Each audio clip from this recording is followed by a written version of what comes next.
Okay, so it's been a day's sleep, or sleep. That's how you say it. You now slept great. I slept good, and this is the first time I could. It's now 12 o'clock. In the morning. No, I let the dog out. I showered. Yeah, then I immediately did this. Of course, I've eaten. So yeah, part 2. 5.5 hours stream was it? Listen, this is the first music I hear today, by the way. I've not consumed any media. I had straight to this, so.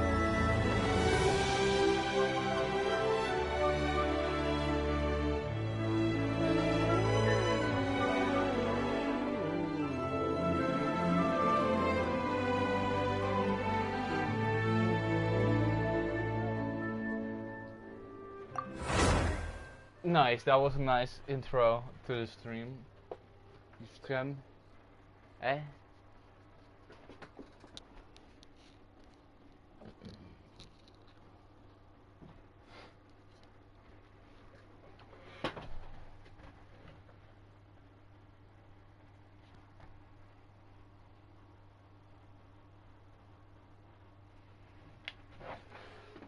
Let me clean my glasses a bit.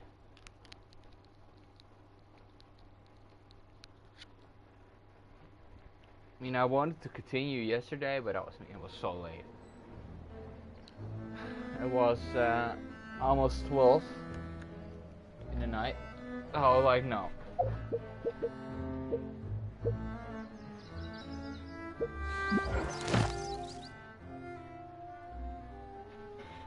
Hey, guy, what's this?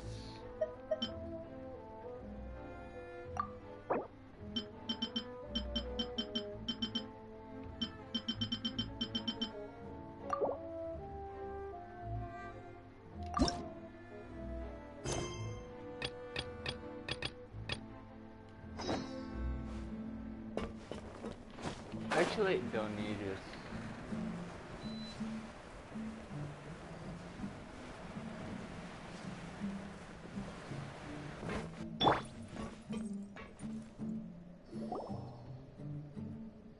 It is settled then. Please excuse me and enjoy your conversation. Thank you for arranging everything. Oh, Minecraft's updated. Excuse me, miss. Do you need anything from us? Oh. Hey, Navia's all quiet. This isn't like her at all. I'm sorry that I only came this time. After what happened, I didn't know how I was supposed to face the two of you. Ah, if it's about that, there's no need to apologize. After my husband died, Spina di Rosula sent us a lot of mura and support. I understood your guilt and apology to be genuine. But aren't all of those things nothing compared to the loss of Jacques? I can understand the kind of pain that comes with losing a father so needlessly. You don't understand at all. I didn't know how to face you, because I didn't know what I could possibly bring as a consolation gift. I know only the full truth could bring closure to you. And to all of us. I'm sorry. I appreciate the sentiment, but you don't have to carry all that guilt. On the matter regarding my husband, my daughter and I have more or less found our answer already. Would you mind sharing it with me? I really can't believe that my father could ever bring himself to shoot Jacques. I always knew that my husband's money was earned through others' suffering. He told me countless times that if he could turn back the clock, he would never go into the synth business again. He had many regrets, and felt that he took the idea of providing for his family too literally. For the longest time, he thought Mora was everything. Okay. So when Mr. Callis came to him with a proposal, he accepted it almost immediately. He tried to be as careful as he could, but even so, he was still found out by the higher-ups. They found out about his betrayal? Papa didn't say that Emoji exactly. beating hard, but Papa emoji did red Before heart, he left emoji that day, beating hard. He told me that he had no choice. It was only later that I realized it was his final... I don't know that for sure, but you could say that's the conclusion I eventually came to. Which is why I'm the one who should feel guilty. Callis had always taken great care of us, both when he was still alive and after he passed away. Even if he fired the shot that killed my husband, it was likely... But Mama, why is Papa still the bad guy if he did the right thing? Papa always wanted to be a good man, so why did he have to do a bad thing in the end? Well, things aren't always as they seem. You still feel like your papa was a good man, right? Yeah, Papa was a really good man. The best in the whole world. Then you should hold on to that. If a good man had to do a bad thing, then he must have had his reasons, regardless of whether he left you a parasol or a sword. He must have done so to give you a better life. Oh. Thank you for everything you've told me. I will definitely find the truth. The current state of things is not something I'm willing to just sit back and accept. Thank you. I'm very grateful to hear this from you. Even though your personality is quite different from your father's, your determination when you speak is really similar. You really think so? That's the first time anyone said that to me.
Okay.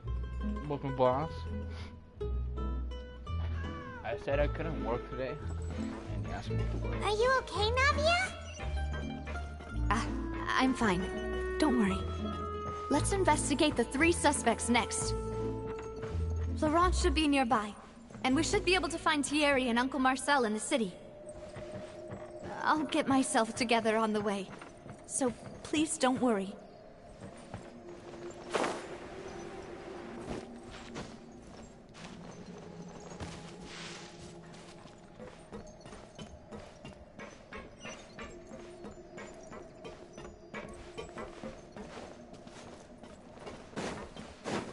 Wouldn't gliding be faster?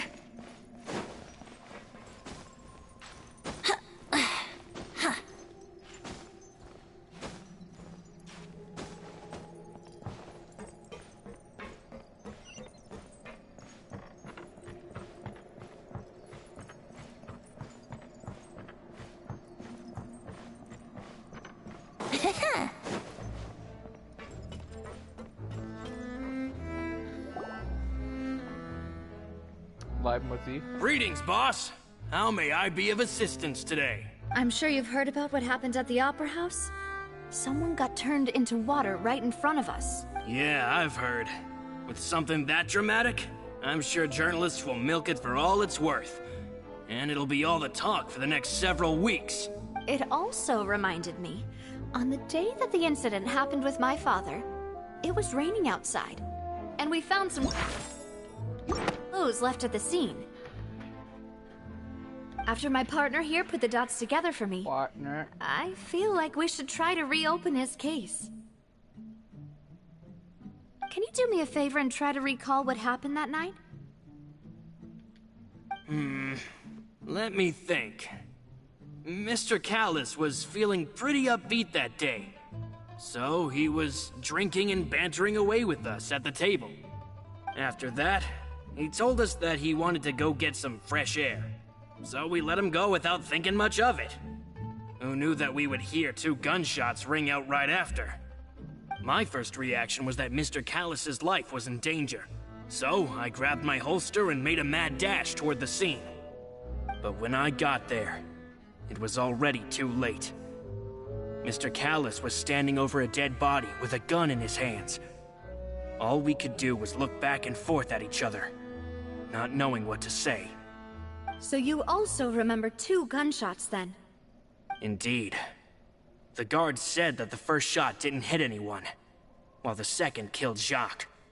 But I've never really bought that explanation. Reason being, Mr. Callus had left his gun on the table. I even made sure to confirm that before running to the scene. But according to the guards, that doesn't mean he couldn't have had other guns on his person. About the clothes left at the scene that you mentioned. Do you think there was a third person there who was turned into water? At least from our perspective, my father had no reason to kill. So he would also have no reason to bring an extra gun with him. The gun he was holding probably belonged to Jacques, or a third person on the scene. Yeah, that makes a lot of sense. So you're saying Mr. Callus ended up with the gun because he seized it from one of the other guys? But hold on. If that's what had happened, then why didn't he share the truth with any of us? He didn't even want to face the Oratrice machine. And Chosen's, did he lose all faith in the courts after seeing someone dissolve right in front of his eyes? Yeah, I guess so. About that, Malus told me a thing or two. So, I think I can understand why he committed to the duel. I'll tell you everything, once the whole truth has been revealed. I understand. Then, I'll leave Mr. Callus's honor in your hands, boss. And if I may just say one more thing. The whole Callus the Unfaithful epithet has been a thorn in my side since the day it was invented. Many people have laughed at me for still calling him Mr. Callus, even after so many years have passed. But it was Mr. Callus's trust that allowed me to rise through the ranks of Spina di Rosula and live the life I lead today. No matter what others might say, he'll always be the man I respect the most. And he'll always be my boss. Don't worry. I will definitely find the truth. You and all our other comrades at the Spina deserve to know the truth as well.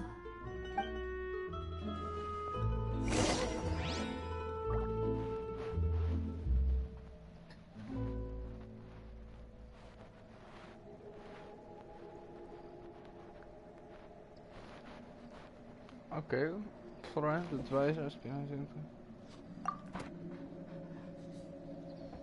Okay, interesting.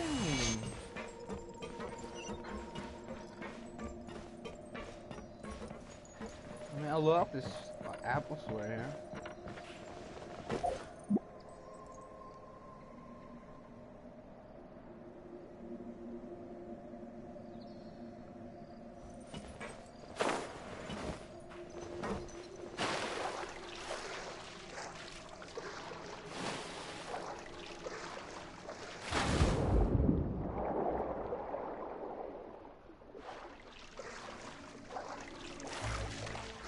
This makes a lot of sound.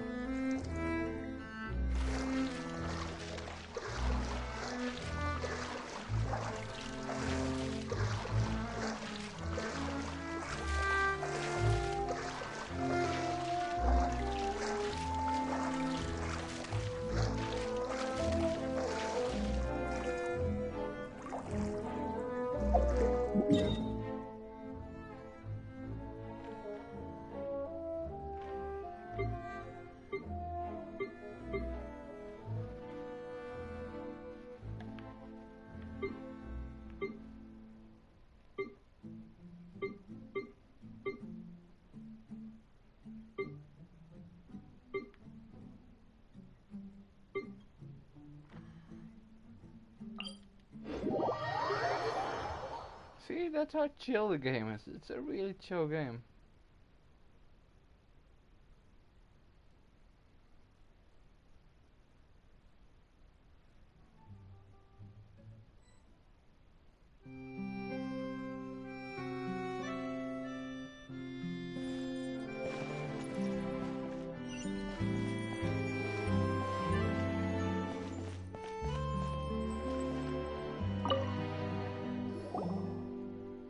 Hey, Thierry, it's me. Oh, now, what brings you here, Miss Navia? I've heard that you made quite the name for yourself at the Opera House. Oh, so you've caught news of that already. Oh, okay. Hey, I'm also a member of the guards, you know. The way you make it sound, people would think I was sent off to Poisson because I had done something wrong. Are you sure there isn't a little bit of truth in that? Under normal circumstances, shouldn't you have been called back to the city already? I mean, where I work is really up to me. Let's just say I enjoy the ambiance of Poisson. Callis did a fantastic job running the town, building Spina di Rosula from the ground up and clearing many obstructions in my way. Don't look at the background, please. It would be next to impossible for me to find a similarly easy but high-paying job in the city. Anyway, enough chit-chat. Are these two friends of yours? You, here for some formal business? Yes. Nurse, what happened at the Opera House made us realize that Lenny's case and my father's may be related. We're trying to reinvestigate the details of my father's old case. Ah, I get it. You think there might be more to the case now that we know people can be dissolved into water, right? I was also flabbergasted when I first heard of it. If you want to go through the original files from your father's case, I can help you look for them.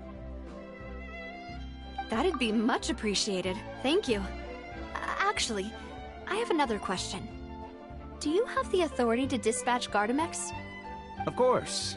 Without them, I couldn't possibly handle Poisson on my own.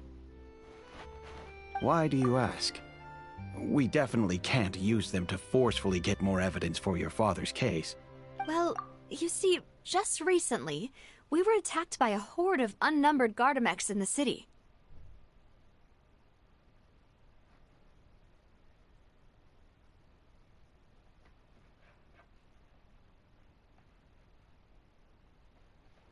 Yeah, and?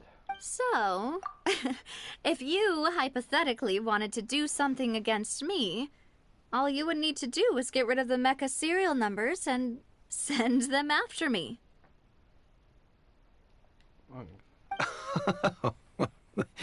Then you think too highly of my abilities. Dispatching mecha is very different from controlling them. If I had to make an analogy, when you order a dish, the chef will make it for you. You can ask the chef to cook, but not to massage your shoulders or care. If you try to make unreasonable demands, the chef would just think you're out of your mind and ignore you completely. The same goes for me and my Gardamex. Removing a serial number is also not as easy as you might think. There are a lot of complex steps to it, and it's almost impossible to keep it a secret. So I can promise you, those mecha were definitely private units. They're certainly not cheap. So, whoever their owner is must be super rich, powerful, or both. Now that you mention it, though, being in the synth business would definitely be profitable enough to afford this. Oh, makes sense. Oh, then you're officially in the clear, Thierry. Oh, thank you for the vote of confidence, Navia. Jokes aside, I'd like to wish you all the best with your investigation. Yeah, me too. I'll be staying in the city for a little while, so just come find me if you need any support from the guards.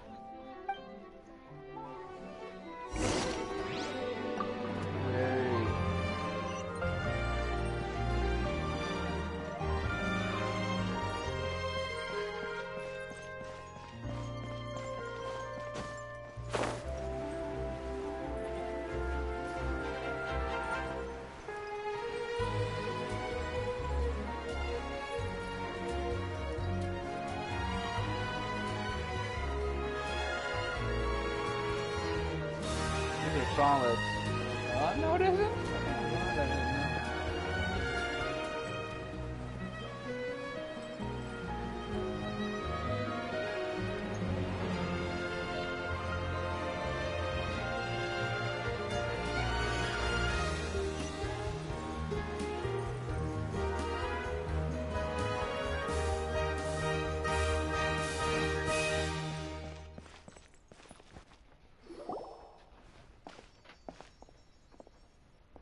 Hello. How may I help you?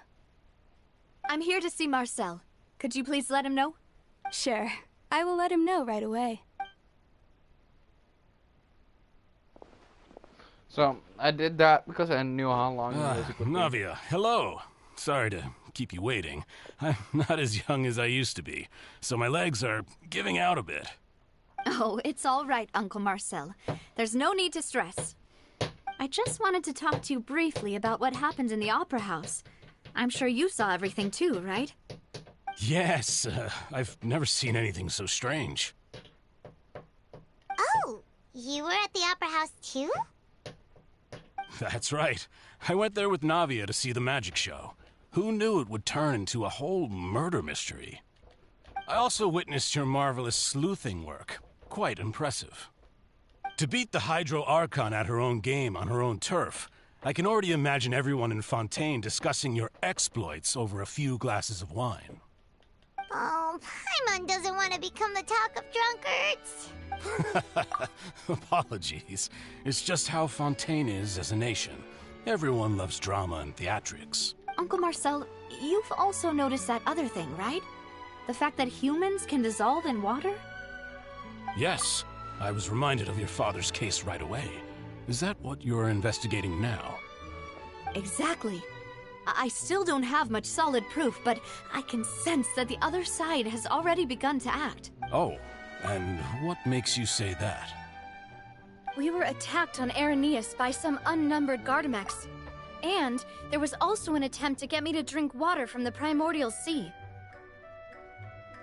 If not for the vigilance of my partner, I probably wouldn't even be here talking to you right now. Oh, you're giving us too much credit. Wasn't it you who protected us? Alas, it seems things are heating up again. The peace that Callus sought so dearly will soon become a thing of the past. But rest assured, Navia, Poisson will always remain a safe haven for you. If you're scared, you can always return there. If anyone dares to lay their hands on you there, the Confrérie of Cabrières will use its funds to the last Mora to bring them to justice. Thank you, Uncle Marcel. But I don't intend to go into hiding. I'm going to strike while the iron's hot.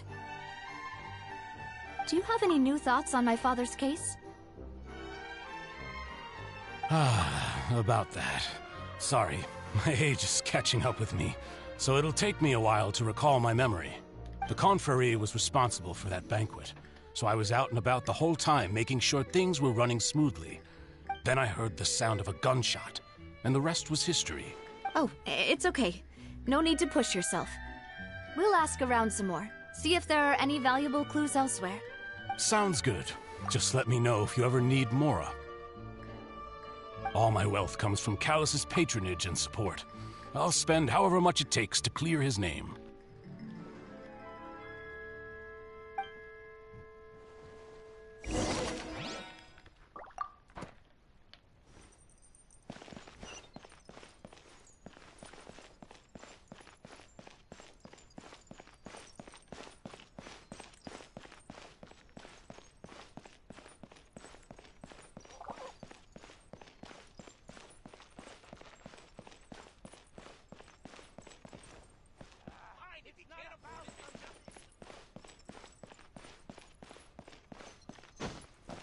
Yahoo!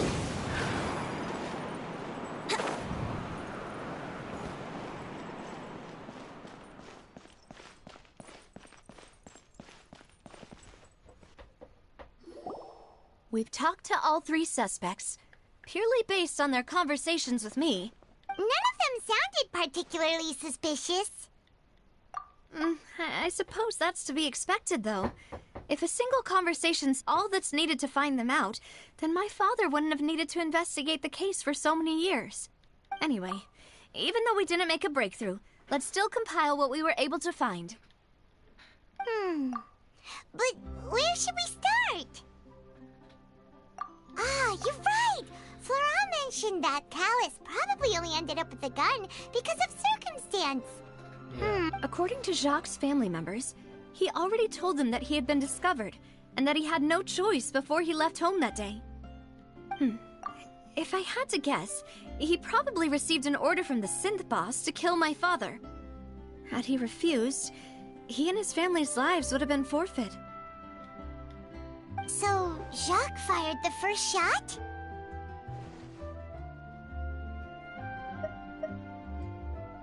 Oh? And why is that?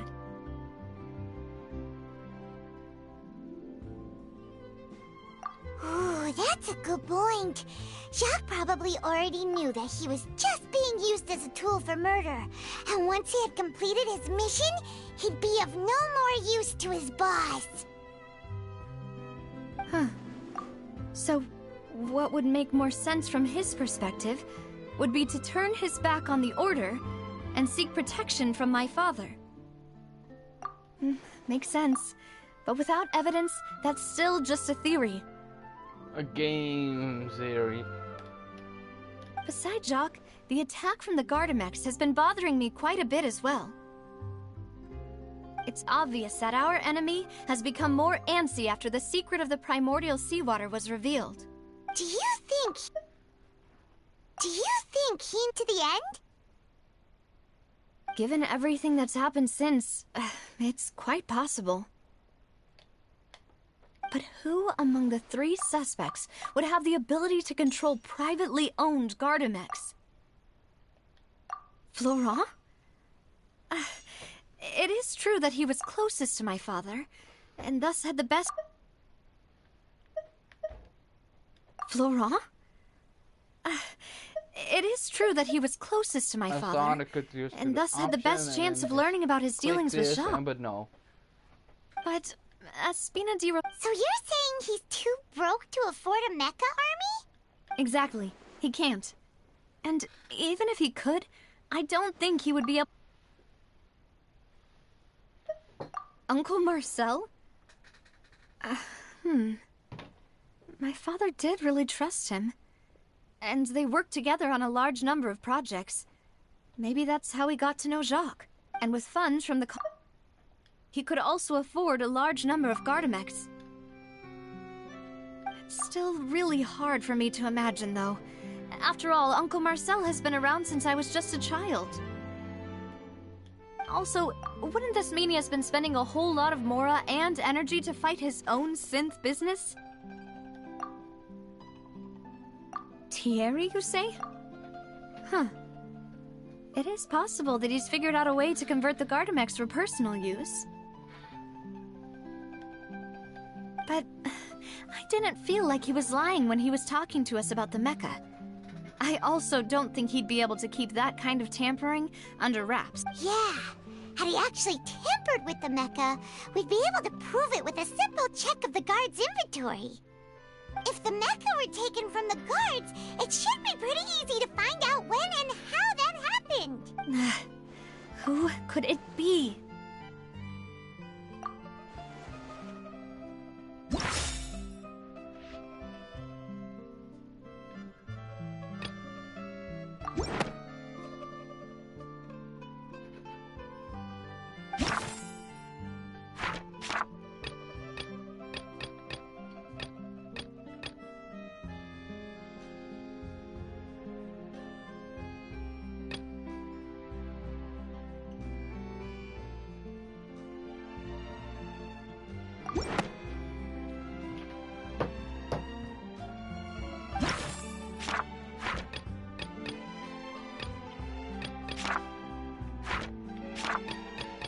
So you leave me with no... Okay, yeah, You know, I already know it's if you no think Marvel. everything through, Uncle Marcel is indeed the most suspicious of them all. He's biased. Such a bias.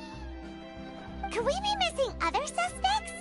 Malus didn't know about the people turning into water thing when he narrowed it down to these three, did he?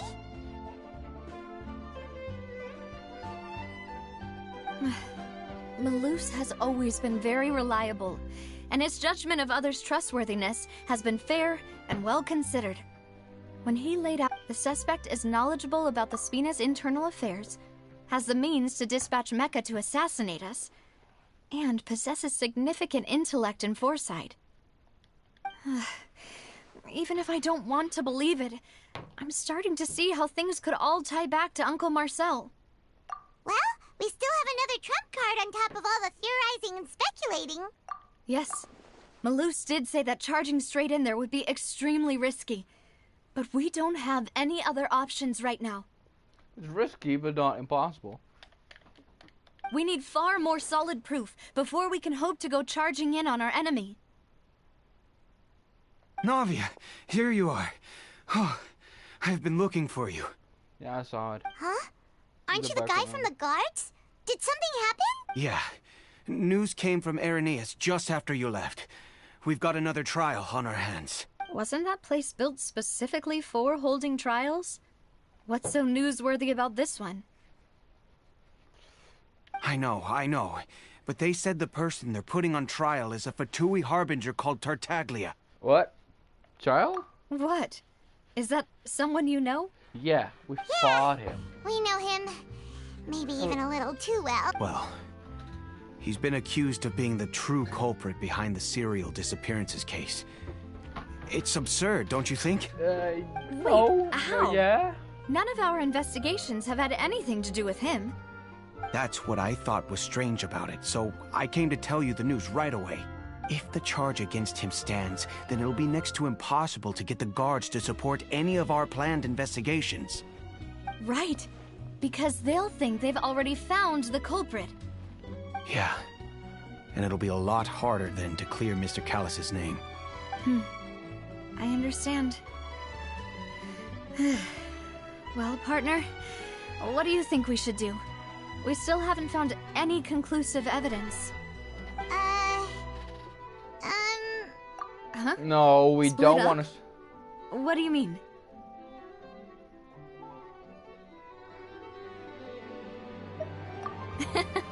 Just as expected of my partner.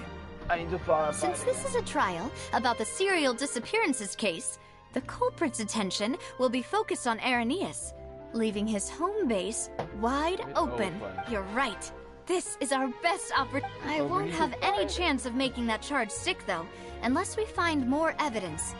It'll be up to you to make... We'll help you, just like you helped us in Linny's trial. Demoiselle, please allow us to accompany you. I'm ready. Ah, Malus, Silver, when did you...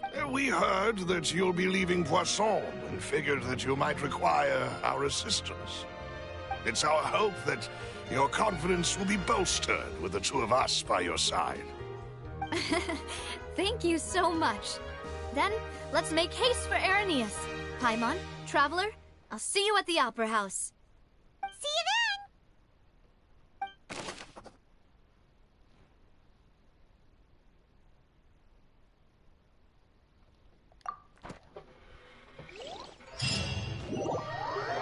Yay. I'm confused. Ended it there yesterday.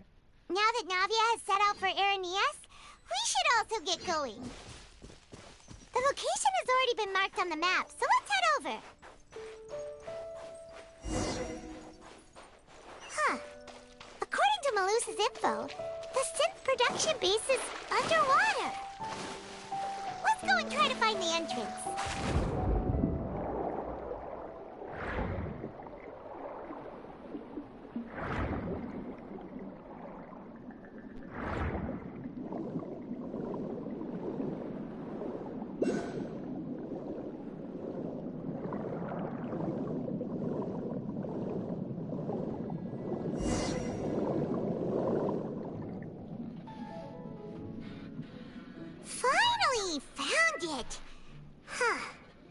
So this is the entrance that leads to the synth production base.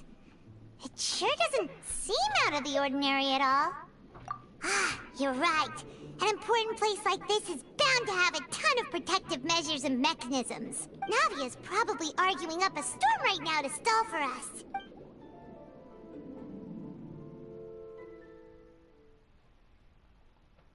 Alpharina, is she too? I don't know. I think she is. I mean, she basically lived there, they said. She also have a god.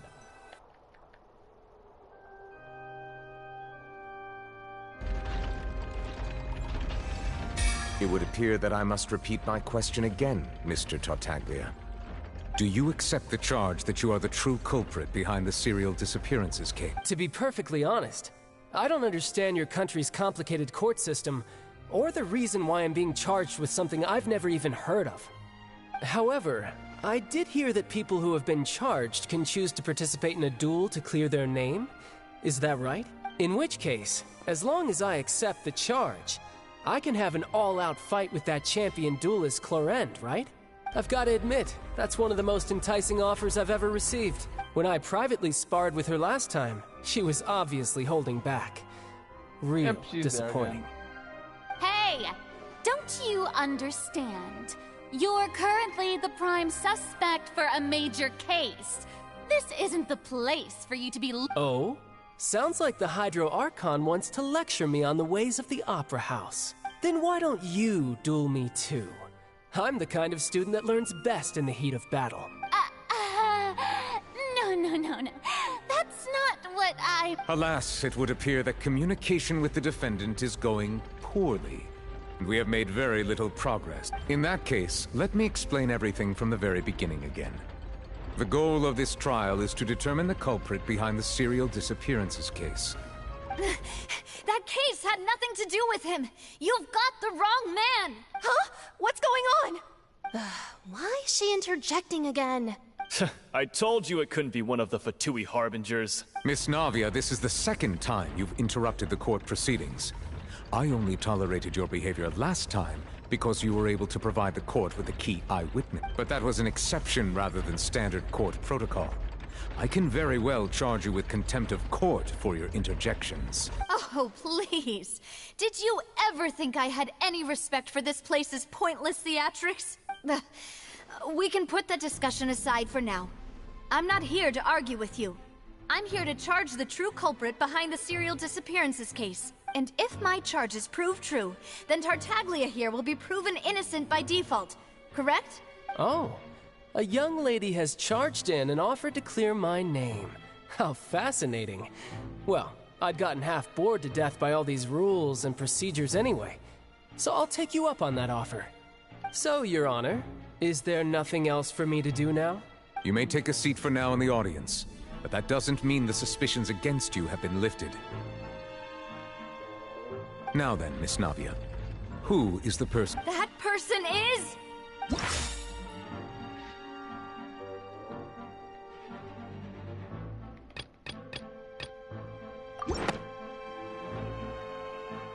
Marcel, the head of Confrérie of Cabriet. Huh? What Confrérie? Never heard of them in my life. I've heard of them, but weren't they Spina di Rosula's sister organization? Oh, is this going to be a friends to enemies type situation? Please let me remind you, Miss Navia, that charging someone is an incredibly serious matter. And if the charge fails, depending on the circumstances, you may also be charged with the crime of making a false accusation. Knowing? Yes. In that case, I declare the charge to be valid. Miss Navia and attorneys, please take your places on the court. Members of the guards, please contact Mr. Marcel right away so that he may stand trial.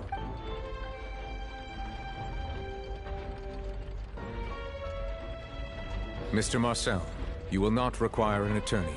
Is that correct? Apologies. It all just happened so quickly.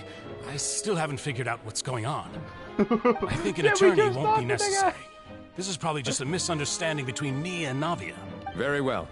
In that case, since both sides have now arrived, Miss Navia, please present your charges. I would like to take everyone back to 3 years ago, to the case of Callus the Unfaithful. Only through elucidating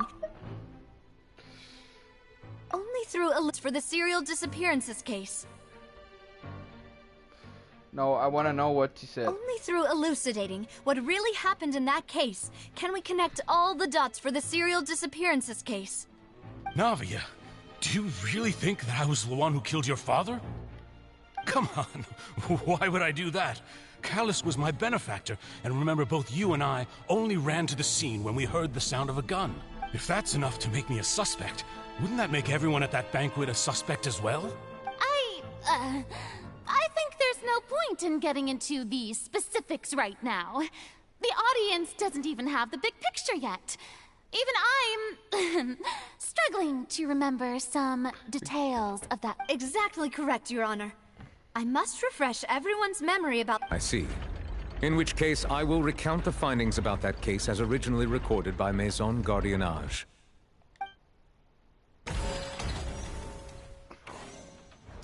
On the day of the murder, Spina di Rosula hosted a large banquet in a countryside estate owned by the Confrérie of Cabrières. During the banquet, all attending guests heard 2 gunshots from the courtyard. When the guests arrived at the scene, they found the primary suspect, Callus, holding a gun, while his acquaintance, Jacques, lay dead from a gunshot wound. Yes. The guards' investigation did not recover any other firearms from the scene. As a result, they concluded that the suspect's first shot must have missed, while the second must have taken Jacques' life. The suspect did not dispute this conclusion, and also declined to defend himself in court. Instead, he chose to prove his innocence through a duel. Callus was defeated by champion duelist Clarand in the ensuing duel, and soon succumbed to the injuries. These are the known facts about the case. The one with the motive to kill was Jacques, not my father. And even so, Jacques still had no reason to pull the trigger. In truth, the third person shot Jacques first, and was shot in turn by my father when my father seized the gun from him. After that, the true culprit turned the third person into water, erasing all traces of him from the scene. Thank you for the summary, Your Honor. Of course, the guard's conclusion appeared quite sensible to us at the time. However, we should revisit the case now that we've gained new information about the abilities of water from the primordial sea.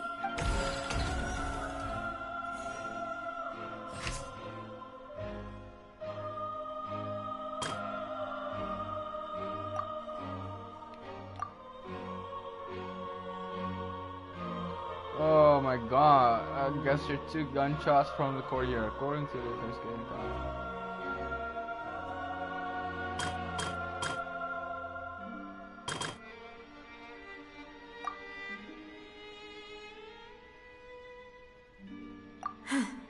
Something's...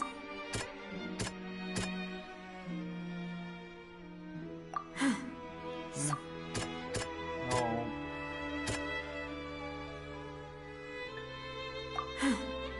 Oh, what is it? Is it in this? The testimony of the... However, Yeah, so...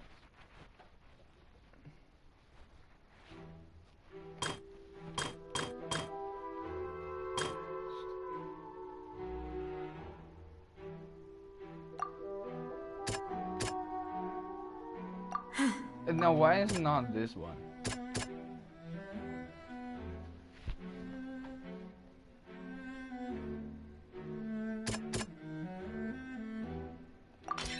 Yes, that this...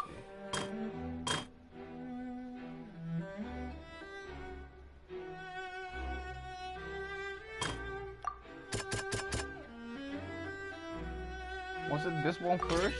A pile of... But now, it is clear that the clothes were proof that there was a third person at the... Since it was raining that day, the culprit was confident that they could use the rain to wash away all traces of their dissolved accomplice. Realizing this, the true culprit caused the hired assassin to dissolve into water, leading everyone to believe Callus was responsible for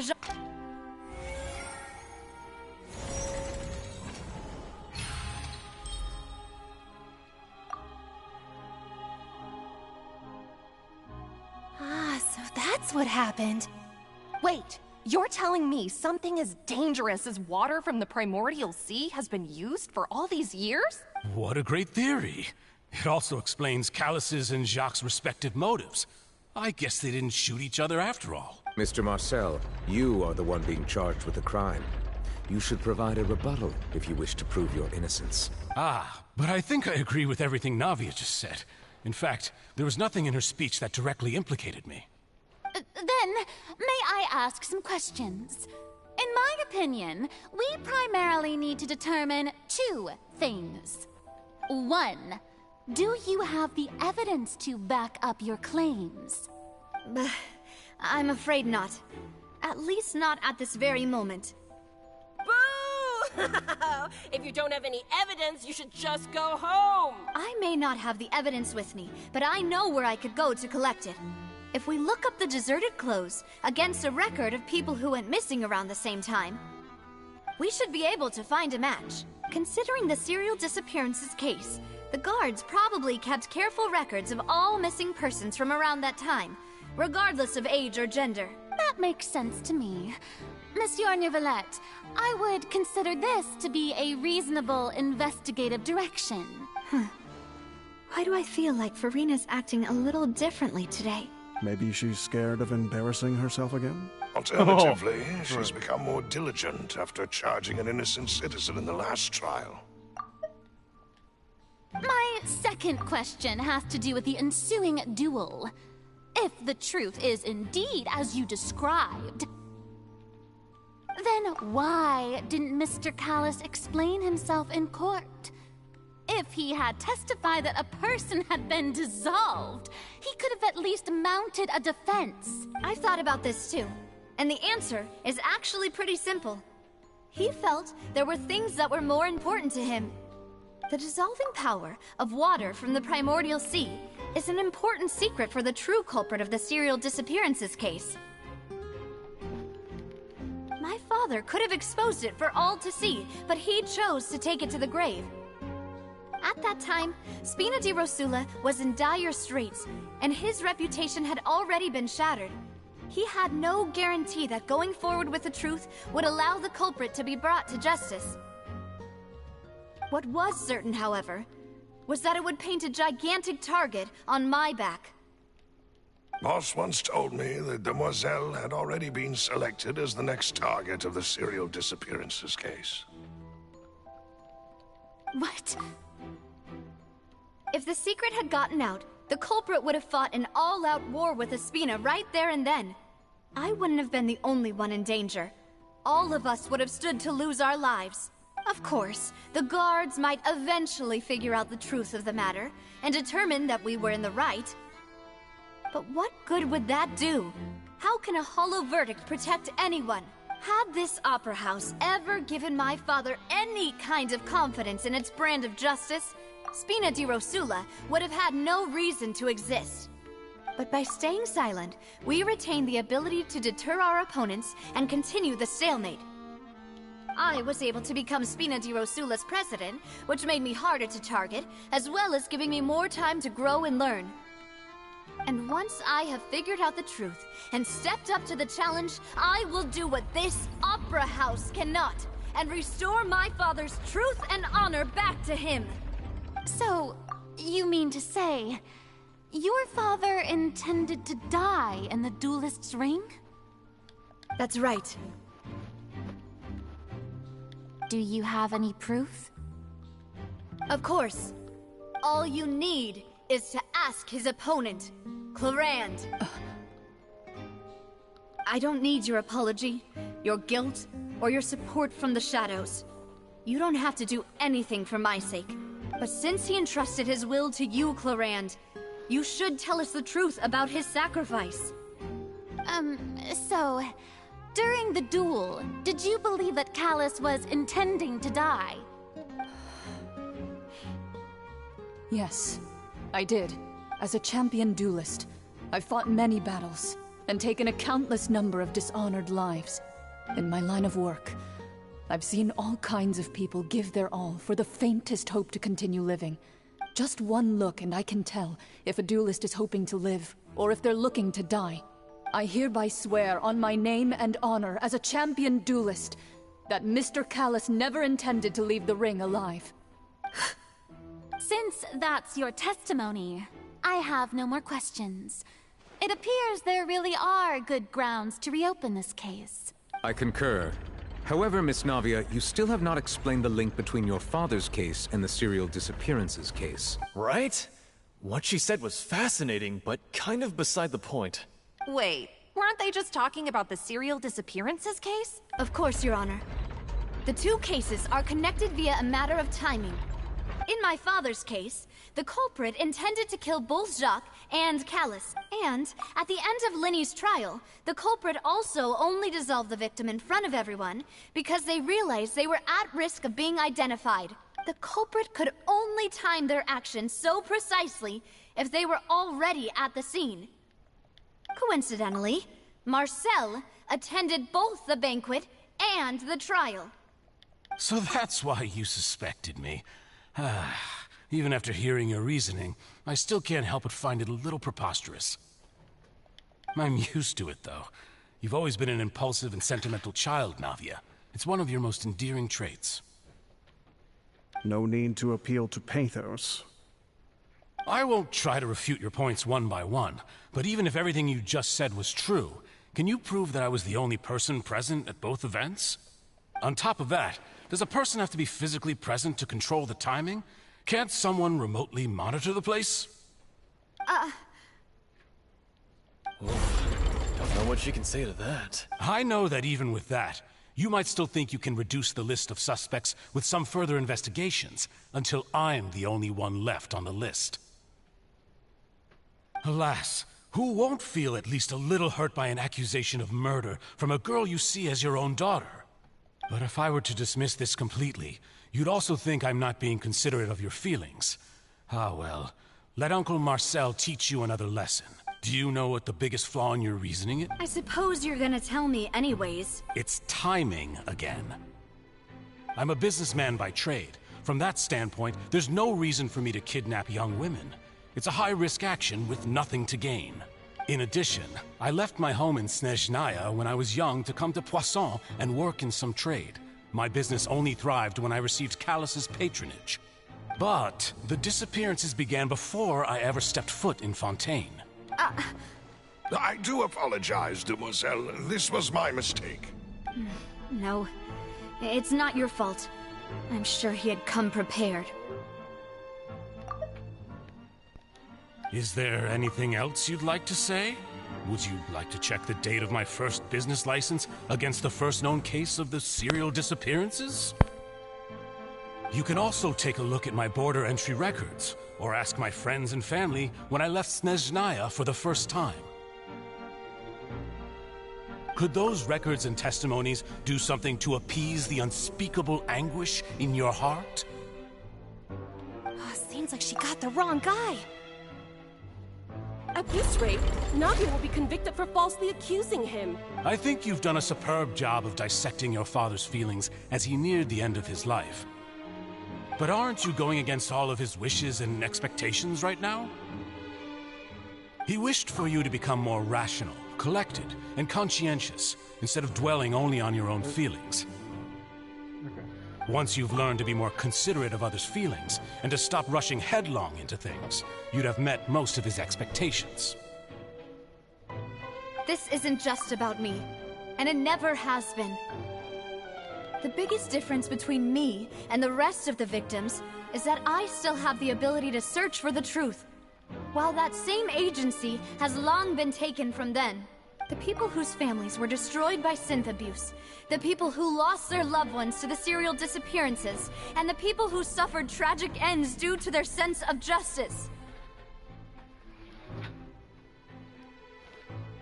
Many people's images are flashing before my eyes. I'm sure some are coming to those of you in the audience as well. And whose image do you see, Marcel? Is it a man named Vacher? Oh, so you do know that name.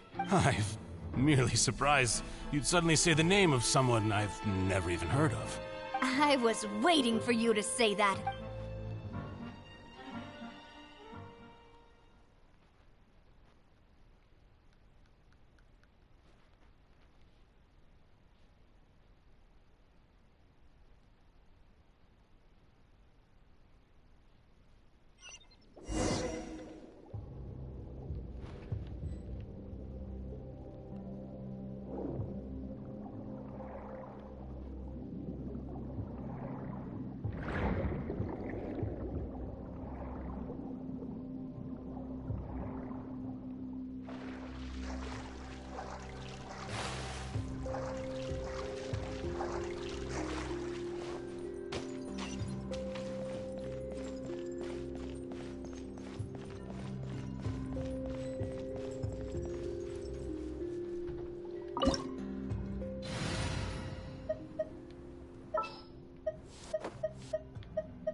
Brace yourself. I swear by my sword.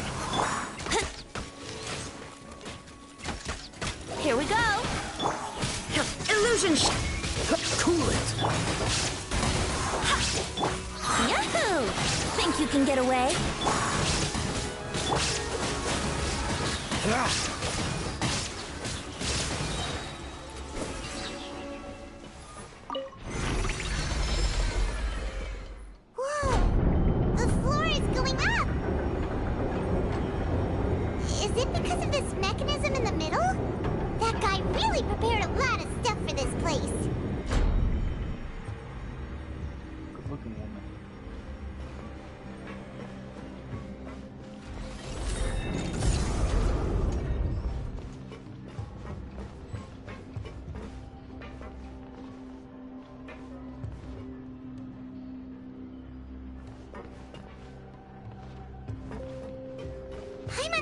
We need to go up, but Paimon doesn't see a way. Let's take a look around. Maybe we'll find a hidden mechanism that'll show us the way up.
The water level is rising. Now we can swim to the top. But this is still a ways away from where we need to go.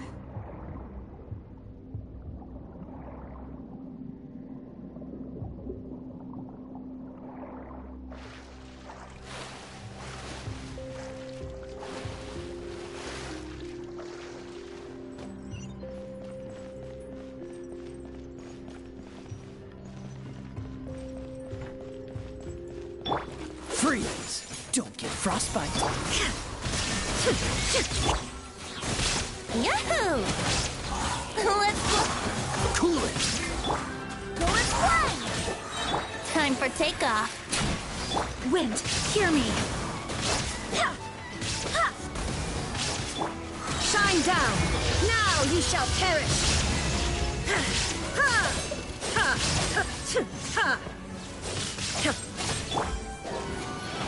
Yahoo! Freeze! Illusion shattered! Oh, so sorry. Dodge this! Shine down! Think you can get away?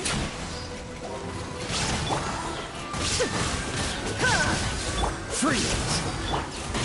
There is no escape! Insolent! Go and play! Barbados, guide us!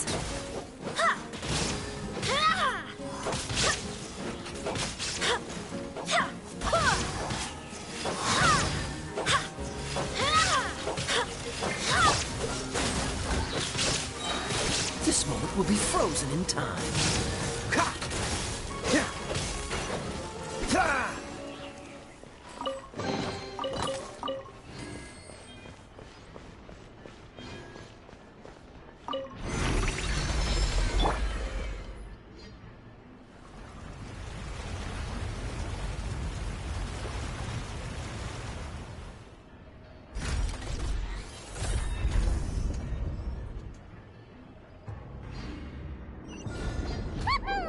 Now the path is clear! Let's go!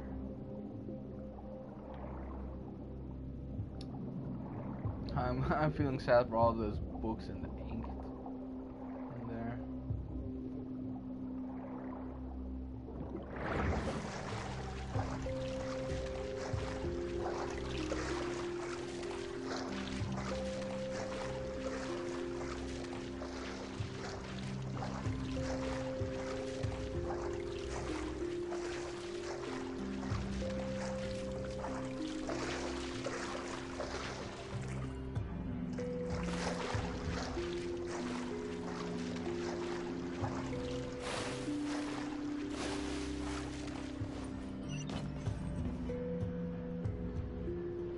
Look at this.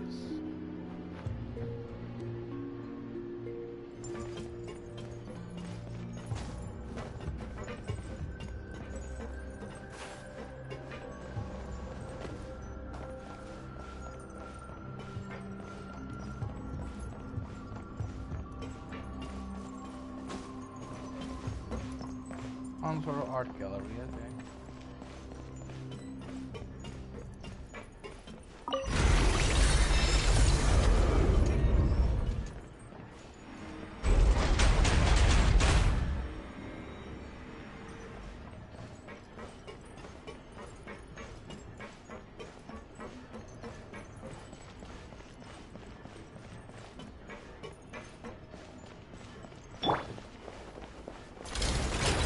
Inazuma shines eternal!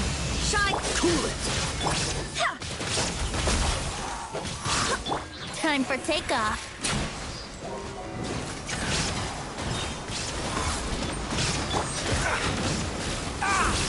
Dodge this! Go and play! Illusion shattered! I swear by my sword! Let's play! Freeze! Think you can get away? There is no... Transcendal! Dodge this! Don't get frostbite! Here we go! Brace your... Shine down! Cool it! Now you shall perish! Dodge this!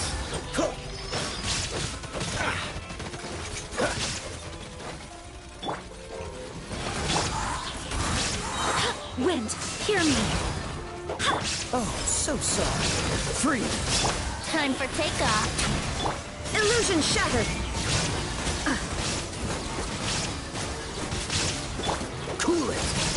Let's play! Dodge this! Brace yourself. Wait. Yahoo! Cool it! Think you can get away?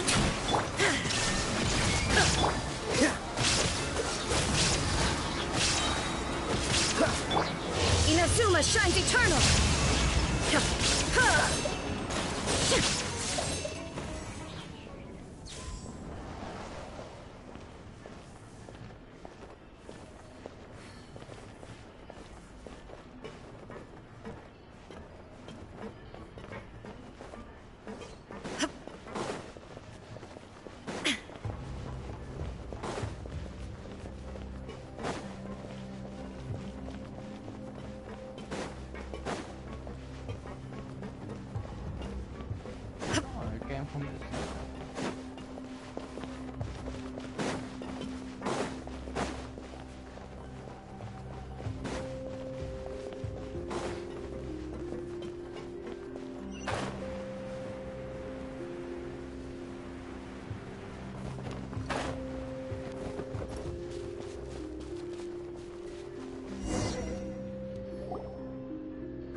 item. Though, as expected, the mastermind isn't here.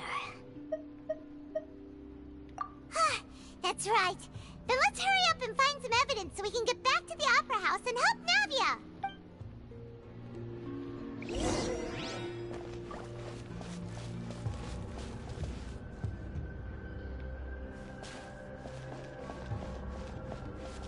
Oh, we can't inspect it.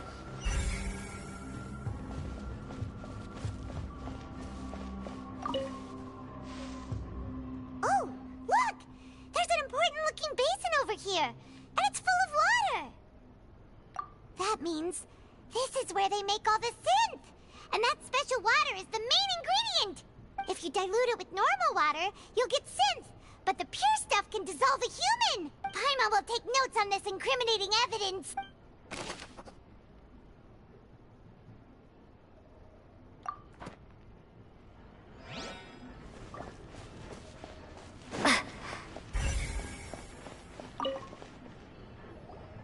Whoa!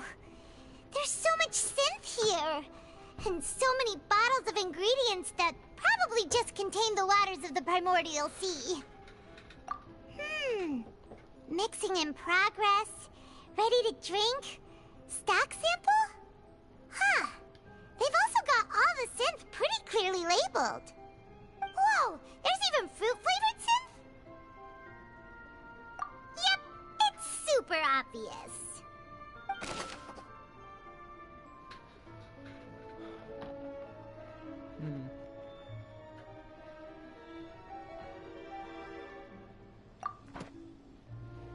It's like weed.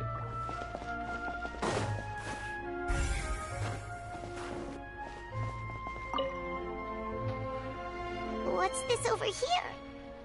Looks like some kind of place for research.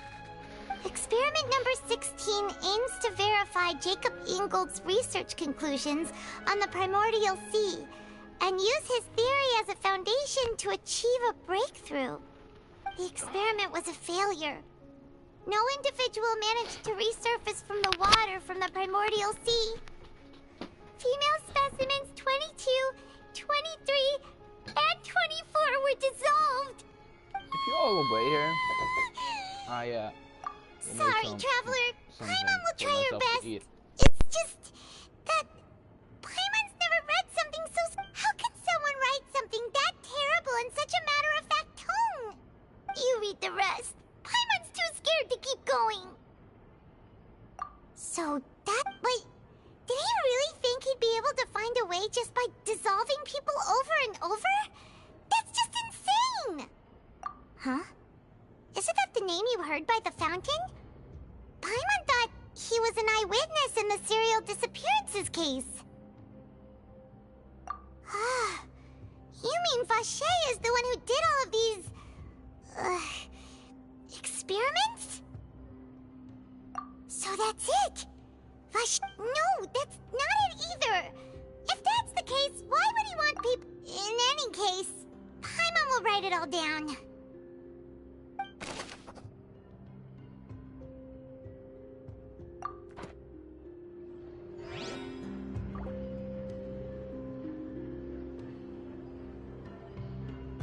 Back soon.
Noodle soup.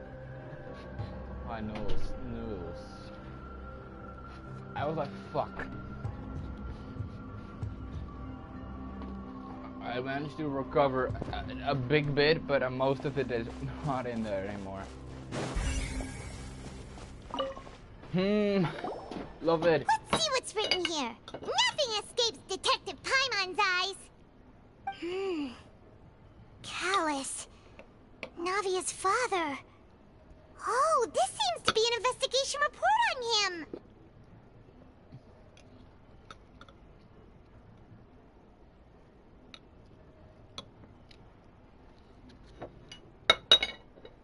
Ah, so good. Yep, it's about finding someone to assassinate Jacques and Callus because of a lack of confidence that Jacques himself would go through with it. This should prove the existence of the third person, right? Yep. We still have the old dog's a real menace to deal with. Even if he abides by the promise he's made to us, he will still have the upper hand. He can act whenever he wants to make our lives miserable. The only option left is to remove him from the picture entirely. I concur. Let's send someone to kill him. He won't declare war as long as we don't touch Navia. Oh, seems like we've got a bunch of correspondence between the higher-ups. They're all just so evil.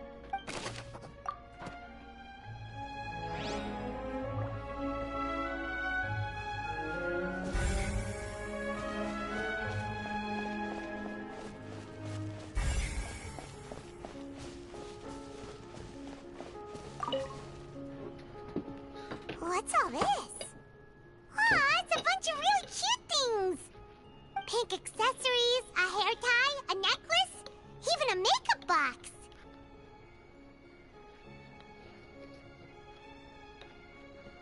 Oh, Paimon sees it too, but why are all the... Huh? You mean the girls from the serial disappearances? They were brought here?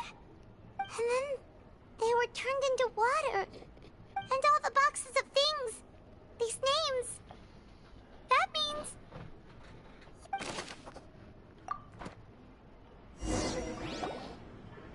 We've looked at almost everything here, and it seems like our theories were spot on. But...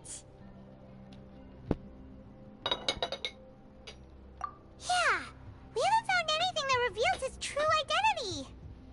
No wonder even Neuvillette wasn't able to find anything. Whoever it is probably destroyed everything to do with that name a long time ago. That way, even if we bring all this back to the opera, we won't be able to identify the true culprit. Sure thing. Paimon won't admit defeat to this guy either.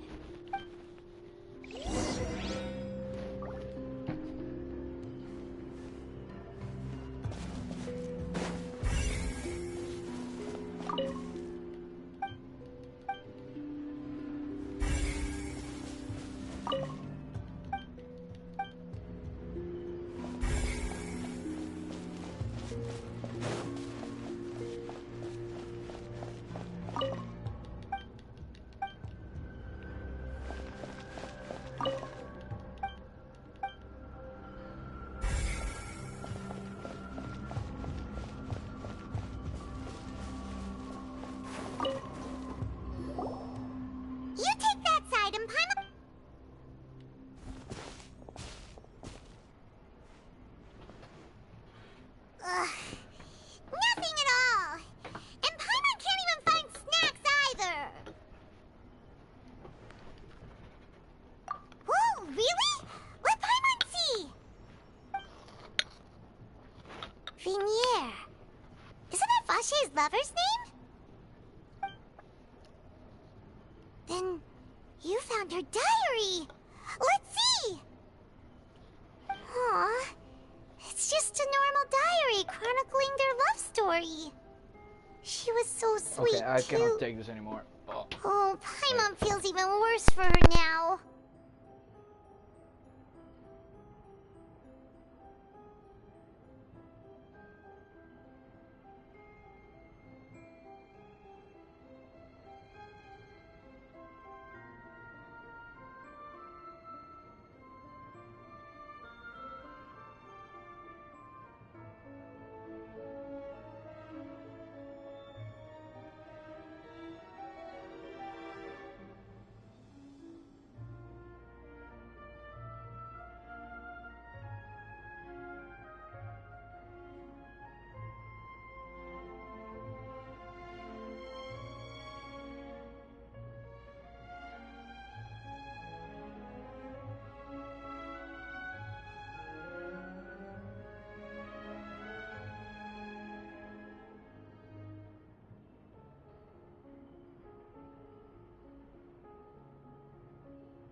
Yeah. So many! Horrible. A whole page's worth! But they're all crossed out. Was she unhappy with all of them? The final name she decided on was Marcel. Wait, but Marcel's pretty old. Has this case been going on for so long that he's Vacher and Venier's grown son? Hey! Paimon still hasn't figured it out yet. Okay.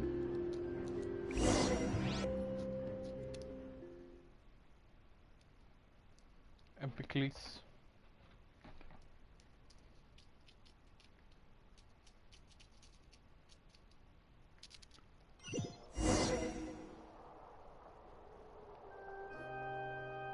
And whose image do you see, Marcel? Is it a man named Vacher? Huh.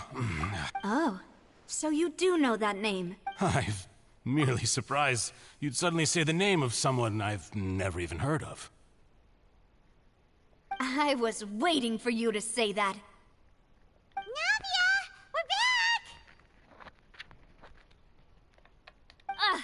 As expected of my partner. I just knew you'd return in the nick of time.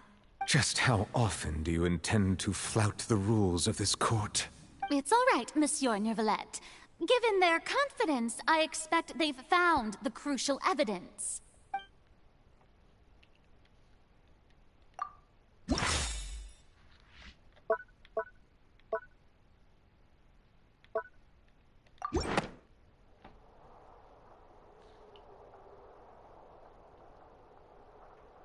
But the truth of it, Marcel, is that you've always been Vacher. Huh? We've investigated your lair and we already know everything! After your lover, Venier, was dissolved, you kept abducting young women to experiment on the hopes of bringing her back to you! You even created Marcel as a new identity, and destroyed all records of your past as Vacher! So that's it. Even the villains in opera performances rarely go that far. And with that, Marcel's motive has now been established. This information regarding your past also dismantles your prior timing defense. Well, Marcel, do you know where you went wrong? You fixated your gaze on the lover that passed away, instead of paying attention to the living people around you. So, you never noticed how we changed, or how we grew as individuals. You also never understood Boss's real expectations for his daughter. Or our determination to see things through. Your determination. Mr. Marcel, please speak up now if you would like to defend yourself. Otherwise, the trial will move on to the next stage. Do you really think I wanted to do any of this? You're a person like Naya, after all. What for? Have you ever paid attention to me? Ever empathized with my pain? Ever known how it feels to watch the love of your life dissolve right in front of your eyes? No one helped me. No one even believed me. All those decades ago, even the officers from the Maison Gardiennage were laughing at me. They said there's no way a human being can turn into water. So I must have gone mad from grief. Vinier's death was brushed away by all of you as if it didn't matter at all. Well, now you know, don't you? Ha! Well, it's too late now. All those who were dissolved are gone forever. You only have yourselves to blame. You set up this ornate opera house in pursuit of your so-called justice, your beloved drama, while turning a blind eye to the suffering of the people. Venier is dead. We promised each other that we would always be together. Wherever she goes, I will follow. But I'm not from this blasted place, so I can't be dissolved. No matter what I do. Hey, is that water from the primordial sea that he's drinking? I can't dissolve! Can't dissolve! Do you all see? I can't go. I can't follow. So if I can't go where she is, what choice do I have but to try to bring her back? I did all of that, and in the end, that accursed Callus still got the better of me. I spent my entire life living on pins and needles, only to get stabbed by his idiot daughter at the very end. The suspect is exhibiting signs of mental distress. Guards, please restrain him. Don't touch me! Don't anybody come near me. I still need to save Vignere. Her promise. We made a promise. Vignere. Vignere. Please, Vignere. Don't think badly of me. All I want to do is fulfill our promise. At this point, the verdict of this trial is clear. With Mr. Marcel's conviction, the charges against Mr. Tartaglia no longer have any basis. Fine by me. I was in a bad mood, but after a show like that, I'm actually feeling pretty good. Traveler, please submit all the evidence you have collected to the guards, so that I might review and summarize the truth behind the serial disappearance. Okay, interesting. The man now known as Marcel was originally named Vacher, and worked as an adventurer with his partner and lover, Vignere. Amongst that? During an underwater expedition, Vignere accidentally came into contact with water from the primordial sea, and was dissolved in front of Vacher as a result. Vacher learned of the primordial water's existence through the work of others, and began to kidnap young women for research, with the goal of discovering a method to restore Vignere back to life. To cover his tracks, he invented the new alias of Marcel, and began to operate a business in Poisson. During the course of his research, Vacher discovered that a diluted concoction of water from the primordial sea can induce feelings of euphoria, and began to manufacture and market synth.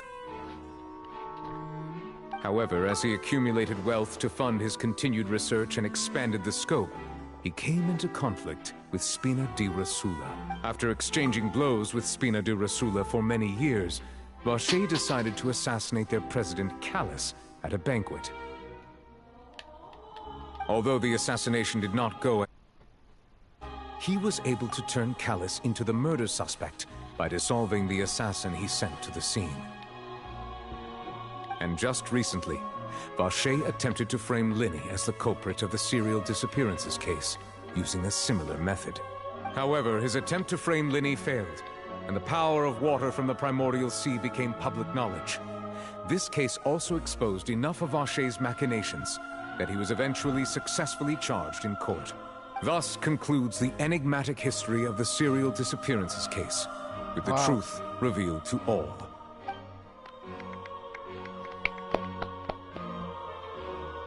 The Oratrice will now deliver the final verdict regarding the charges against Mr. Vacher.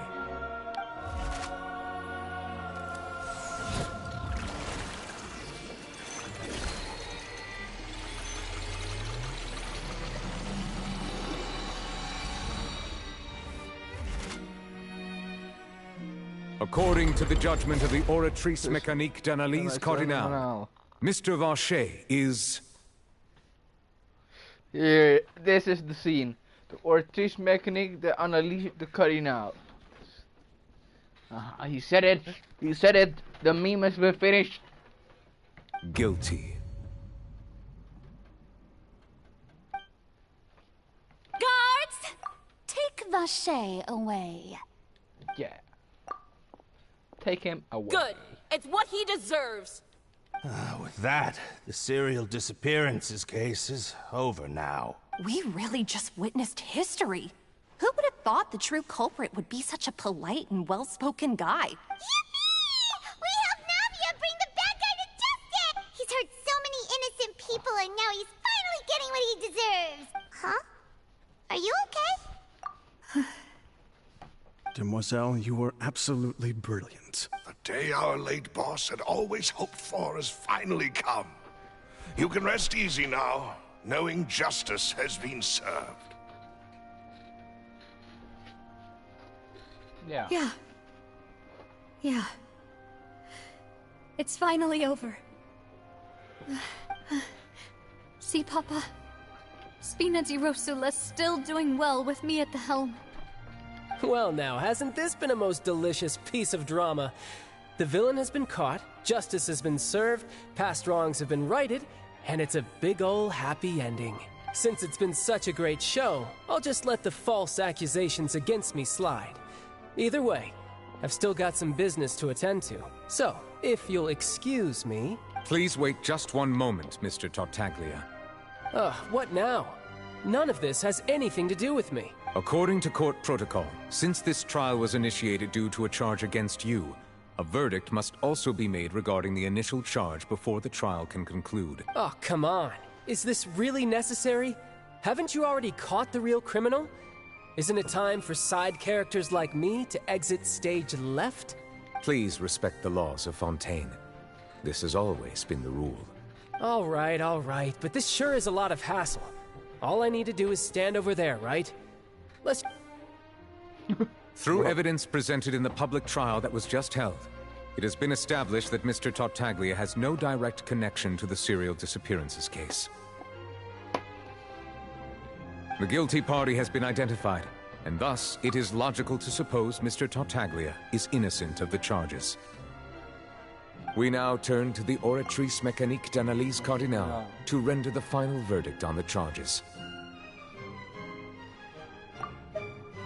We now turn to the Oratrice Mécanique d'Analyse Cardinale to render... According to the judgment of the Oratrice Mécanique d'Analyse Cardinale, Mr. Tankjager guilty. What? Hey! That's not funny! Didn't you just say I'm supposed to be innocent? What's with this verdict? Is your justice machine malfunctioning? Huh? This has never happened before. The Oratrice actually returned a different verdict from the Chief Justice. I mean, have you ever heard of an innocent Fatui Harbinger? Do you think the Oratrice might have just convicted him on general principle? But weren't the charges about the serial disappearances case? No matter what else... The judgment of the Oratrice Mécanique d'Analyse Cardinale is, by law, the final verdict of the court. We must accept the guilty verdict. Guards, please take the suspect into custody.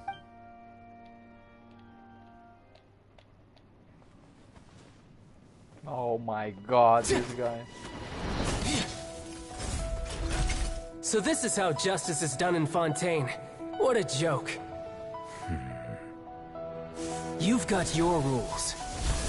Well, I've got mine too!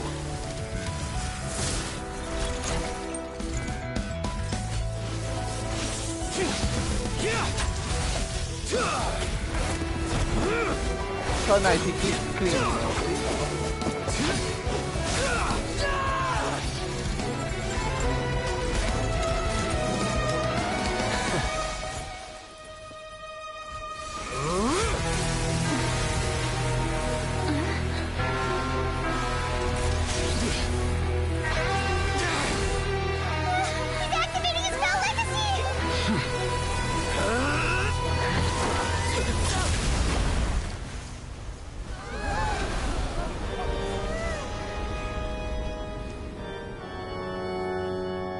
I am sorry.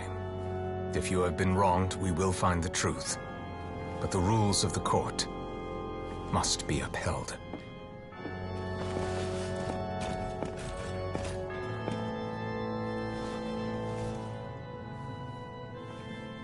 Ooh. Ooh, drama. I love this drama. See more of this. Hey, Monsieur Novelette, what's going on? Shouldn't they have been cleared already? Apologies. This is also the first time I've encountered such a situation.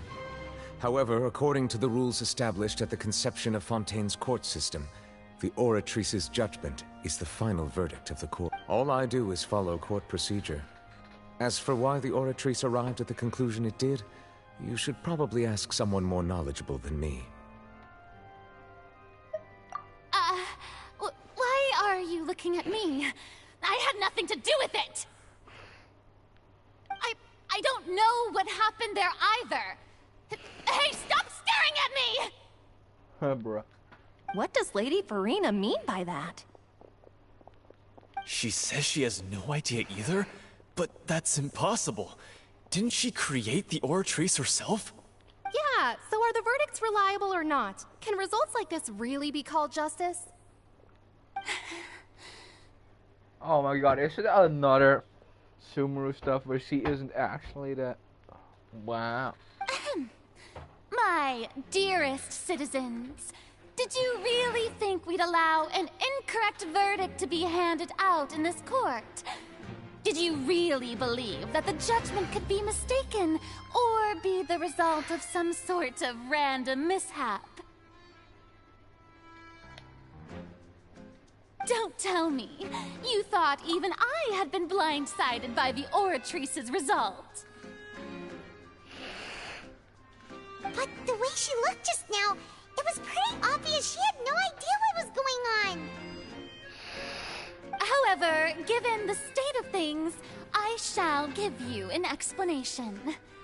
Everything that just took place, including my supposed shock and bafflement, was a part of an elaborate performance, with every action meant to stir up drama and excitement. Yeah, I mean, I saw it. And, of course, for every performance, there is a script. Everything has unfolded exactly as I expected from the very beginning. If you thought Child had nothing to do with the serial disappearances case, it is only because you've been blinded by the superficial appearance of innocence. Everything he's done, not to mention the danger he poses, are beyond ordinary comprehension and completely unforgivable! Yes, all shall be revealed in time. You will come to understand my noble intentions, as well as the absolute correctness of the Oratrice's verdict.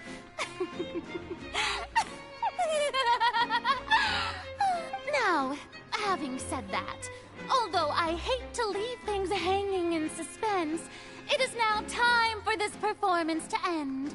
As the lead actress, I shall be the first to take my leave. Toodaloo! So she chose to make her escape after all, did she?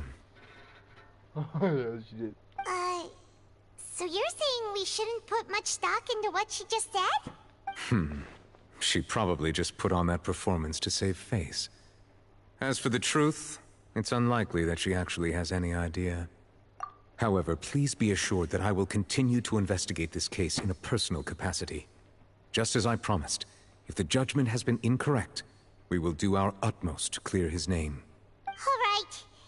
Even though we feel pretty badly for him, we'll take your word for it for now.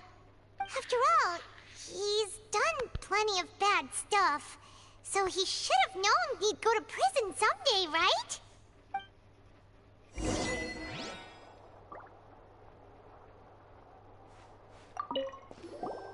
Oh, Monsieur Neuvillette! That power you showed when you took him down.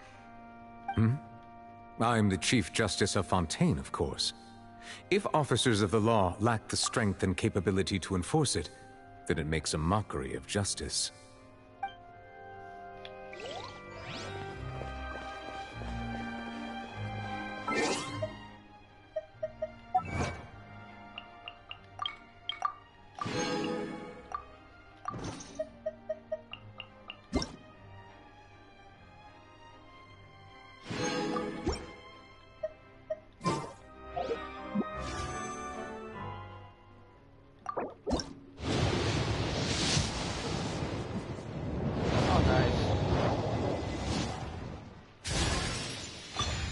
Fucker.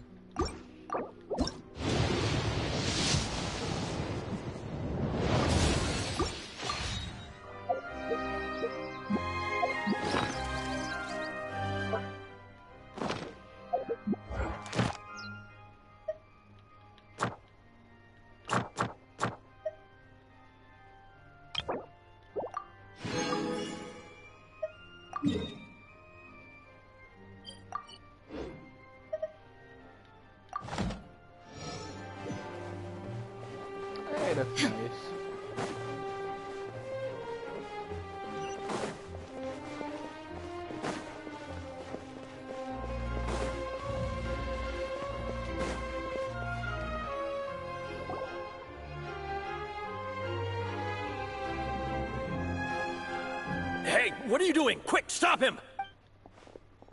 Traveler! Hey! Traveler! Marcel! What are you doing over here?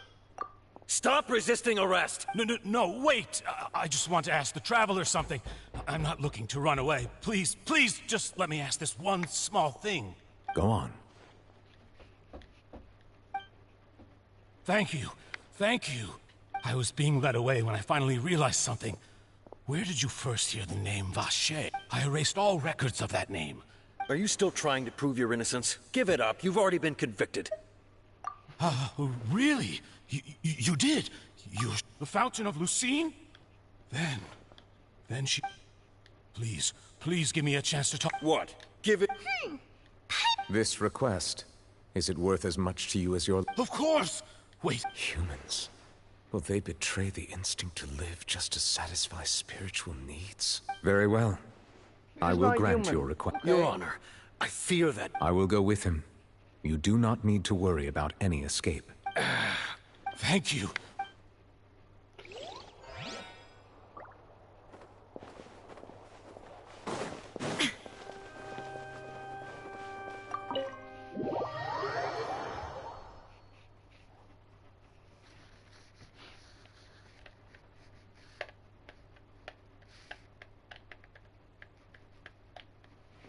I didn't read what that stood there.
Oh my god, it seems like we need to do a different quest first.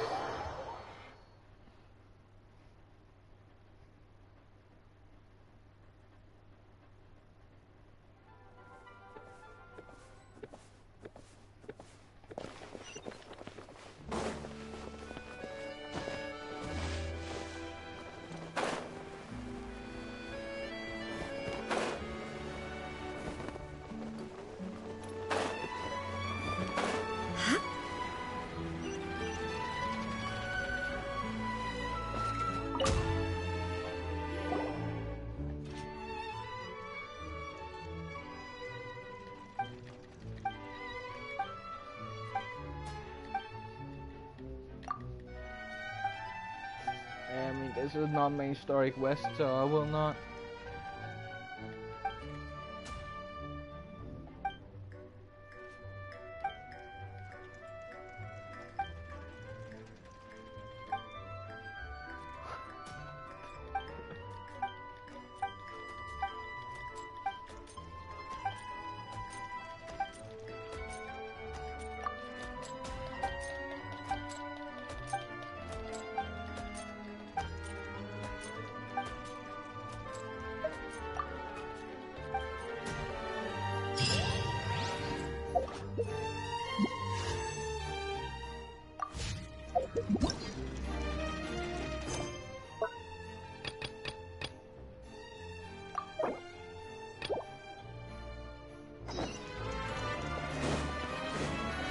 Oh my god.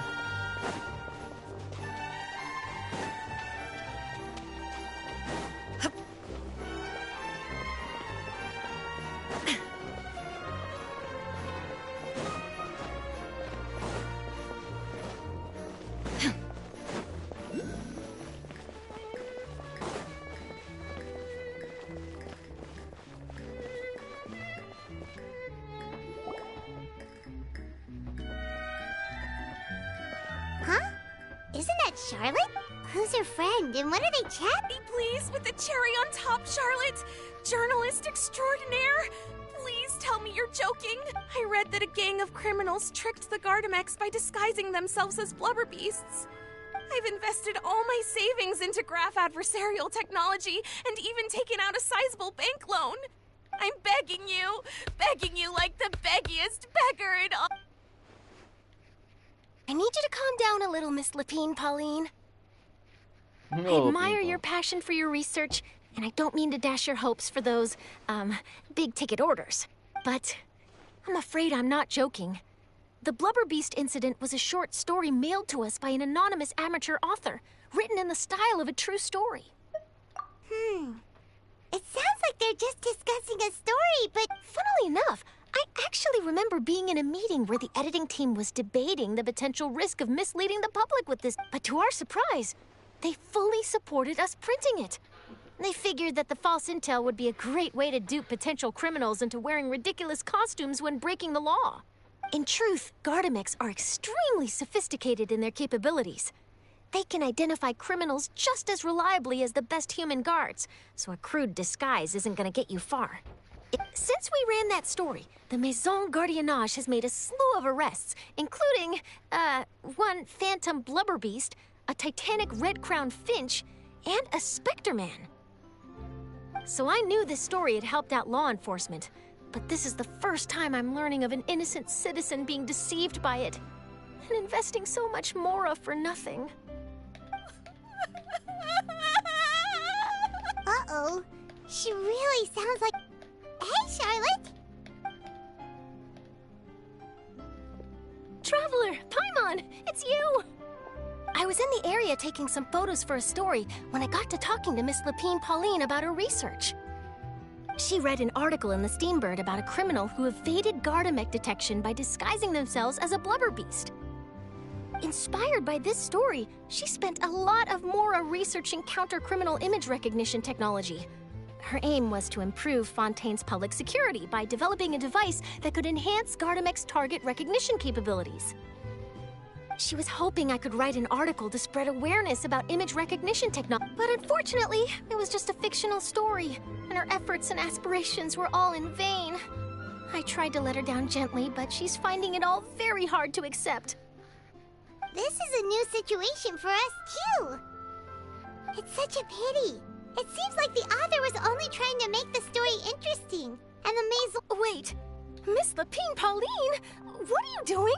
I'm gonna pick a fight with a Gardamex, head to the Opera at Biclez, and get a one-way ticket to the Fortress of Meropide. That way, I won't have to repay my debts. Whoa, there's no need to go that far. I mean, come on, look at you. You wouldn't even dent the Gardamex armor. In all likelihood, they'd only hold you up at the Maison Gardiennage for a few days before letting you out, and then you'd... Actually, instead of going into the technicalities of that, how much did you actually invest? 270,000 more. Oh, that's a lot. Okay, well, escaping to the Fortress of Meropide over a sum like that seems like a last resort. Surely there must be other options. Not anymore. I used to be an equipment supplier to the Fontaine Research Institute before that blew to pieces, and now I'm just a small-time engineer. I scraped together some savings over the past few years, but I put every last mora into this project. It's not just my savings that are gone. It's my whole future as a graph adversarial technology specialist and my dreams of becoming a billionaire one day. My life... Don't despair, Miss Lapine Pauline. I think I know a way for you to turn this around. This prototype you've given me, the camera lens for image recognition sample collection. It's really quite something.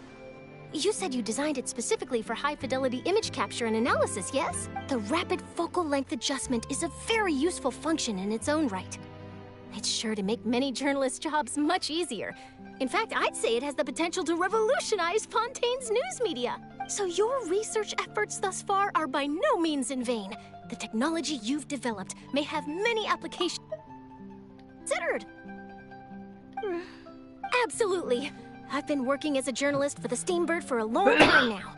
No one understands the issues we journalists face on a day-to-day basis better than me. So keep calm, take heart. and start thinking about mass production. I can't believe it! If this is true, then maybe I should consider Come on! Stop daydreaming about your pipelines for a minute. Just take it one step at a time. And I can probably speak to some people I know and license my image recognition device to a workshop to raise some funds. There's no time to lose. I need to get to work. Early bird gets the worm.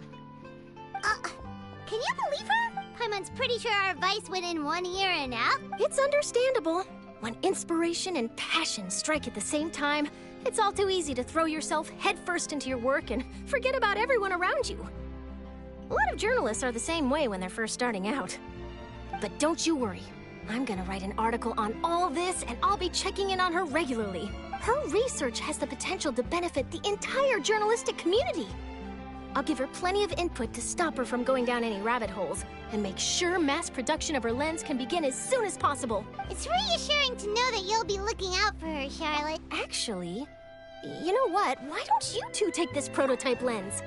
I'm sure you'll have plenty of chances to use it on your travels. It takes the right person to get the most out of a new technology. In your hands, it's sure to capture some of... Thanks a lot, Charlotte. What a nice surprise. You're welcome. I got something out of this too. The boundaries between real news... Yes, that's how I'll phrase it to the editors when I give them my feedback. Let's hope we don't mislead any more well-meaning citizens in the future.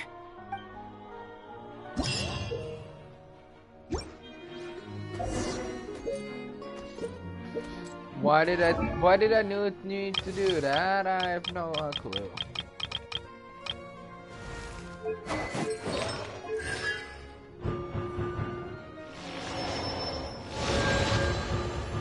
FFC 1, 2, 3, FFC 3. Inactivity serves no purpose whatsoever.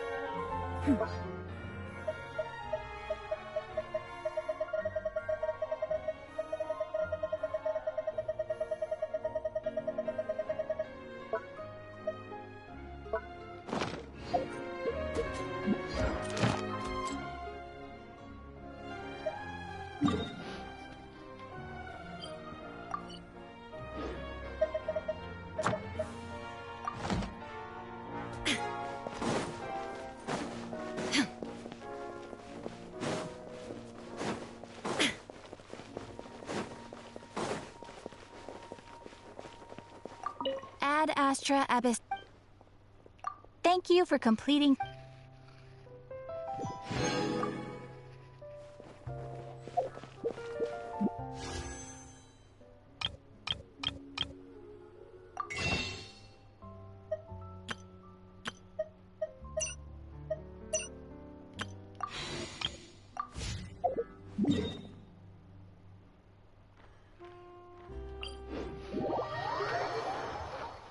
Oh, here we go, and that was a quick detour we had.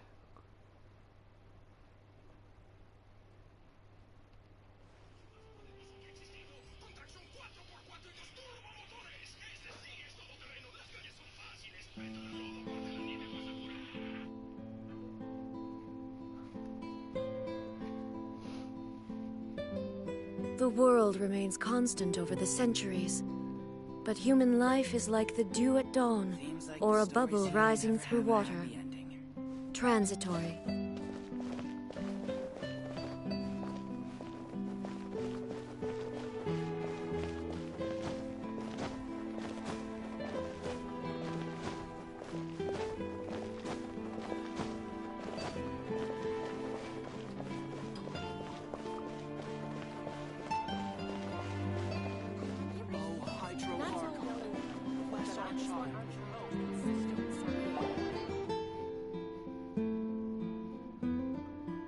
Is this the place?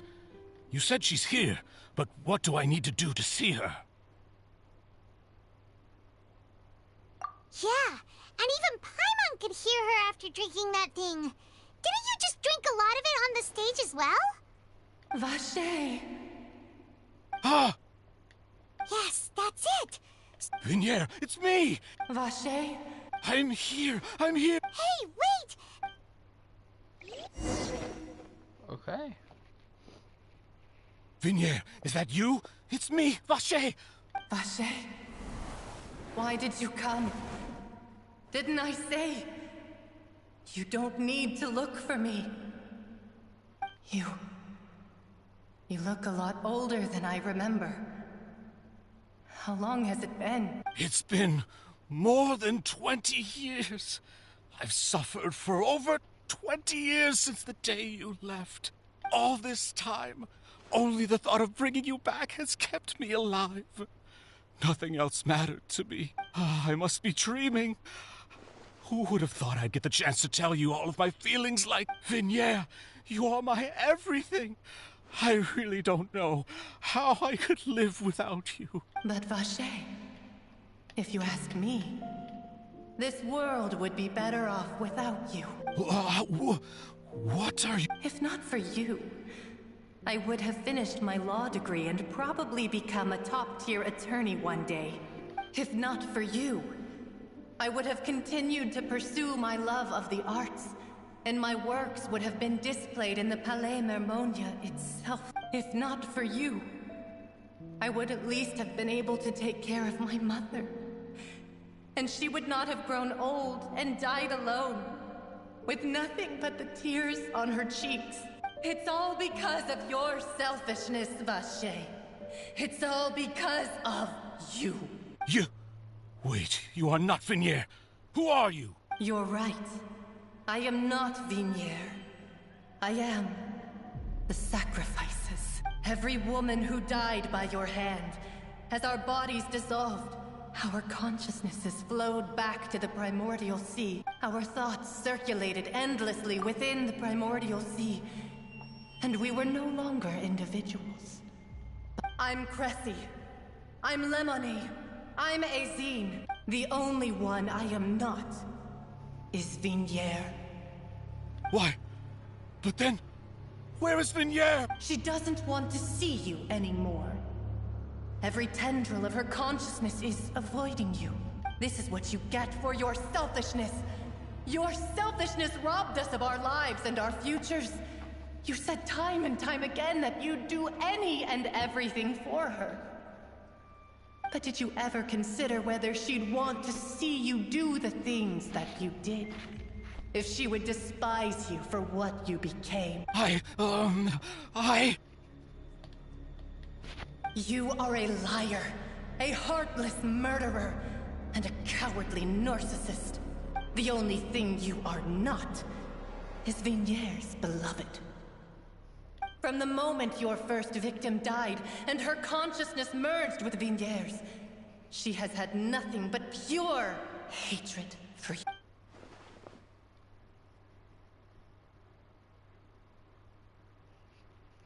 No! Vignier! She can't hate me. Let me see her, please. You still don't understand. When I said don't look for me, that came from the real Vignier. She really doesn't want to see you anymore. But on top of that, she also said that because it's her final drop of pity for you. Oh, hard one. She said that because she knew that if you did come here, we will show no mercy to you. Vache. Vache? Vache. Vache! Vache. Vache! Drown.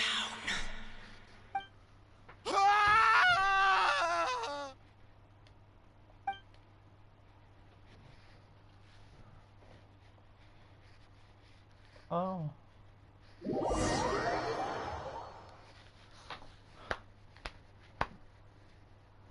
Nice, I guess.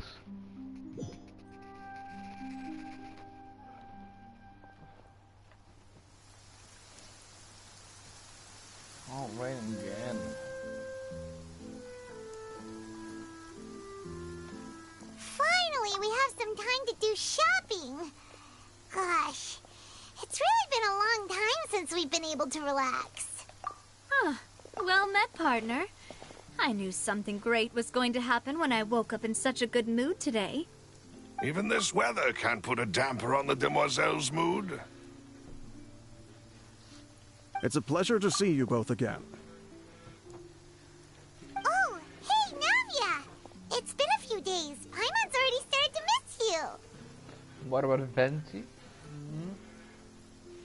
What about Jean? What about... you know, the other characters? Haven't you started to miss them? Oh, now that I believe. I'm easy to work with and always bring home the bacon. Who wouldn't treasure having a partner like me? Sounds like you're really enjoying life these days, Navia. What have you been busy with since the trial? It's just been one thing after the other. I've been making non-stop trips between Poisson and the courts in Sen. Everyone from Spina di Rosula organized a memorial for my father. We never held a memorial when he first died, since everyone knew that even if we held one back then, no one was going to come.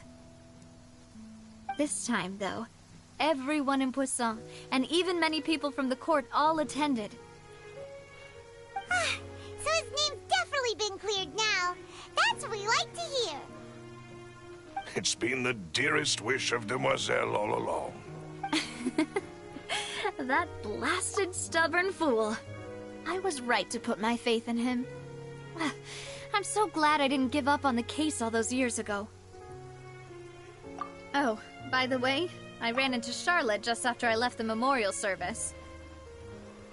Oh. Well, maybe it'd be more accurate to say I knew she would be there, and there was no way she'd just let me go. Huh? So you know Charlotte too? Yeah, way back when I first became the president of the Spina di Rosula, she was all over me. Wouldn't take no for an answer. I believe the story was called The True Heart of Darkness, Secret Tales of the Yellow Rose. To be fair, though, it was a really flattering feature. So, we've been on pretty good terms ever since. Oh, nice. She was trying to lean on our friendship to get me to do an exclusive piece on the serial disappearances case. Oh yeah, she told us about that. She's always been super interested in that case, so now her wish has finally come true too. Anyway, I told her to make sure that when she writes about you guys entering the opera house with the critical evidence, that you both sound really cool. Now that's another thing to look forward to. We trust Charlotte's skills with a pen for sure. Oh, and in other news, I also took Clarand out for a meal. Oh, are you two on better terms now? While you were investigating Vacher's headquarters, Clarand gave testimony on my father's behalf. It was thanks to her that we were able to turn the tide. I wanted to thank her. I mean, there's also no point in being awkward all the time, so we took the chance to reconcile with each other. Oh, that's great. Paimon also thought Clarand wasn't actually a bad person. It's always good to have more friends. Anyway, now that the case has finally been solved, perhaps it will slowly begin to fade from the public consciousness. Oh, actually, there's still one last thing I need to do. What is it? I should pay a visit to my father's grave and tell him the truth of what happened, as well as how it all ended. And on top of that, just how much people still look up to him. That includes me. Miss Navia. Indeed. We want to... Sure thing. And in that case, everyone, let's be off. Considering the recent weather, we'll be lucky if we can reach Poisson before dark. Yeah, you're right. It's been raining non-stop for a few days now. That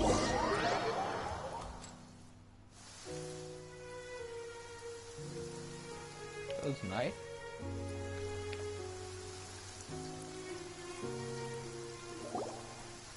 Huh. This is where my father's grave is. To be perfectly honest, even... Huh? There's someone there already. Hmm? Isn't that Dervalette? Why would the Chief Justice be here? Huh? Navia? My apologies.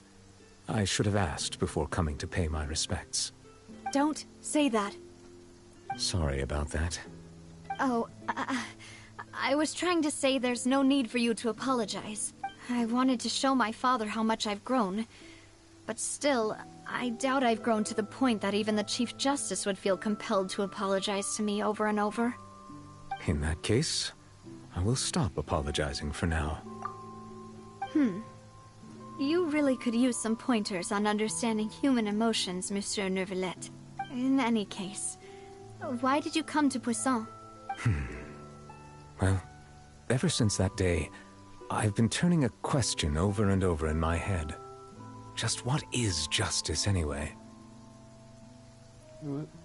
There was once a time when I didn't want to believe that there could be anything more important to humans than life itself. Oh, rather than that, it's probably more truthful to say I didn't believe humans were capable of resisting the most basic instinct of living things. That they could rebel against their own nature, or consider certain things to be more important than their own lives. Which is also why I didn't stop your father from beginning that fateful duel. I believed that a truly innocent man would never throw away his life like that. That there was nothing, should have been nothing more important than one's own continued survival. But Mr. Callus proved me utterly and decisively wrong. If not for his sacrifice, the serial disappearances case would have remained unsolved to this day. Mr. Callus made the choice he did for his daughter, for his associates, and for many people completely unrelated to him. And in the end, from a certain perspective, one could say that he did it all. A justice that's higher than life itself. So, you asked me why I came here. I just wanted to say my apologies to Mr. Callus in person. I should have noticed all of this much sooner.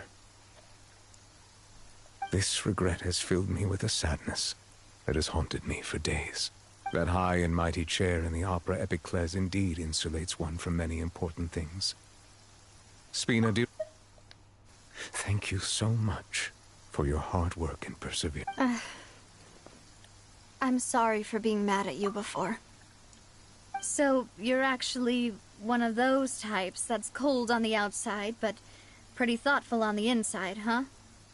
That reminds me of Silver, one of my guys. Sorry about that. Self-expression is not one of my strong suits. Didn't I just say you don't need to apologize? Ah, so Navia and Neuvillette seem to have made their peace as well. Let's not disturb them for now. We can wait till after they're done.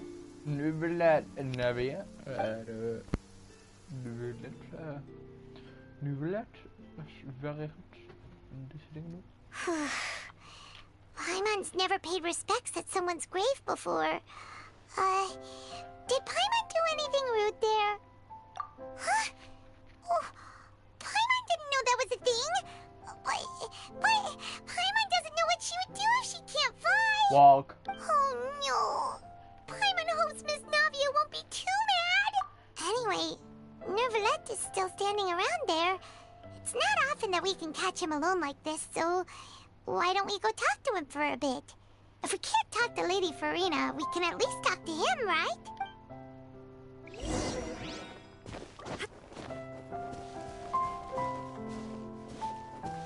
Actually, no.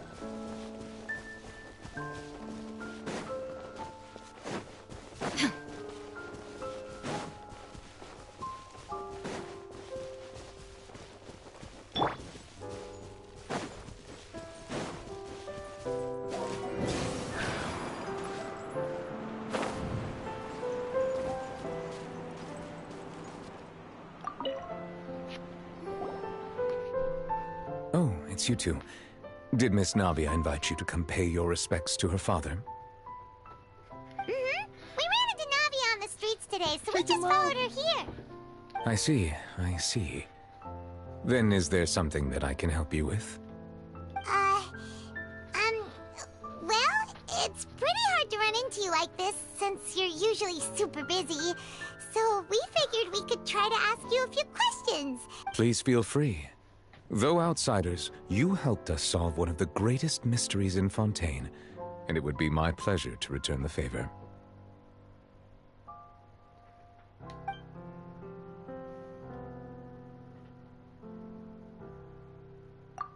So, at court, the bad guys referred to that special water as water from the primordial sea, but what is it really?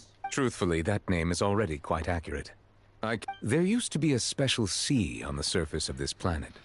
The nature of its seawater was rather different from that of the sea we know today. Most of Tevat's life forms were first born in that special sea. You could say it nurtured much of the life on this planet. Huh. So it really... But today, the primordial sea no longer exists on the planet's surface. What Vacher discovered must have been some kind of special case, or a remnant from a truly ancient age. Huh. Indeed. Why would the primordial sea, which was known to engender and nurture life, suddenly reverse itself and devour life instead? To be frank, is there anything else?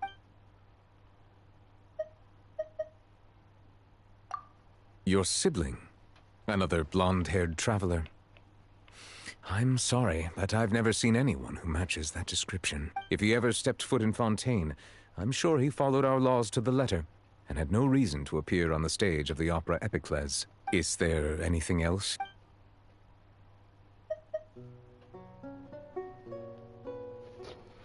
I know. My apologies.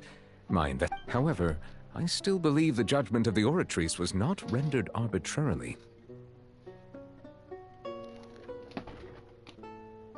There's no way we just beat it. But you also said you thought he would... For many years, as a divinely created, not only can it, which is all to say, I've been prepared for a situation like this for a long time. So when Lenny told us that he heard a human voice from the room where the Oratrice's core is stored... I was not aware such a thing had occurred. Perhaps that could serve to prove my conjecture.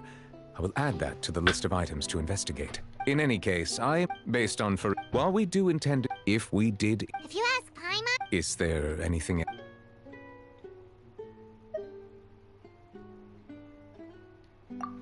That the sea level... Does that appropriate... That's right! Yes, up to the present. Rumors have it... A prophecy? 2 parts of the... Speaking of... If the rumors were... But... Is there... Very well. It was my honor. It will soon be time for me to leave. You really are super... Crime and villainy do not have the day off. And so just... All right. You've got a point. Huh? Paimon just noticed that the rain has stopped.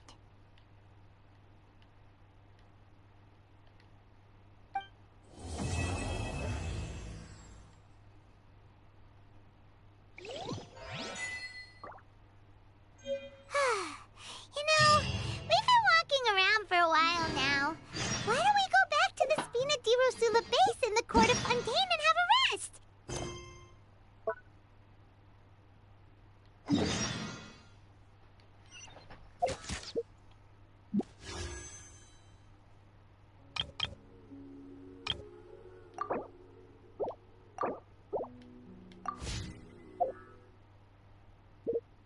Navia said something about having a place ready for...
Barbados.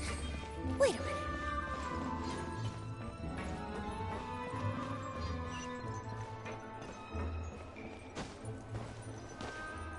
I mean, 8th September. It's just a week It's away. waiting for us as promised. Navia is such a good person.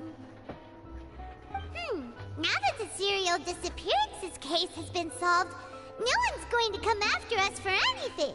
Why don't we stay and rest up here for a while? Even machines in Fontaine need to stop and recharge now and then. Oh, come on. This place... Oh, remember that detective story Paimon read before? Well, yippee! Then it's agreed. Come on, let's get...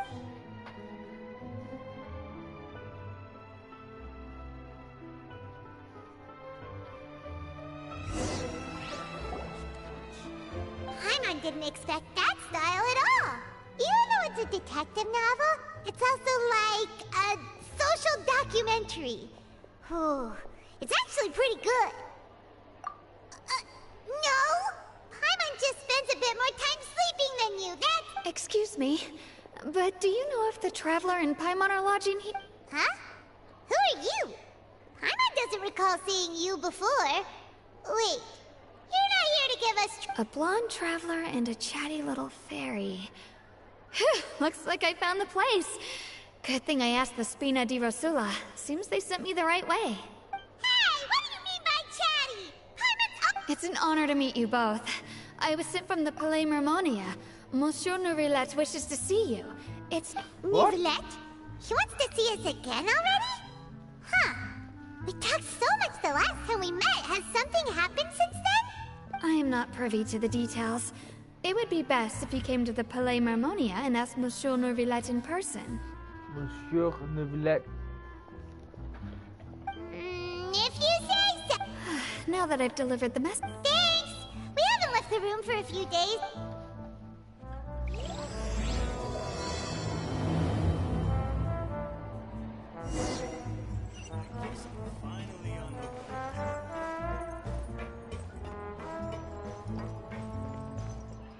Nice lighting.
Music slaps.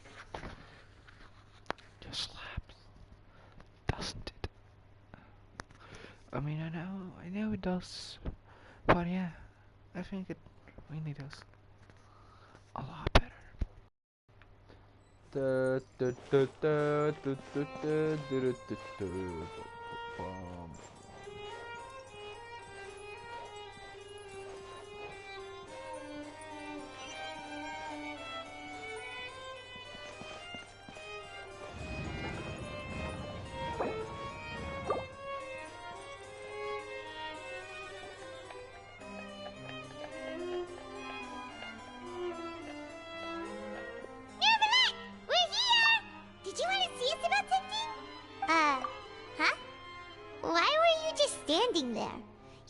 Yes, I did send someone to fetch you.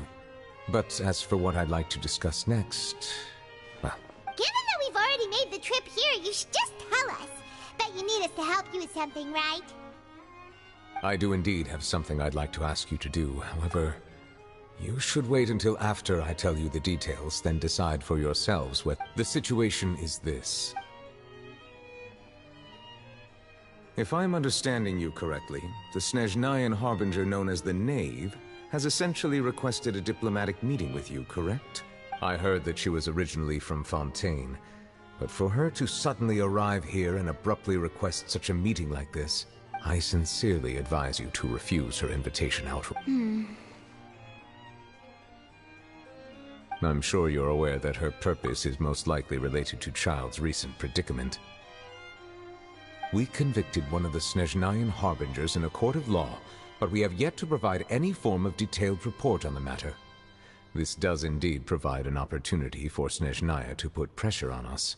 I believe we should adopt an evasive stance until we can provide a proper explanation and have a preliminary plan on how to deal with the matter. No, we shouldn't. I think we should agree to the meeting. What the fuck? Oh? Well, you see, that owe an explanation. If we keep putting off the meeting, it could easily result in the problem escalating, right? It's like a fight between two friends. If they don't agree to see each other and talk in person, isn't it possible that the friendship could end entirely? Though diplomatic relations between Fontaine and Snezhnaya could be considered as friendly, it is only superficially so. You wouldn't go so far as to say that our nations are friends, as you did in your example. It was just an analogy. An analogy, okay? Moreover, even if we were to talk in person, if we don't have sufficient information prepared, it is quite possible the result wouldn't be restored relations, but a complete falling out. I don't think we should overthink those possibilities yet. Even if the logic of the divine is not immediately... Besides, you'll be at the meeting. If any problems do pop up, you'll have no problem navigating them. I must clarify that interacting and communicating with people outside of court is not my cup of tea. It seems you think too much of me. But more importantly, when did I agree to join the meeting with you? You mean you won't come? No, that won't do. I can't go to the meeting alone. You have to accompany me. I must take you with me. Lady Farina, could there be something else regarding this matter that is being kept from me? No, not at all. Look, I am the Hydro Archon of Fontaine, Focalor, the god of justice who is loved and adored by many. So I only hope that justice will be served in this matter. Don't overthink it. I'll go find someone to arrange the meeting. Bruh.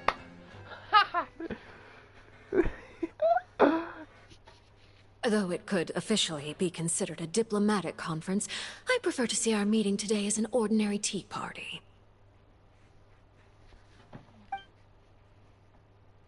I assume you see it the same way, Miss Farina?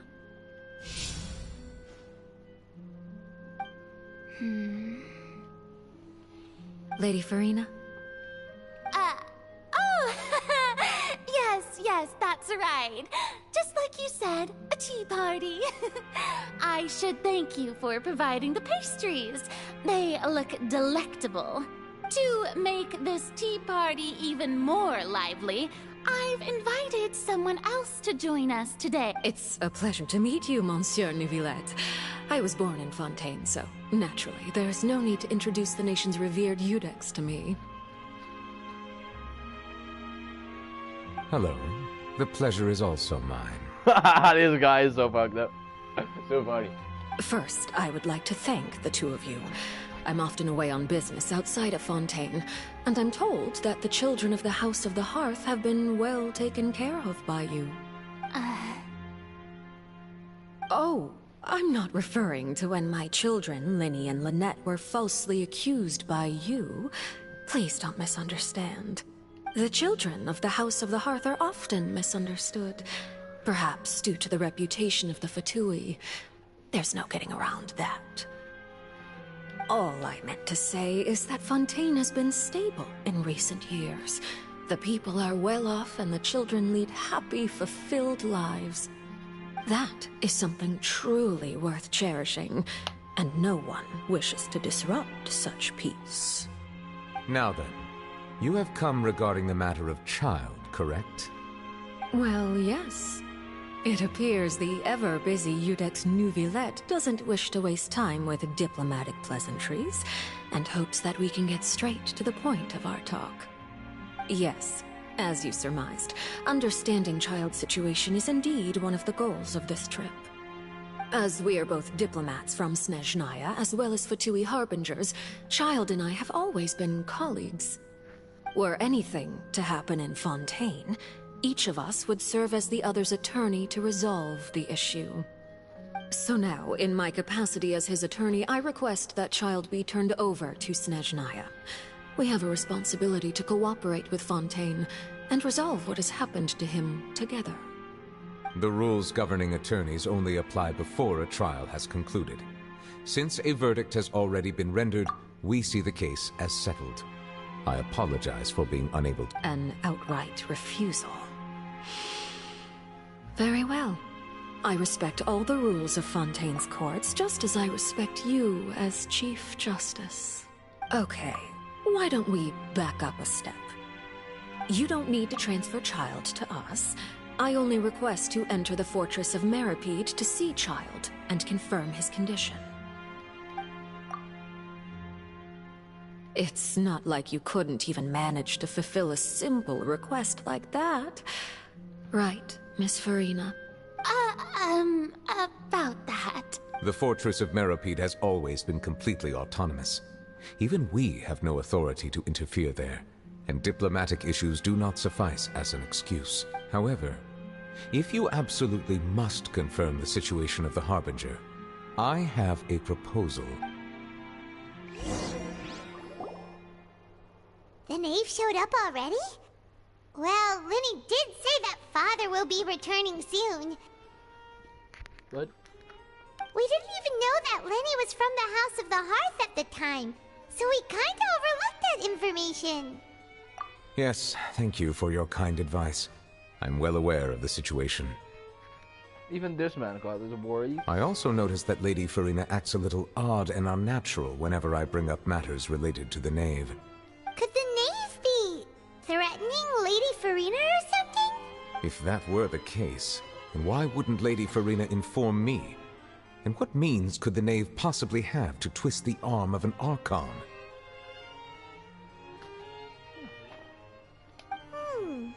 So maybe that's not very likely. Even though Farina can act a little weird at times, she's still an Archon. In reality, this problem is even more thorny than it appears. According to reports from the fortress of Meripede, Child recently disappeared under mysterious circumstances. The details are still unclear. We cannot rule out an escape, but there have also been no reports of him outside of the fortress of Meripede. Special guards oversee the fortress, and its internal systems are extensive. Combined with the special characteristics of the surrounding terrain, an escape should not be possible. I suspect that there's something else behind Child's disappearance. I was only willing to share this information with you because you are friends of Child, and it is my duty to see justice done. So this is what you wanted to see us about before. Yes. I would like you to go to the fortress of Meripede and investigate Child's disappearance. Yes, is that fair? This was my proposal during our meeting with the knave. Rather than allowing her to intervene, I offered to send someone to find out about Child's situation and report back to her in detail. The knave did not seem satisfied by my proposal, but she still agreed to go along with it for the time being. Her words were, "We will talk more once we have that report." So that means we bought ourselves some time. Firstly, you're already acquainted with Child. Your eyes may discern relevant details there that others would miss. True. And secondly, is the consideration of the unique nature of the Fortress of Meripede. Isn't it just Fontaine's prison? I would not define it so crudely. The Fortress of Meripede is not affiliated with the court system of Fontaine on paper. It has always existed as an autonomous entity. Early in Fontaine's history, criminals were punished with exile, not imprisonment. Even today, sentences against convicted criminals still include exile, just as before. Oh. Great system then? Ow. Yeah.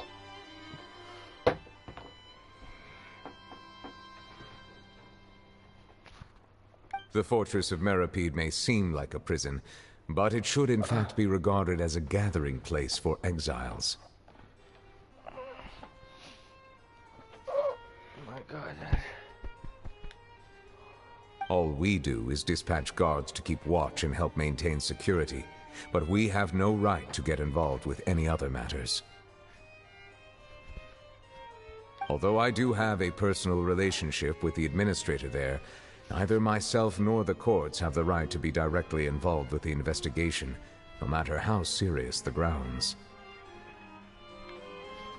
Oh, Paimon gets it now.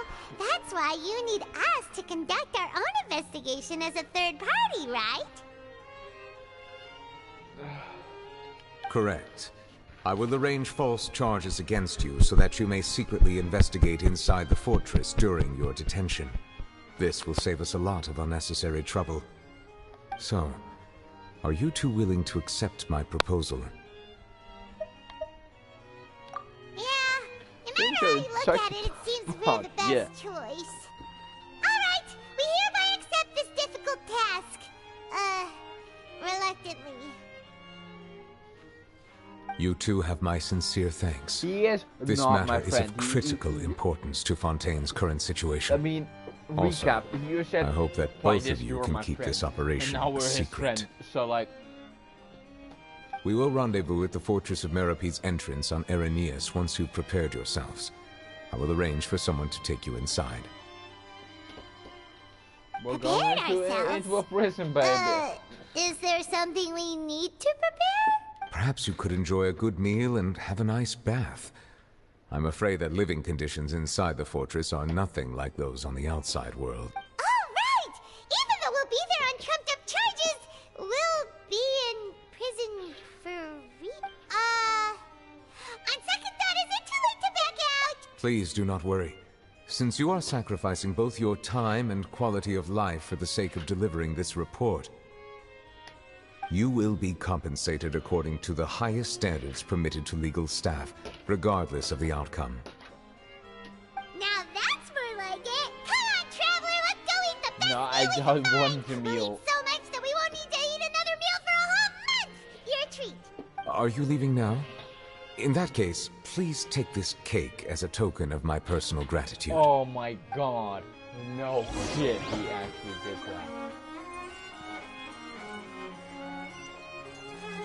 Thank you. We left as travelers. We entered as travelers. We left as prisoners. Wow, good diplomacy, man. Good diplomacy, I call that. That's awesome. Who doesn't love that diplomacy?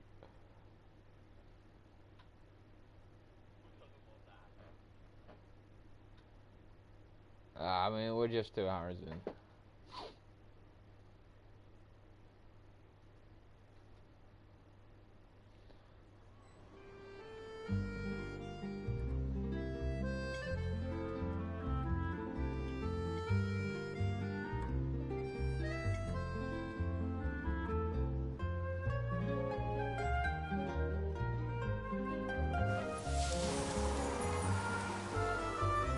Yeah.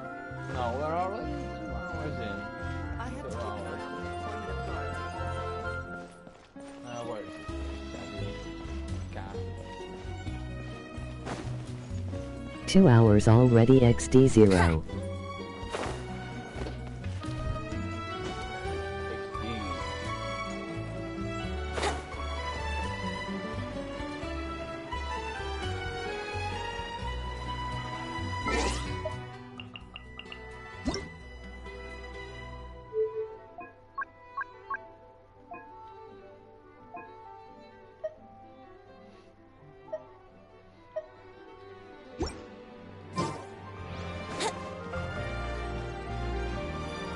that safe or not?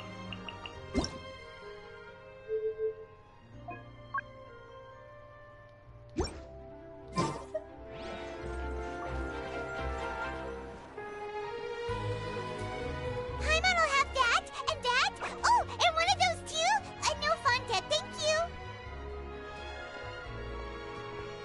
Fontain. That cake was pretty good. But as soon as Paimon remembered that we were about to go to prison, Paimon's stomach suddenly became Why does completely that sound like empty. a German?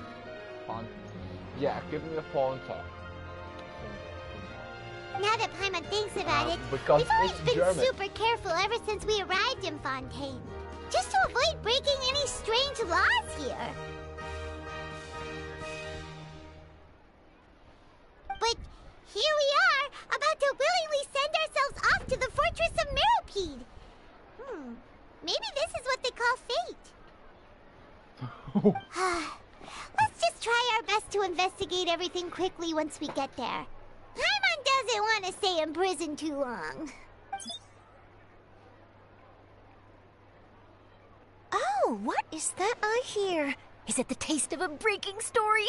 Hey! You can't hear a taste! And what are you doing here, Charlotte? Oh, don't remind me. I invited an eyewitness to a case to eat here, and I was planning to get some great material out of him. Calm down, calm down. This is nothing new. As a journalist, you should be used to this by now. You know we can still hear you, Charlotte. No, not Charlotte, right? Never mind. It's nothing. I just heard you I love mention her the Fortress of Meropide. You didn't commit a crime, did you? Please tell me all about it. No way! We would never! We're just going there to... Oh no, Paimon almost forgot that Neuvillette told us to keep it a secret! Huh? You're being arrested for that? Oh. But now that I think about it, I suppose that's not completely unreasonable. That's pretty despicable. Almost as offensive as committing theft. You mean Paimon really did something that serious? Sorry, Paimon really messed up. Well, in that case, it's nothing particularly newsworthy after all. Oh, how disappointing. Oh, right. There's still a chance. Since you're going to be at the Fortress of Meropide, would you be willing to help me gather About that, Paimon doesn't think we'll have any time. Oh, it's nothing difficult. All you have to do is think of a way to get some time face-to-face with the warden of the fortress. He was awarded the honorary title of Duke in Fontaine. Sounds really cool, huh? Only those who have made significant contributions to the nation have been conferred this title. It's incredibly rare. On top of that, the Fortress of Meropide has never been under the jurisdiction of the courts. Practically nobody, including journalists like me, knows anything about the person in charge there. Oh, I love the dress. It's cute. Oh, if I could write an exclusive article about him, I bet it would sell a boatload of papers. You make it sound easy, but it really depends. Of course, I wouldn't ask you to do it for free, so this meal is on me. Alright, you got a deal. We'll do anything you want. Oh my god. Paimon. Come on. Then it's settled. The food should be here any second, right? Huh? Wait, just how much did you order? Oh, look.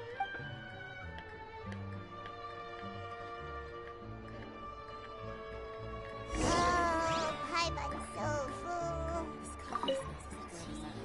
I had no idea you could eat so much. That didn't go according to plan. Please, please, don't forget about the material for my news article. Yeah.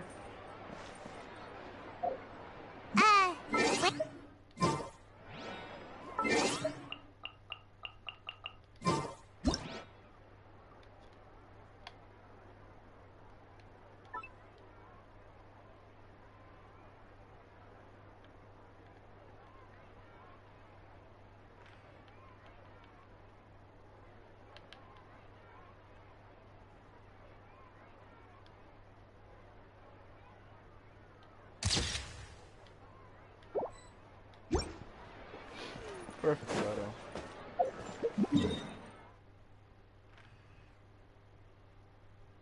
Seriously?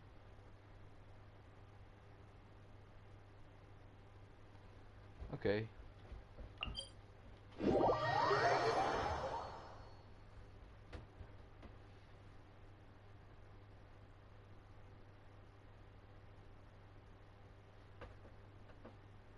Brew.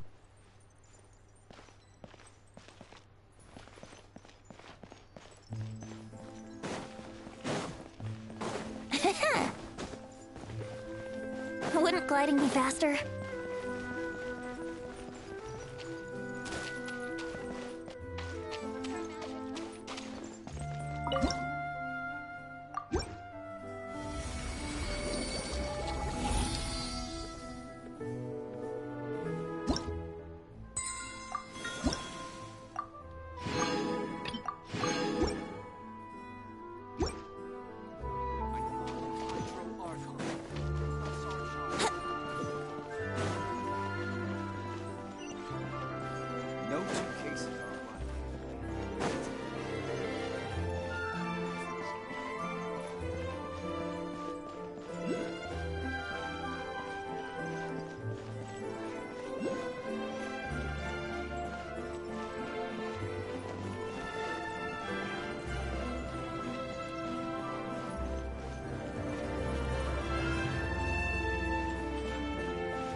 Jesus, man, look at the fucking building.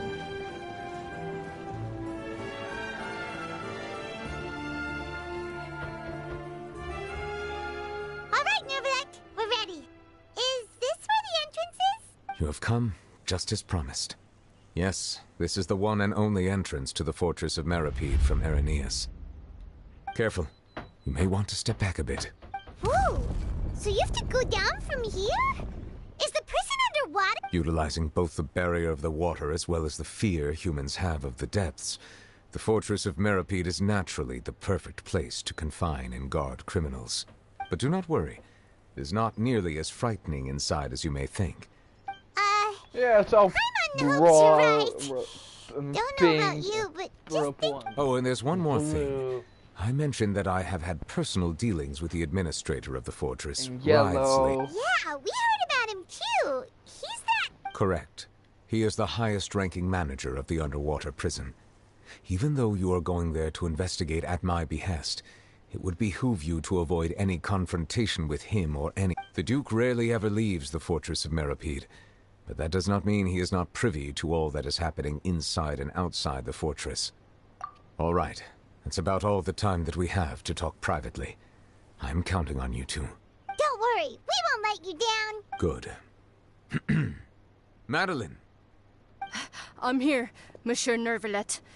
These two are the newest convicts, I presume? Don't worry, they won't escape on my watch. Like we would try. Please follow me, you two. I'll process your paperwork for entering the Fortress of Merit. Alright.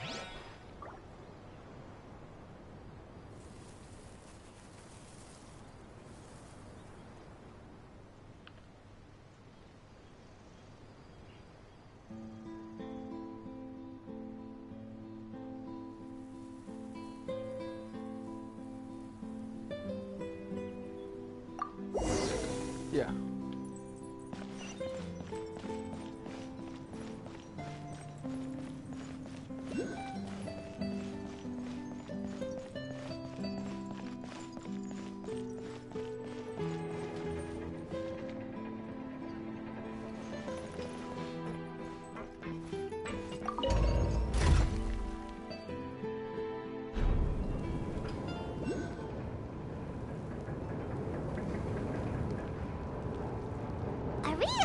Underwater now? Yep. Huh. So this is what it feels like to be a criminal in Fontaine. It looks so good though. You two seem to be taking this pretty well. It's rare to see convicts in such a good mood.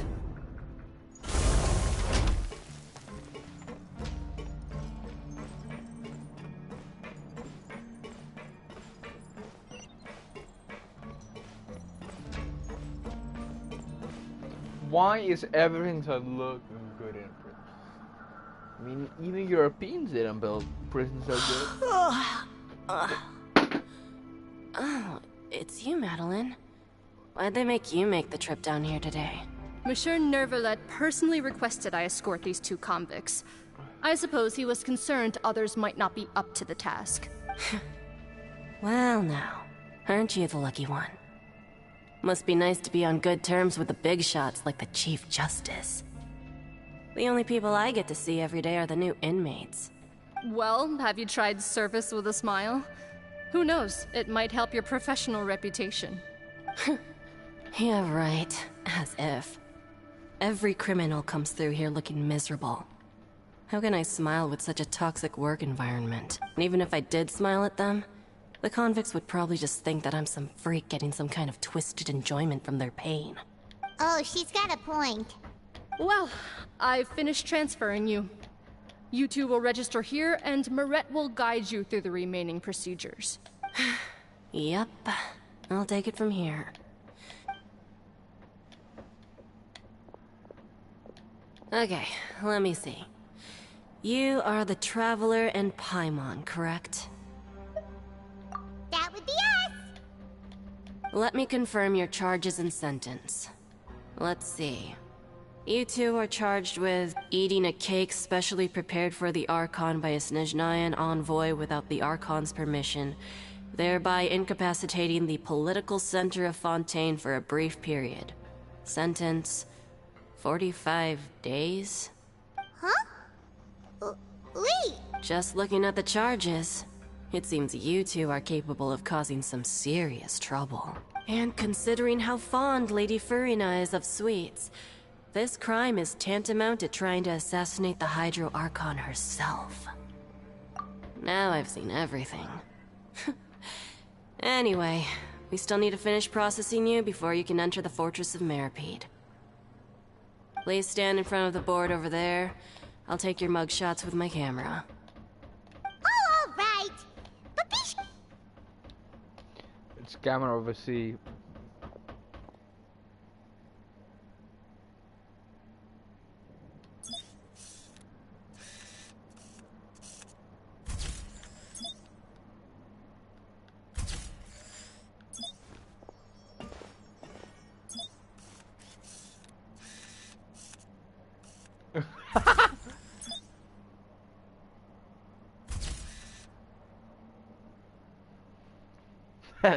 Yeah, that's a good one.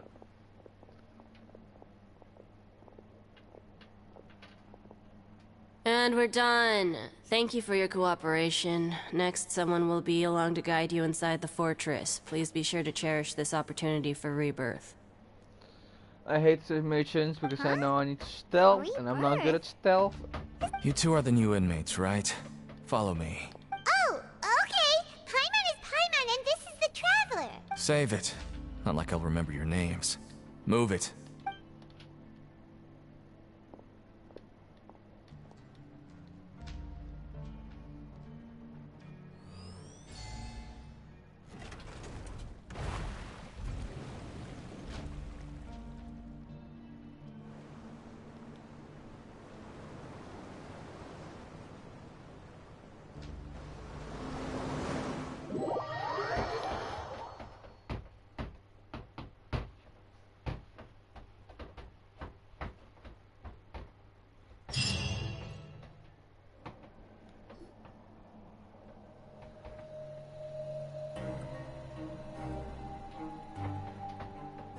So, are you one of the guards here?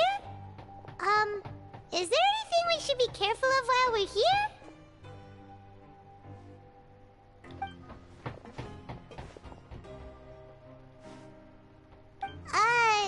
Did Paimon already ask something she wasn't supposed to? Why should I tell you anything? What's in it for me? This is exactly why I can't stand you fish. I wouldn't even be doing this if it weren't for the credit coupons. Credit coupon? Alright, seeing as you're not the annoying kind that's getting dragged in here crying and blubbering, I guess I can tell you a few things. Mora means nothing here. Here, we use credit coupons. Coupons can get you almost anything in the Fortress of Meripede. Desires? Fulfilled. You want power? No problem. Coupons can even change fate itself. So, credit coupons are a currency that can only be used here? It's not as simple as that. Like Moret said, everyone gets a chance at rebirth. No matter how much money or power you had before, it means nothing once you set foot inside the fortress of Meripede. Everyone starts from the same place, and you have a chance at a new, less terrible life. I guess that's the real purpose of the coupons. They symbolize true fairness and true justice. And this is also exactly why so many criminals choose not to return to the outside world. Oh, so that's what the Fortress of Meripede is like.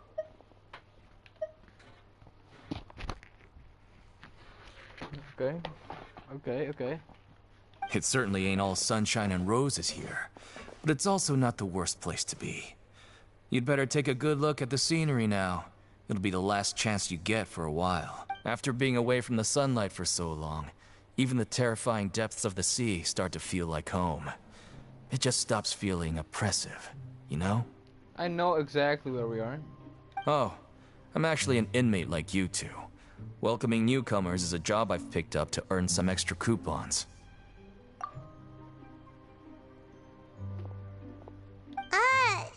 Why aren't you in? I've told you enough for free. Any more info is gonna cost you. So all you care about is Mora! Wait, no. Coupons? Almost there. It's down through here. Your turn to give it a try.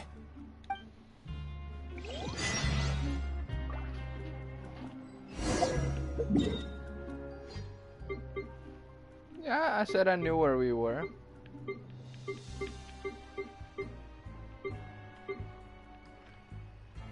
Exactly, I knew it. Here you also have these things.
So, we're going even deeper now?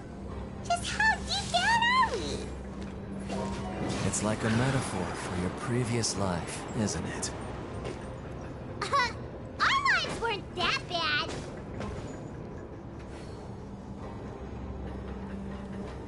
Can we travel the road in 17?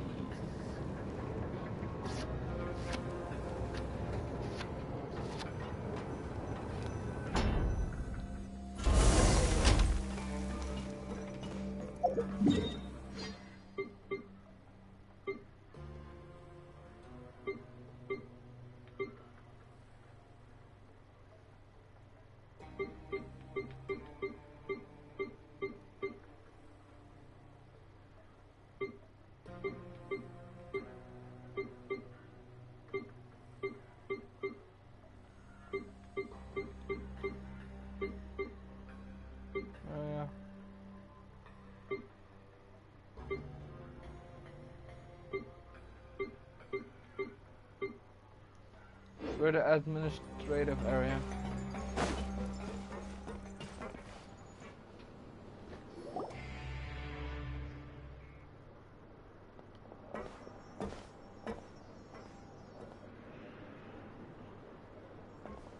So this is the actual entrance to the Fortress of Meripede?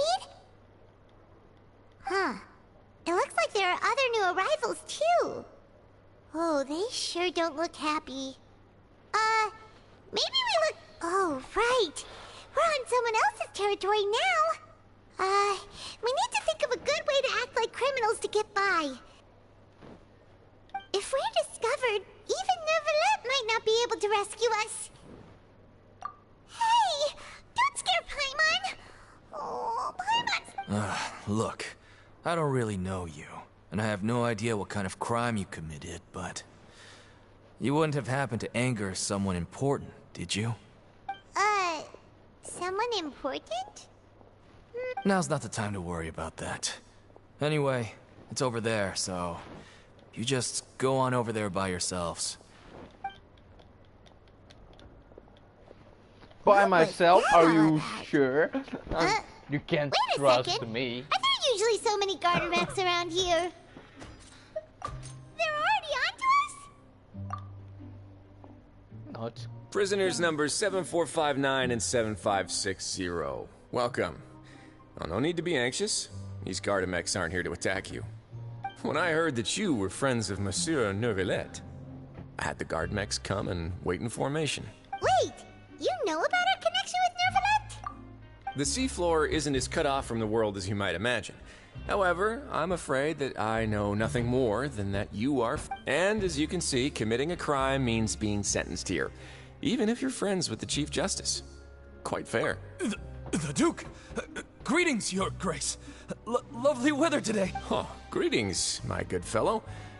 Well, I'm willing to imagine that the weather is as good outside the sea as you say it is.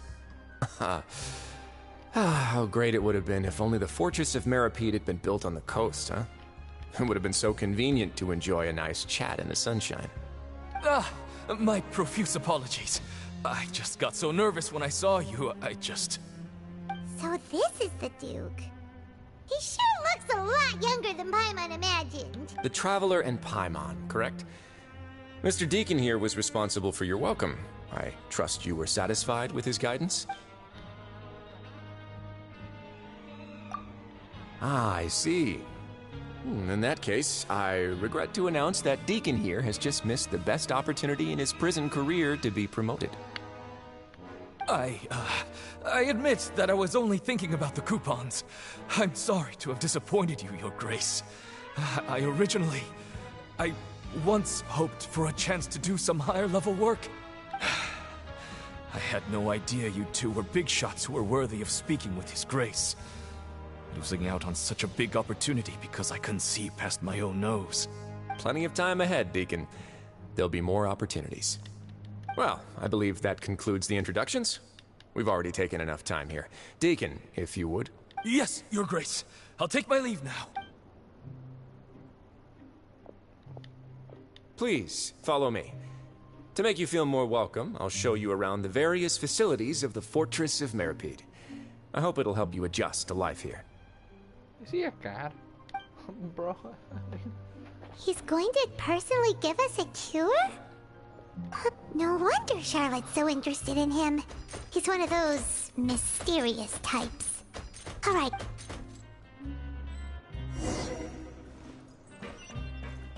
Wouldn't gliding be faster?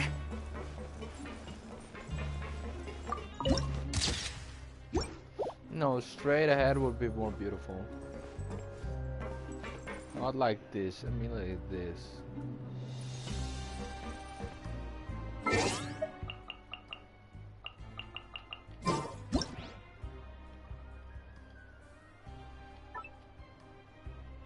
Yep, welcome to an experience with me.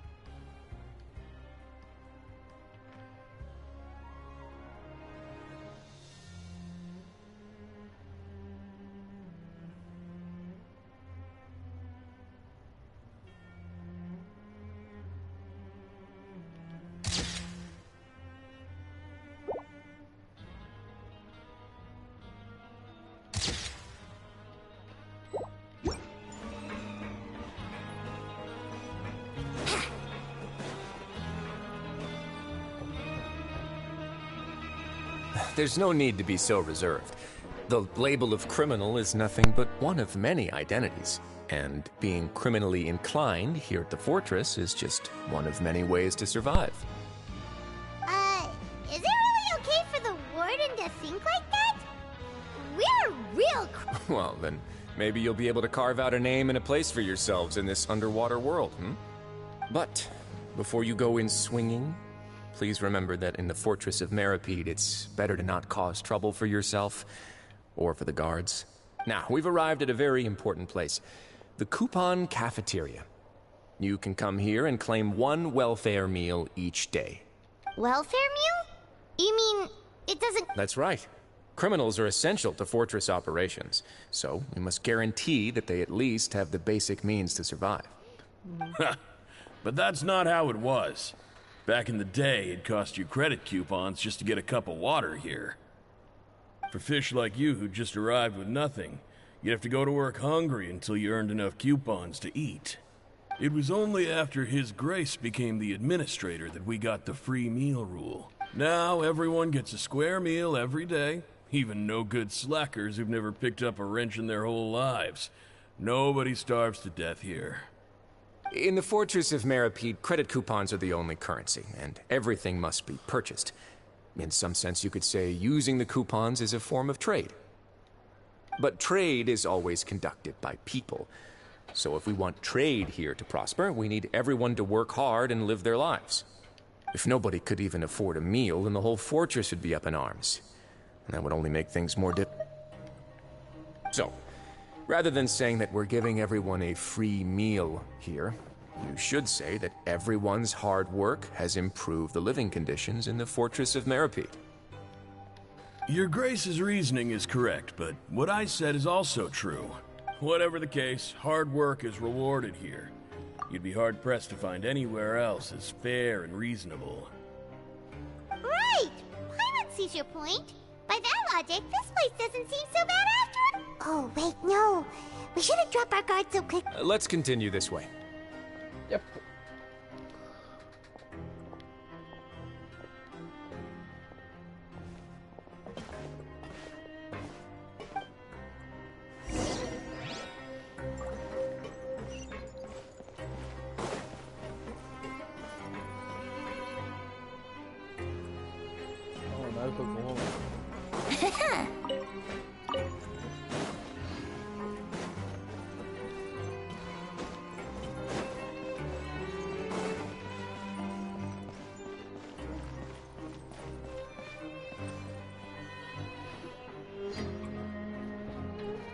This place is known as the Pancration Ring.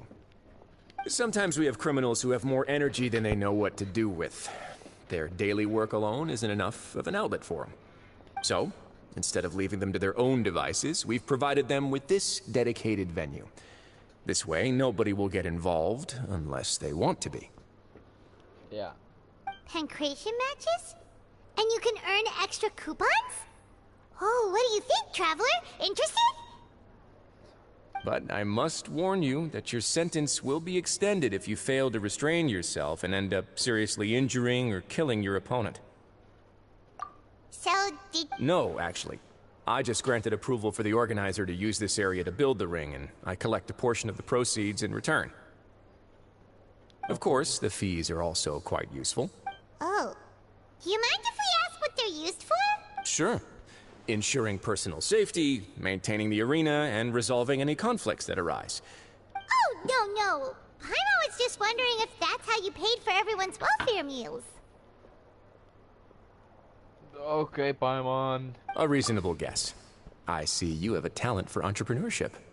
Oh, you hear that? Paimon has a talent! So we can start a business here? That is something you can discuss between yourselves later. Let's move on for now.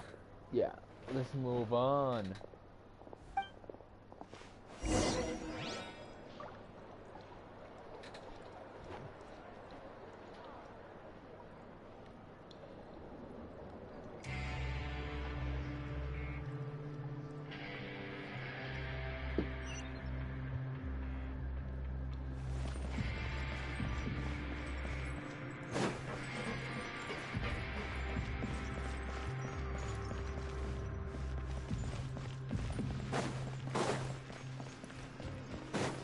Wouldn't gliding be faster? No.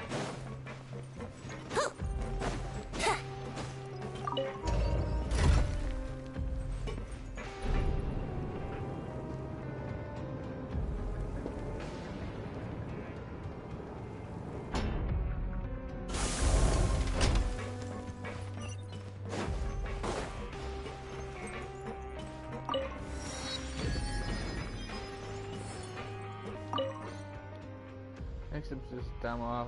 Sorry, I was daydreaming. Do you need something?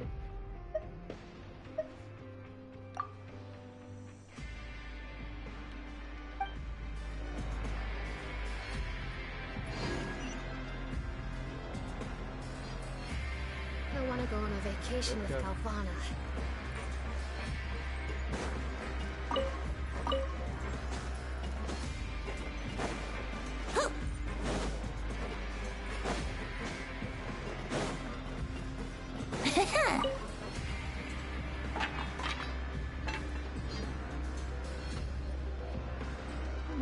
It just is there. Your Grace.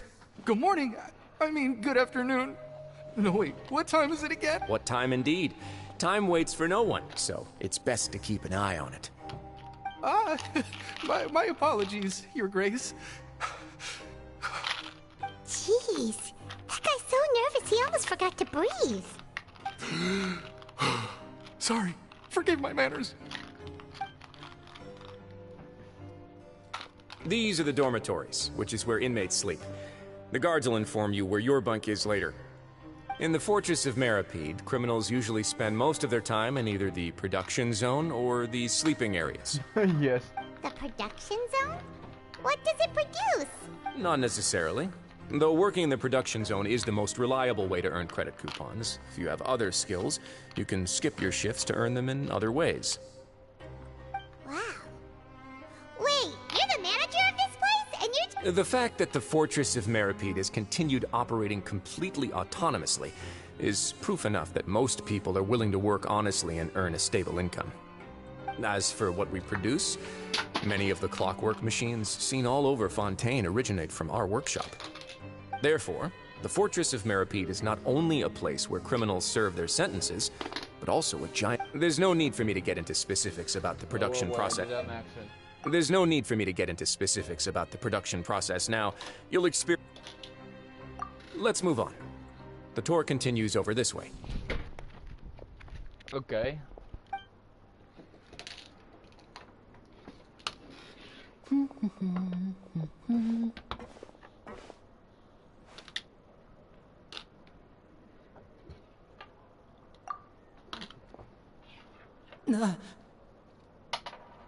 What? He was not... Okay. Oh!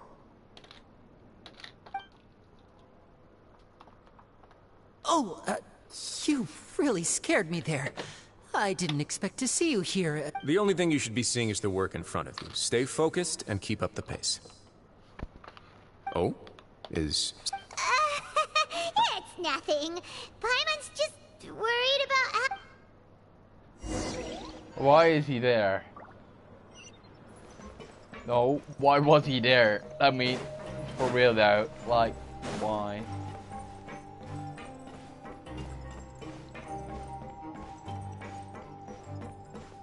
You know, you could say about the architecture. There is no architecture. There's no architecture, it's just pipes.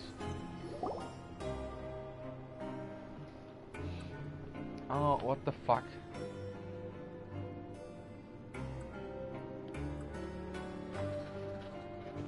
Didn't expect her to be Your here. Grace? What are you doing in the infirmary at a time like this?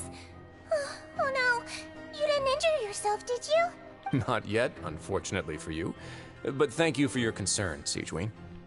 Siegeween. Then you must be here for those two. You know? Allow me to introduce you. This is the infirmary, and Siegeween here is the Fortress of Meripede's head nurse. Hello, new faces. They call me the head nurse, but I actually handle all the nurse-related work all by myself down here. Since you seem to have some rare downtime with no patients, perhaps you could find the time to join us for dinner? Oh, then these two must be some important convicts. Sure, I'll join the welcome party. Thank you. Your presence will be the pièce de résistance for today's tour. Oh, so the tour part is over now? I believe I've already covered the primary aspects of life here in the fortress. As for your work, there'll be someone else to guide you through the details. Is there anything else? I seldom conduct tours, so why don't you just ask if you have any questions? What Then let's head back to the coupon cafeteria.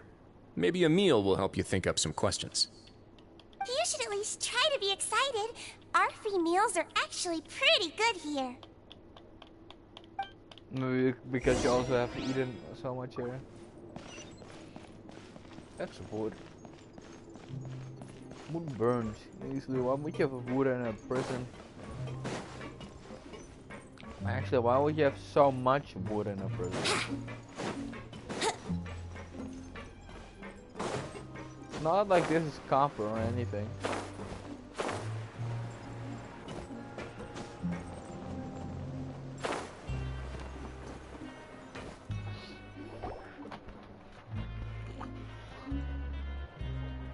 What do you think of the food?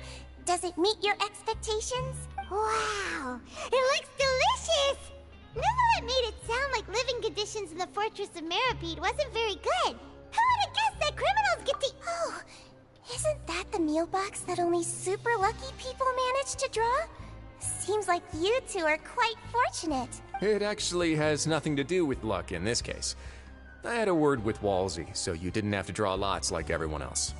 Oh, you mean the meals are random? Yes, what you get to eat depends completely on your luck. You could say that it's a distasteful little game that Chef Walsey likes to play here in the Paimon knew it! If criminals got to eat tasty food like this every meal, the crime rate in Fontaine would skyrocket for sure! Excuse me, did I hear you mention Nervulette just now?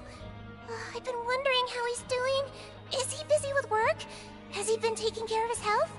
He seems healthy no matter how you look at him. But he works so hard all the time, so it must be really tiring. It sounds like he hasn't changed a bit.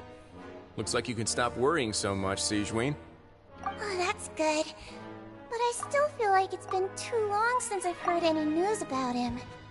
No news is good news. Maybe next time I've got something to discuss with him, I can invite you to accompany us.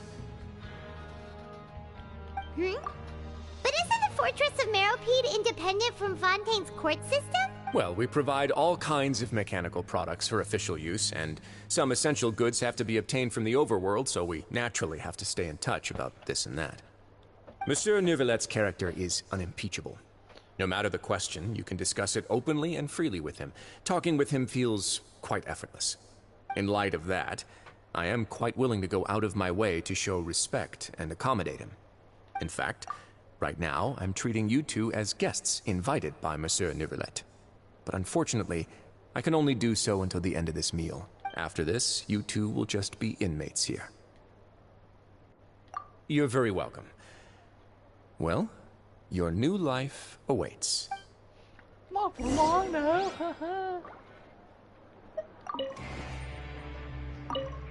Now that I've gotten a good look at you two, I think you're very cute. After all, heavy is the head that wears the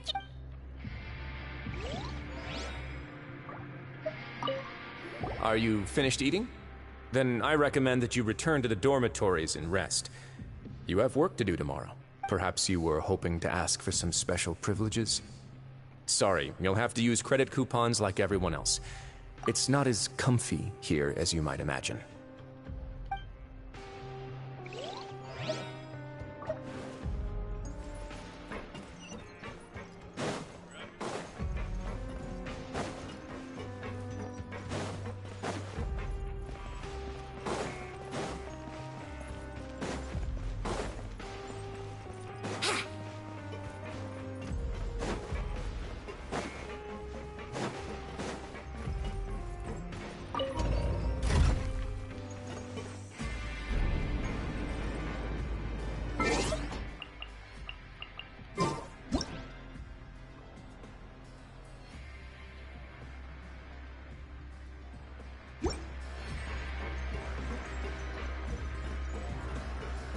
I like no UI. I like when there's just no UI.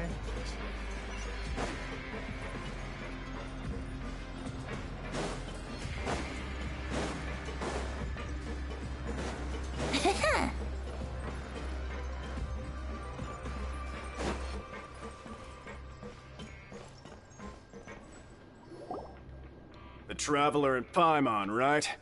Listen up. As new inmates, the only thing you need to worry about is what to do and when to do it. Don't make any extra trouble for yourself. Your bunks are right over there. Follow me.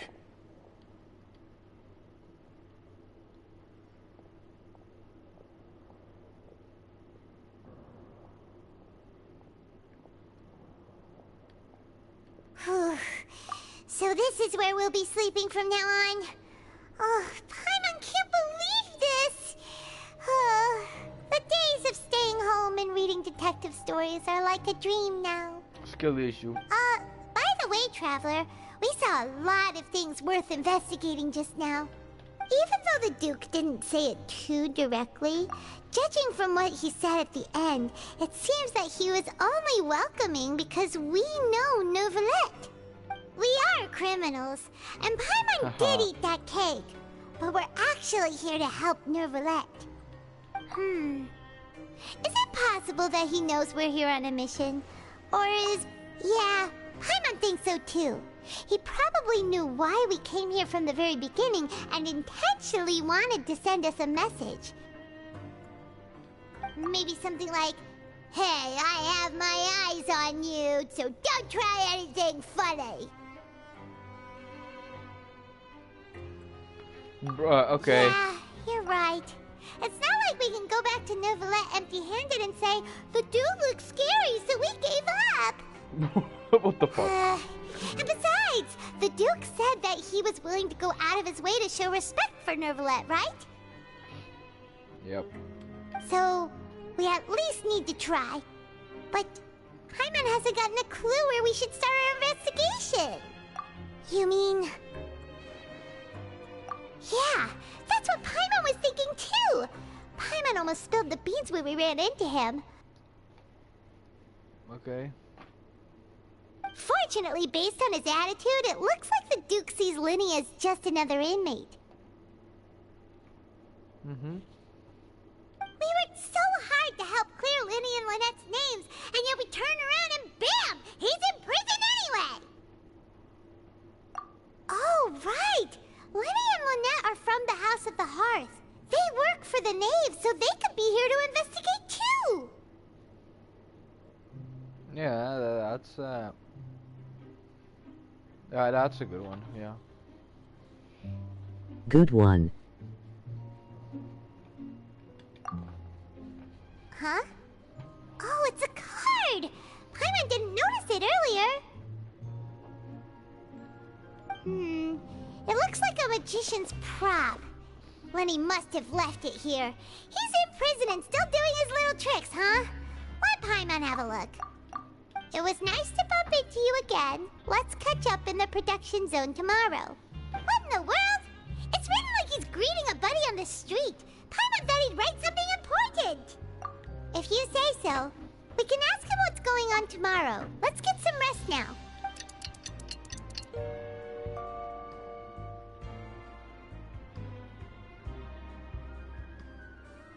Hey, you're finally awake!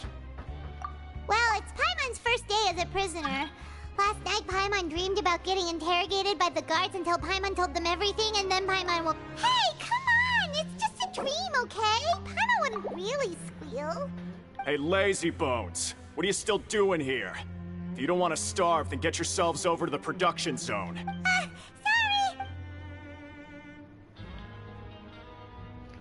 Sorry! Clyde.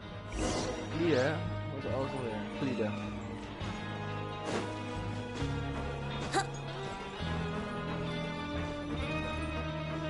Wouldn't gliding be faster? Why is it only one? There could be one there, one there.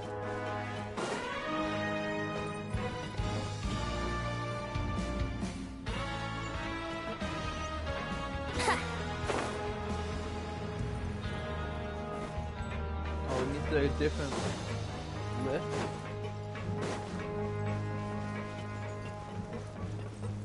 Okay, in the elevator.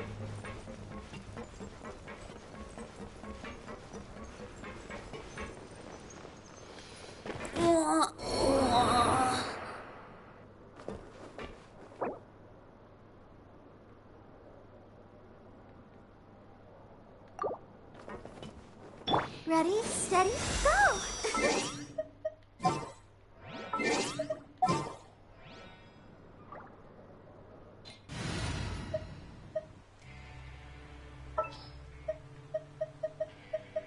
We may leave at any time.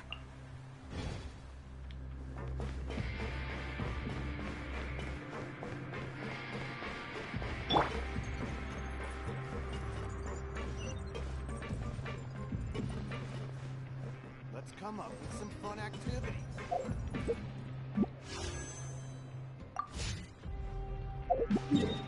Which floor are we now?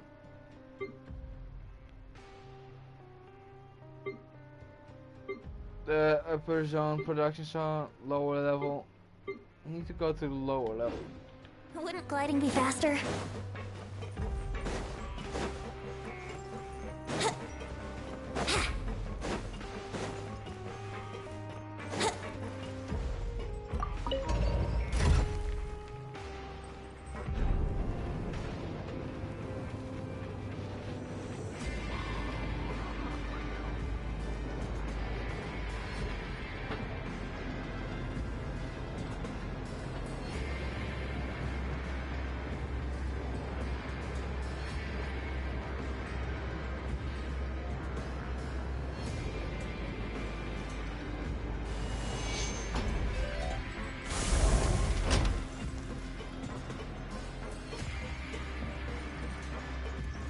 Oh my god.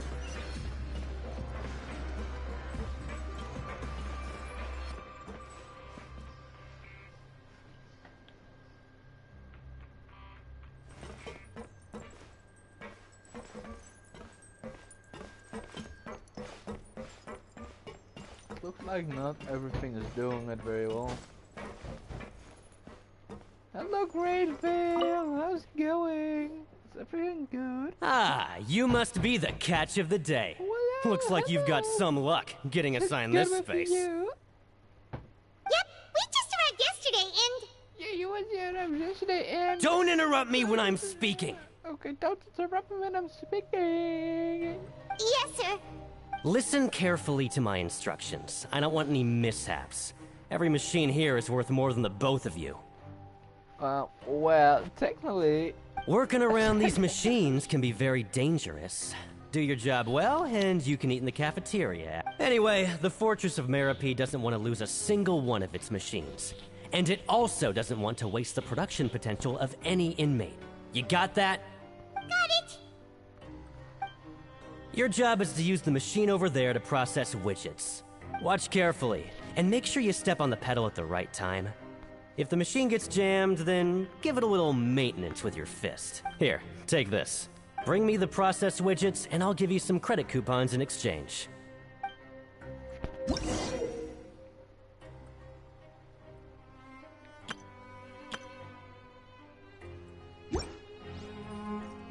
Looks easy. There is no escape!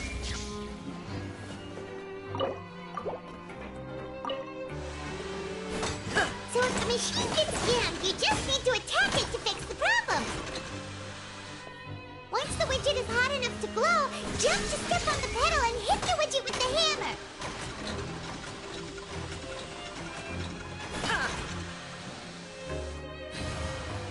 Shine down!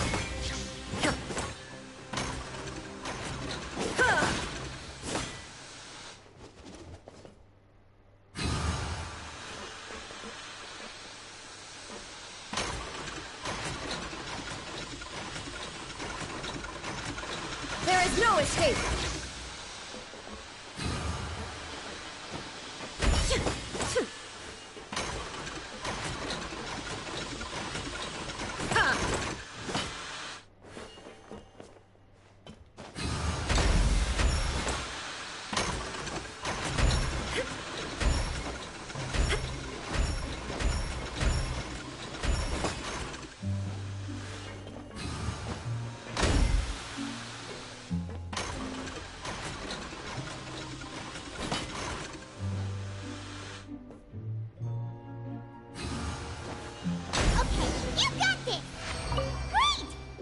Took only the longest time ever.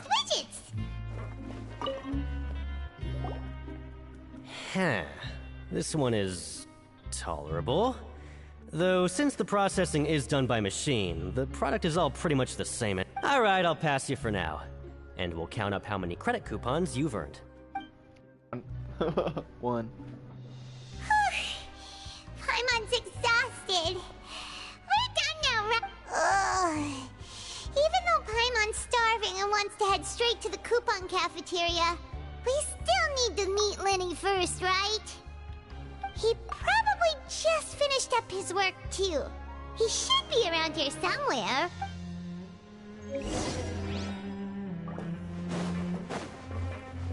What's your red hat, boy?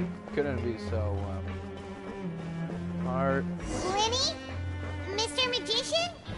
Where are you? Oh, this had better not be some disappearing act. Doesn't seem to be around here. Let's try looking somewhere else. Illusion shattered!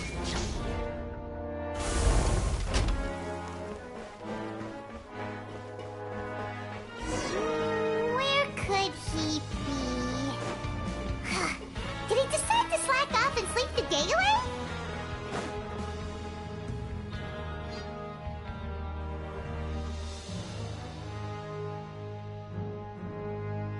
Hey, over here. Oh, you scared Paimon! Oh, you scare so easily now? Is there something worrying you these days? Oh, you little... The only thing we're worried about was trying to find you. Sorry. Come over here, and... What the fuck is he doing in here? I mean... Oh, Lynette! You're here too! You two really are inseparable. That's right. My brother simply can't stand to be away from me. It's not just Lynette. Fremine is also here. Oh, you mean that diver from the House of the Hearth, right? Paimon remembers seeing him in the Court of Fontaine before. Now hurry up and tell us, how did you end up as criminals this time? We fought so hard at court to prove you were innocent, but now it looks like our incredible court battle was for nothing! Sadly, even the teeniest of things can land you in prison these days. I put together a street performance and used the popularity we gained from the Opera House incident to attract a big crowd. And then... Next, I invited several audience members to participate in the show. And then, with the entire audience watching, their wallet suddenly disappeared. My brother was charged with theft, and I was charged as his accomplice, having assisted him in his... It really isn't that bad. The missing wallets are all in the leftmost drawer of the Maison Gardiennage's big filing cabinet. We just need to see how long it takes to discover them. Yep, we should be released then. In terms of the magic trick itself, I think the performance went perfectly. Leave it to Lenny to magic himself into prison. Indeed. Last time I hid my identity from you, I promised that I'd tell you absolutely everything if you were angry about it. No more secrets.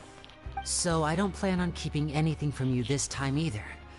At the moment, the House of the Hearth's interests don't conflict with yours. We were instructed by the father of our house, the Knave, to come here and conduct an investigation. Told you so! See? Paimon guessed right. As for what we're investigating, perhaps you haven't heard, but the fortress of Meropide hides a secret. Some even say that the entire fortress exists just to protect it. The House of the Hearth has been investigating this for a very long time, trying to uncover its mysteries. Face blue smiling. But recently, all of our informants, including the ones that had infiltrated the guards, suddenly vanished and have not been heard from since. We believe that this is a direct provocation, and it's the reason why we came here. Father has somehow managed to confirm that Focalors does not have Fontaine's Gnosis. Huh? How did she manage to learn information that important? Father has her ways. Many of them are beyond our imagination, and we've never had the chance to see her at work. But we trust her conclusions. It was this information that led us to suspect that Fontaine's Gnosis might be in the fortress of Meripede and is related to that secret. So it's all about the Gnosis again. Well, that's about it from our side. How about you two? Did Monsieur Nervulette send you here? Bingo! The Knave has been applying a lot of pressure. She wants to know what happened to Child, so we came here to investigate.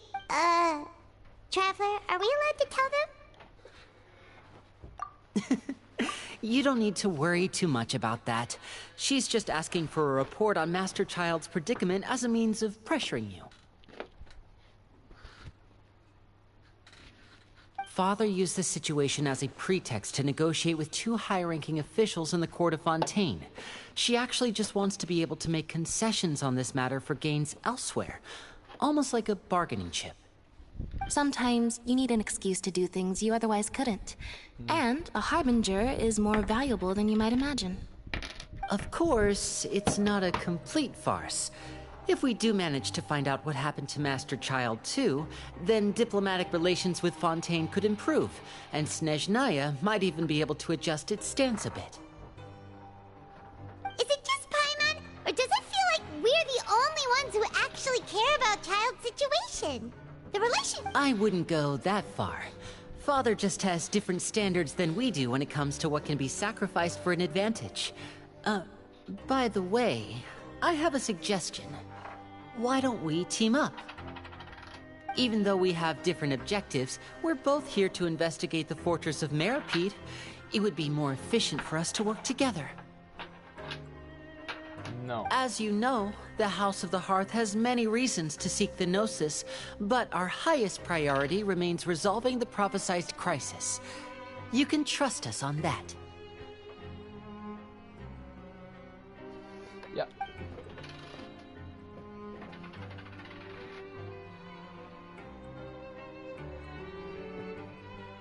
Cool. It says still 0 people, but there's definitely one. See, one I told down. you. Is that so? I'm Sure not enough, it won't be thinking. easy to convince them to cooperate with us. Lenny seems to be thinking pretty hard about something.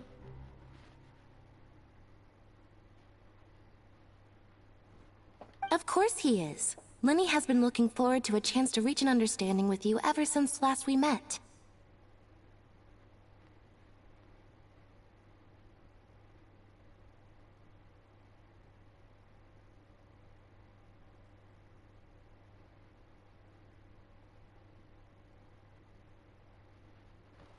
Or, I should say, we were really looking forward to teaming up with you this time. Lynette, just tell them everything, why don't you? It's okay to open up a little. Very prudent of you, and consistent with your behavior since we first met. That's reasonable enough, and I agreed to cooperate on these terms as well.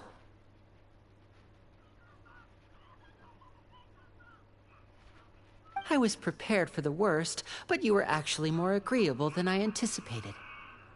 All right then, there's no time to lose. I have some information to share, so listen carefully. Since Lynette and I arrived here, our investigation uncovered the fact that the fortress of Meripede has a forbidden zone. Most people just clammed up and wouldn't talk, but after asking the right questions, we were able to confirm the existence of the forbidden zone from the guards.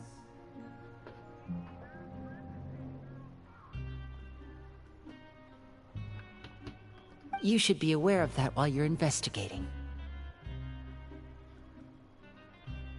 A forbidden zone? Could that be where Child disappeared to? You're right, we'll definitely keep that in mind.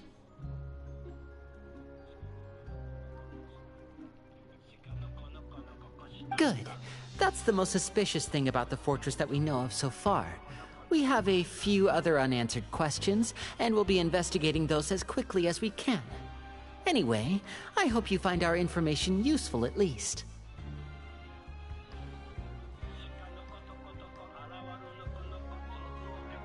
Oh, look at the time. You two must be hungry. You should go to the coupon cafeteria and get some... Oh, that's just what Paimon wanted to hear! Paimon's starving after all that work today. We can talk more about the investigation later. Let's go get some grub!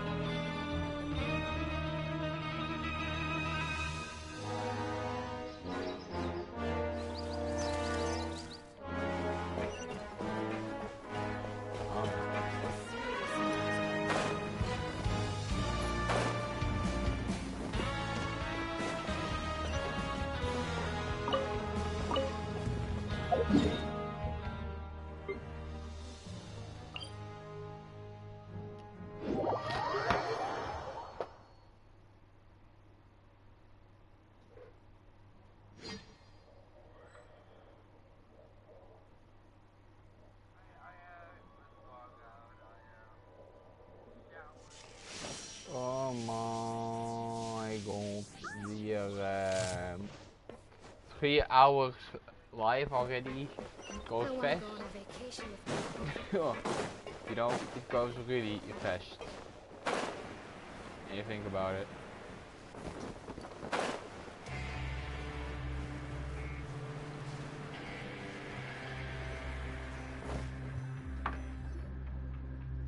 Oh, he wasn't kidding. Today's meal is nowhere near as good as last time.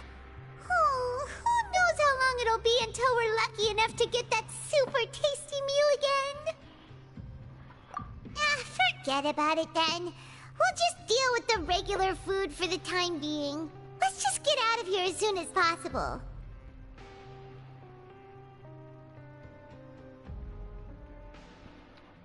But life here doesn't seem all that bad.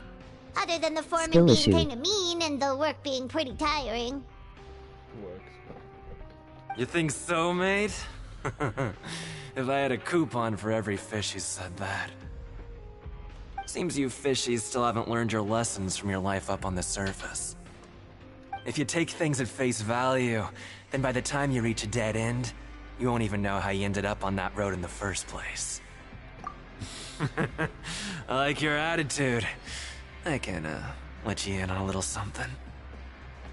Everyone's been telling you to just follow the rules and not cause any trouble for yourself.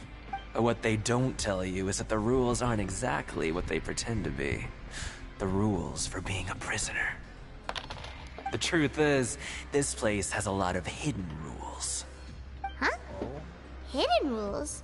Not everyone knows about those rules, but whether you know them or not, once you break one, you might encounter something even worse than death. Black child doesn't not see them. Of course.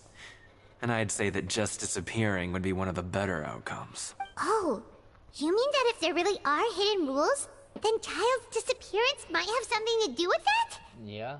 In that case, would you tell us some hidden rules? We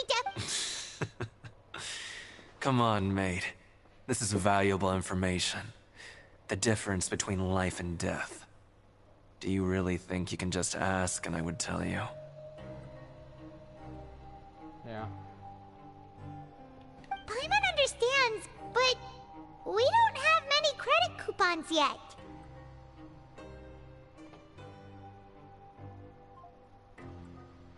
Yeah, I know.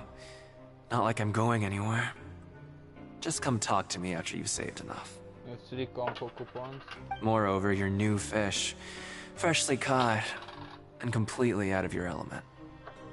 What'd be the point in even telling you anything before you've gotten a handle on your new lives? I'm usually around the rag and bone shop. Just call me V-Doc. Bye-bye now. Video. No. He left. Just like that. Huh. Do you think he's just trying to scare us into buying fake information from him? Yep. Yeah. It might be a good place to start in our investigation. But, like he said, we don't have any coupons and we're still not familiar with this place. Oh, there's nothing we can do about it now. Ah, we were so busy talking we almost forgot to eat. even if it's not.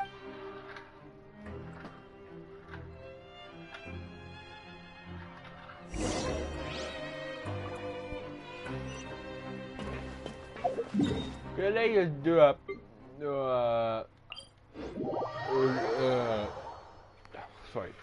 sorry. Buffoons. They are.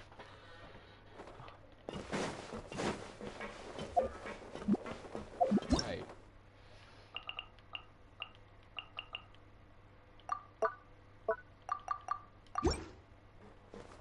I'll prime out 4.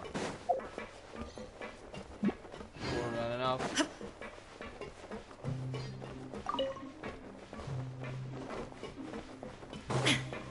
There is no escape!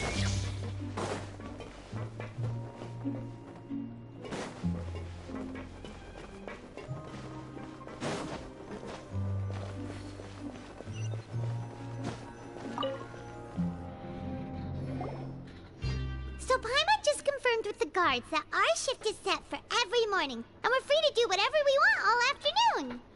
But it seems like most of the other inmates choose to continue working through the afternoon to earn more credit. Oh, and they also said that you can use coupons to skip work in the morning and free up your time. They weren't kidding. Credit coupons really can be used to do anything here. Paimon's so tired. And we'll need to wake up and go to work in the morning. Without any credit coupons, it's not like we can really do anything else. Nighty-night, Traveler. Paimon hopes we can keep making progress on our investigation tomorrow. Welcome to life, baby.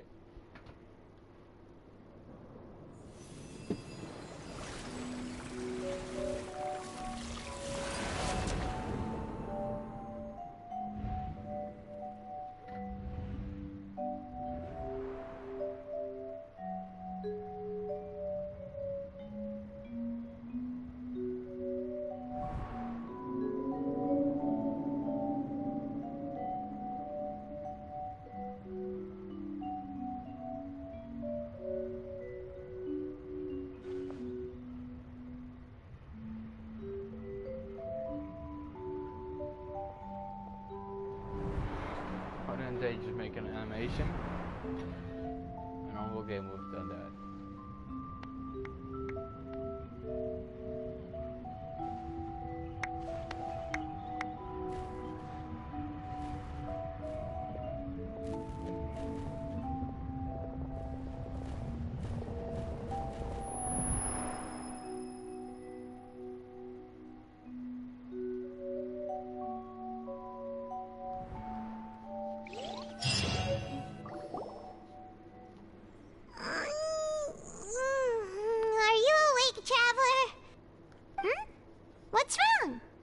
You Nothing. seem to have something on your mind.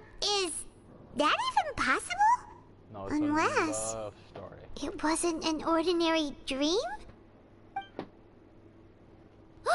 Child's vision! So you had it with you this whole time? No shit. You didn't get back then yet? Maybe the vision connected Child's consciousness to yours. And our investigation has its first major breakthrough! Good thing you brought the vision with you here.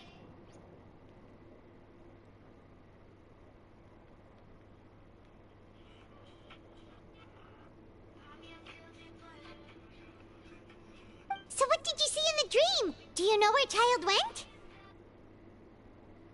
Huh. Okay. Well, hopefully it'll be a bit more helpful in the future.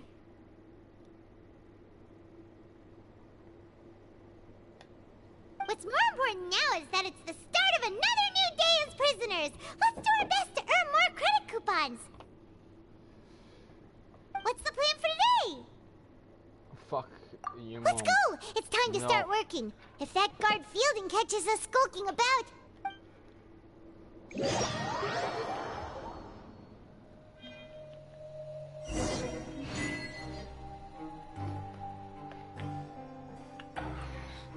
Look who decided to show up! Get your butts in gear and get to work. Time's a-wasting. Your job is to use the machine over there to process these widgets. You step on the pedal when the timing is right. If the machine gets jammed, give it a good whack or two and it'll fix it right up. You got it?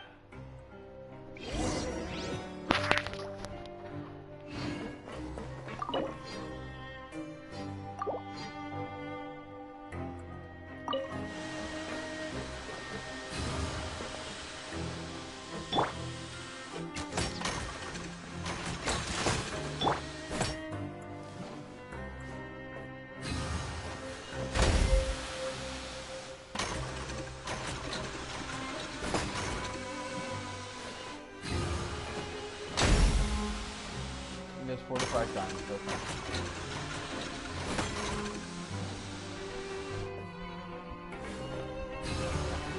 Alright, finished!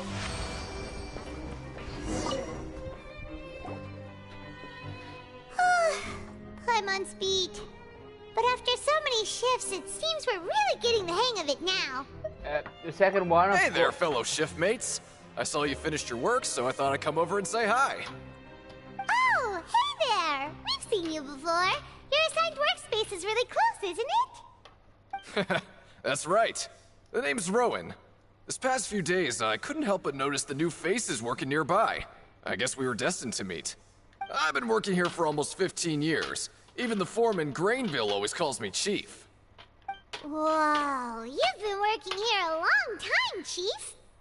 In other words, she hasn't managed anything. Hey, not so loud. If there's anything you'd like to know, just ask me. I know the work here in the production zone better than the back of my hand. Alright, Chief. We'll be sure to come to you first.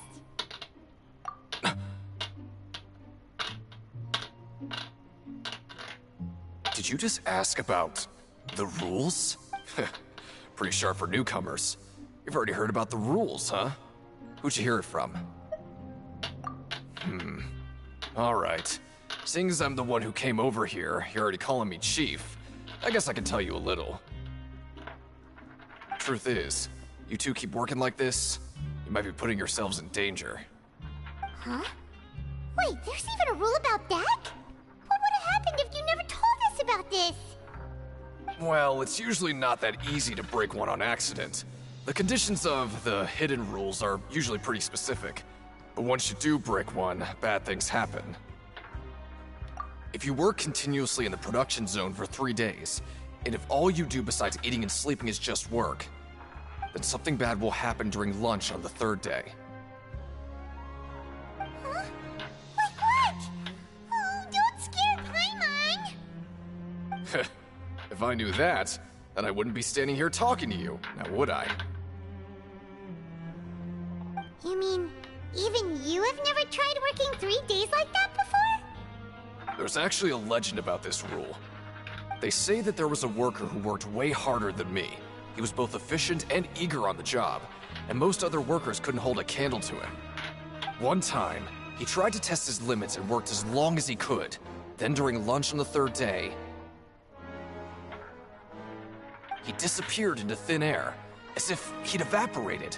Later, some people went and asked some of his past friends about him, but they said, never heard of the guy. How could that happen? Unfortunately, we were assigned different production zones. I never saw for myself what he looked like. Wait, are you thinking that it was... Huh? Oh? You... Listen, kid. This ain't the kind of thing you should be curious about. Let me tell you, you're better off forgetting about it and looking after yourself. Now I kind of regret ever telling you. Yeah, I agree with Chief here. Do you really want to try?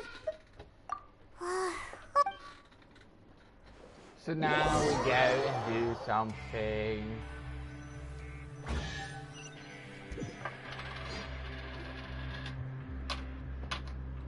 Oh, just a regular meal set. Guess Paimon shouldn't get her hopes up. What would you like to do this afternoon?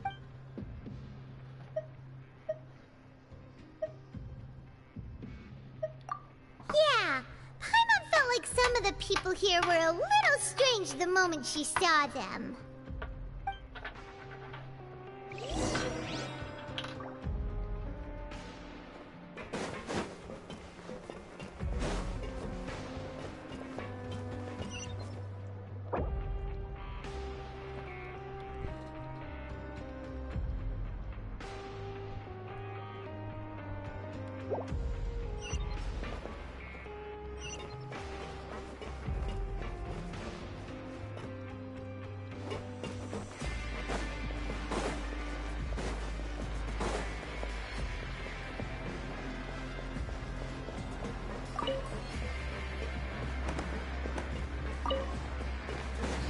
This game is totally not boring. Totally not boring.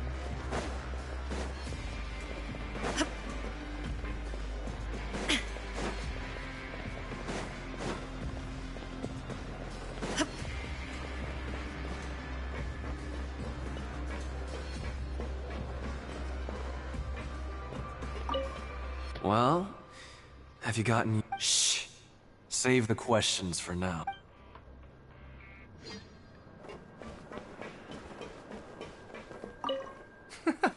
There's no...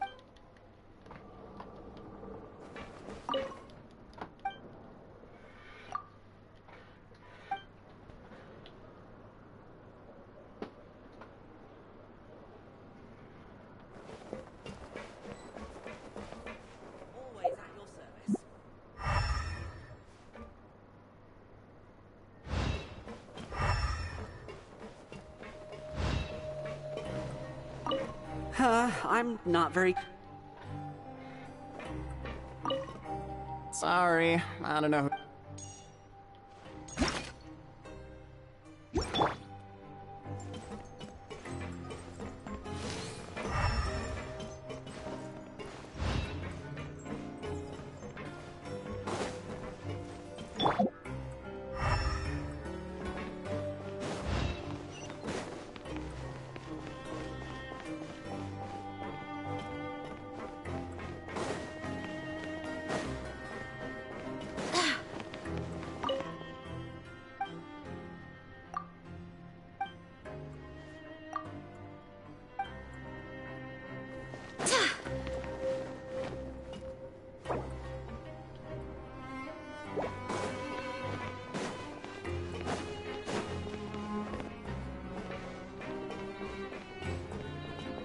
Well, shh.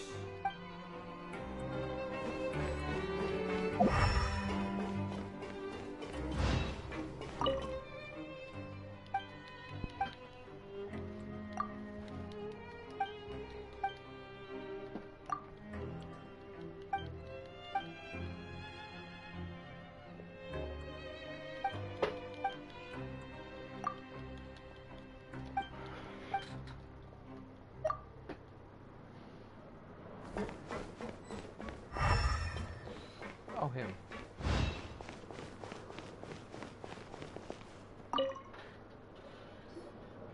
Oh, hello. You two are the ones who were with His Grace. No need to be so nervous. Sorry, I couldn't help but think of His Grace once I saw you, and I...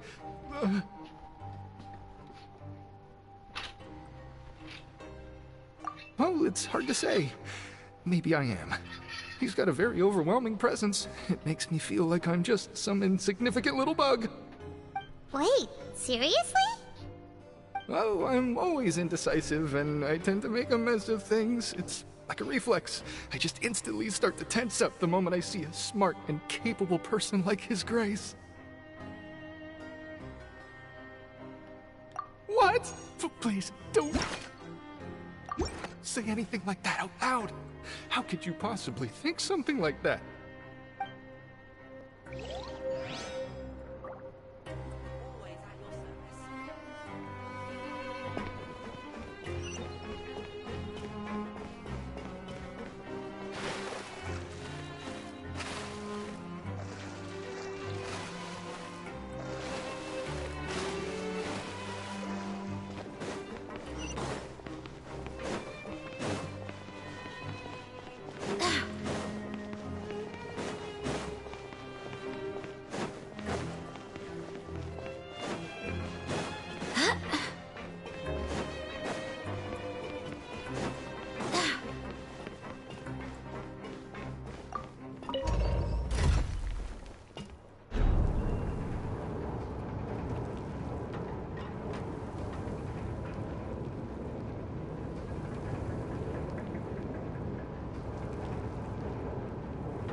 Hey, it's the Traveler in Paimon.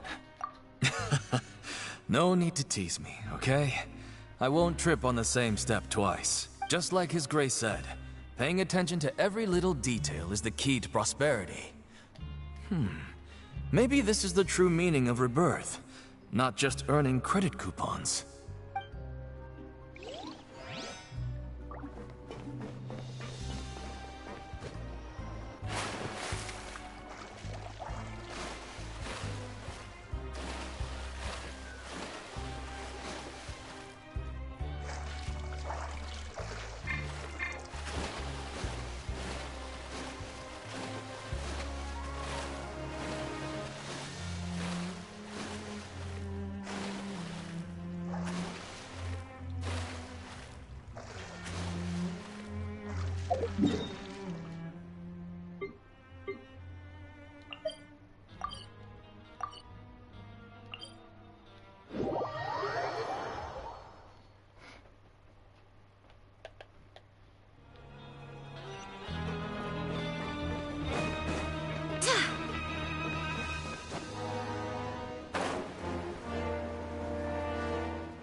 Get the teleporting point, waypoint.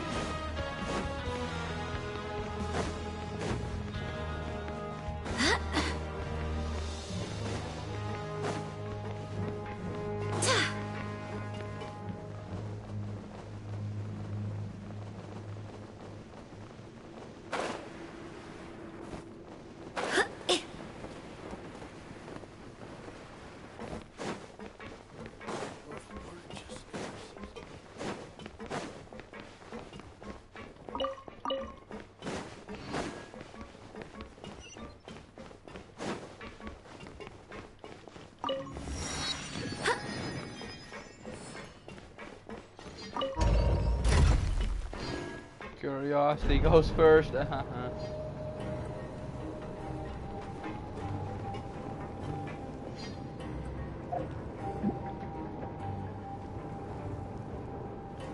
Curiosity.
Okay, I've seen it.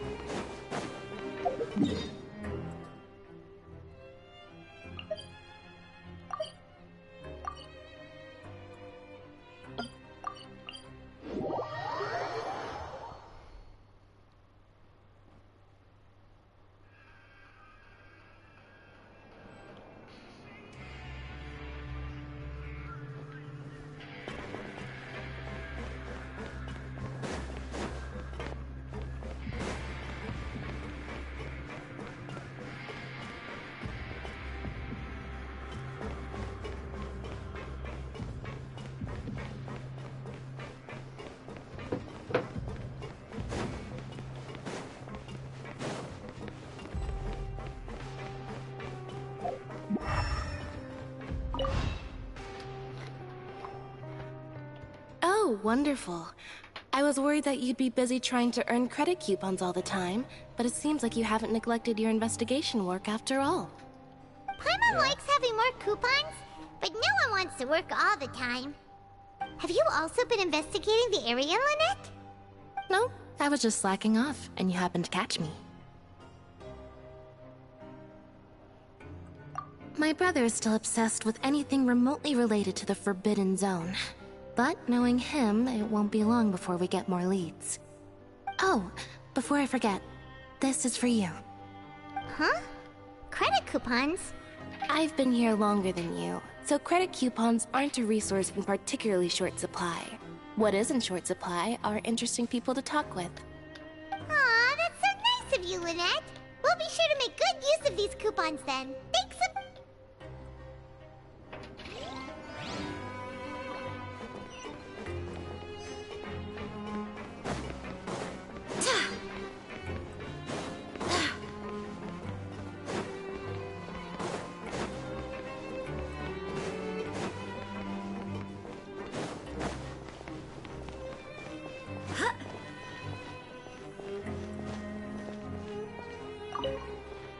Yep.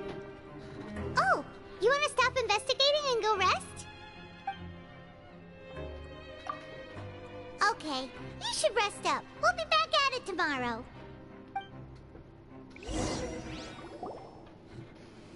we had a productive day. Hey, hope we can make even more progress tomorrow.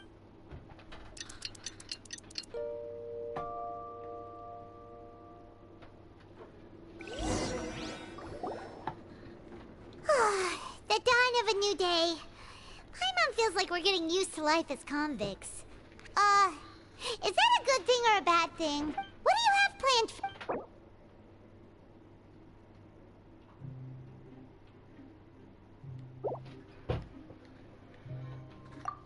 Let's go! Credit... Okay, well, we need to do something in Grainville. Look who decided to show up! Get your butts in gear and get to work! Time's up. Oh? What's with suddenly. Sure!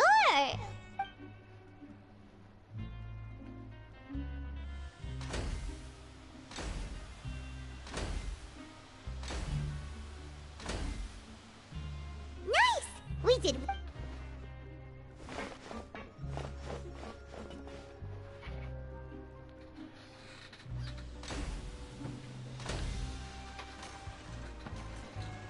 Ooh, Paimon's had it.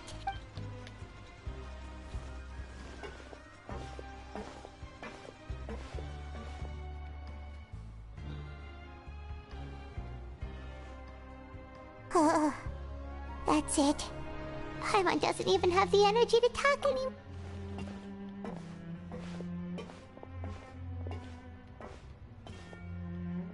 Yeah.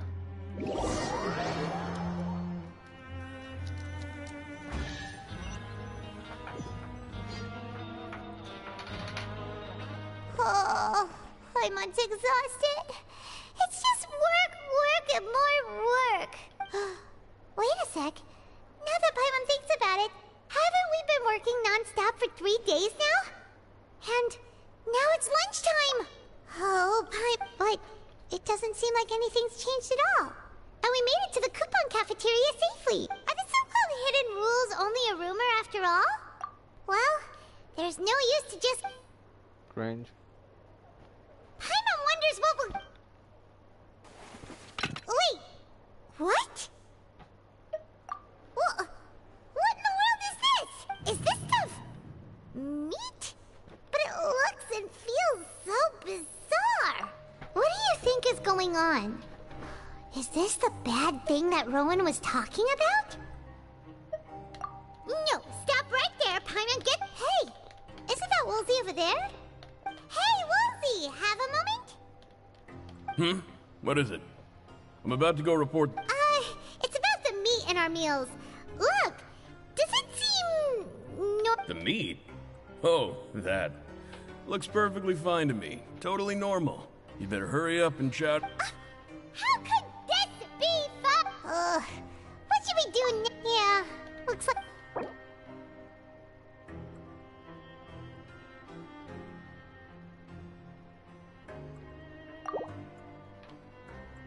What would you like to do this afternoon?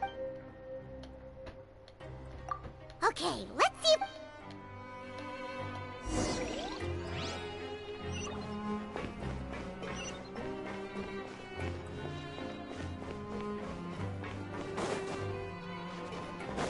this one first.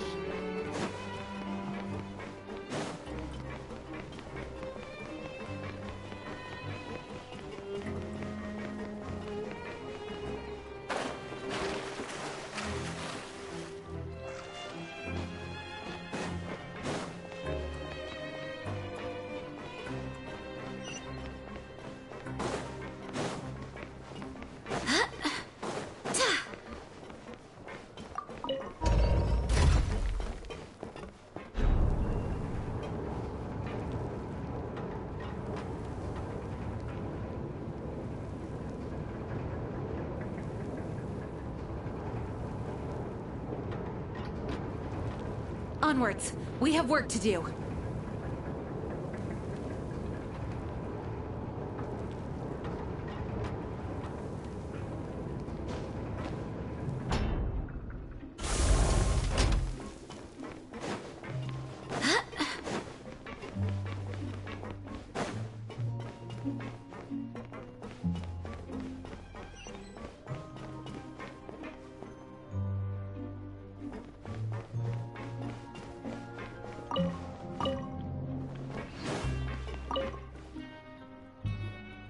Siege Wing?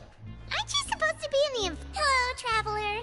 Everyone's usually busy around now, and we don't have any patients to look after in the infirmary. I thought I'd come here and enjoy the sight of everyone hard at work. Enjoy? What's this?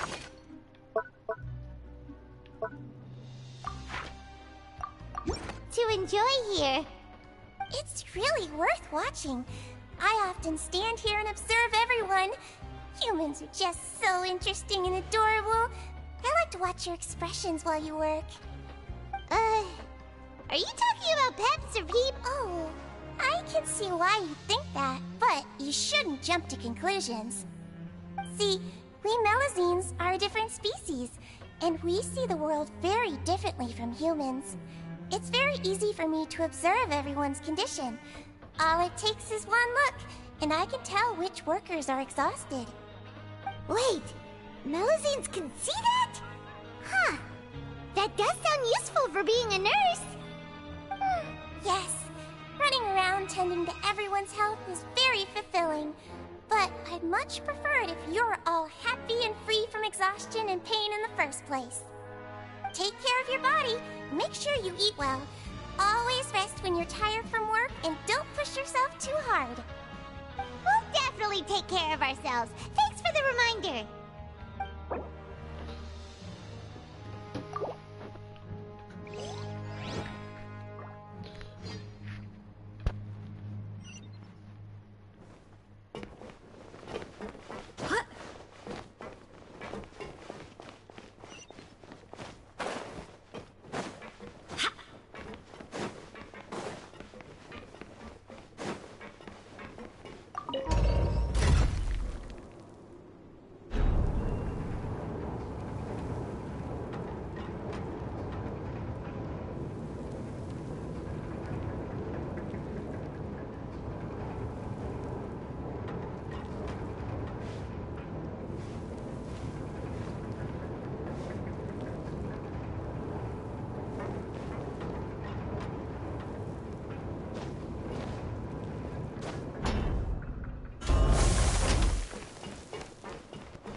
So, a main router streams 4 hours.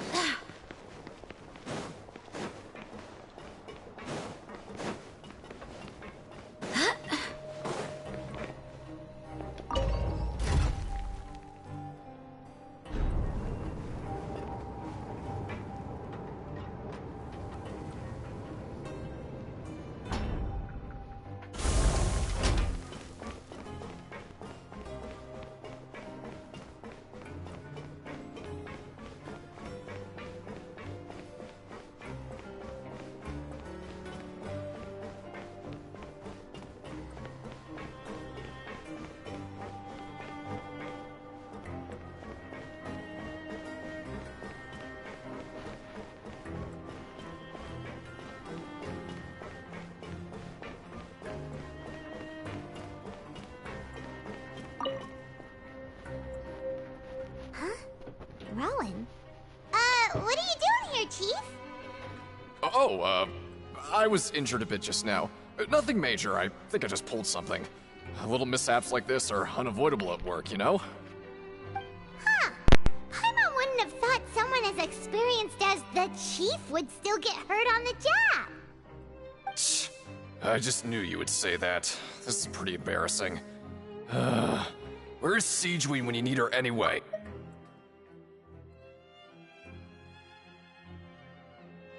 Oh, you mean she wasn't in the infirmary? Yeah.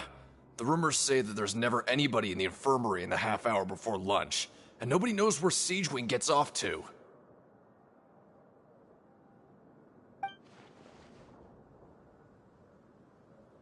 Huh. That's actually really strange. Siegeween's always super dedicated to her work. Where else would she possibly go? Forget it. I can take care of a small sprain like this on my own anyway. No need to trouble her.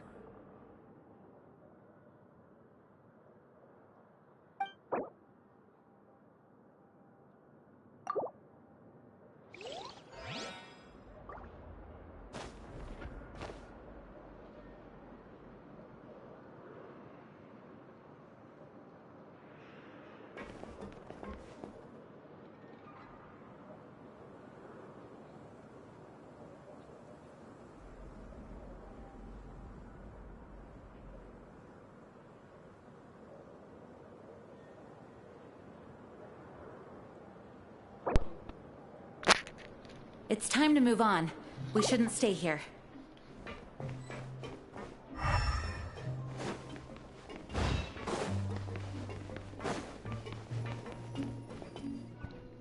Well, Hey, look! I'll just have There's something I'll here! wait for a few minutes. Looks like a research notebook. That suspicious guy peeking into the infirmary just now. Is he a fan of Siegeween? He must have dropped this. The Melusine perceive the world very differently from humans.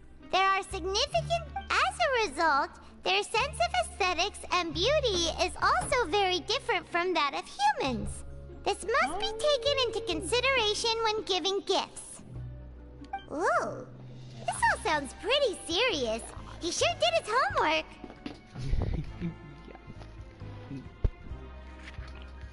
No. No, Casey.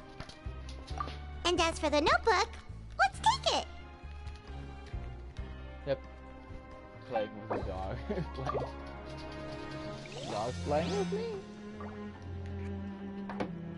Walk around for clues, looking for clues.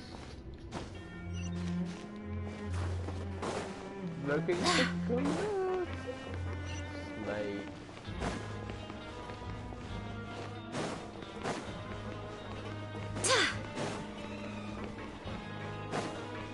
Yeah, it was this one.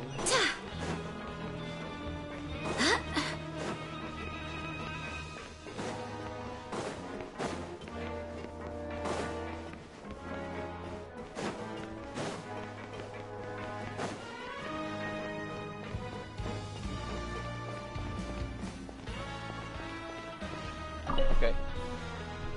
I'm gonna do some stuff now. You wanna stop investigating? Okay, you should rest up. We'll be back at it tomorrow. And yeah, I'll see you later. I will not end stream, by the way. It's just 10 minutes.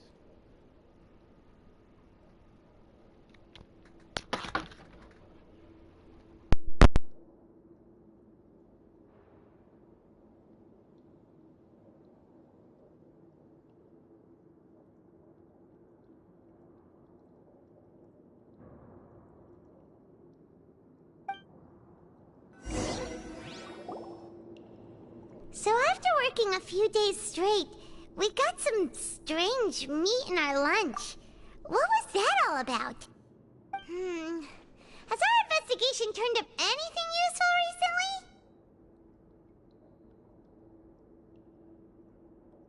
He'll be gone for 10 minutes. Then it looks like that part of the investigation... Well...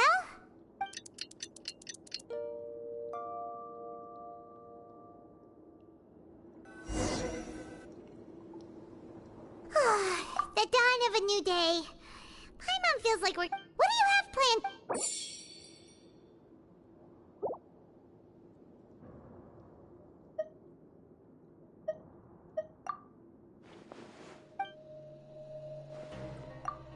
After working here, but doing this...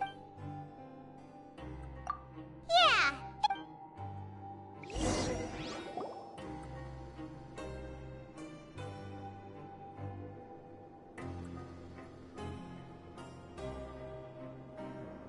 Soon. What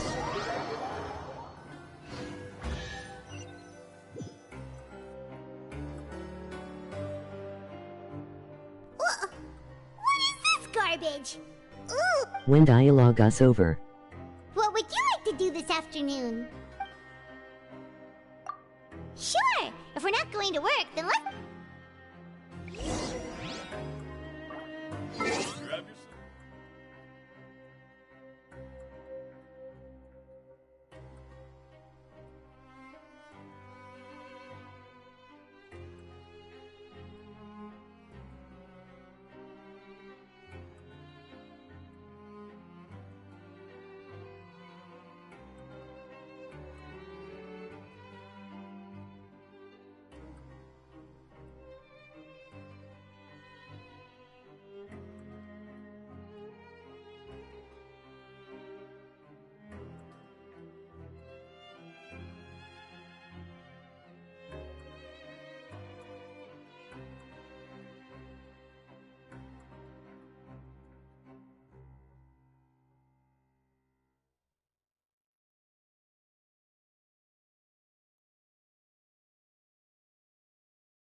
not long, and I will be back. Not long anymore.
I'm back. I'm back.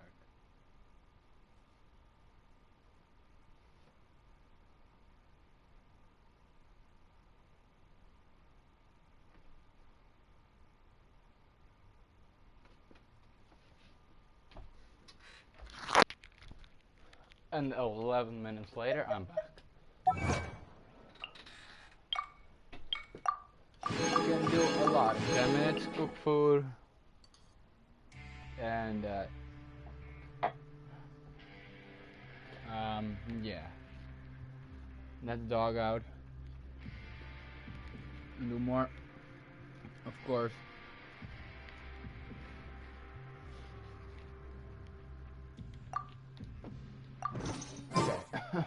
Okay.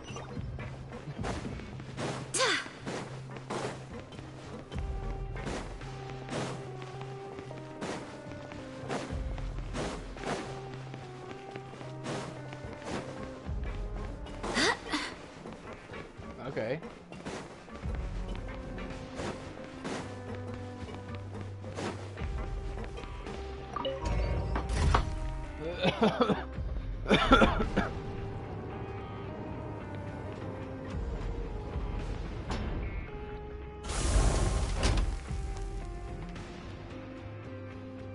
Onwards. We have work to do. Yeah.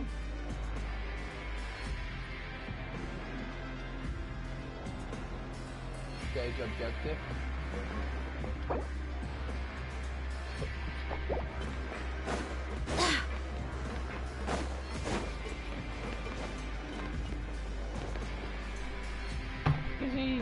Oh, you must be the Traveler, huh? Sorry, mate, but competitors as strong as you are prohibited from participating. Even convicts value their lives, don't they? But we have a game here that'll let you show off your strength, and you'll even earn some credit coupons in the process. What do you think? Interested? And if we lose the game, will it cost us credit coupons? Of course. Yeah. That's the cruel reality facing every competitor in a place like the Pancration Ring. Yeah. Okay, great. Let me walk you through the rules. The targets in front of you will pop up one after another. You'll need to hit the targets in the same order that they popped up. If you can complete a few rounds in a row with no mistakes, then you'll win credit coupons. But the second you mess up the order, you'll lose. Game over. The game costs 300 credit coupons to have it go. So, you up for it? Thanks for your patron. That's expensive.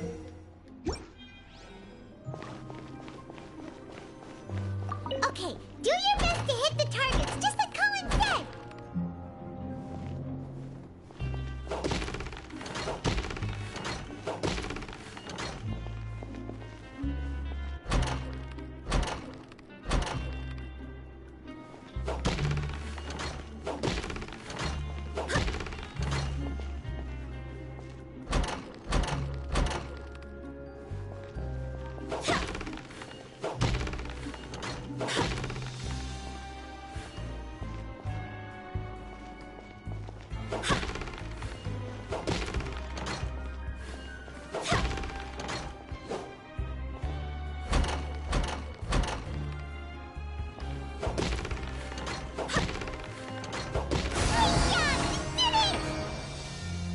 Yep.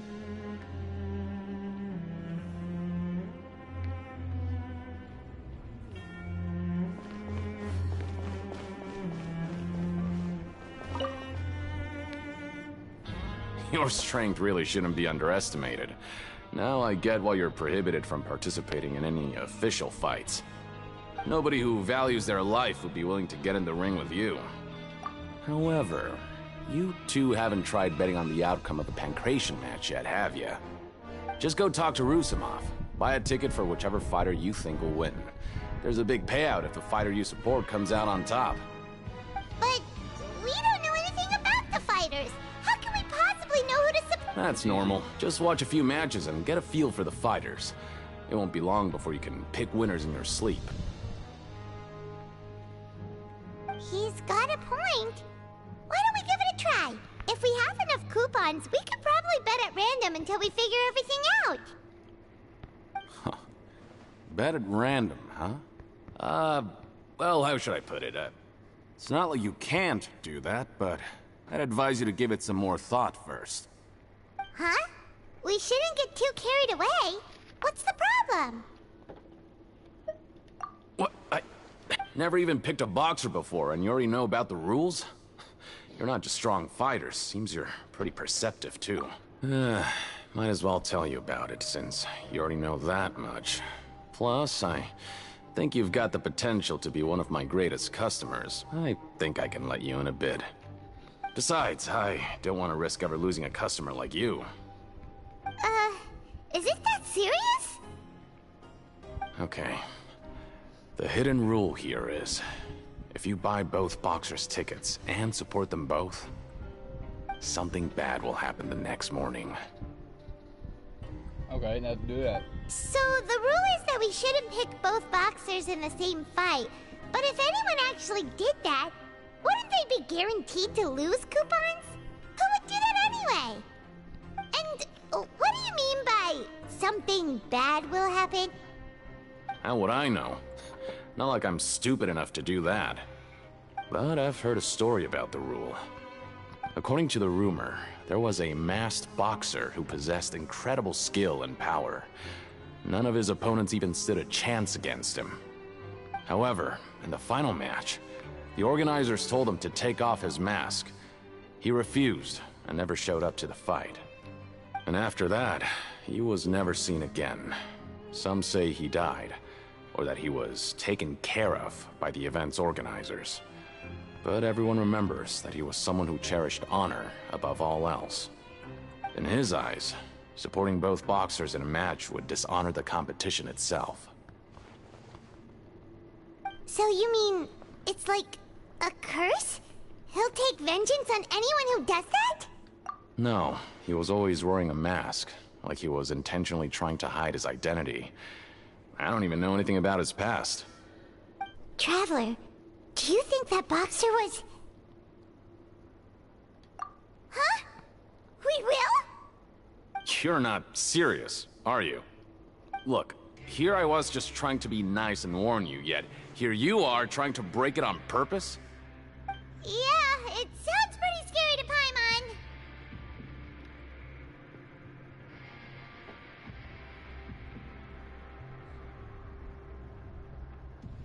Nice one.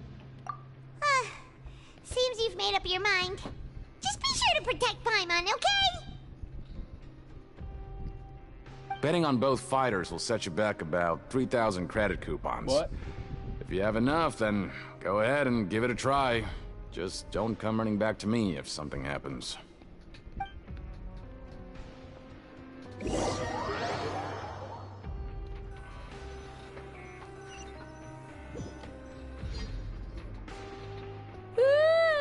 We woke up so early today that Paimon's been nodding off all afternoon. Good thing it's finally time for bed.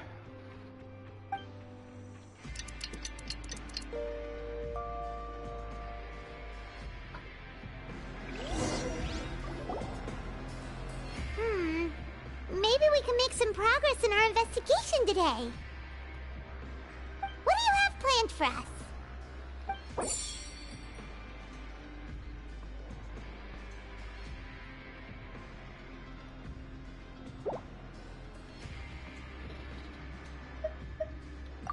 After working here so long, we're really starting to get the hang of it.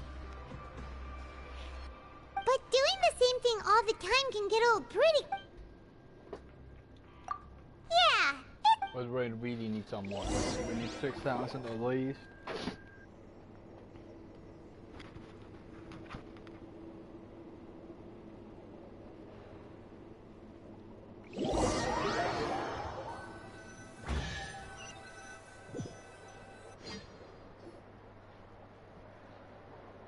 Oh, just a regular meal set. Guess Paimon shouldn't get her hopes up. Yep. What would you like to do this afternoon? Knowing child, he must have been there all the time.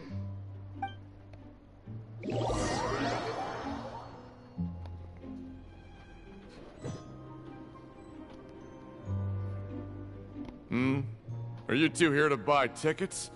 Better be quick about it. Another match is about to start. Who are the boxers in the next round? We have the reigning champ, Le Grappler, versus a contender from the Eastern Prison Block, Demon Horde. Are those their nicknames, or did they choose those names themselves? Either way, super weird. Since you're new around here, I'll help you out and give you a little suggestion. Even though Le Grappler is the crowd favorite, Demon Horde is a first-class dark horse with incredible potential. Anyway, this match... Huh? For both? I can tell you're new to this, but I didn't think you... Maybe you don't quite understand the rules, no? Oh, no need. We're aware that we're going to lose coupons. Alright then, if you're absolutely sure. Remember, no refunds once you buy the tickets. Yeah!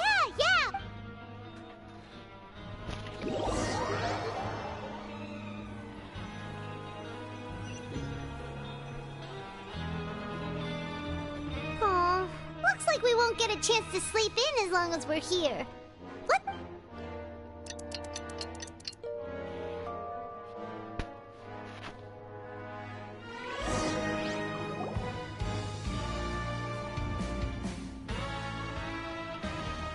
Hey, Traveler.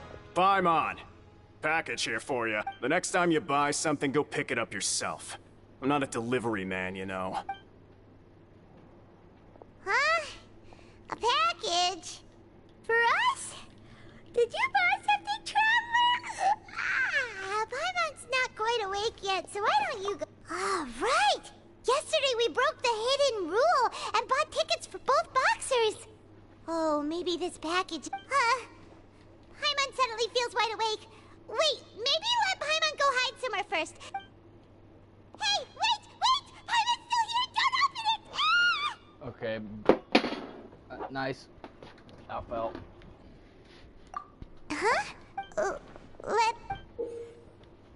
Oh, it's just a small bottle. But the color of the liquid inside looks so wrong. Almost like... Alright, that's enough of that. No need to say it out loud. Paimon already knows what you're trying to say. Ugh, no way. Get that stuff away from Paimon. Paimon thinks we shouldn't open the bottle until we figured out what's going on. Just...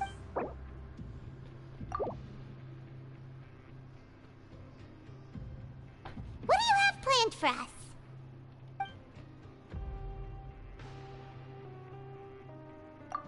Though it feels nice to slack off a little, less work means less coupons. I had no choice, Paimon. I had no choice.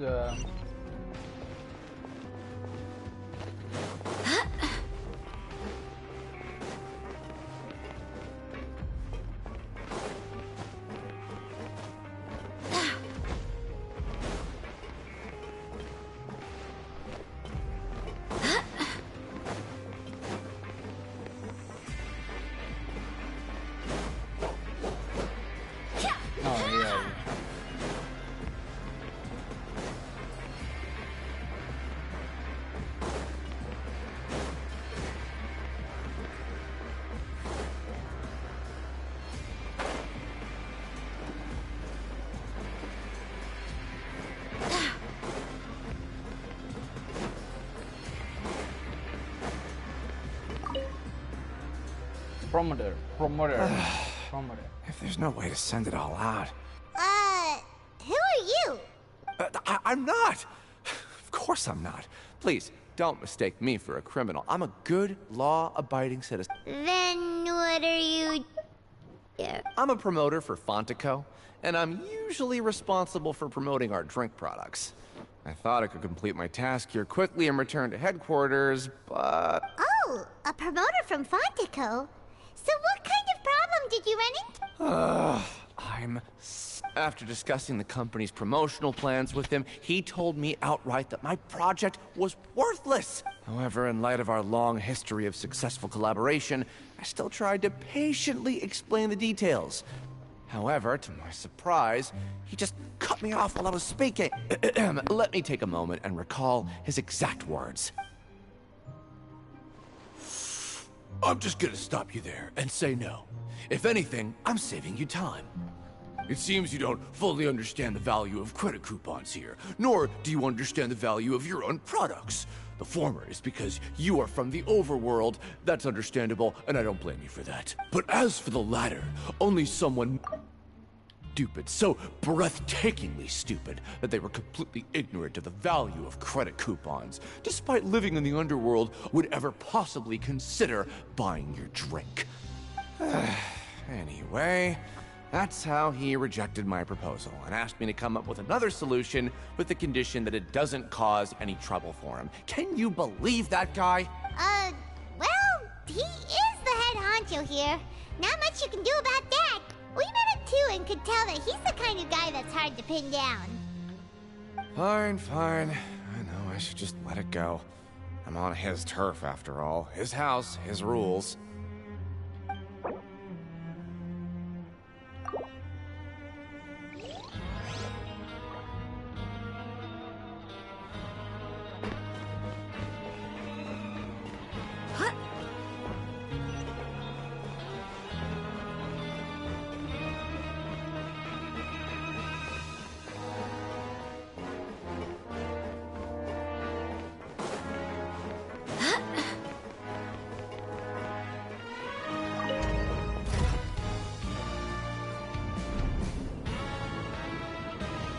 I knew it.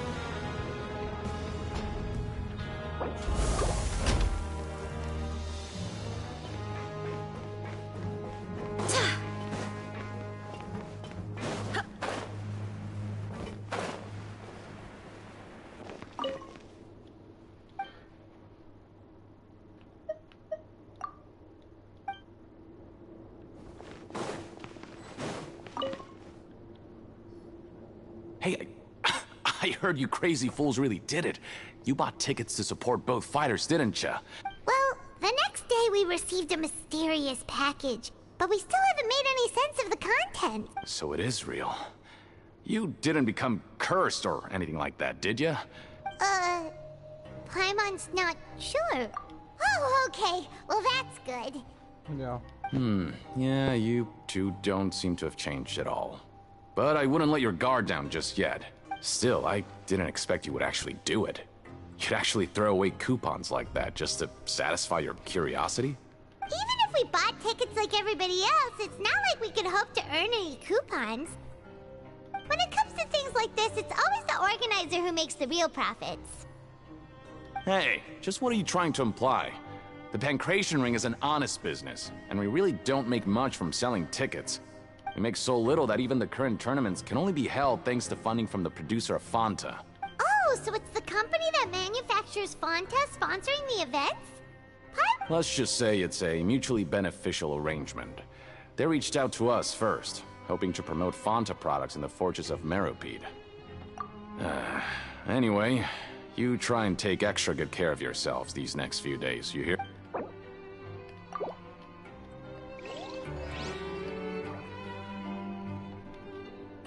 This is so boring, but okay.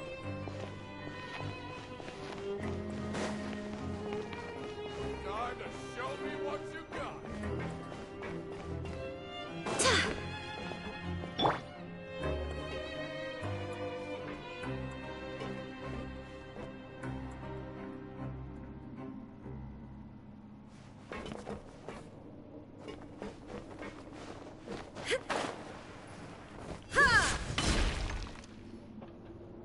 Hey, what are these papers scattered all over the ground? Are they registration forms or something? Maybe not. Every page has the Fontaco symbol on it. Maybe it's some flyers from the company. Okay. But if someone catches us, they could accuse us of trying to steal the company's secrets, couldn't they? No. Oh, you're right. Guess there's nothing to worry about then. Let Paimon have a look here. Without assistance from the Fontaine researchers, we have no choice but to let the new product undergo the first phase of promotional trials without a designated name or packaging. We will adjust the direction of future development according to feedback. Okay. We have decided to only conduct closed, small-scale trials for the time being. Sure doesn't seem like anything unusual. The company is just trying to develop some new products besides Fanta. But it sounds like things aren't going well at all. Let's put these papers back where we found them and make it look like nobody went through them. Okay, good.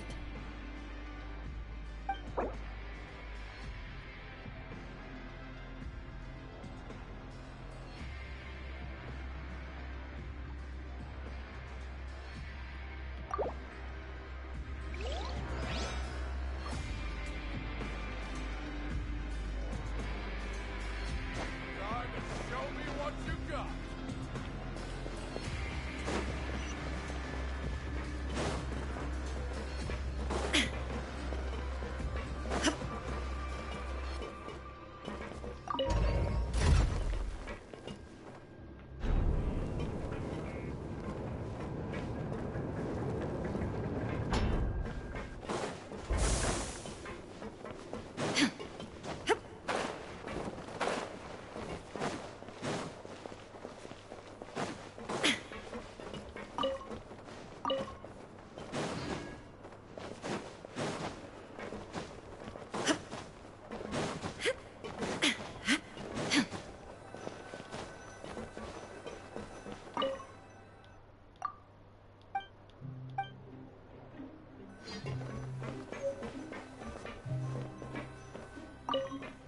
Well, that's how you get away from me. We ended up here without even thinking about it. Alright, but remember that we bought this time with coupons, so let's make better use of it next time.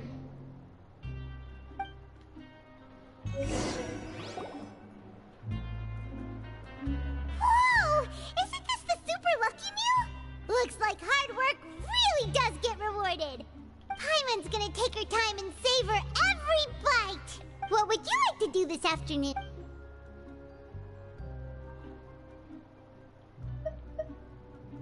After working here so long, we're really starting... But doing the same thing all the time can... Yeah, it's good to kick back and relax once in a while.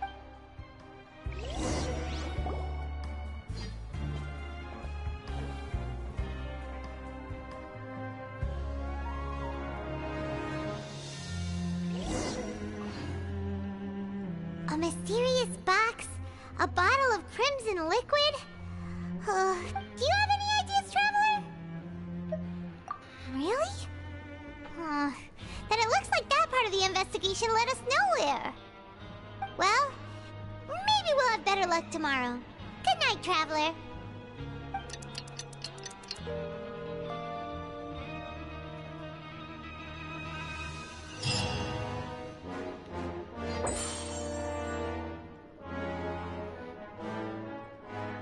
Okay, so we've investigated 2 of the hidden rules. Paimon didn't think this prison would have so many weird things going on. We'd better pick up the pace with our investigation, otherwise we'll never get anywhere.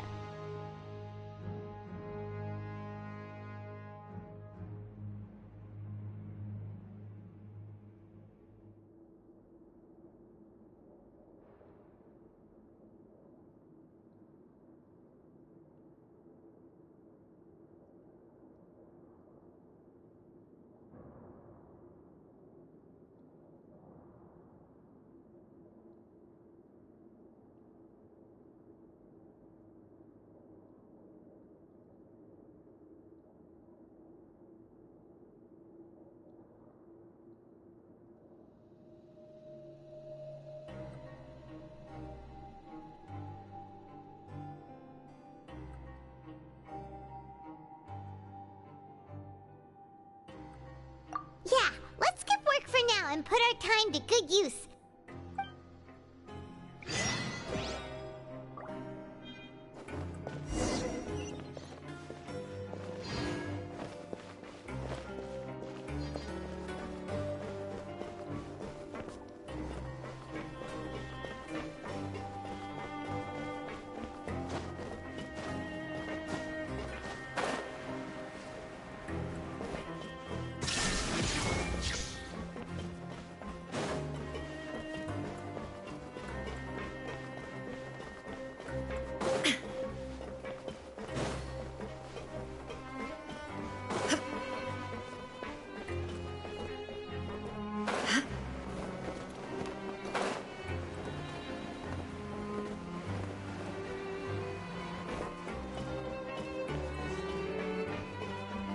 Shine down! Hey, isn't that Vidoc over there? Is it just Paimon or are there a few...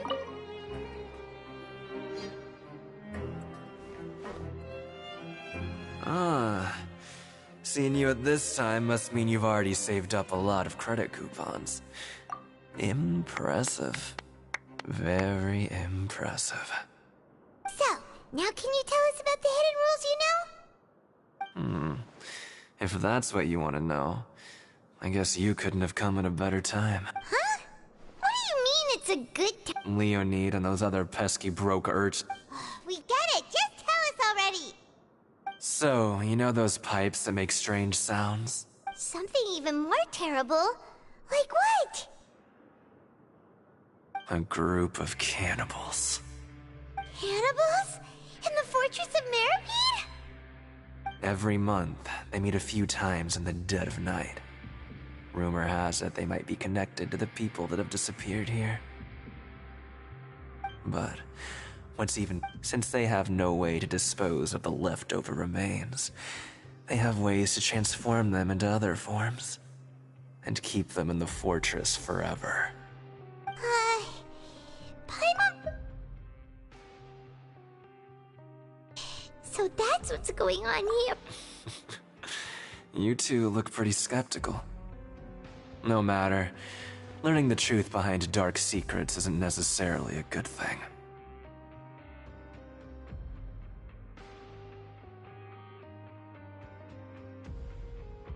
I've got things to do too. I suggest you just act like I never told you anything. Traveler, can we just trust him on this one? Oh, Paimon doesn't want her blood and flesh entombed here for all eternity? Oh, so that's how you see the situation. Huh. You know, Paimon does feel a little better about it now.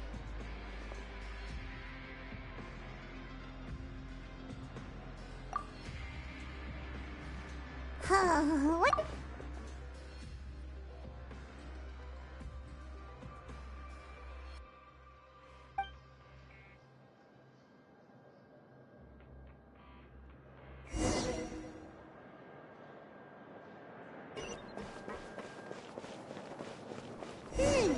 Vidocq isn't here.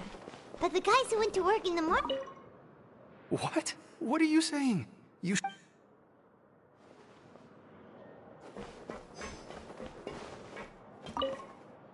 What are you talking about?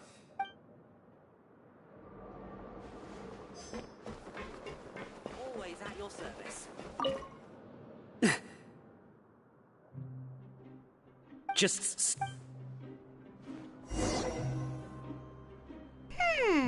Their attitude sure is suspicious. Like they're trying to avoid us.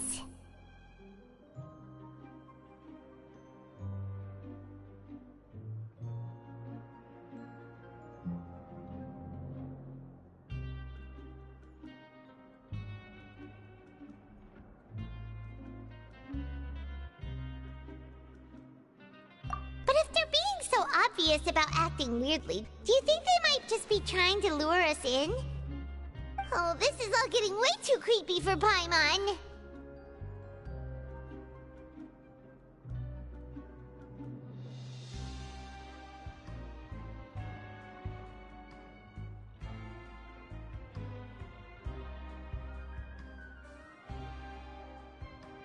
So you mean we still need to investigate some more? Okay, if you say so.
Somebody called me! I've just seen this.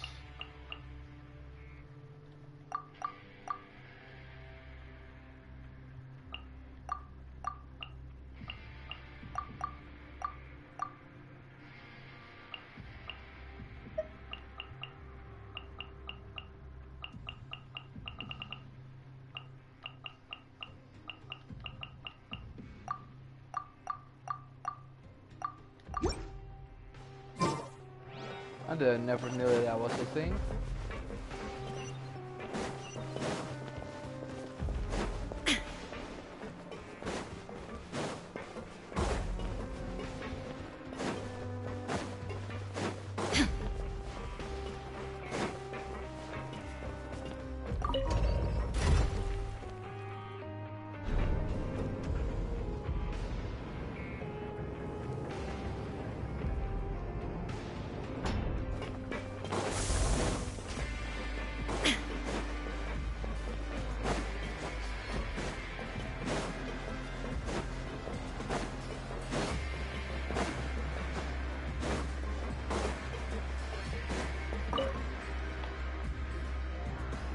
Fielding? What do you want? Criminals like you ought to be working right now.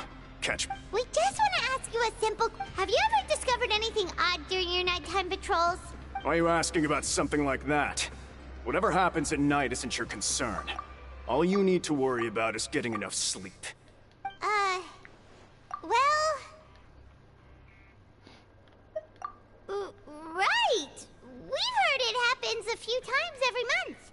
Paimon has sensitive ears, so it makes it hard to sleep. Really?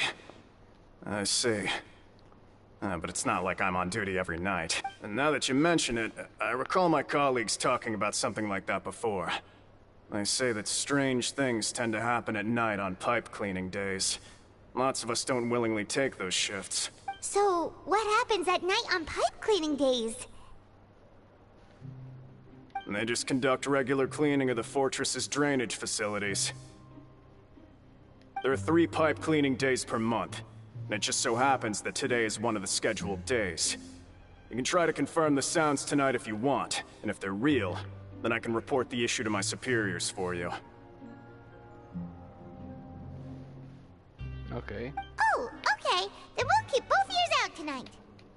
If that's all, then I'll be leaving now. I advise you not to try anything funny, though. Even if I'm not on duty tonight, someone will still be watching you. Don't worry, we don't want any time added to our sentences. Oh, he left. So what do you think about the... Right, both are a possibility. Paimon knew you would say...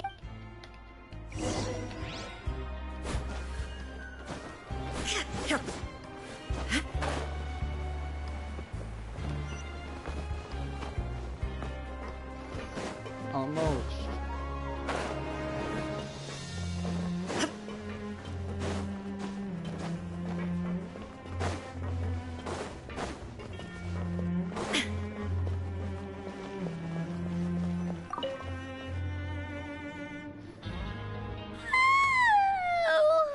I'm so tired. But we can't sleep yet. They'll be cleaning the pipes tonight, so it's the perfect chance for us to investigate.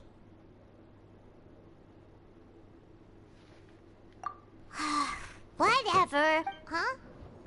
Traveler? Did you fall asleep already? Yep.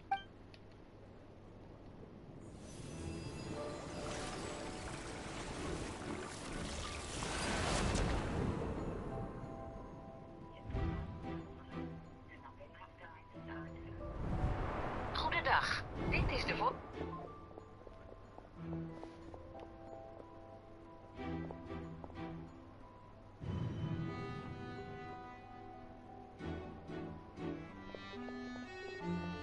Why that happened, I don't know.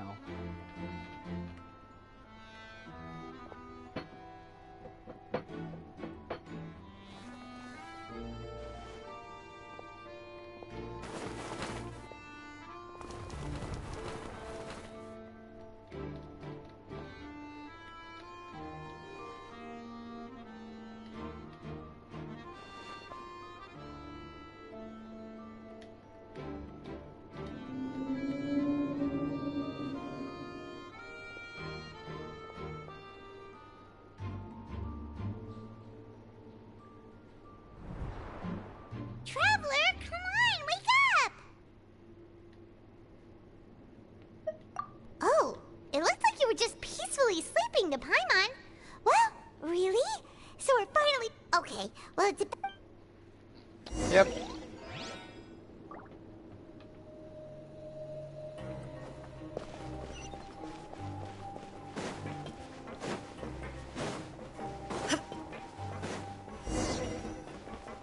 Shh! Careful! We'll get in trouble if the guards catch us.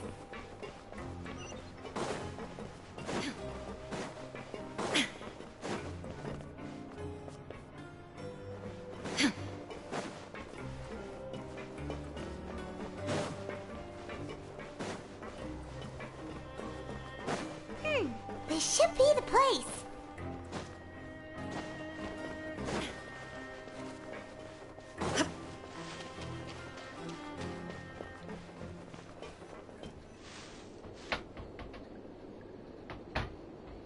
What? I know you. You were the ones we saw. Huh. You've got guts showing up here. You know who we are, right? You'd better leave now. Ain't no... What'd you say? Yeah, so what if they were? If you... Hey, what's the point of all those rumors? I don't have to tell you anything. If you turn around, go back to the dormitories and act like you never saw anything, then I'll pretend that you never showed up here. Yeah, scram. Nothing worth seeing here. Huh? What did you say? Isn't that exactly what Boss said when he left? Hey, do you know our boss? Whoa. We had no idea. So, did he have you come here to find us? Oh, so your child's crew here? We're the only ones who heard him say those words when he left that night. So, unless he somehow told you those exact same words after that... All right. I guess that's proof enough for me. I believe you. Wow, those dreams of yours sure come in handy. We gave him the business for a while, and would always give him a hard time when he first came to the fortress of Maripede. But here in the fortress, the strong will always earn respect. He was working the longest hours and racking up wins in the Pancration Ring.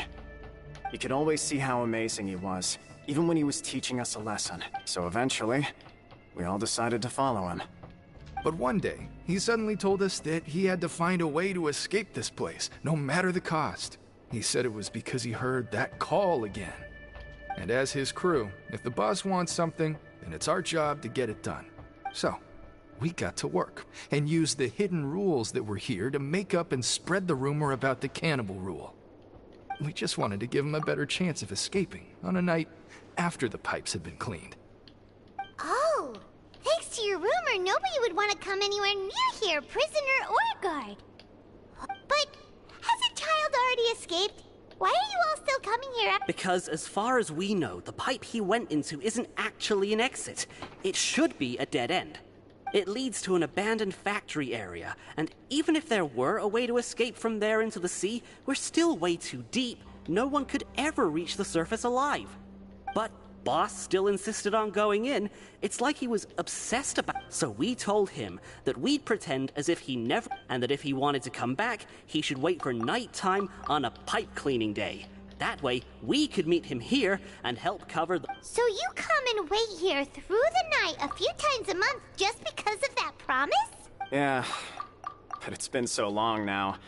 We already know in our hearts that he must have managed to escape somehow. Is it also possible that something... Nothing could ever defeat Boss or slow him down. It's one thing we know for sure.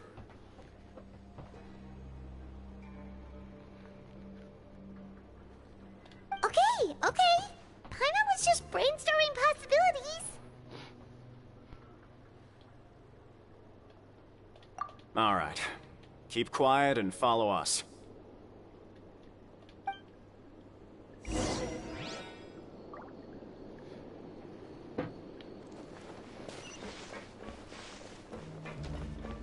Wait.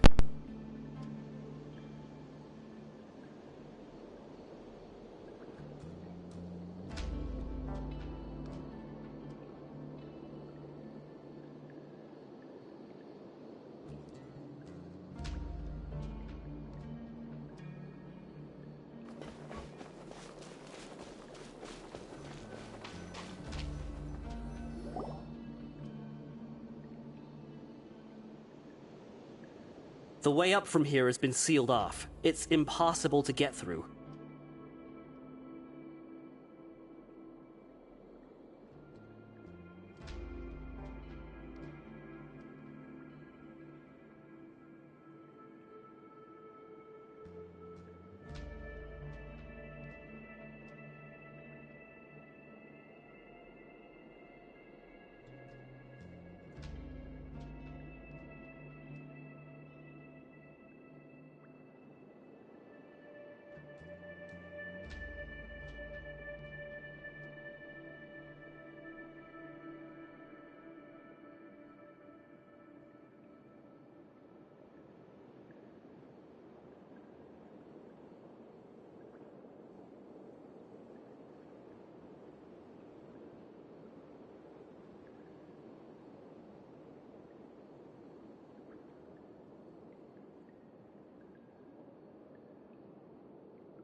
Boss left by going down from here.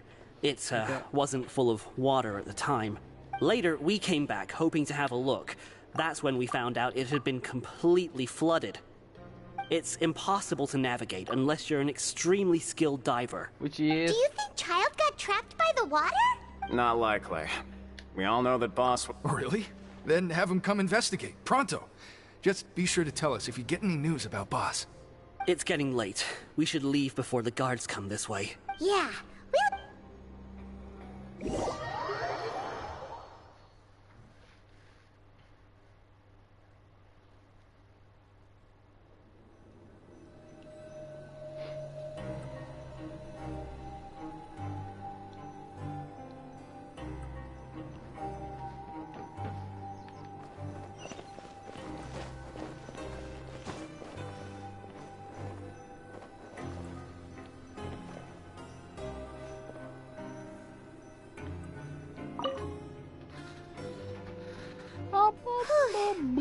we finally learned some key information.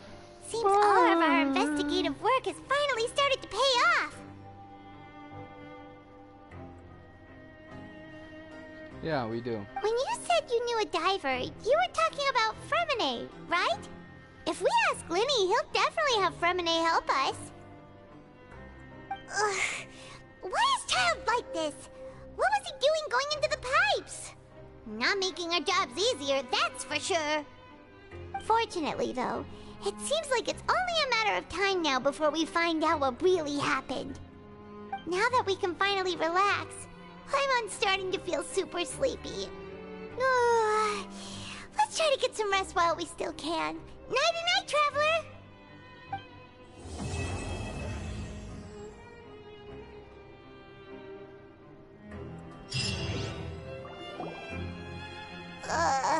It's morning already?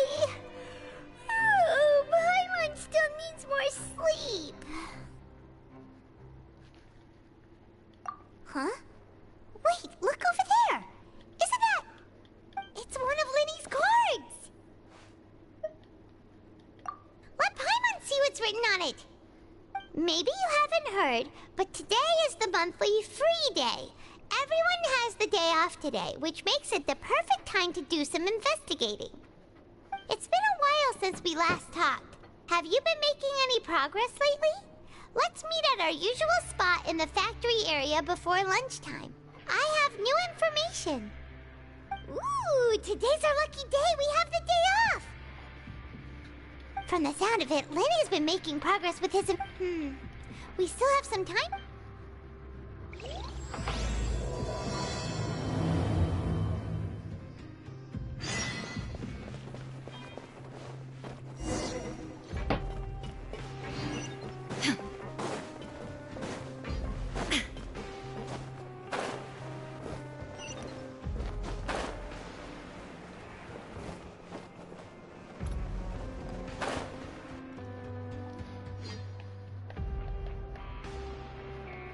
Look!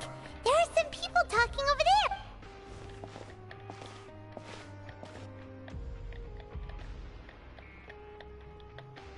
If you ask me, those pompous parasites on the surface act like they're all a bunch of aristocrats. Do any of them give half a hoot about a bunch of dogs like us? Hey, speak for yourself, mate. I'm no dog. Oh, you think you're special or something? If you're here, then you're just a convict like the rest of us.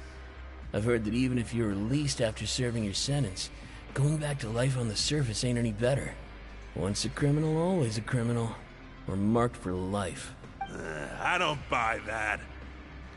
Hey, how cool would it be if the whole world was destroyed by a giant flood and everyone had to start over from nothing? What kind of filthy bilge water you spewing? I have family up there. You best shut your sewer hole with talk like that. Listen, things ain't so great on the surface, but who says that you have to leave? I've heard that you can still stay here and work even after you've served your sentence. Not bad if you ask me. Who wants to live in the ruddy overworld anyway? And what makes you think they want to hire someone like you? It's one of the great mysteries of the universe, how someone as useless as you is so confident. Whoa. Sounds like they're really unhappy about the overworld. Speaking of which, Paimon never heard anyone use the words overworld or underworld when we were living up there. That's true. Okay, that's true. It's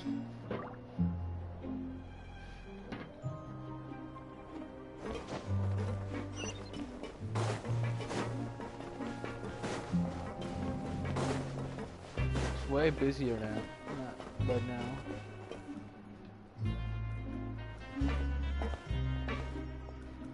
There's a group of people over there. So I said, that's not a faucet. Hey, who are you two? Oh, sorry for eavesdropping. Sounds like you were talking about something private. What's the matter? They're just looking to join in on our fun, that's all. Hey, don't pretend like it's okay for them to just interrupt us like that. Yeah, fine. You're lucky we don't mind extroverts that much. You hear that, Quisto? We're nice. Your expressions tell me you're looking to hear some juicy info, am I right? But before that, it just so happens that I know you two. Really? Are we? You're kidding. How often does anyone get a personal tour led by His Grace himself? Practically everyone was talking about it. Word has it that you also caused quite the kerfuffle. A little mistake, huh? I like the way you put it. You see, people with a good attitude can join. Unlike some of the others here. A little mistake. Your group? I'm Quisto, and this is Lavaroon. People usually call us the Bombshell Bros, but don't worry. We're not playing with bombs or anything. It's just that our information is always so explosive, and we blow minds on the regular.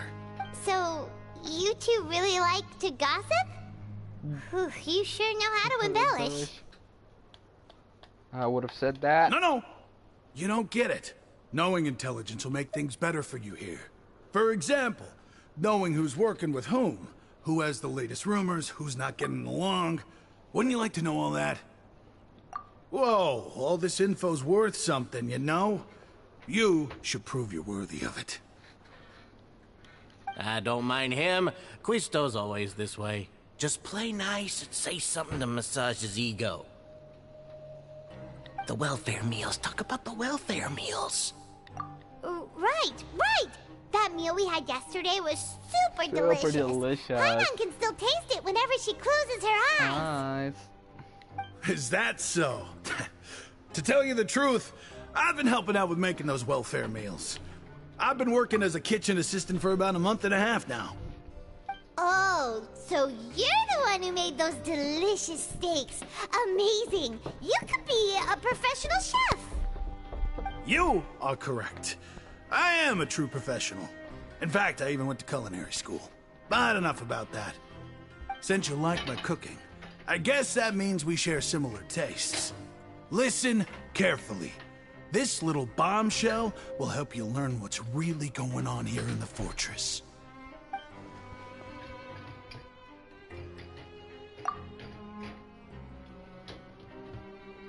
Listen, kids. The power structure within the fortress is quite complicated. The overworlders couldn't care less about us down here. We're basically dogs to them. You've already met the one person here you should never cross, the Duke, Risley. He knows more than you think.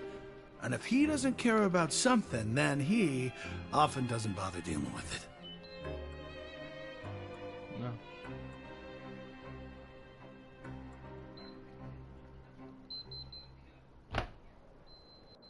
Those who have the Duke's attention get all kinds of special perks, even better treatment in the infirmary. I know who you mean. It's that Jurier character, right? I don't think there's anything useful about him at all. Why does he visit the infirmary practically every day? Is it normal for anyone to be going in and out of there so often? If you ask... But did you know that Jurier was a talented researcher before he came here?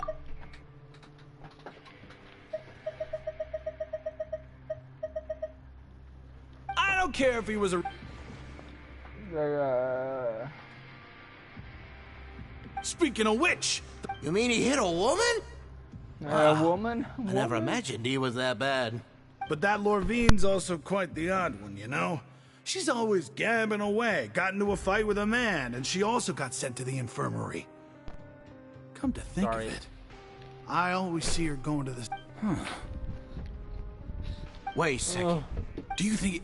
Could it be that they're secretly meeting there to go on dates? But it's really hard to imagine.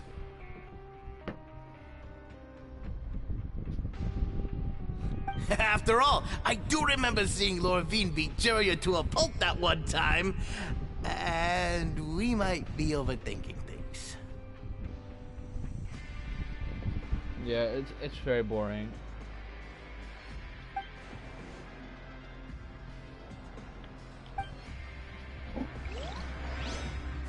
But I mean, I am gonna finish it.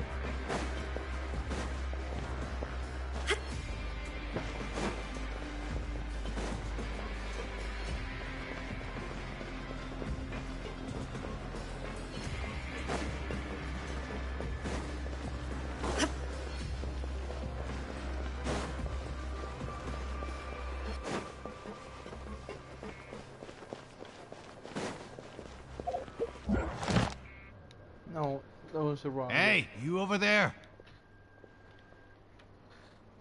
Yeah, you. Say, do you like playing card games?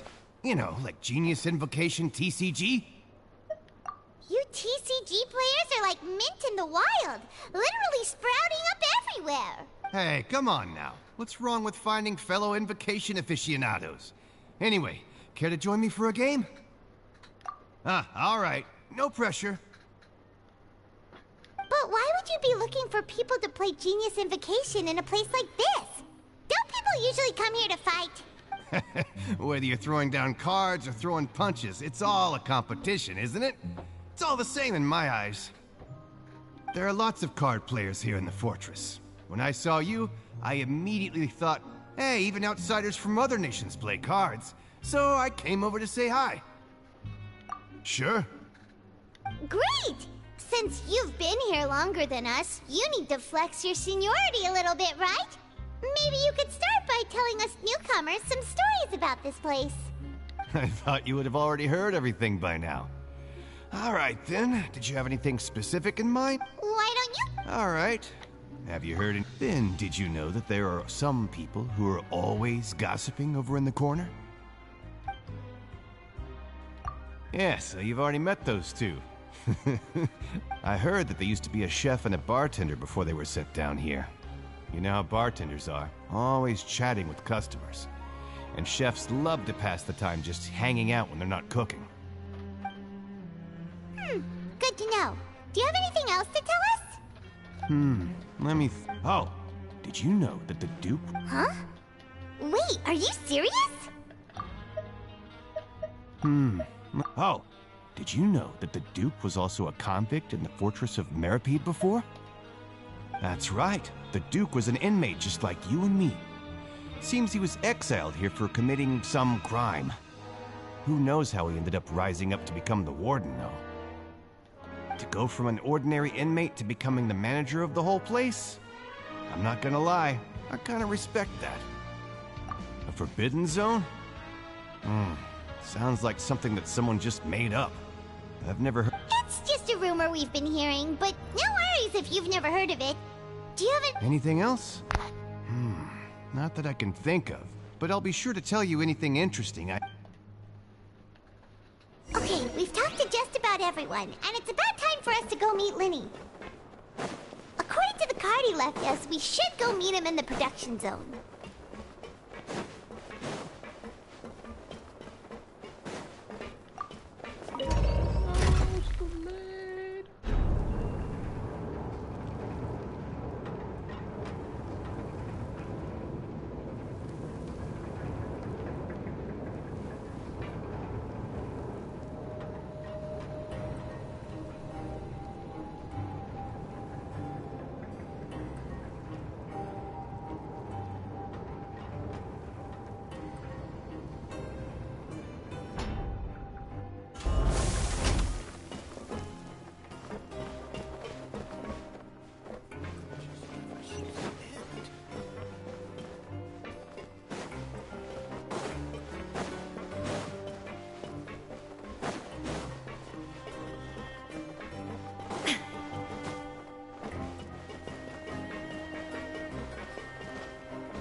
Huh?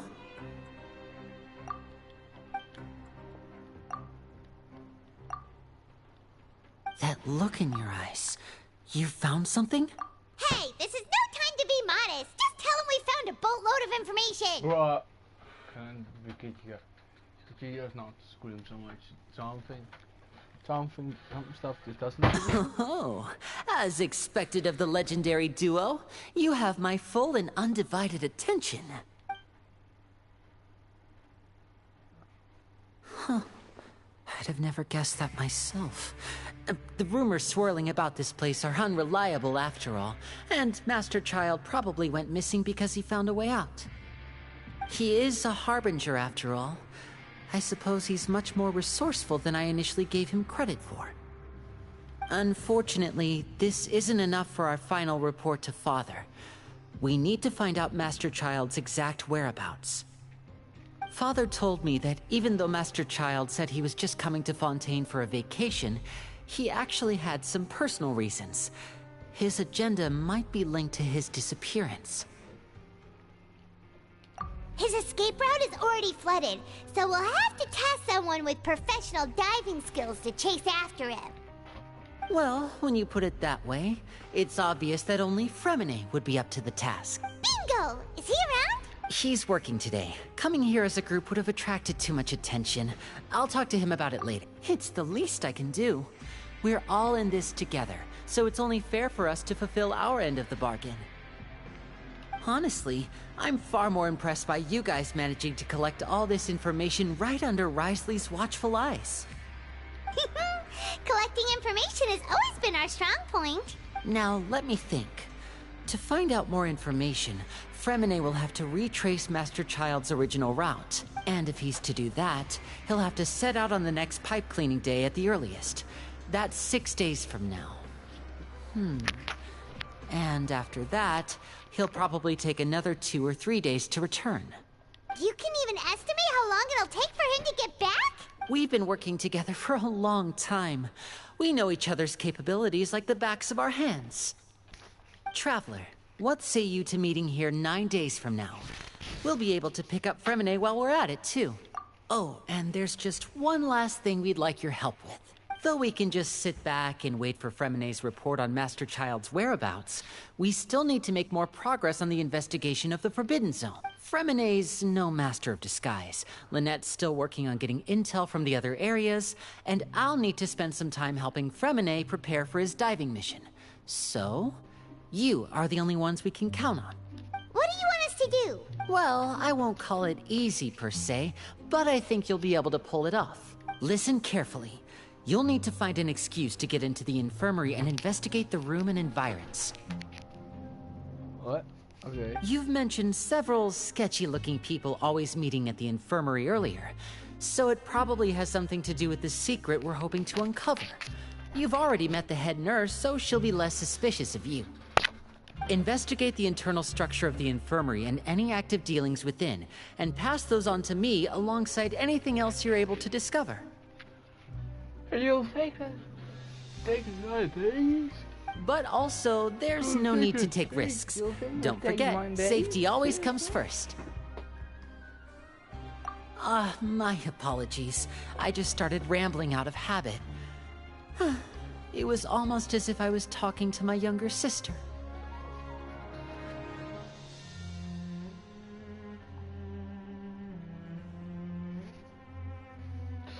Oh.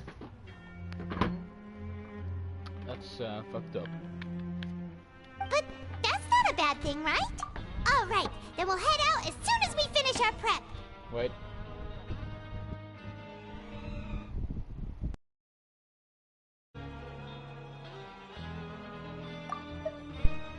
Let's go our separate ways for now, then. Don't forget, we meet here again in 9 days. Stay safe. Controllers.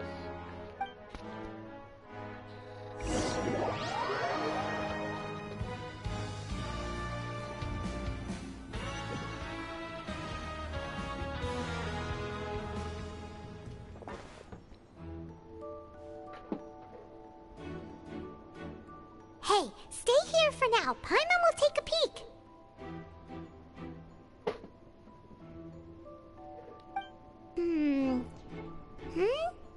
There seem to be several people inside.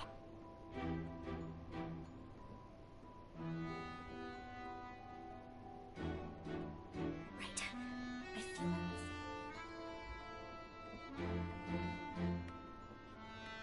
It's not impossible.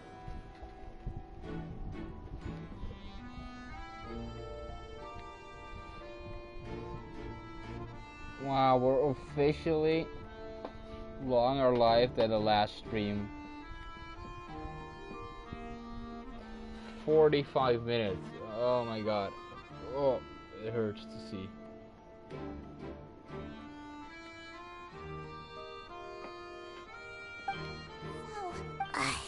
It's a bit hard to understand them from here, so why don't we just try to talk to them in person? Let's go as soon as you're ready.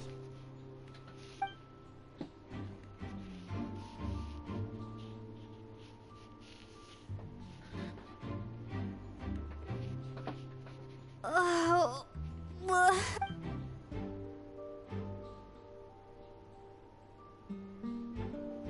someone, please help! She's sick! Whoa, are you okay? Oh my! What's wrong, little one? There's no need to panic. Take a deep breath before you begin. The traveler started complaining of a stomachache, and then nausea, and then collapsed onto the ground. Paimon doesn't know what to do!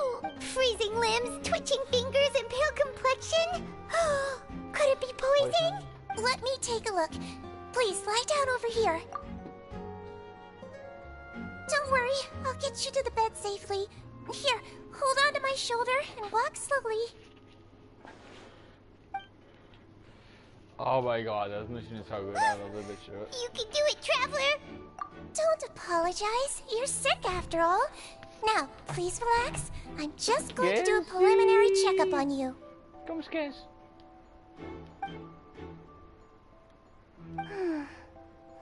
Kenzie. Hallo. I see now. My checkup has confirmed that she's not in any mortal danger. That's our worst fear out of the way. Eh? Oh, I'll continue my diagnosis of the patient now. Please, relax and take a deep breath.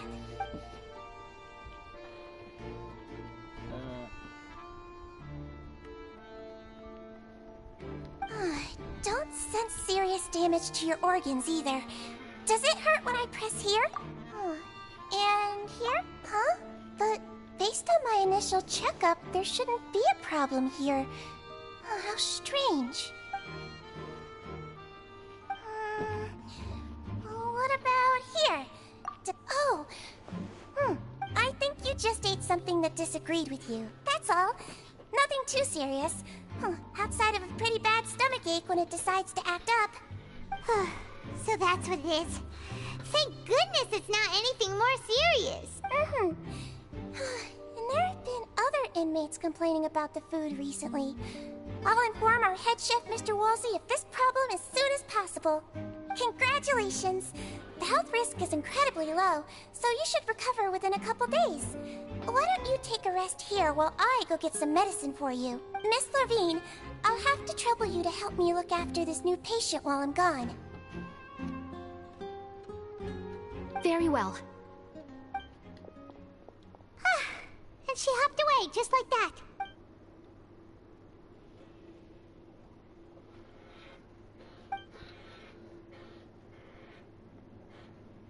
Sigwin just called that one Levine. Levine. So she's to be the one of those frequent visitors in from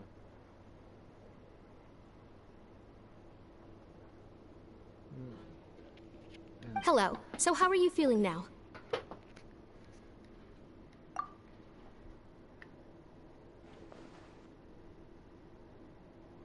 Her stomach aches really bad. She was stumbling about the whole way here, so Paimon's really worried. If Miss Sijuin says it's not a serious problem, then there's no need to worry. She's the best medic we've got down here. And what if she dies? But it also looks like she's the only medic you've got down here. Well, that's true. What do you mean, that's true? That's really misrepresenting the situation. Of course, though they may have committed crimes and gotten locked up here as a result, they still know a thing or two about medicine, and they help Miss Sijuin take care of the sick and injured. Yeah, you're right. But did you have to lecture me about it in front of another patient? Aren't you a patient too? Where did all your energy come from? That's correct. Sorry, I got a bit ahead of myself. Are you two also sick? We've been sick a while. I come back every once in a while for checkups, and to pick up the medicines Miss Sijuin prescribes for us. That's just the nature of chronic illnesses. As for her, you could say she fancies herself as Miss Sijuin's capable helper because she learned a bit of medical knowledge ages ago. Please watch your mouth, Mr. Jurier. Don't forget that you are the primary reason I have frequent heart palpitations. Hey, don't start arguing now, please. Keep it civil at least.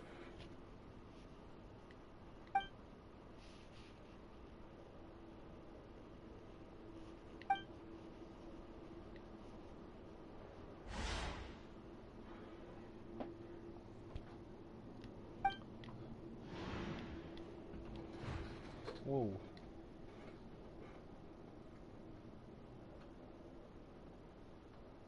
Hey! There's no need to fight! Everyone will be released someday, so there's no need to argue over silly things like this! Release. It's way too early for us to even think about that. And who the heck knows if we'd even be able to continue our previous lives?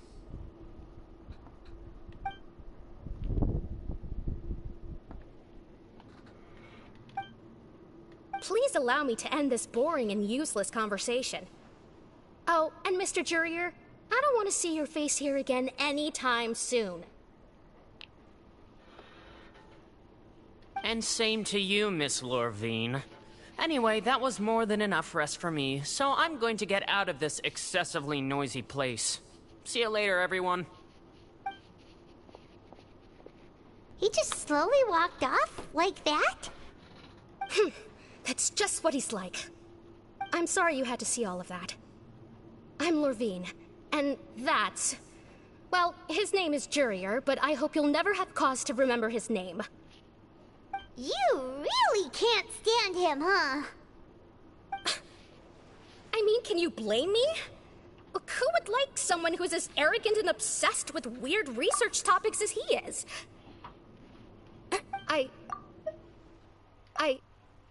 Miss Zichween should be back soon, and I'm sure you'll feel better as soon as you've had some of her medicine.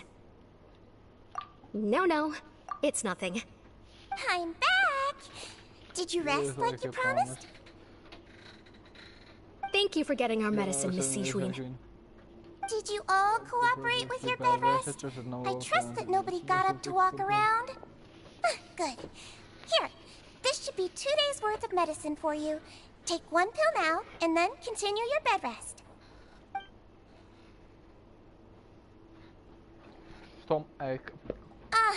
Miss Lorvine, I left in a bit of a hurry just now. Do you still remember if we discussed the color of the pill that you should be taking today? I remember. You said it should be yellow. Yellow, huh? I understand. These are yours. Please, make sure to go to bed early after taking them tonight. You'll benefit from a good night's sleep. All right, then I'll also be on my way now.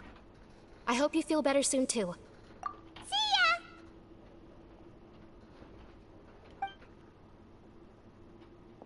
I'm going to fill out your medical record now. You're widely known as the Traveler, right? I just want to double-check a few details, if that's all right with you.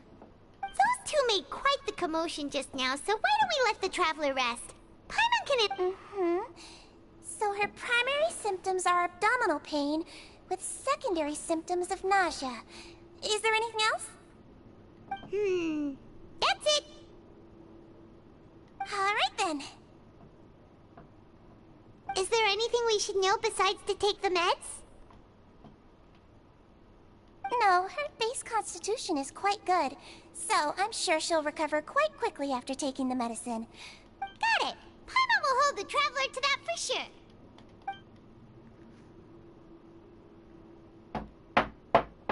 Oh, you're going to take a nap already? Okay then, you get some rest.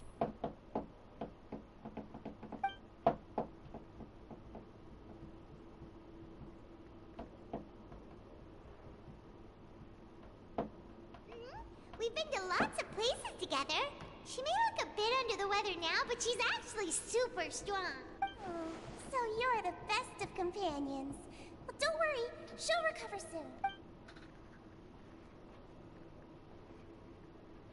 You're awake. How do you feel? You slept for a really long time, but we never left. Well, now you can go back without a worry in the world. Remember to... Thank you, Miss Zichween. Sigurvine.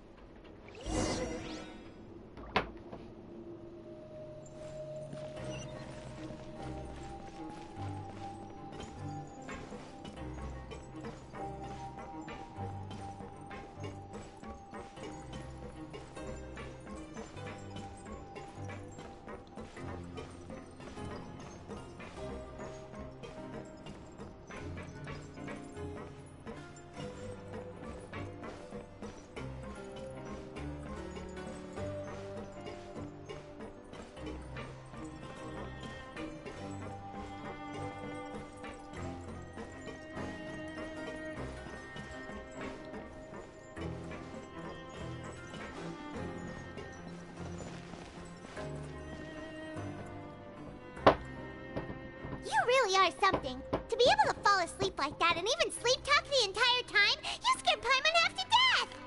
No, but you kept mumbling things along the lines of, Pyron, don't take my grilled fish, and put down the Adeptus Temptation now! Paimon talked with Sigewinne the entire time you were asleep. She seems like she's just a sincere nurse, and Paimon didn't notice anything unusual in the room. Are you sure we're not going off track with the infirmary?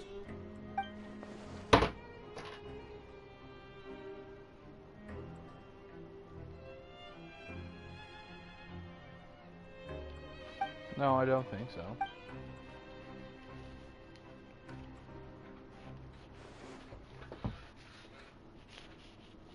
Whoa! You really are super thorough. All those tiny little suspicious things that Paimon didn't even pick up on. We've got to get the info to Linny. Because you were talking.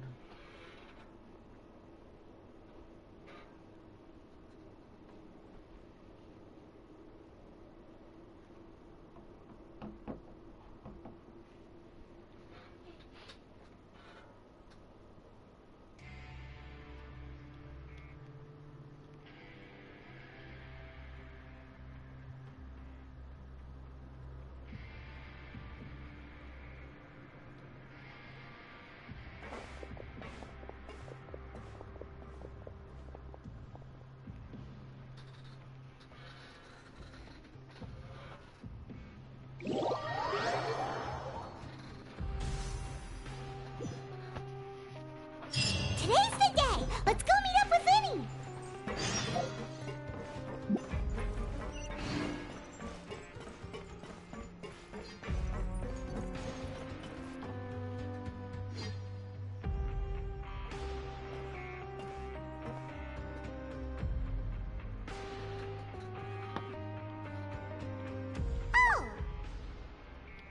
Hmm?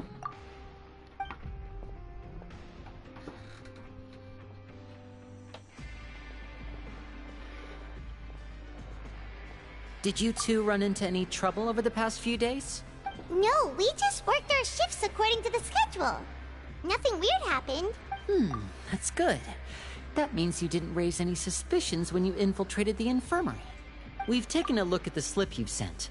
Fremine successfully left the grounds via the pipes 2 days ago, and as of last night, Lynette has also infiltrated the infirmary after faking an illness.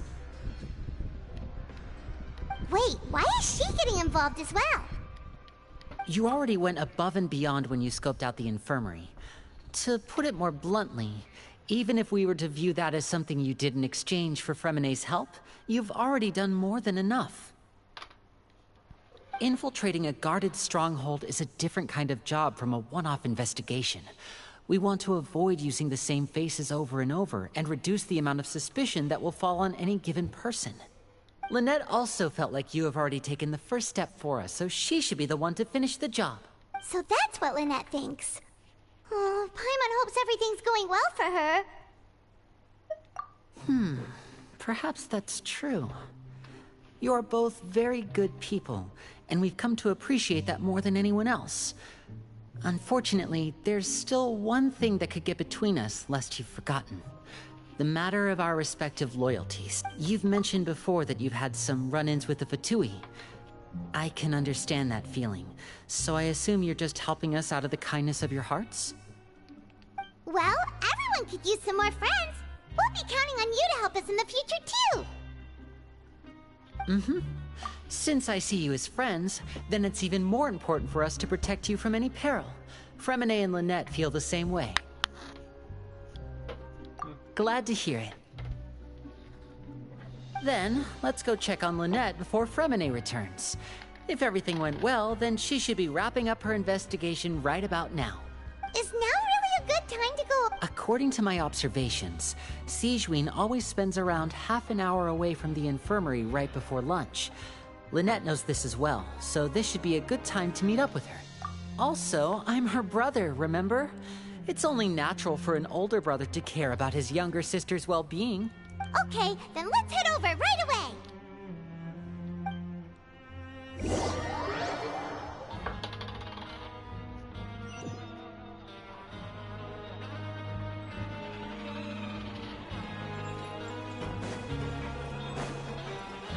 Wouldn't gliding be faster?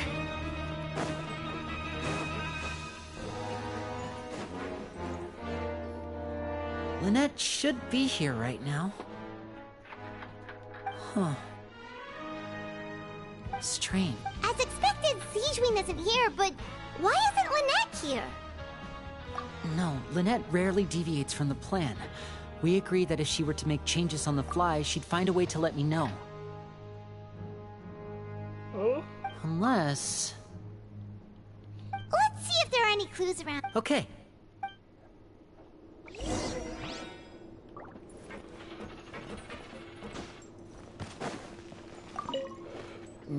A little bit of music. None of the beds have any signs of having been slept in. Except that one over there. Yeah. That's the one Lynette must have used, right? You said... Mm-hmm. She would have said her migraine was having a particularly bad flare-up. Generally speaking, the head nurse would then ask her to lie down and rest, while she left to retrieve the medication. Which means, either the head nurse didn't return the entire time from when... Which means bed... Yeah, that's good, man.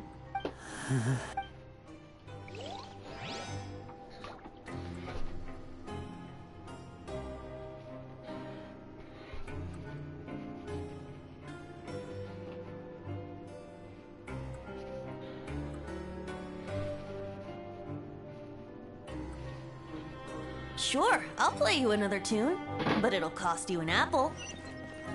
Yeah, there are no apples, so what the fuck? There are do you some mean? books here and a few files. They all look like medical records. Advanced nursing, how to raise the spirit of your patients, a quick guide to the psychology of emotions, and the meaning of laughter. These sure are some interesting books. Who knew Sijwin? She even has books on understanding people's motivations and feelings. Yes. Is it because she's a Melusine? Or does she have a need to understand her patient's emotional state? No clue. Seems quite normal to me. These are skills that would come in handy for a nurse from time to time.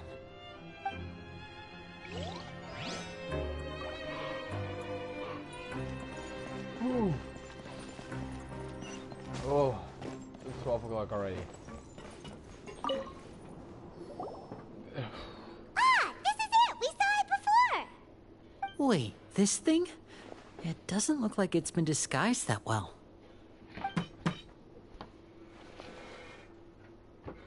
The space behind it is empty. From its size, I don't think it's an entrance that is meant to be taken apart. There's probably a mechanism around here somewhere. Could Lynette have tried to get inside? But if that's the case, she would have contacted me for sure.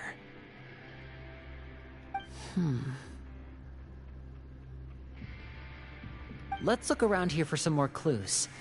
Don't panic, just take another look.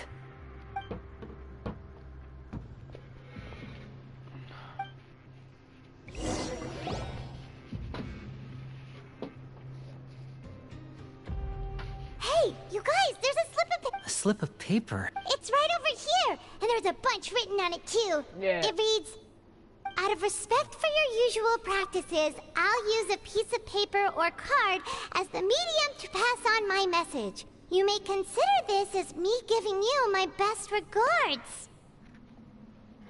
Huh. This is... Is that all? The back. Show me! Now! That look on your face. Would you care to guess where Miss Lynette of the Fatui could be right now? No. Could she have... Is she... Writhsley. Did he deliberately leave the infirmary unguarded to use it as bait? Wait, you mean he was aware of our goals from the very beginning? But... Yes, that is a crucial question. He doesn't do anything without a clear goal or reason. So this means he had no concerns about your activities from the very beginning. You're not from the same camp as us. You were sent down here by Nervulet, so you have no conflict of interest with Writhsley. We're a completely different story, though. I'd like to know that, too. Why did he only go after her? Don't panic. Just think everything over. I have to stay calm. This is not like what happened last time. The situation's different now. Okay, interesting. Very interesting. Wait, you're right. Wait, but that means... the fact that Fremine was able to leave the grounds... could Wriothesley have let him go as well? But what does he gain by letting Fremine leave like... So he's challenging me and trying to provoke me, I'm sure of it. We never should have sent out Fremine. We had to go through all that trouble to find an opening to sneak him around the guards and into the pipe, and we even thought luck was on our side. If Wriothesley let him leave on purpose, then he's probably in a terrible spot now as well. Lenny's getting more and more panicked. We have to calm him down. Don't be like this, Lenny. Fremine wouldn't have let... No. I'm the leader of this operation, and I'm the one responsible for this team. I was the one who failed to protect them. Team, it's your brother and sister, you know. I'll go talk to Wriothesley. Hey, don't be reckless! Traveler, please, talk some sense. I simply cannot allow Lynette. I have to go. I'll find a way to get them back. Me too. I want to help you. We need to help you. He's rushed out the door! Go after him. Yeah, after him. Yeah.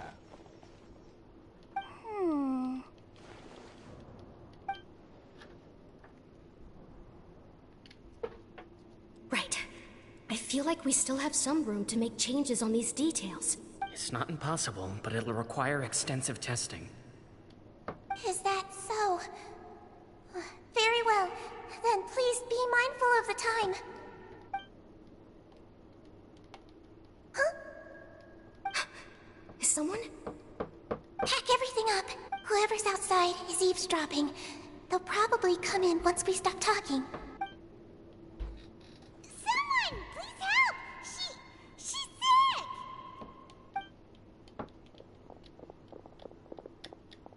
Whoa! Are you okay? What a delightful turn of events. I like smart people, but I also like playing dumb.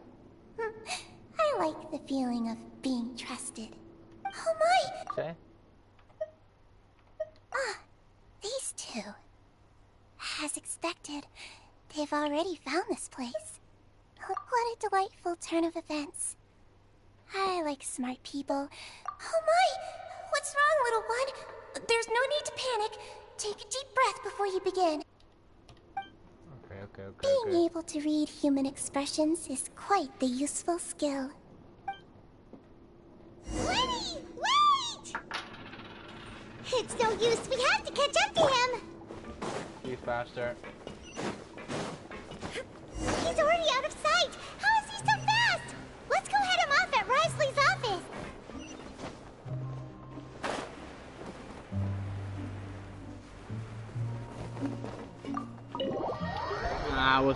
I was fast. You can't say I was fast. No. You can't say I'm fast. Okay, sorry. You can say I'm fast. Yeah. You can't say I'm fast. Oh yeah. Oh my god. Come out and face me, Wriothesley! Aren't we at an administrative office space? Why don't you at least try to follow even a couple rules from the fortress's indoor management regulations? What did you do to my sister? I ran into the young miss at the infirmary. I'd heard that she was suffering from quite the migraine, so I decided to invite her over for a cup of tea. I do have some teas in my collection that can work wonders against such an illness. Stop joking around! Where did you take— I have also heard that your performances are quite the spectacle. Miss Lynette would sometimes enter a box filled with water, only to emerge the next second from another place altogether.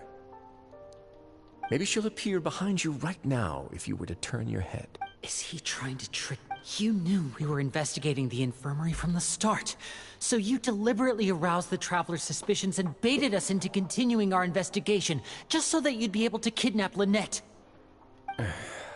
As for Fremine, no. You probably didn't even interfere with Child's escape. You let him go, so you could purge the Fatui members that we had planted into your ranks. There was no need to do so.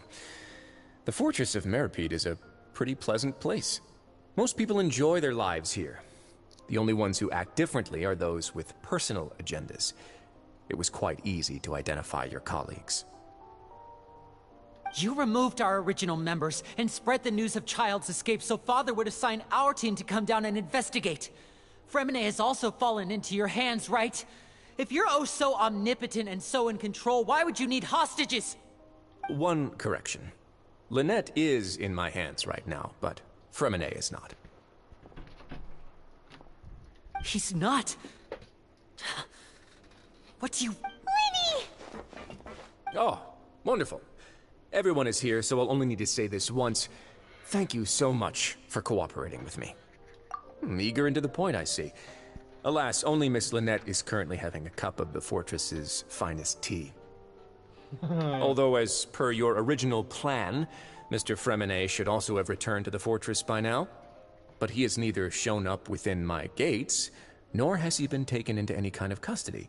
So, where do you think he may be right now? Wait, you locked him outside in the sea? I closed the fortress's gate to the outside world. That's all. Fremine's a star diver, so he should be fine, right? No, we're still here, so he definitely tried to find a way to come back for us. So we can't assume he might have made a break for the surface. But why would I do this, you may be asking? To have an audience with you, of course. My intel tells me that Mr. Linney is a great magician, so it's only natural for me to want to have some cards of my own when it comes to negotiating. Besides, I do recall you mentioning to Miss Lynette that you've always wanted to have a face-to-face meeting with the Lord of the Fortress of Meripede, regardless of whether it was in a personal or a professional capacity. Well, you got your wish. So, you've been keeping tabs on us before we even set foot in the fortress. Some of my folks just happened to hear a thing or two, that's all. In any case, I will be straight with you. I was willing to play dumb and turn a blind eye, so we had a pleasant few days playing games together here. But once you started focusing on the Forbidden Zone, all of that changed. Mr. Linney, the cards are stacked against you right now. Miss Lynette is in my hands, and Mr. Fremine is still slowly being pickled out there in the brine. You know just as well as I that he cannot last out there forever. You need do but one thing to guarantee their safety. I would like you to contact your superior, and ideally invite her over for a cup of tea with me. You want to see Father? But why should she bother giving you an audience? You want to see my dad, but why would she? Pronoun? Please, well, please, if she cares for the well-being of her dearest children, she should have plenty of motivation to join me for a parents' evening. Just joking.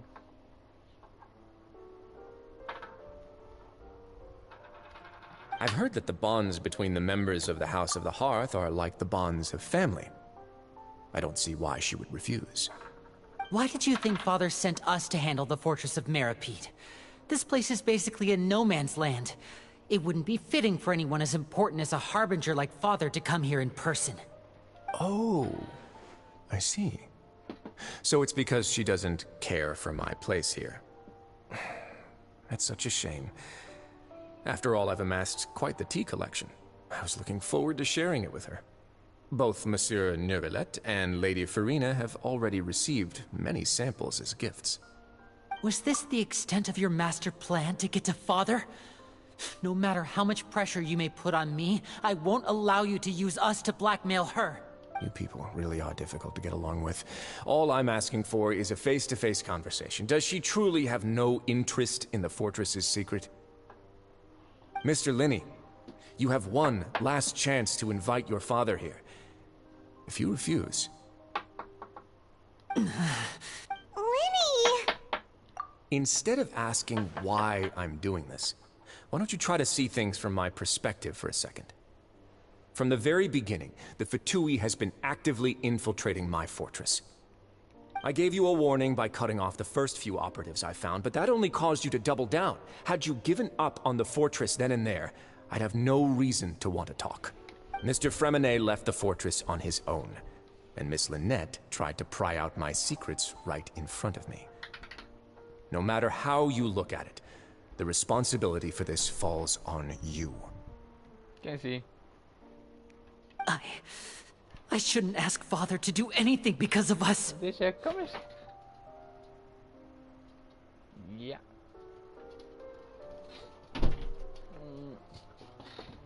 Oh, so. 6. Wait, Cute, cute, you're cute, yeah. 2, 1. Time's up. Risley! Negotiations have broken down. Please leave, ladies and gentlemen. It's time for my afternoon tea. Yeah, blood. Yeah, listen. You do realize that I'm only letting you go because of Neuvillette, yes? You're here helping him out, and I've already done my best to stay out of your way. But that doesn't mean you can just do whatever you want. The fortress may be small and remote, but it still has its own set of laws. Okay then, of course. Then how about this? Those who are capable deserve respect. You've spent quite some time investigating my home turf by now, so why don't you tell me a thing or two about what you found, I can.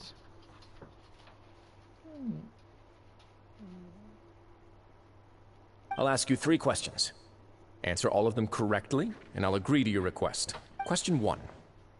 Regarding the hidden rules of the production zone, what is the truth behind the one about not being allowed to work for 3 days in a row?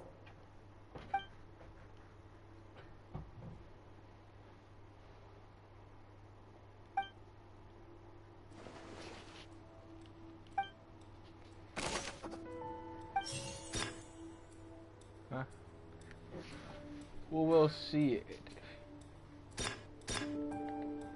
We often see Miss Sijuin observing the prisoner.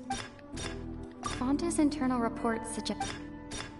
The research note said that the Melusine race, according to Collins, the Pancration tournament only took place because I've been told that the infirmary is always empty for the half hour just before lunch. But what could... The Fonta promoter has been struggling because he doesn't recognize the real value of coupons. We often see Miss Sijuin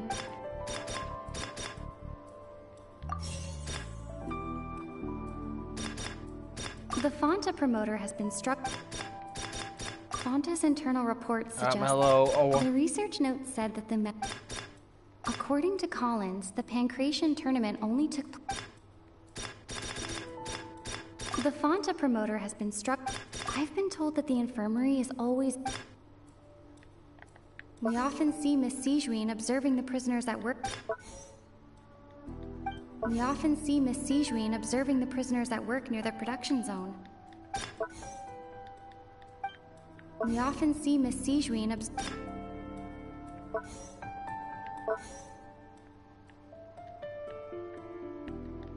We often see Miss Sijuin observing.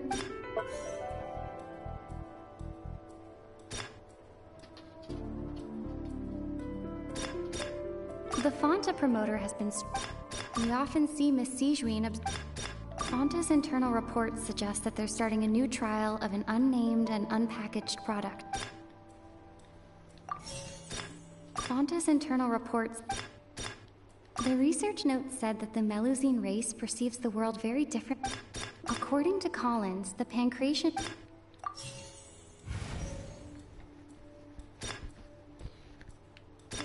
The Fonta promoter has been struggling because he doesn't recognize the real value of coupons. I've been told that the infirmary is I've been told that the infirmary is I've been told that the infirmary is Fonta's internal report. I have no clue anymore. The research note said that the Melusine race. That must be this one. The Fonta promoter has been struck.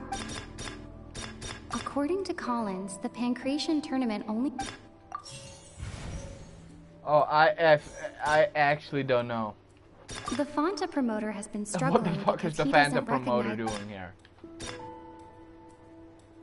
I've been told that the infirmary... The research note said that the Fonta promoter has been struggling. Okay, it must be this one, this thing. The research note said that the... Okay. What the fuck? Ah, so that's what's going on. Paimon understands the I wouldn't have guessed. The production zone. People are not supposed to work 3 days in a row, and if they do, they'll get strange meat in their welfare meal. At first, we thought this strange meat must have something to do with the people who disappeared. But in reality, they were all prepared by Sijuin, the head nurse. She often visits the production zone to observe the workers' health and makes a note of anyone who has worn themselves out after 3 full days of work. Out of her sense of duty as the head nurse, as well as her genuine concern for the workers' health, Sijuin visits the cafeteria right before lunch and cooks an extra dish for those who can use the stamina boost. Sijuin has only the best intentions with her surprise gift and doesn't want anyone to find out about what she does. However, unfortunately, Melusines as a race perceive the world differently from humans, and their sense of aesthetics is even more alien to... The recipients of her lovingly prepared special meals cannot taste the care within and usually just freak out. Are we on the right track? Not bad. You've uncovered Sijuin's secret and even guessed her intentions correctly as well. It's nice to know that her efforts have not gone unacknowledged. Alright, now for my... There are also some hidden rules in the Pancration Ring, including the one that you're not allowed to support both sides of a fight.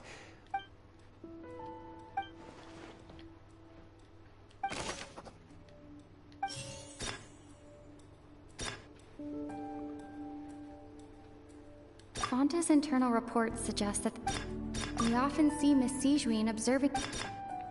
According to Collins, the Pancration tournament only took place because the... The Fonta promoter has been struggling because he doesn't recognize the real value. According to Collins, the Pancration...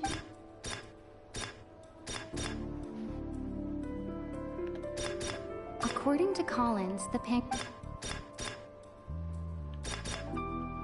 Fonta promoter has been struggling. According to Collins, the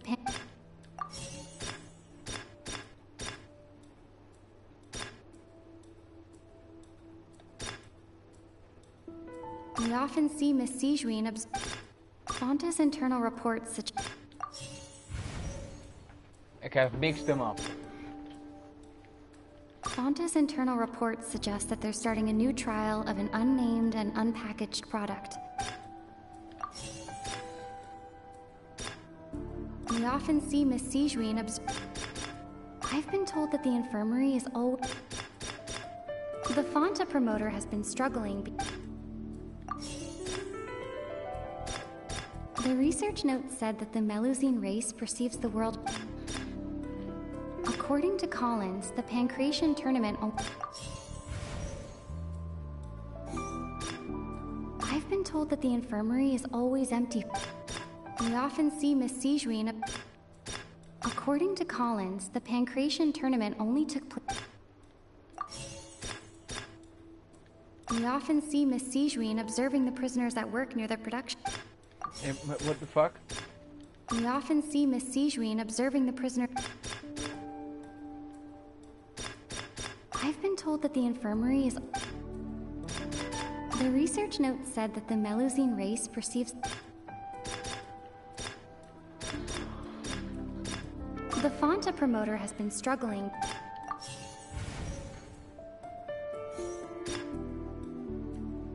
The research note said that the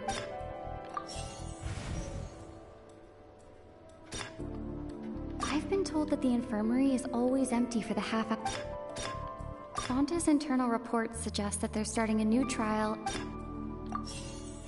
See, I knew it, but I just didn't know the order I needed to place them in. Ah! Paimon gets this rule too now!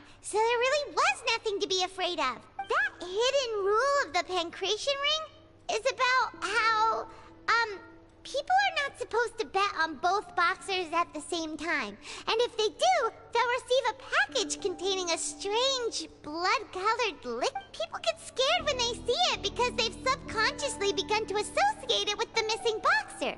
But really, it's just a bottle of the latest yet-to-be-named and packaged new Fonta trial product. A blood-red drink. It's no wonder even Fonta's own staff were questioning the company's decision-making. The company, facing backlash from its own staff, decided to try to trial the product on a smaller scale, to see how it might be received by customers.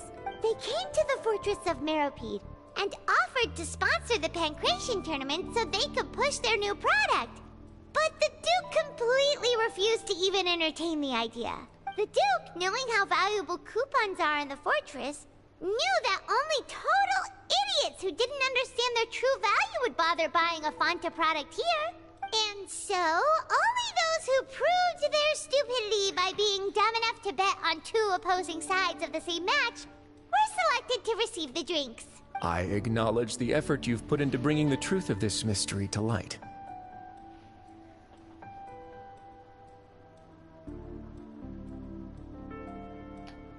Although, based on your description, that Fonta promoter is a bit too careless with his words, I may just reconsider my collaboration with the company.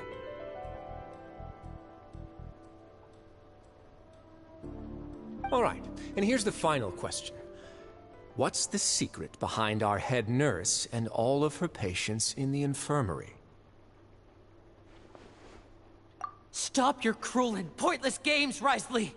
You know that we haven't finished our investigation, so there's no way we can answer the last question. The thought of sparing Lynette and Fremine never even crossed your mind. You'll pay for this! Ah! Lenny, are you alright? Oh, close one. I owe you, Sigewinne. That was a... It was nothing, Your Grace. Sigewinne, though this gun may look like a toy, it's actually fully functional. Sigewinne... Not at all. I am merely a resident of the fortress, and thus protecting it is my duty. When Monsieur Nervulette asked me to come here, he told me that my job would be to take care of the well-being of everyone here. I am merely discharging my duties.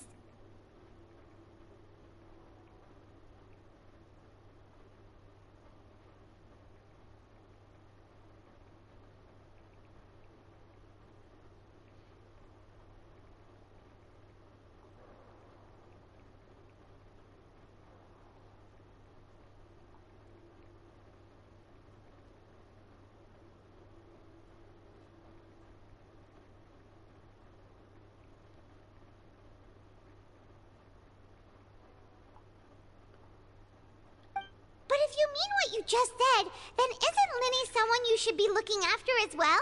Isn't he a rep? But I really am just doing what Monsieur Nervulette told me to do. Everything I did, I've done to protect them. Had I not, they would be in far more dire straits right now.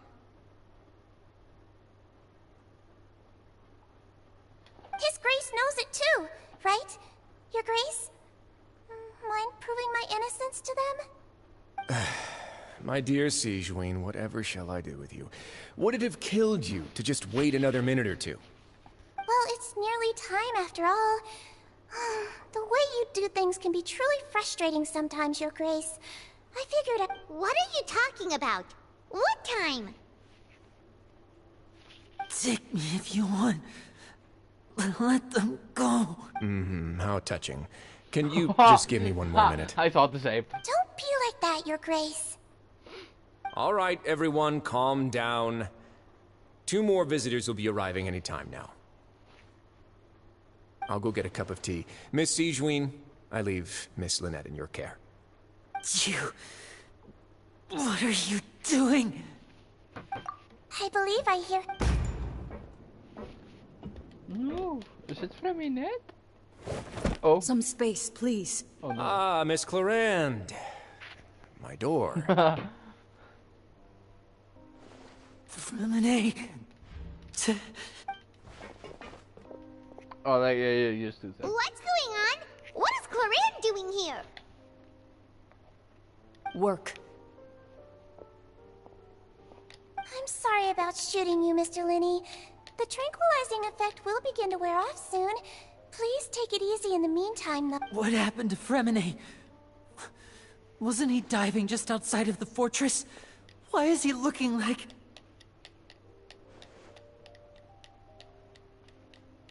A flushed face, an accelerated pulse.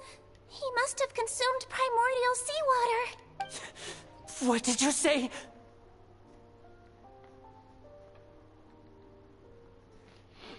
Please, make some space. I'll need to give Mr. Freminet a more thorough checkup. Your Grace, I'll leave the rest to you.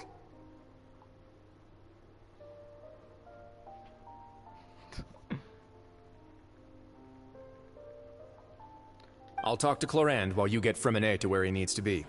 Everything else can wait.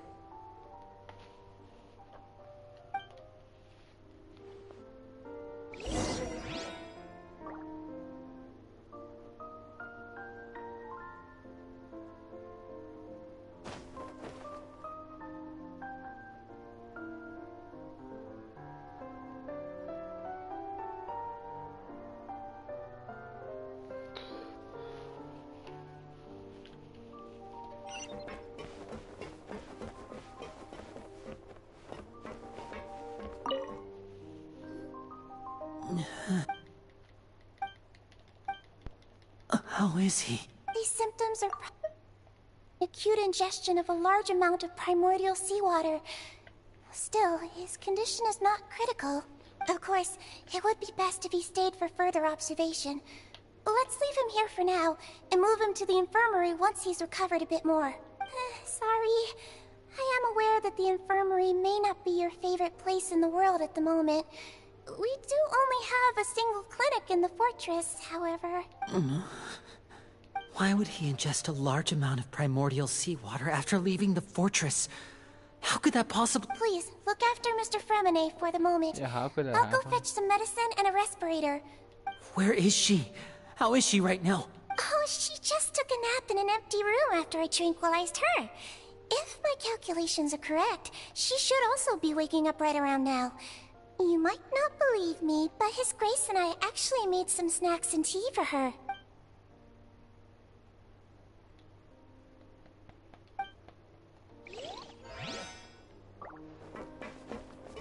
Nope.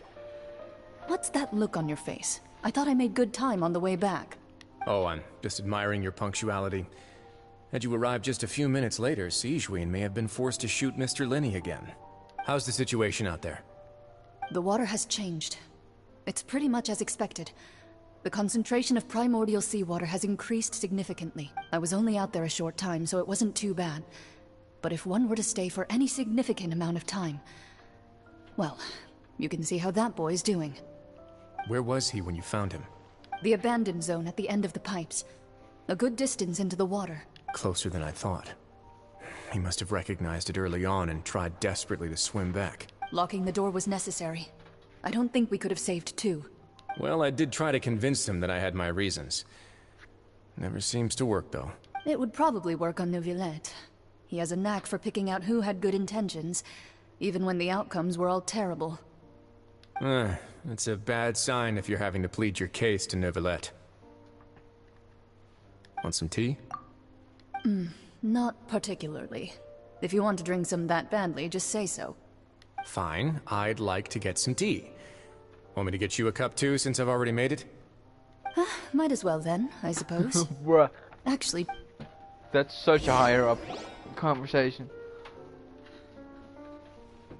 Linny, are you okay? I'll be fine. They're all here now. Don't worry about me. Are you sure? You don't look alright. My hands and feet are still a bit weak, but that's probably just the residual effects of the tranquilizer shot. I'm back, everyone. Lenny! Oh, Traveler, Paimon, you're here too. Freminet? Is he... He'll be fine. But for now, please help me lift him up.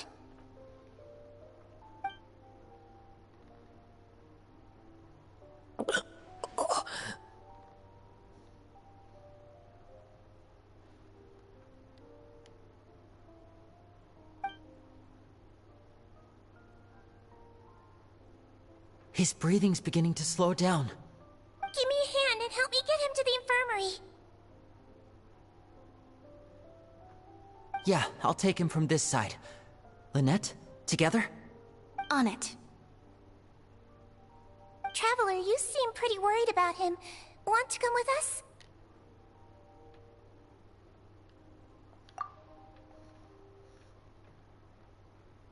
The Duke and Clarande are gone. They probably went to get some tea. The Duke will explain the truth in just a bit. Miss Clarande will need a break, since she only just returned from rescuing Fremine out of the sea. Oh. Jesus, why did my phone fall?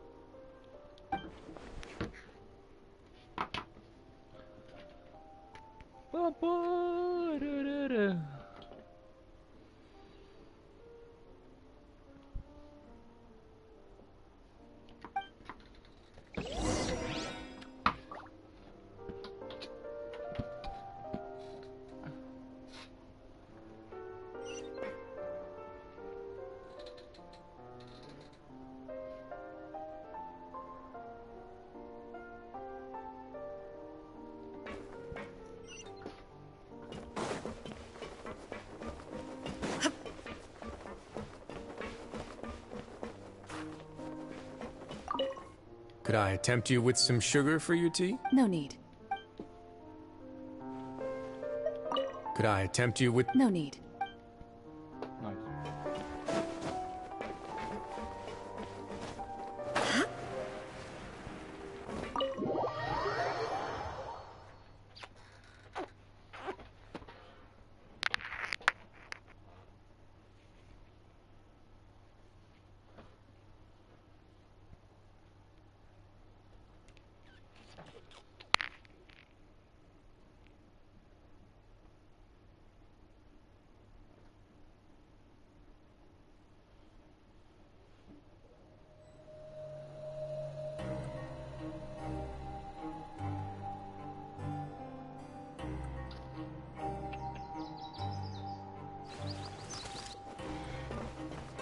Emoji red heart, emoji red heart, emoji red heart. Yes, 3. I love 3.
He's awake! Fremine, how do you feel? Oh, I thought I auto-playing on, sorry. Lenny. Lynette. We're all here. Where am I? The infirmary, at the Fortress of Meripede, Mr. Fremine, and you are no longer in any danger. How do you feel? Don't push yourself if you're not feeling up to it. Traveler. Paimon. It's been so long. The sea. There's something wrong with the seawater. Shh, it's okay. We can talk about it after you've recovered. No, listen to me. This is really serious. There's primordial seawater mixed into the regular seawater. I don't know why it's the pipes. Right, the pipes. It's all coming back to me now.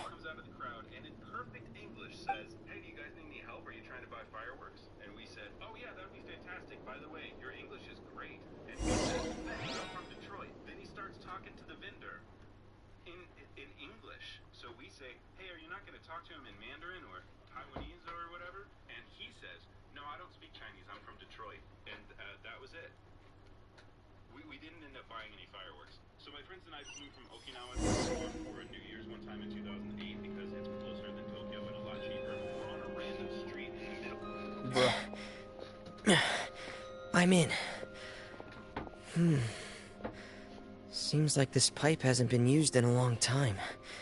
It looks abandoned. It looks so abandoned.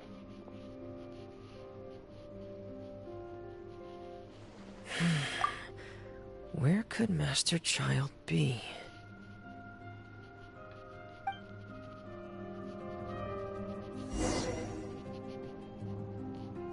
Oh my. Cute boy.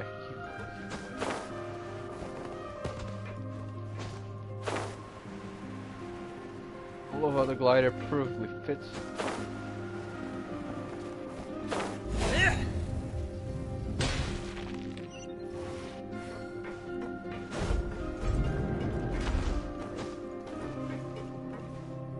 Huh. This mechanism looks like it's been tampered with.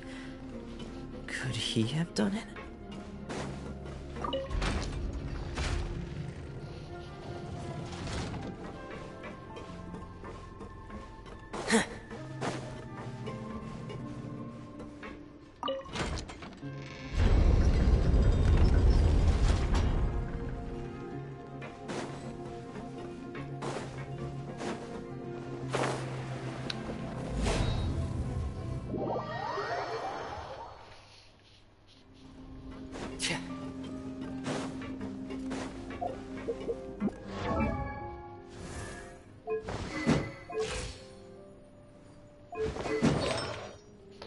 Jesus, these artifacts are so good. He does more damage than me.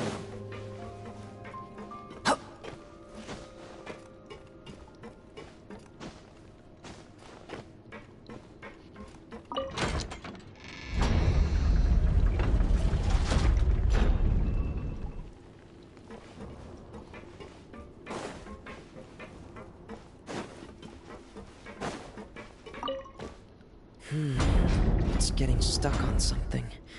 Seems like I'll have to avoid those obstacles while I turn it.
Come on.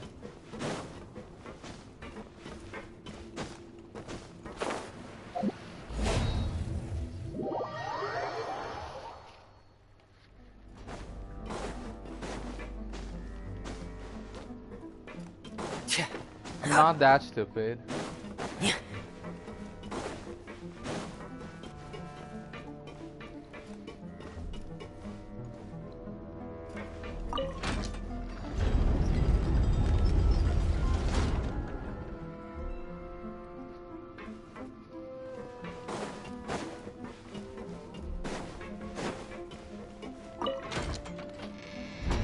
Okay, they wanted me to do it like this.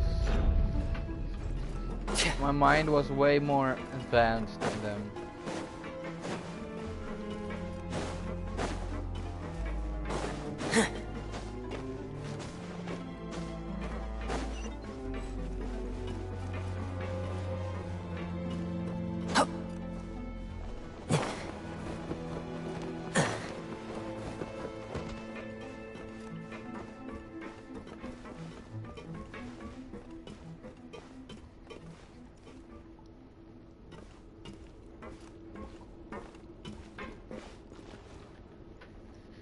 This is where the water starts. Okay. Master Child probably dived into the water. I'll go take a look as well.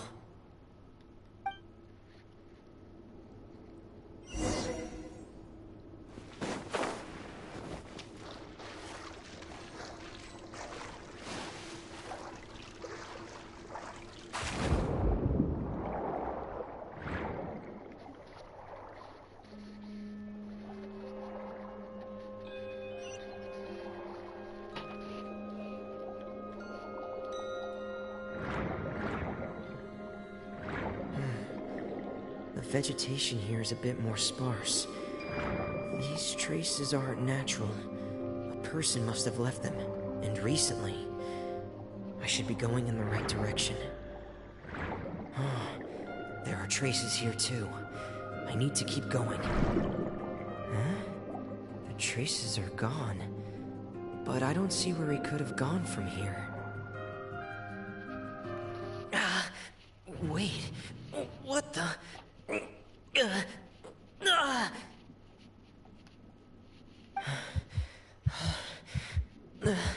My heart is racing, and it's getting harder and harder to breathe. What's going on? No good. I have to get back. They still don't know anything about what's going on. If I turn back right now, I should still be able to make it. Okay.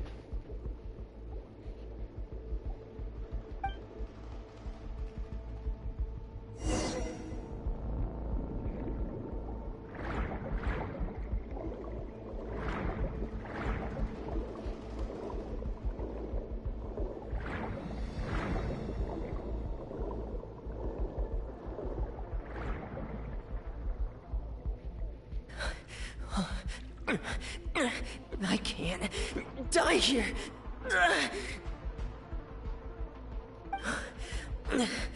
This... I have to push on.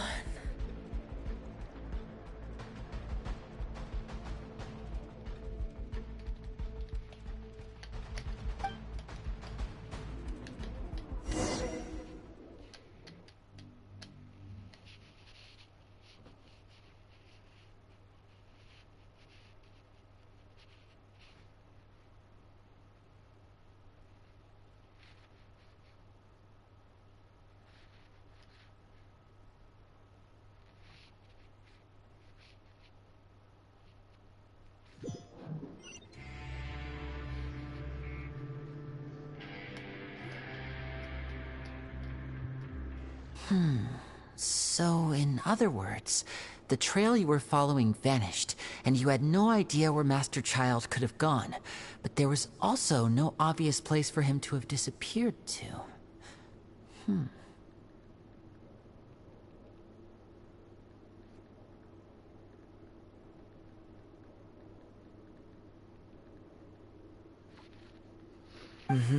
That's right.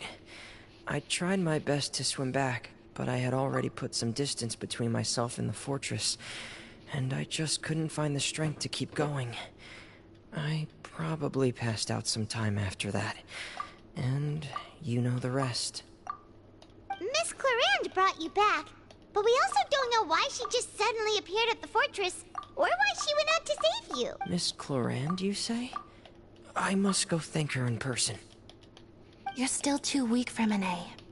You can go after you've had some more rest. Miss Lynette is right. I believe Miss Clarand will stay here as a guest for another few days, so there's no need to hurry. A guest? Then... You should ask His Grace about that. Yeah, it's about time he actually told us what's going on. What? No, please go on without... Lenny. The logical part of my brain is aware that we're safe right now, but I still can't bring myself to leave. Understood. Then... In that case, I'll leave the infirmary to you. The Traveler and I are going to head out for now. As long as you stay in here, I don't think you'll be disturbed. Thank you.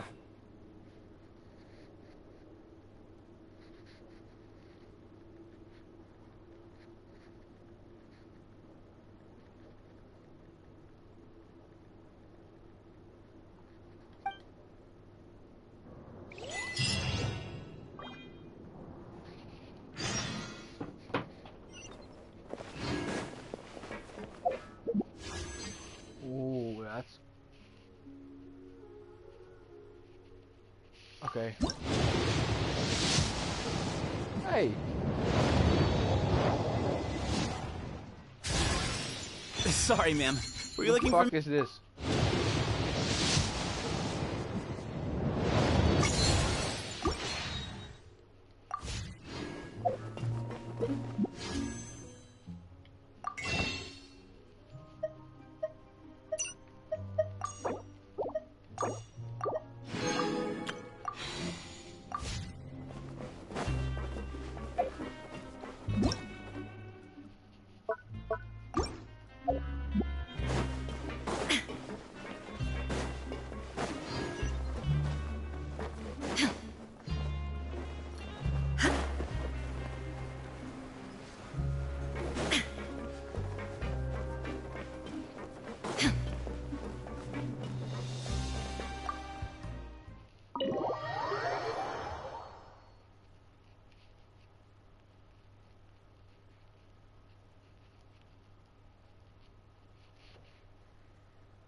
Excuse me! I take it Mr. Fremonet's condition has stabilized? Of course! I wouldn't have left the infirmary otherwise. I've been expecting those two, but might I inquire as to the purpose of your visit, Miss Siegewien? I wanted to check up on Miss Clarand. How are you feeling? Mostly fine, I think. If you don't mind, I'd like to perform another quick physical exam. It'll just take a few minutes. All right. Thank you for looking out for me. I'll take my leave for now then. Well, want to explain yourself, Risley? Of course, but I'm not partial to the word choice of explain. But where should I begin? How about you start by asking me any questions you have? You can start with whichever one you'd like. No. You managed to monitor and stay ahead of them even though you didn't know what they were trying? They came here with ulterior motives. I'm quite adept at discerning what that kind of behavior signals. Initially, I thought their goal was just to investigate Child's disappearance. Linny suggested that I had deliberately let him escape, but in truth, I didn't really do anything special to help or hinder him while he was here. Everything he did, from finding helpers to leaving this place, he did on his own.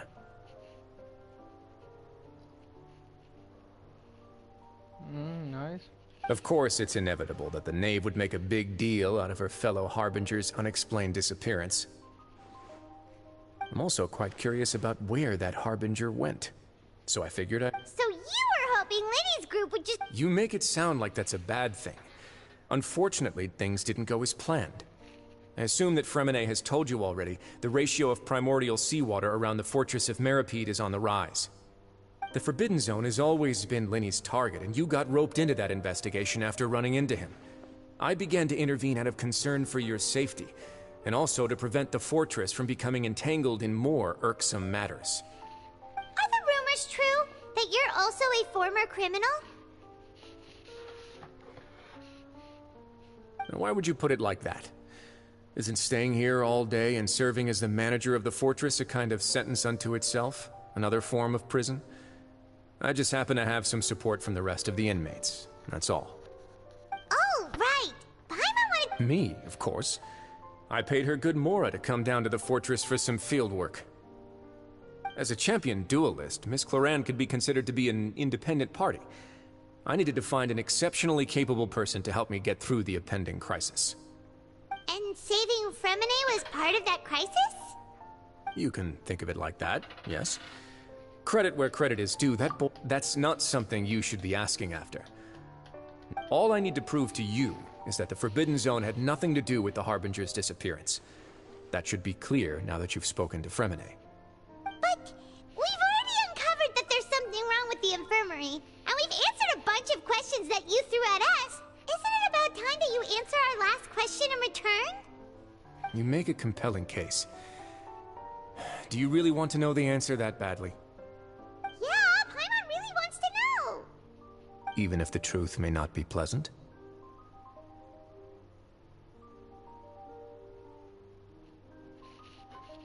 Follow me. Information. Oh.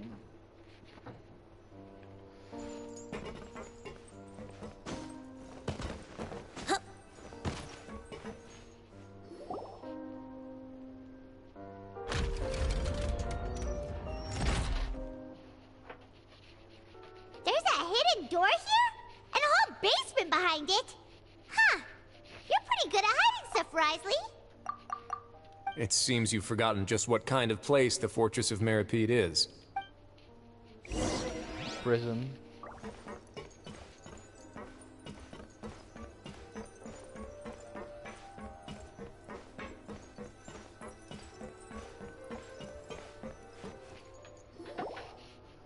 Stand on the central plate. Wait, is there a secret mechanism or... Whoa!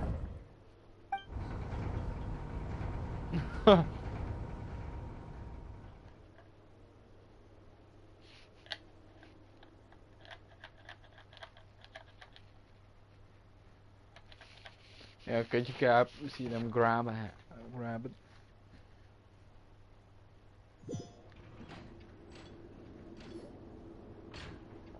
So, this is the Forbidden Zone? Honestly, for a place so well hidden, Paimon sure doesn't see anything special. What a huge door! There are 3 such isolation gates in total. Generally speaking, I'm the only one who's allowed to go inside. Hence the name Forbidden Zone. Am I correct to assume you're going to run on back and tell your little Fatui friends everything? Well, Paimon wasn't thinking of keeping anything from them. Well, I'd advise you wait until you've seen the whole truth of this place for yourself before deciding whether or not to tell them. I want to open it. Open the door. Open door. Huh. So there's a switch on the side. No shit, Paimon. Stand back. I'm enough of hearing you after 8 hours. Whoa! They all just went up one by one. Go on, have a look. Yeah, if it's the most normal thing.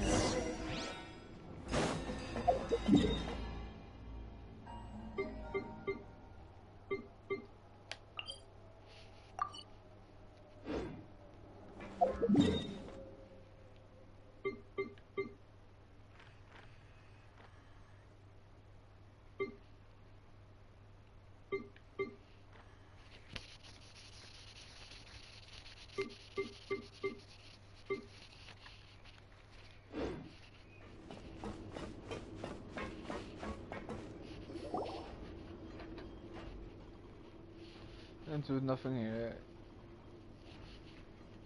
I've been interested in what lies beyond that gate ever since I assumed leadership of the Fortress of Meripede. Of course, it would be unwise to recklessly open it, but it'd also be risky and negligent to simply ignore any potential danger that could be behind it. The readings on that dashboard have not budged since the day when I first laid eyes on this place. But over the past year, the needle has crept upwards from its original position, likely because some parameter it's been tracking has changed, if only infinitesimally. Normally I would have ignored it, but I happened to have some free time when I noticed it, so I investigated. Any guesses what the reading could be tracking? Very reasonable guesses. I've considered both of those as well. Unfortunately, the temperature should vary with weather and climate changes, so for something that rarely shifts, the water pressure is more likely. We ran a few tests to increase the pressure from the outside, but the readings didn't change at all. Later on, a few more possibilities occurred to me, such as a potential connection with the primordial sea. I began to make a few preparations based on that hypothesis. Over the past few days, the needle has moved again. With that, and the symptoms that Fremine displayed after leaving the fortress, I can now confidently conclude that the readings represent the concentration of primordial seawater in the seawater nearby. The concentration of primordial seawater? But we're already under the sea! And that is precisely the problem. We're at the bottom of the sea, and now we're surrounded by toxic seawater. Somehow, primordial seawater got mixed in, and the concentration is steadily rising. Yeah.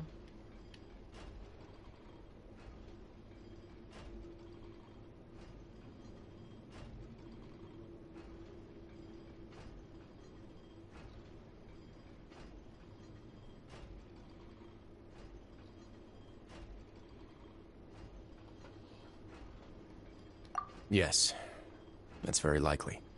But forget about the two of us. Not even Novelette knows where the primordial sea could be, much less where we could find and plug a leak. Oh. Oh!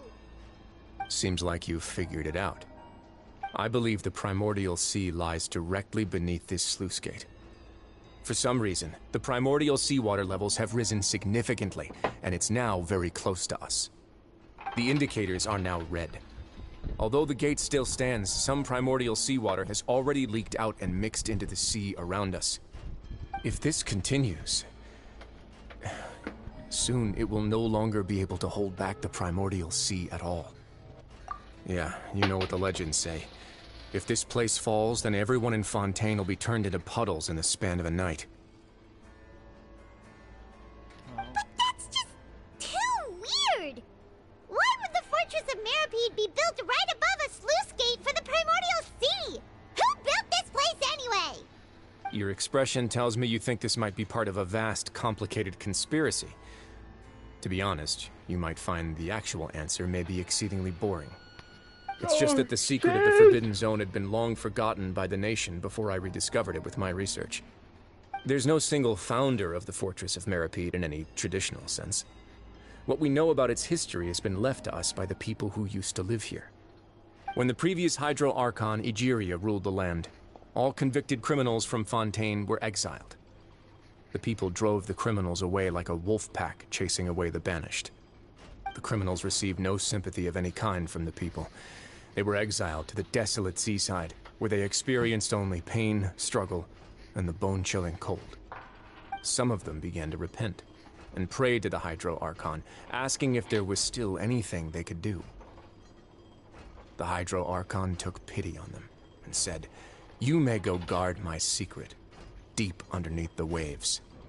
And so, leaning on the power of the Hydro Archon, they gathered underneath the sea and began to build a fortress.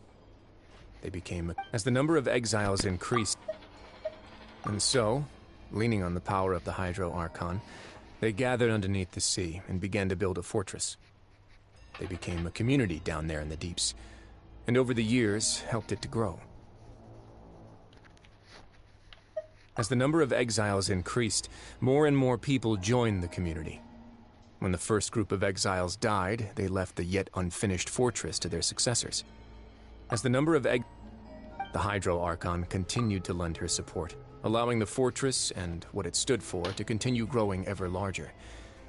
Before long, this dark underwater fortress became the sinner's only home. And with that, they stopped referring to the fortress as a prison. They saw themselves as repenting sinners who would regain their freedom once they had sufficiently redeemed themselves. But as time went on, people also realized that the fortress was a lonely place. Once they had gotten used to life here, they could no longer feel comfortable living in the overworld. Once they had finished serving their sentences, some people left and some others chose to stay. They'd find some idle position and let their withered souls fade away with the ancient secrets of the past. After many, many centuries, few people still remember the reason for the fortress's founding. Now they just see it as an integral pillar of Fontainian society, as the place where criminals deserve to be sent. Now and again, researchers manage to break one law or another and live out their days in the fortress. I learned all this from an elderly historian. Everyone else just thought he'd made it all up. Oh. But now you know every part of that history is true.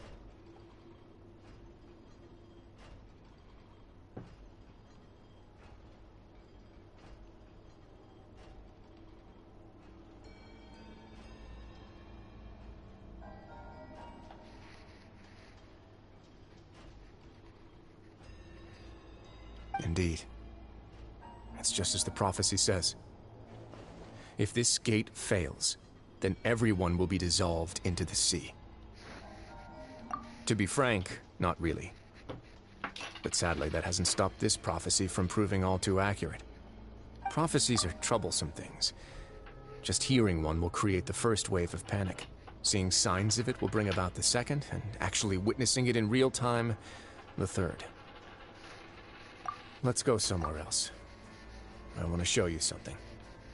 Okay, yippee! Show me something.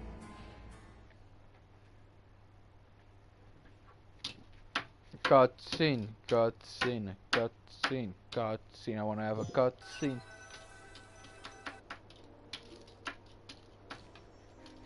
This is it.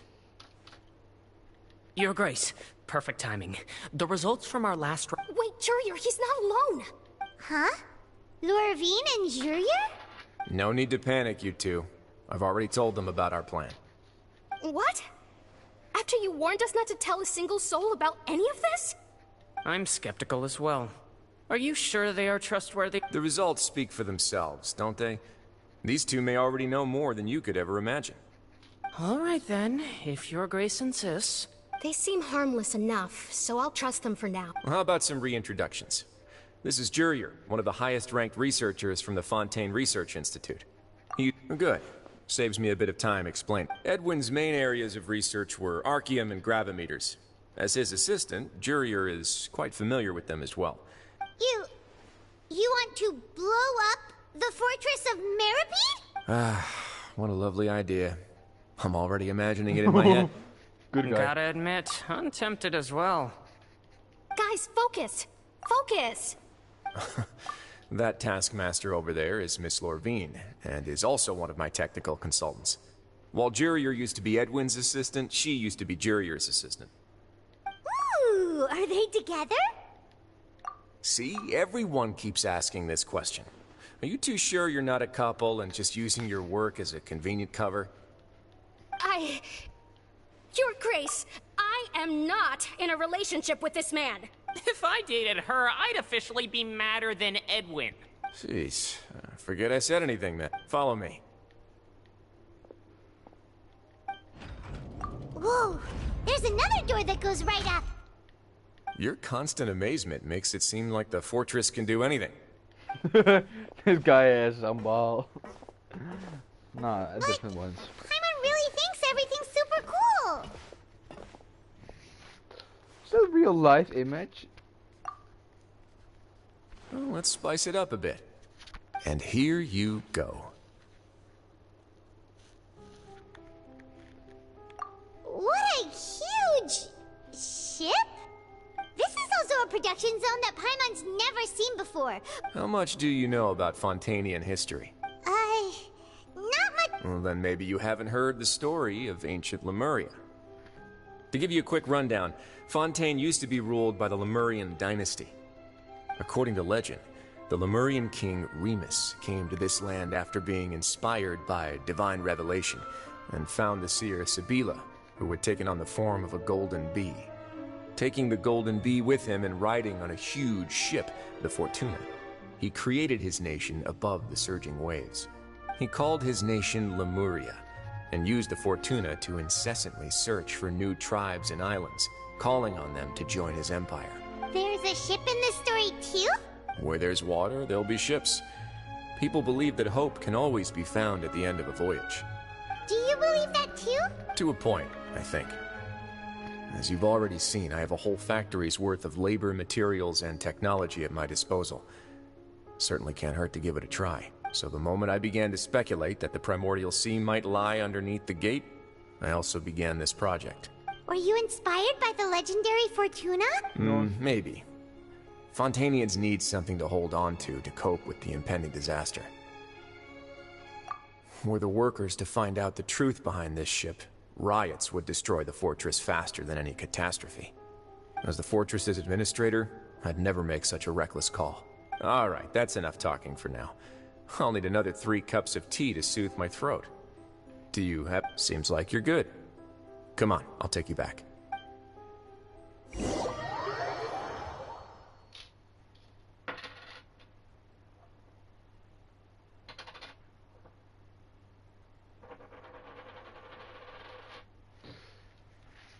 I think this maybe be the end.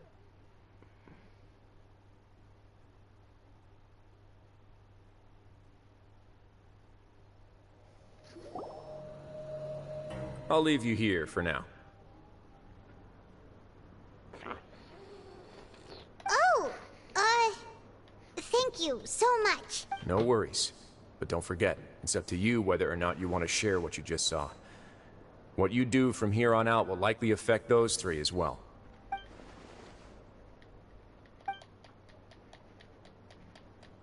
Yeah, we'll put a lot of thought into it for sure. Great. I will not. I look forward to what happens next.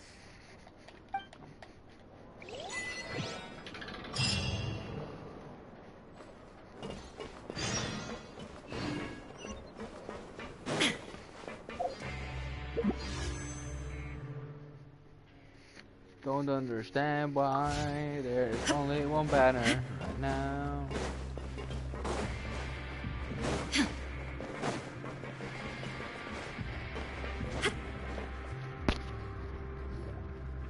We're back! Welcome back. Do you want a cup of tea? No! How can you be so much like Risley, always drinking tea? Huh. Actually, now that you mention it, I just remembered something now. While I was sedated, I could still barely hear 2 people talking next to me. They were discussing everything, from the leaves, to the water, and even the teacups themselves. Must have been Risley and Sijwin. Yeah, I heard 1 male voice and 1 female, so it should have been the 2 of them. They really were just talking about brewing tea. I really can't make sense of this place. So, Traveler, Paimon, were you able to learn anything from Risley?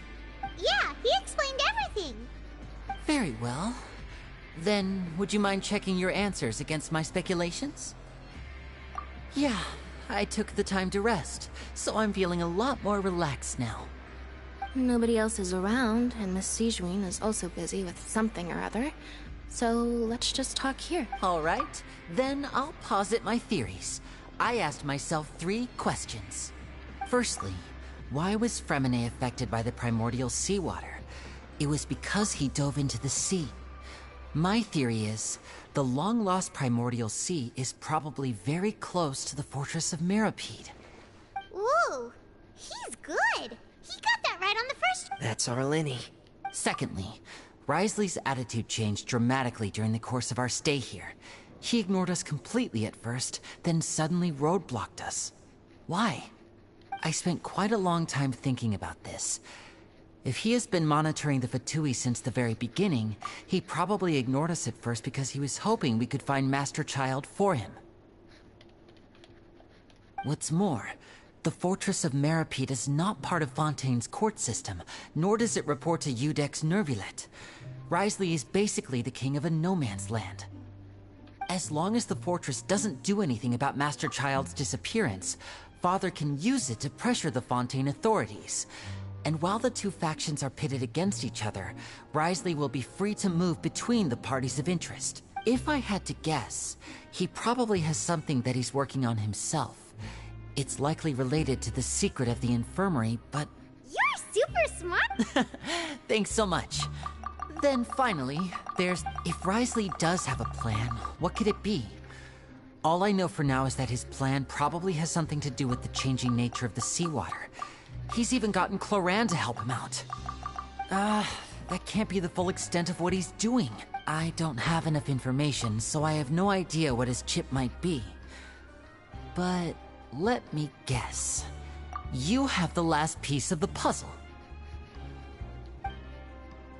After the elaboration, you share information you just Oh, well, sharing it. Okay. I can't believe it. The sea will engulf everyone. Just like the prophecy said. Could Wriothesley have wanted to meet Father to figure out a way to deal with this crisis?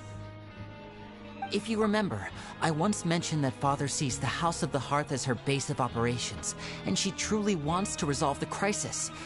But how could Wriothesley have known that? Or perhaps he didn't know, and just wanted to bring Father over to his side? Which could be why he said he just wanted to negotiate. Yeah, that makes sense to me. I understand your concerns as well, Traveler. I'll figure out a way to pass this on to our father. The two of you have already aided us far too much. We probably wouldn't be standing here right now if not for you.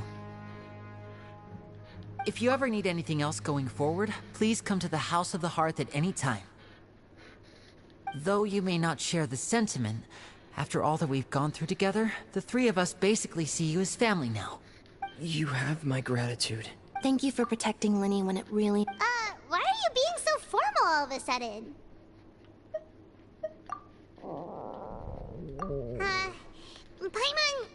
Paimon's hungry. Oh, you've done so much already. Go get some food. Alright, then we'll catch you guys another time.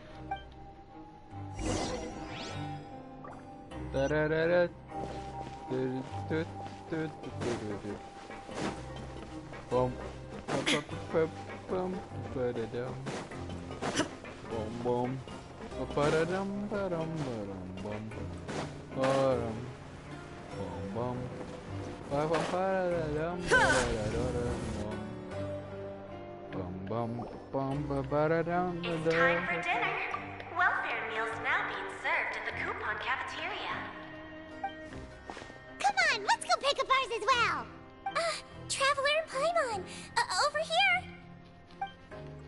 Are you here for dinner too, Miss Sijwin? Mm-hmm. And I'm taking the opportunity to prepare Miss Cloran's dinner as well. Because she needs You're it. right. She's actually sitting in the fortress cafeteria. What would you like to eat? Yep, you can. I've already talked to our chef, Mr. Wolsey. It's all on me today, so you can get whatever you'd like. Me too! Don't forget Paimon! No problem. Just leave it to me. The tastiest. I don't care how much it is. I just care if it tastes good. And if it tastes good, I want the most.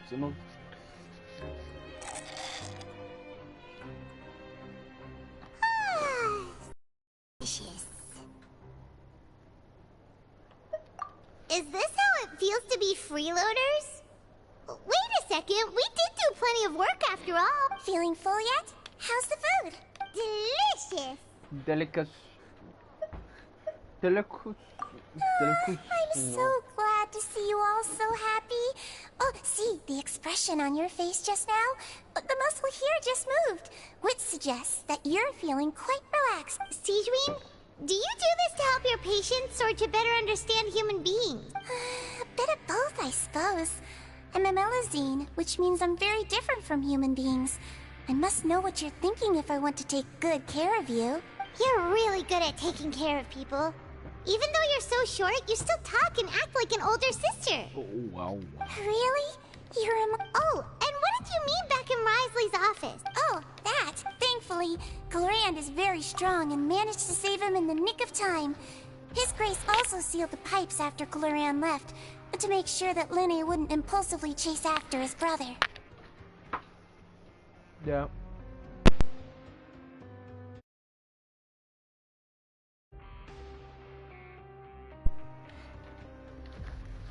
So, although the back path again. was blocked, we still stationed some guards there to stop anyone from approaching.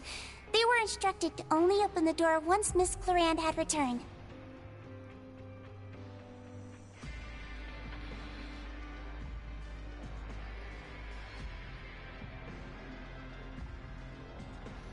Oh, and I was keeping an eye on Mr. Linne as well. We had to press him, but we couldn't allow him to be in any real danger. You were all super considerate and really thought everything through. Emoji red heart, emoji red heart, emoji It's red just what we heart. do down here at the fortress. At least this has been His Grace's style for as long as he's been the leader.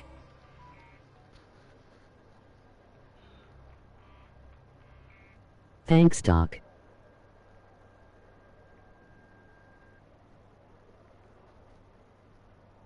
Oh, I really wish Monsieur Nervula would come down here more often too.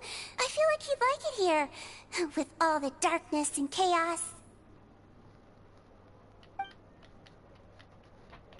Get a good night's rest, you two. You...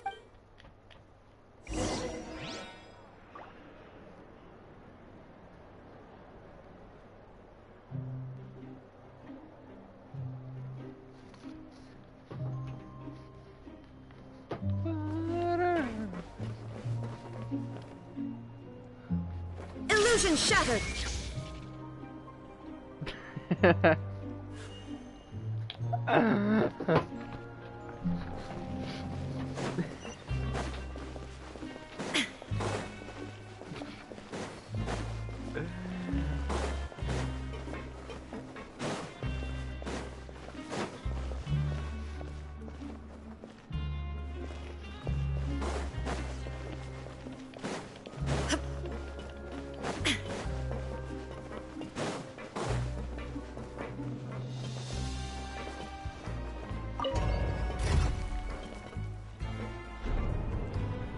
Fast travel on in its peak.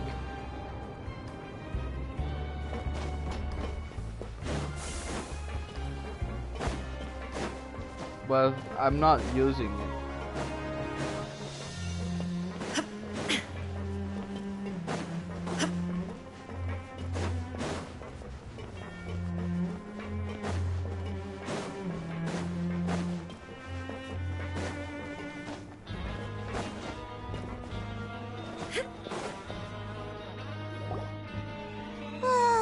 So much has happened. Paimon just feels absolutely exhausted now that she's finally relaxed. Yeah, me too. Paimon's super sleepy. Are you sleepy too?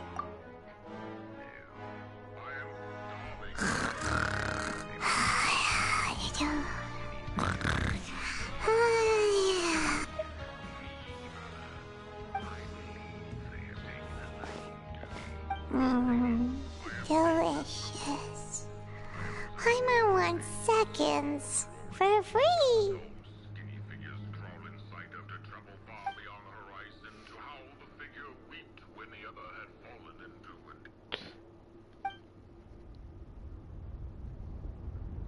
Out of my way! Get out of my way!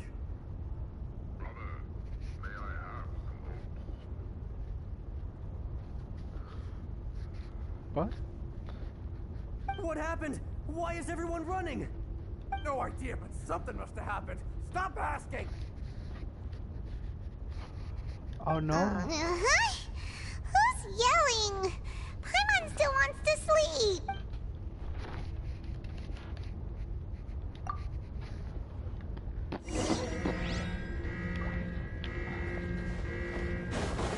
No. There's water. I mean, I'm not stupid. What happened? Why is everyone running around? Hey, what are you doing? No time to explain, mate. Goodbye. Hey, what? What's wrong with these people? They won't even everything. They're here! Yeah! There you are! Oh, thank goodness! Quisto and Laveroon, do you know what happened here? We came here especially to inform you. Something seems to have gone terribly wrong just now. His Grace is telling everyone to evacuate and get out of here. Laveroon was saying you two are new here and you don't have many friends, so you might slip through the cracks. Haven't you heard all the stories like that? An evacuation is successfully completed, yet you only find out once you do a head count that 1 or 2 people are missing. Wait, weren't you the one who brought that up? Why is it suddenly mine? Hey, shut. Okay, whatever. The point is, you should. Yeah, he said to get. Oh no, it can't be that thing! Whoa, wait, what? What? Hey! We have to go find the Duke! You two just go and get out! Go on without us! Go and find the Duke. Hey! Be careful! And then the search area is like all, Attention! Please evacuate upwards and outwards, upwards and outwards. If you're already at the topmost layer, then try to move as far outwards as possible. and boom, it's all entire off filled with water. What? Water.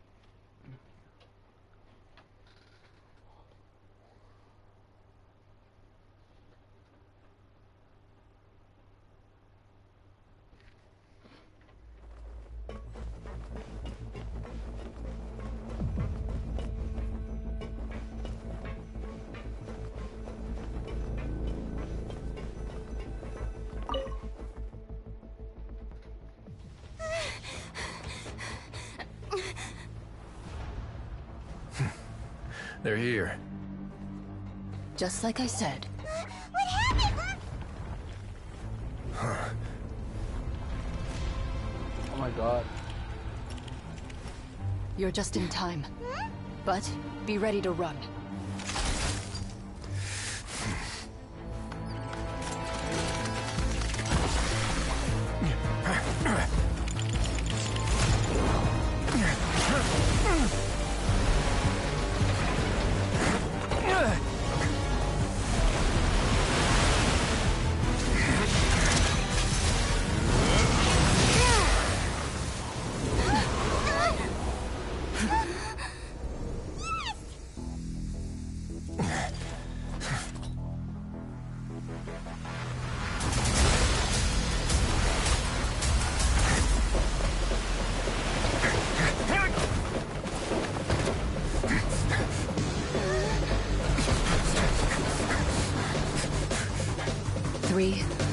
A break core? Press 1.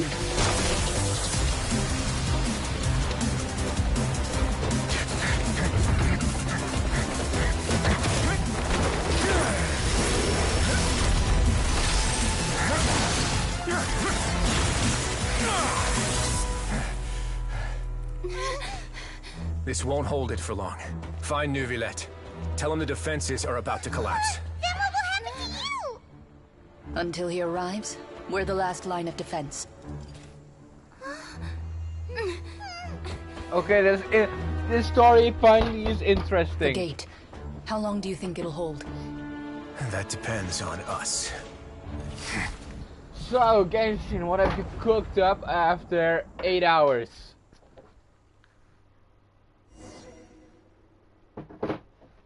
And boom, storyline ends, of course. We need to fight some monster, probably. Well, in the meantime, I need to make pizza.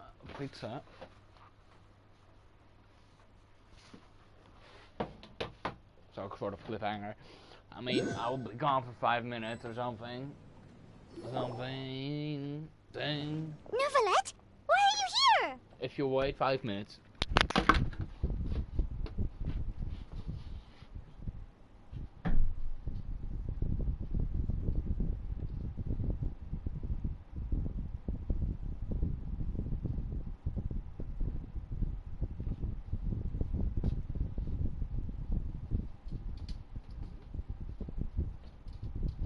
Okay, I'll wait 5 min.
And I'm back!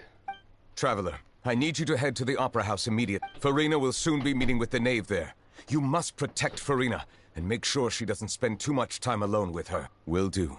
You have my sincerest gratitude. Am I finally seeing the outside world? Bam! Oh my god. Whoa. Whoa.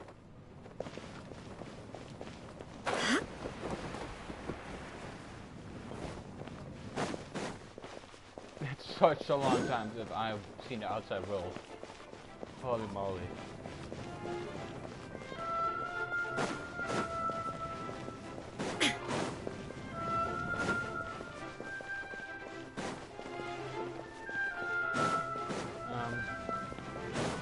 Yeah, we can just leave it there. I can resist it.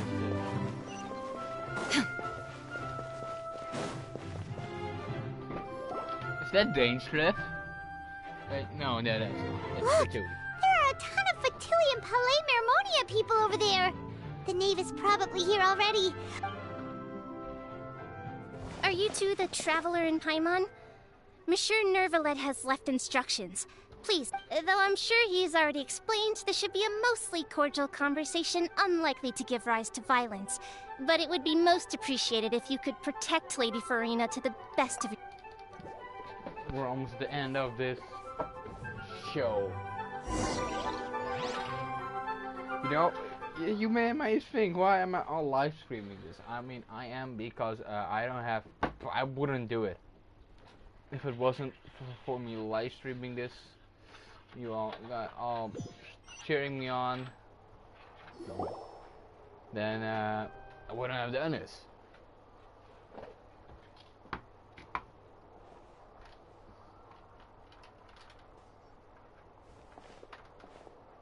Oh, so you two are the honored guests Miss Farina mentioned. Of course! How could they not attend a meeting such as this? I must always have 2 or more guests at my dessert table. It is my pleasure to make your acquaintance, traveler. I have heard much of your accomplishments. I am the knave.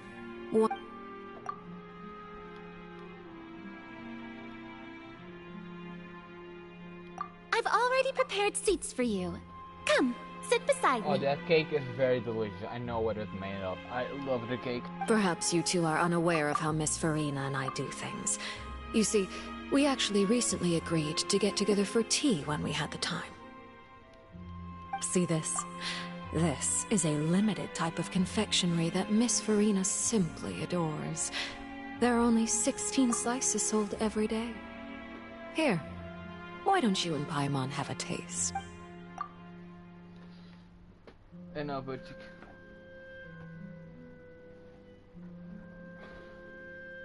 Traveler, what do you think of this cake?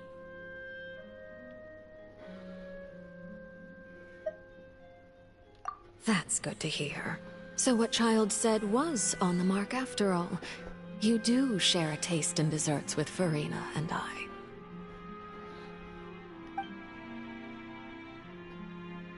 I wonder how he's doing nowadays.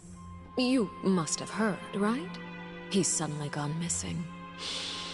I'm really worried about his safety, you know. Here's to hoping that he's an excellent swimmer. Since we're talking about him, I feel like I should add something. His martial prowess really looked certainly pretty impressive, yeah.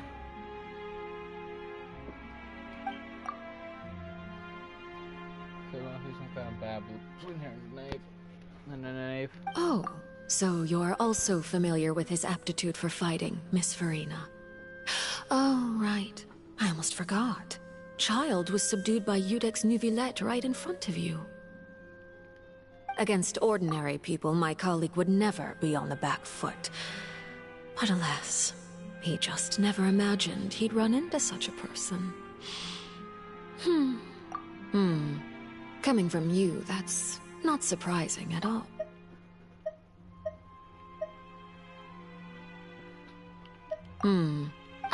But I thought you would be happier to hear the news. Of course, but it's still a bit of a shame. You see, I would have been far happier had I received this news somewhat earlier. As you well know, a long time has passed since Child disappeared.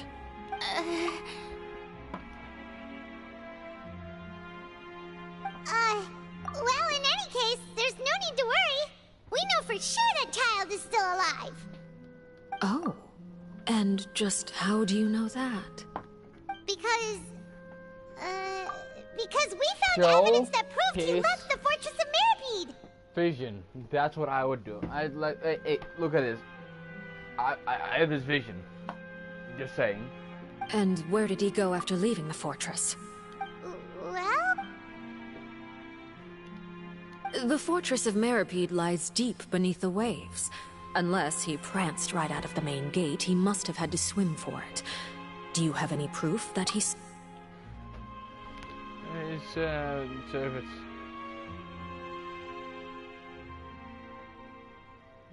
Ah, that is good news at least.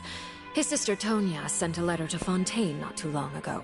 Since he was unfortunately unavailable, I picked it up on his behalf. Do you have any idea how he usually writes back to his family? Dear Tonya, your letter made me feel like we were still enjoying our time in Snezhnaya together. I'm currently admiring the scenery on the streets in front of the Opera House. Is it something like that?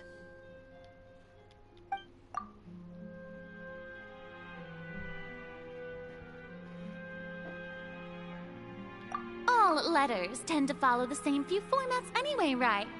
As long as the contents are accurate, it doesn't matter so much how it's written or how it's worded. Farina, that's not how letters work, and that's why he said, is that how he speaks? Because you have formally and not formally, and I would write rude. I mean, if I send you a letter, it may be formally, but not formal, like if the king sent you. See? Yeah, look. She doesn't know. Hold on. The water in the teacup is shaking. I suppose this is also a sign of things to come, Miss Farina. I don't quite understand what you're trying to say. Have we entered into the next stage of the prophecy? Look at this. It's such a good view.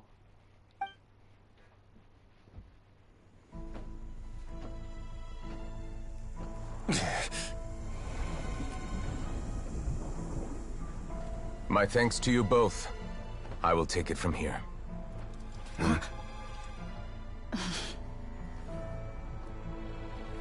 Sure you don't need a hand?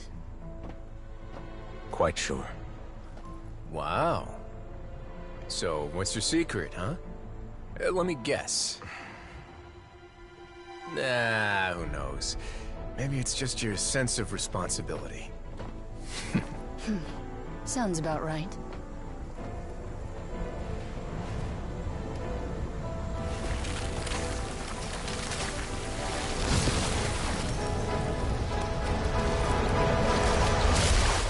He's not from Fontain.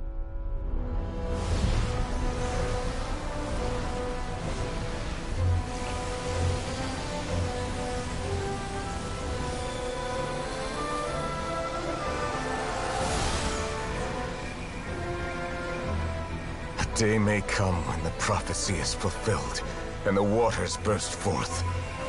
But it is not this day! This ancient power could easily obliterate an entire race. A tsunami of fury would unleash endless catastrophe.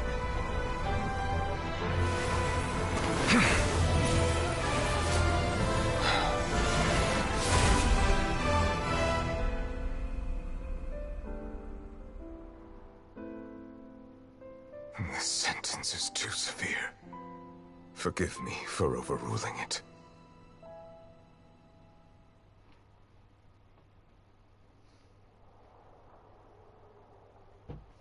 Good.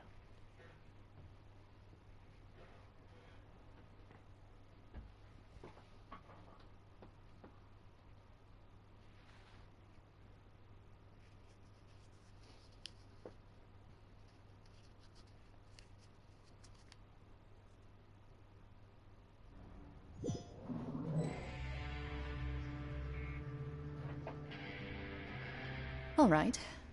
Seems like the problem inside has been suppressed. Let me guess. We're safe for now. Indeed. But only for now. I win this bet. You owe me a present. Very well.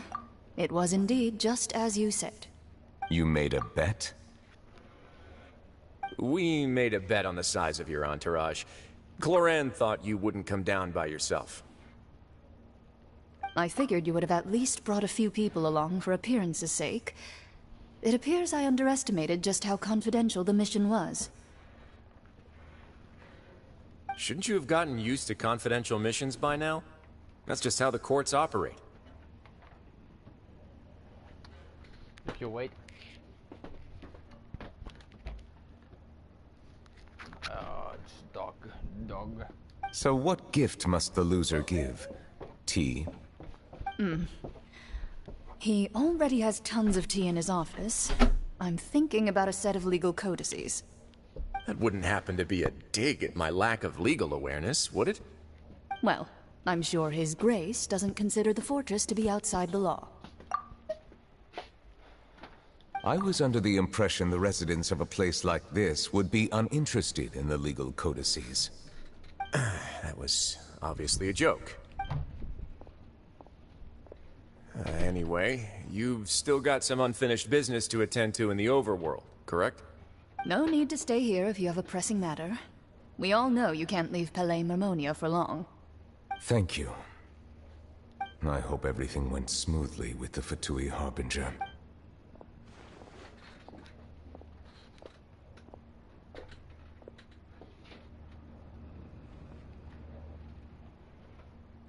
Okay. How's the chit-chat with Farina going on?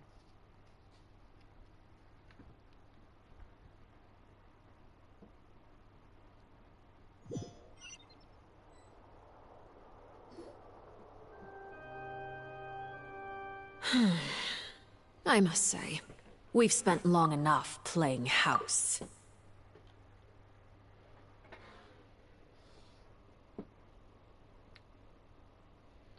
That's a really good photo. Miss Farina, as the Hydro Archon, I am sure you understand the exact meaning of the phenomenon we just witnessed. Or should I say, that's what I originally thought. But looking at your expression, was I wrong? What are you trying to say? You're stupid, you know. You don't even know your language you're coming from. You don't even know. At this point, I don't think there's any more need to speak as diplomatic representatives. Allow me to speak to you now as just a Fontainian. You know the prophecy by heart, and also that every part of it is being proven true. Yet, here you are, relaxing, drinking tea, and eating desserts as if it's all nothing more than a few stray bugs in your garden. Do you really think that's acceptable? Yeah. The prophecy's hanging above our necks like a guillotine. Every faction is looking for a way to either avert the disaster or save their own. Even the orphans of the House of the Hearth have devoted everything to saving their homeland. But you, it beggars belief just how nonchalant and carefree you have been. From the very beginning, you, the god Focalor, you have utterly failed to take action. You're wrong. I've never ignored the prophecy, nor have I just been passing the time in self-indulgence.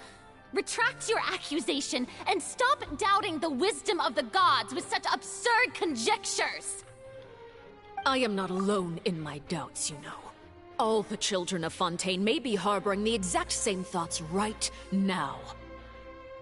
Oh, great Hydro Archon. How are you going to save them? Save us?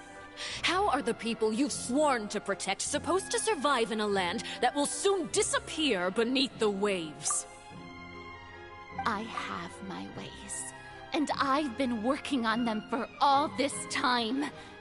Even if you look down upon me, you have no right to judge me. Fontaine will be saved. Even if I still cannot see the true future right now, as long as I continue on as I am, I will be able to hold my head up high. Then I ask you, Miss Farina, just what have you been working on? Where can we see it, and what is it doing to help?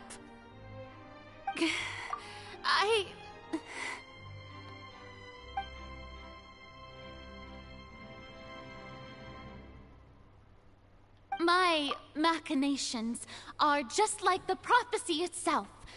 They will only reveal themselves at the fated time. It is just that beings like yourselves are unable to perceive them as of yet. I see. As a god, the proof of your labor always lies beyond prying mortal eyes.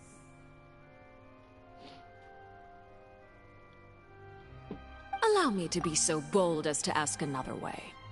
Would it be possible for you to tell us the parts of your plan that are not confidential?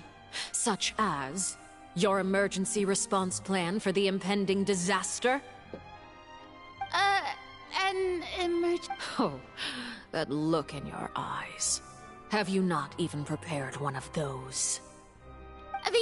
The emergency response plan is also strictly confidential.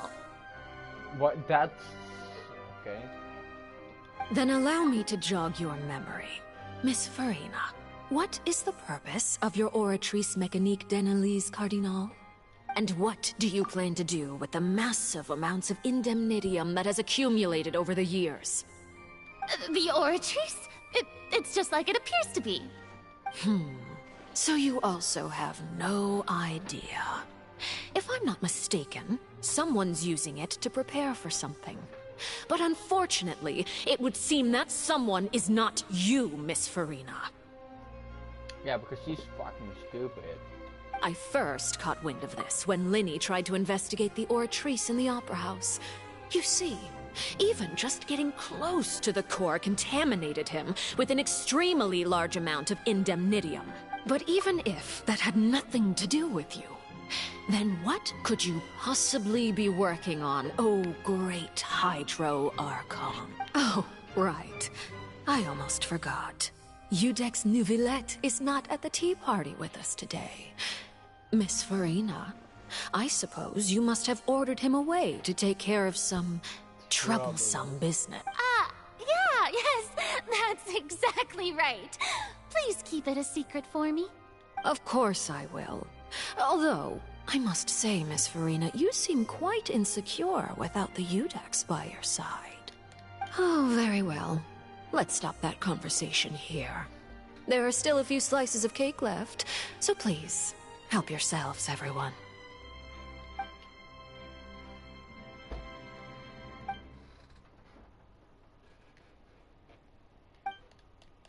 Traveler, I heard that you were recently commissioned to handle a few matters on behalf of the Udex. Why don't you take an extra slice of cake? Those who work hard deserve gratitude and praise. So another 5 minutes, please.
You too, Paimon.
You too, Paimon.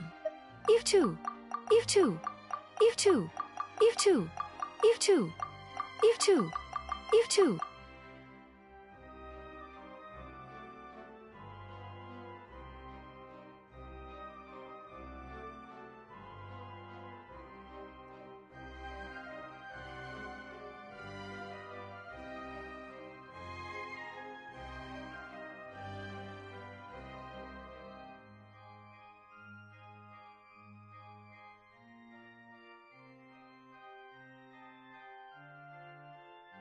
You too, Paimon.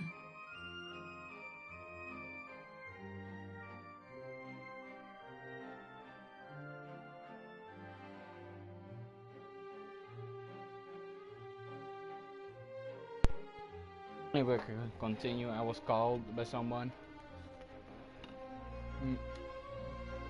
Thank you. Paimon will take you up on that offer.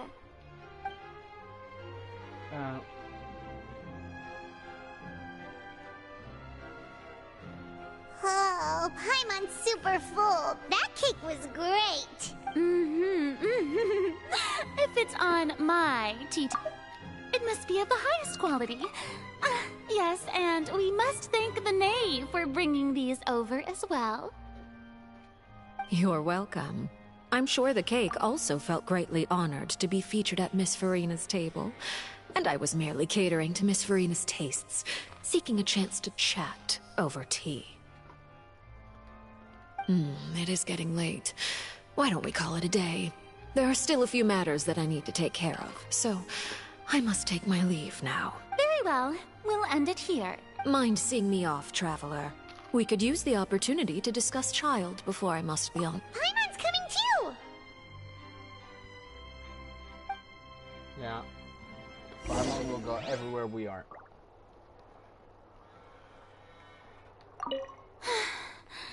The tea party turned out to be even more difficult than I'd imagined. Why are you looking at me like that? Is something the matter?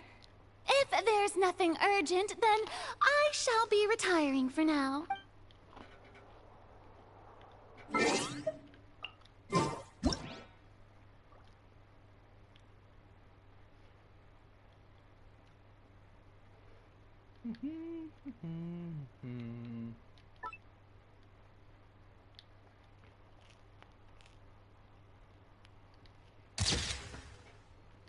Nice.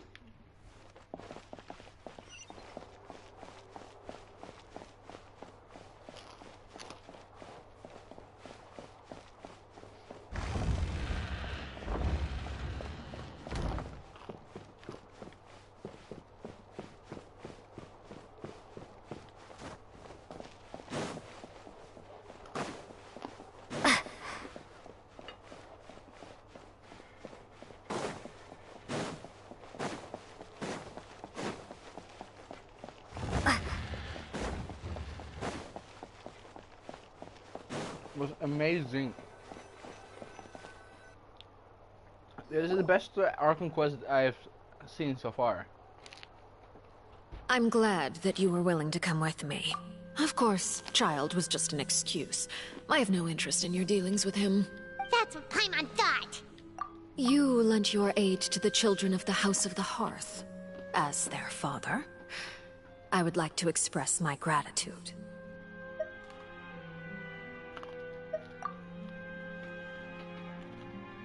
That was all. Formal topics should be discussed in formal settings, and informal topics in informal settings. Okay.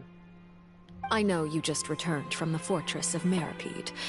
Relax. I have no intention of trying to get anything out of you. Linny, Lynette, and Fremine are still there, and I trust their judgment and abilities.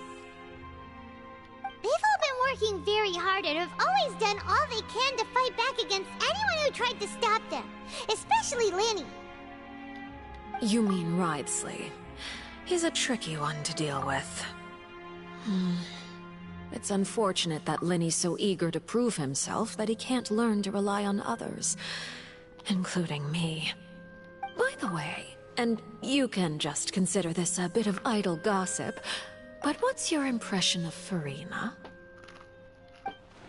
You are outside of our disputes, and the freest person in all of Fontaine, able to move around most easily. Allow me to share my... And that's everything that happened during the trial. Master Child was declared guilty and immediately transported to the Fortress of Meripede. Didn't he say he was coming here on vacation? Does he not feel an ounce of shame for all the trouble he has caused?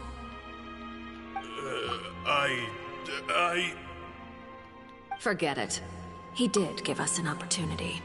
I will be meeting someone shortly. Do you require help with any preparations? No need. I will take care of it myself. I need to meet with Farina, the Hydro Archon. She is at the heart of Fontaine. But what's fascinating about her is that she often seems more like a celebrity than a working Archon. Yeah. Celebrity is true. Oh? Come over here, you little critter, you! You dare to run from me? Stop right this instant! My goal is just to discover the location of the Gnosis. But I didn't expect the chance to approach Farina to be handed to me on a silver platter. This is so easy, it's actually making me a bit suspicious. Anything left unguarded is usually just bait. But no one will blame someone for taking the bait. After all, from the moment it was attached to the hook, the bait... It's just as I guessed in the second before I struck. The Hydronosis is not currently held by the Archon. In fact, this Archon doesn't seem like a god at all. And I sense that she's under some kind of curse. Who are you? And what are you trying to do? Please, don't kill me! The fear in her pupils is genuine. So perhaps she's not bait after all.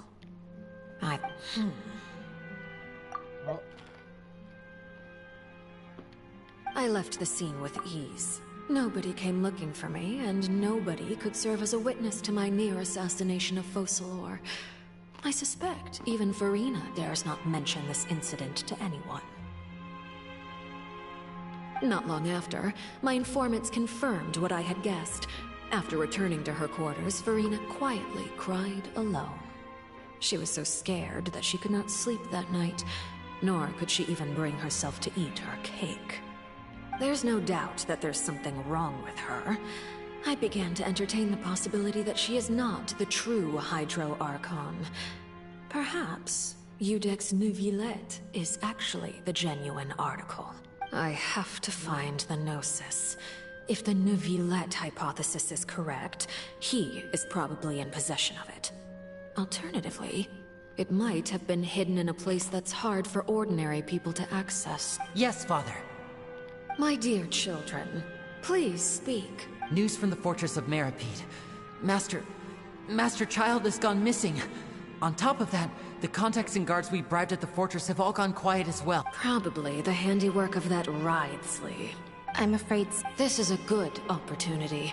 The value of a Harbinger is much higher than most would imagine. We now have an excuse to exert diplomatic pressure on the Fontaine authorities. Set up a meeting for me. I would like to meet the Hydro Archon and Eudex Neuvillette. Oh, and I have an additional mission for you. Yes, Father. Tartaglia's disappearance was not a part of my plan, but I can use it to make a breakthrough. With this as my excuse, I can ask for an official audience and continue my investigation of Farina and you. The initiative belongs to the House of the Hearth. My wish to investigate the fortress of Meripede will be a front. Linny and his group will be responsible for the actual intelligence gathering.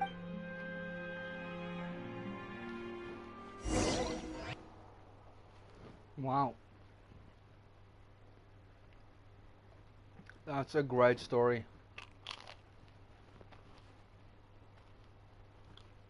I was pulled in.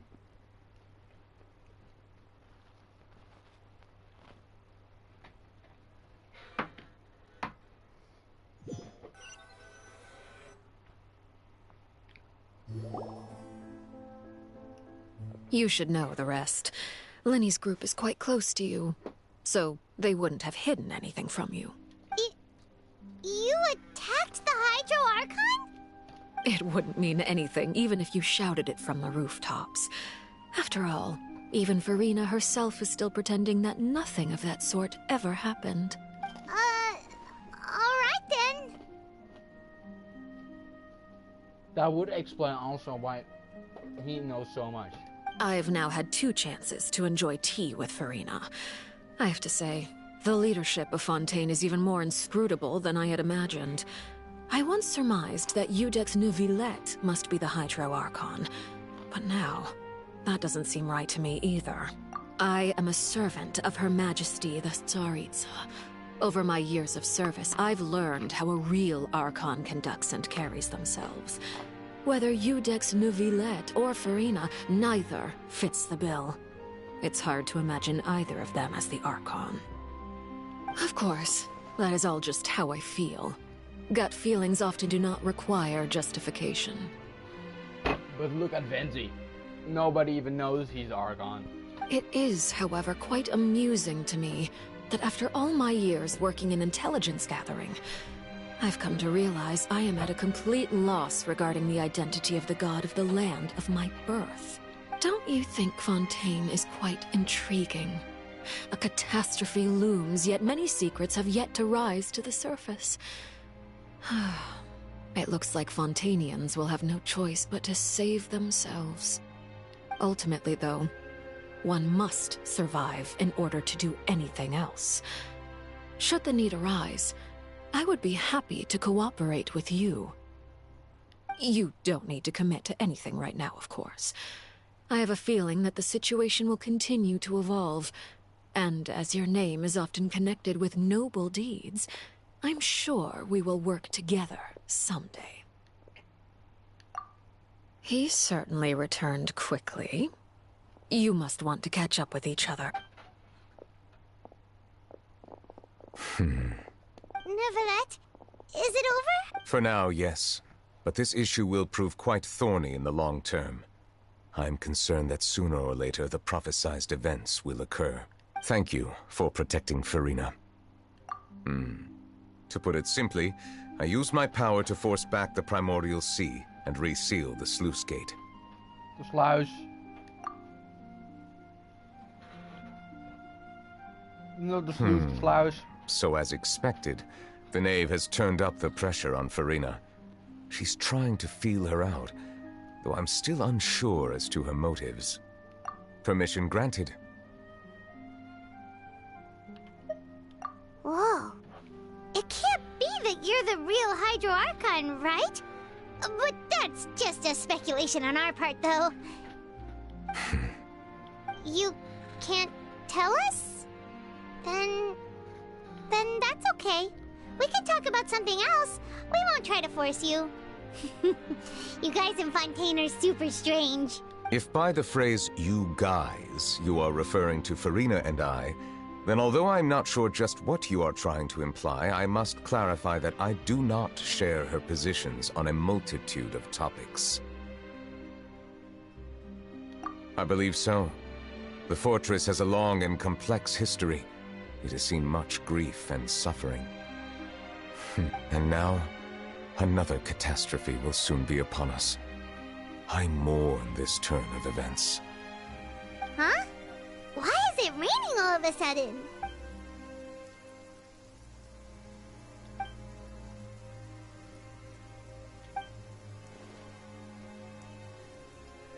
You may be closer to the truth than you think.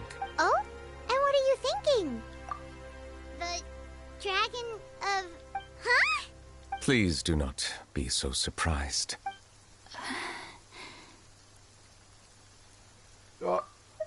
No.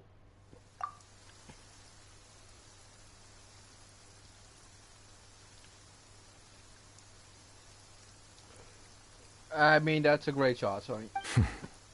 Farina?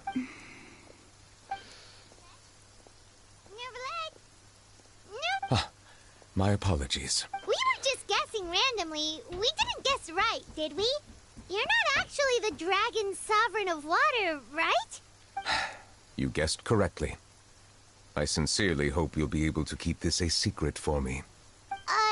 Right, of course. We'll definitely help you keep it a secret. Yeah. There's still something Paimon... Please, go. Well, if you are the dragon sovereign of water, and you were able to force back the primordial sea from the fortress, then since Fontaine's prophecy is all about seawater, couldn't you just use your power to solve the crisis? None of the currently living dragon sovereigns in the world, myself included, possess our full dragonhood. They say that when the first usurper arrived on Tivat, they seized a part of the dragon's power. Today, that stolen power is the basis of the Archon's authorities. There are 7 elemental archons and 7 matching dragon sovereigns. The dragon sovereign of water who lived through that era perished a long time ago. As their successor, I know far less of that part of our ancient history. In any case, I believe I will not be able to do much unless the Archon disappears and returns their elemental authority to me. Given the status quo, however, I would recommend finding another way to deal with the prophecy.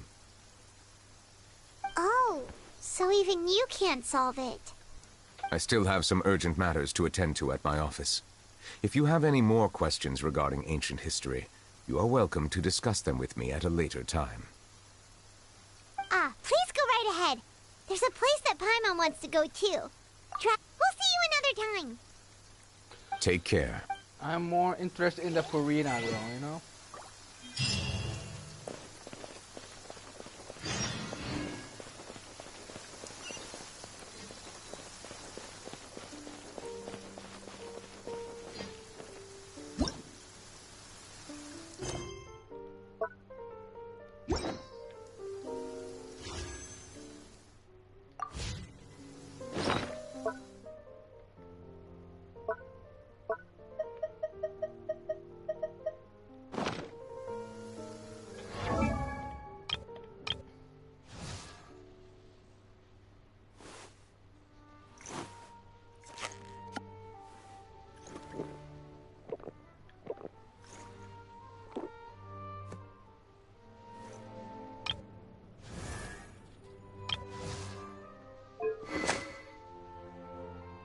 His hair is flat.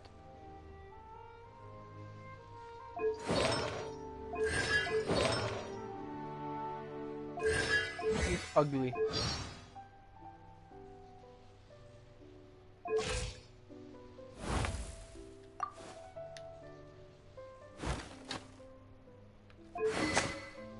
Ugly, do not need them.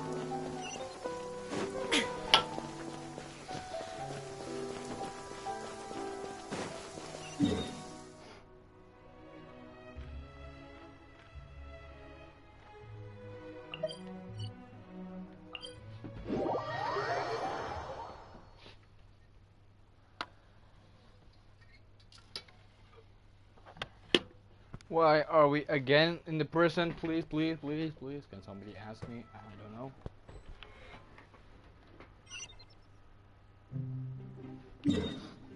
Bum ba bum bum bum bum bum bum bum ba ba dum.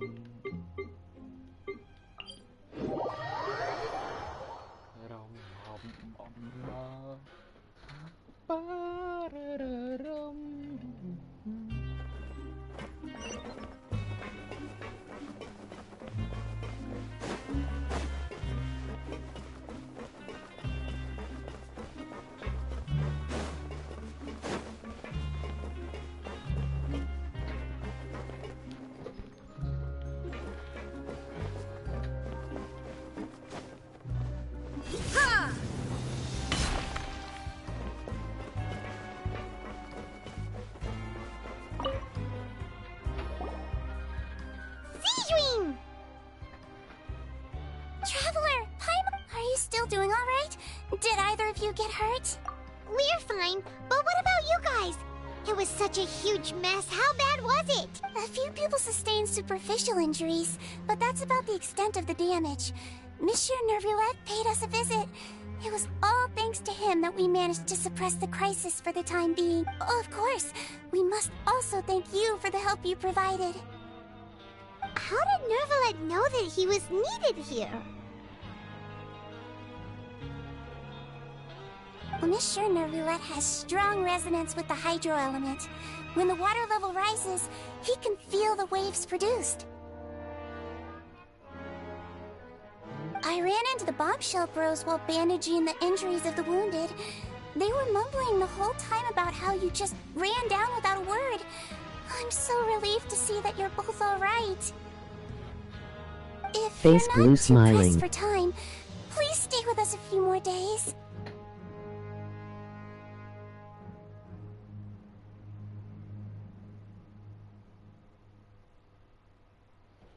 Just let me know if you get a craving for any particular dish, so I can have Mr. Walsey get your meals prepared. I'd like to take the opportunity to spend some more Face time blue observing your smiling. facial Face muscles blue as well. smiling.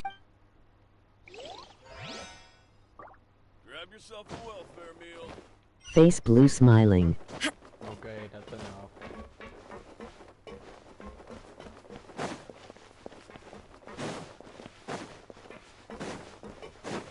So, 8 hours in.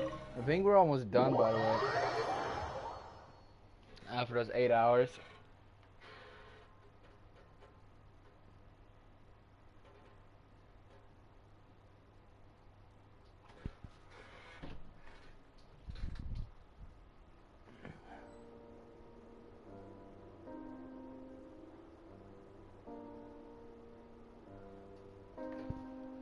I guess.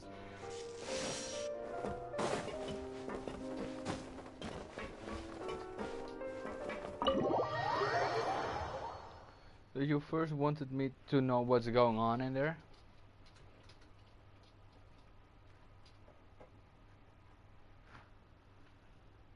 Ah, lekker zie. Dat vind jij wel lekker, hè? Ja, dat vind je wel lekker.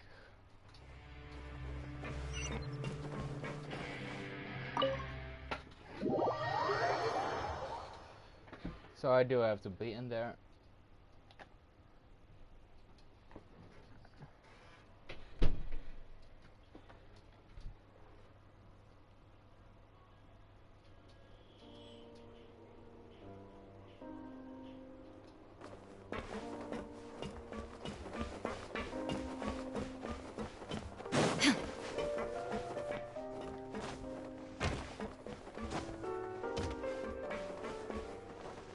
We'll just have to search for him.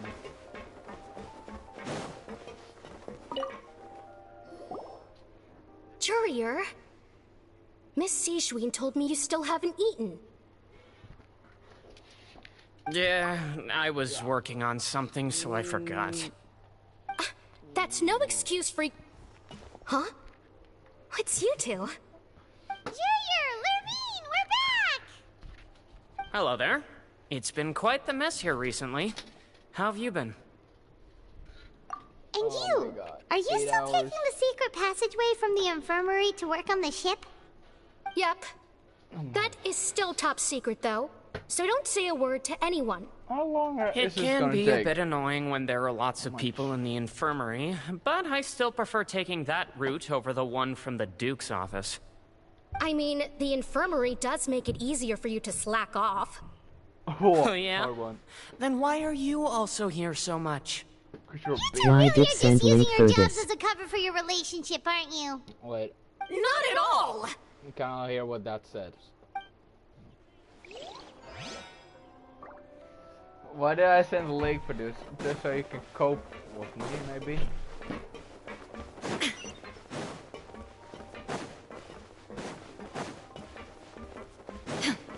Your English is so good that you forget to use. Did you send a link for this? And you also forget question mark. pretty ass of you, Mod. I'm getting PTSD from this. No, you ain't. It's you didn't get a trauma. I have look at the hours I've been live streaming yesterday, plus this one. I've been live streaming this for more than 12 hours straight. I slept, and the thing I did after was immediately wake up and then bam again. You guys are back? Skill issues. You guys didn't get caught and thrown back down here, right? Huh? No, not at all. Ah, and here I thought you'd managed to escape from jail during all the commotion. We're sorry, but we just had some business to take care of. All right. There's no need to get caught up in the details. We're just relieved to see you. Well, he was super worried about you, you know. I mean, I hope this ends soon. Hey, it wasn't just me. Weren't you super worried as well? Something like that, yeah. I was also transferred. Whenever he'd say that, I'd tell him I'm sure they're fine. But I'm Wherever sure they are, they're I kicking am back on with half-rate drinks in stream. hand, enjoying the lovely scenery. No, you're not gonna go. Okay, goodbye. Hey, there's nothing wrong with worrying about your I'm on have a prison great pals. stream. Is there? Okay, great one. I mean, considering how they Great always love English, listening I to all understand my that. gossip. Yeah. These two. They sure are a lot warmer and friendlier than when Paimon first met them. Kaku. Oh, well, if you say so. I'll be watching you to make sure you finish every last bite.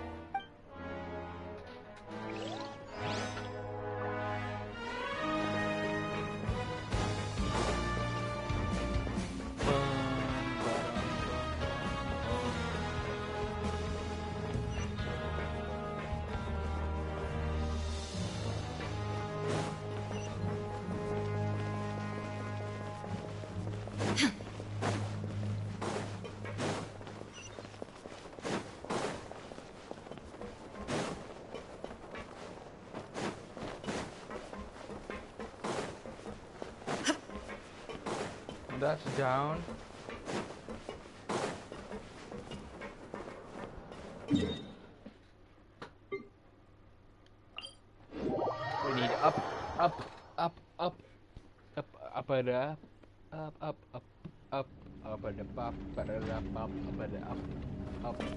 Up.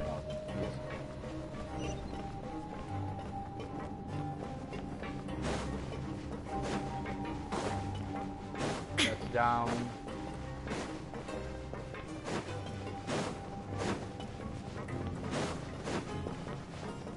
I'm seeing that there's one like chat.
Where's the lift?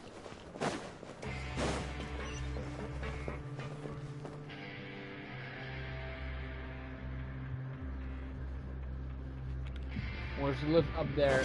I don't know. Let's get up there.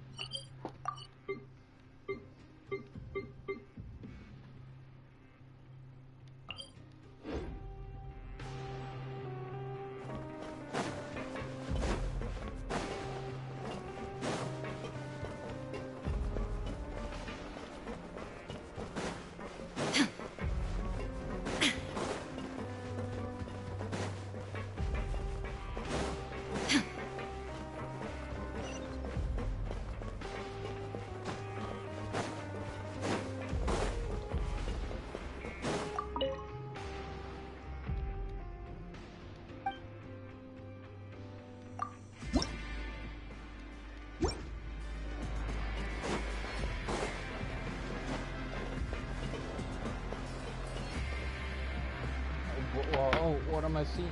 Oh, Intimida. Now guess, what suit will this next card be?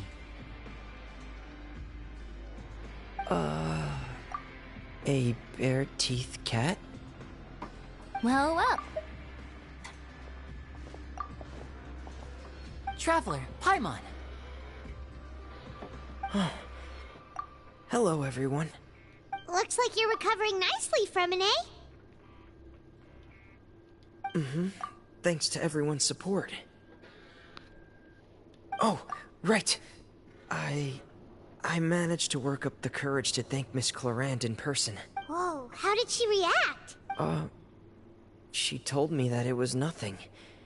It was as if saving a life wasn't a big deal to her at all. She also told me not to worry about it. She didn't want to stress you out, that's all.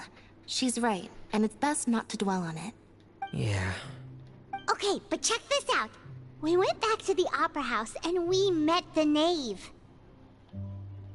You met Father? Did she say anything to you? She said a few things that were, a bit hard to understand. Her attitude towards you is even better than what we'd imagined. That's fantastic. You should believe her. She has her own way of doing things, and she'll do everything in her power to help those she considers close, which now might also include you. Father is very capable, and also trustworthy. Oh, Paimon just remembered that she thought Lenny was a bit too proud as well. She said that you should learn how to rely on others sometimes. Got it. That does sound like something that Father would say. Hey! Are you going to stay here for the next few days? Looks like it, yeah. Excellent. I will host a tea party. For real? Then Paimon wants another serving of cake. Another implies that you were already served some delicious cake while you were up there. How lovely. Well, next time, you're going to have tea and snacks with us. With us.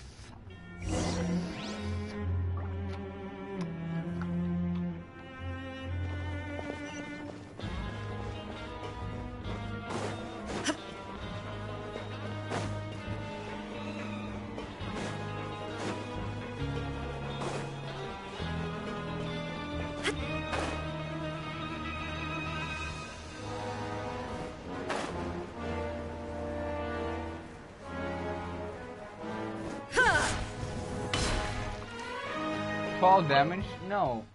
No fall damage. No fall damage. Gang, boy.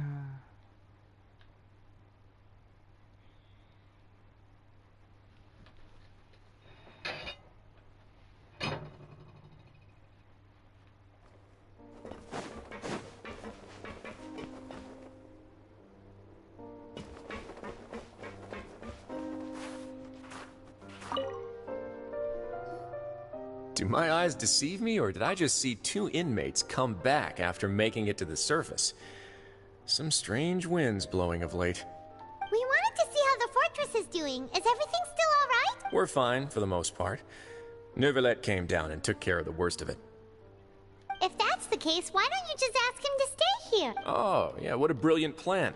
Let's go convince the Udex himself to exchange the Courts of Fontaine for a puddle of water in the middle of nowhere. He came here in a hurry and left without even stopping for a cup of tea. He did remember to take Miss Sigewin's gift with him, though. He sure sounds super busy. Miss Cloran has left as well. She also took her gift from Miss Sigewin. Were the gifts milkshakes? Nervalette got the milkshake. Cloran received lipstick instead. Those aren't even remotely alike. Well, it's Nervalette's own fault for making Sigewin worried about his health by working so much. But besides that, our head nurse is still pretty fond of picking out beauty products for the ladies. Oh, and I have some gifts here for you as well. Are these from Sigewin too? Nope, they're from yours truly. You've already wrapped up your work at the fortress, so you can return to the surface at any time. You haven't yet served your full prison term, however, so you may continue to use your cell until your term is up. For real? Then we could stay here for a really long time? You may access the cafeteria for free. Hooray! Just remember to come complete your paperwork once it's time for your release.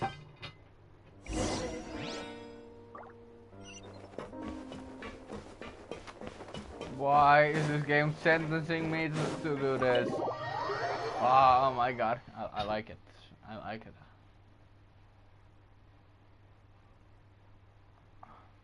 Overall, I'd say I will not say what I think of this quest and right now. I mean, at the end, I would say at the end. But it's still not the end. I mean, this is a pack full of content.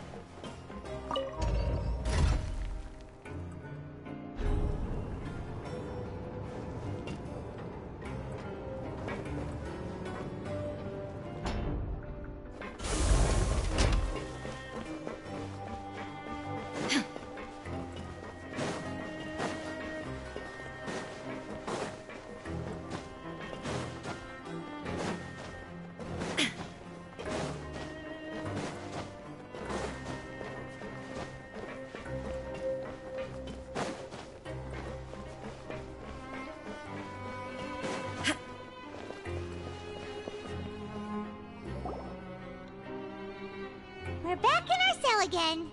We're no longer prisoners, though, so it really doesn't feel the same. Sure feels that way. But the truth is, we never did anything bad to begin with. Huh? How did you know?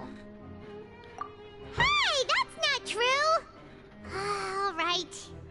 Okay, it's like we've now gone to so many places together and become friends with so many people. We've never stopped traveling, or there are so many bad things in the world, and we're just two people, but we've still been solving problems no matter where we go. You're counting Paimon today? Aren't you the only adventurer here? Then let's ask Catherine to give Paimon an adventurer handbook as well. Paimon will also be an adventurer from today forward.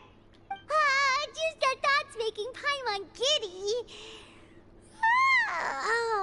Paimon's gonna crash, so you sleep soon. The last time we fell asleep here, we woke up to a whole mess outside our cell. We should be safe now, right? Alright then, good night to you, traveler.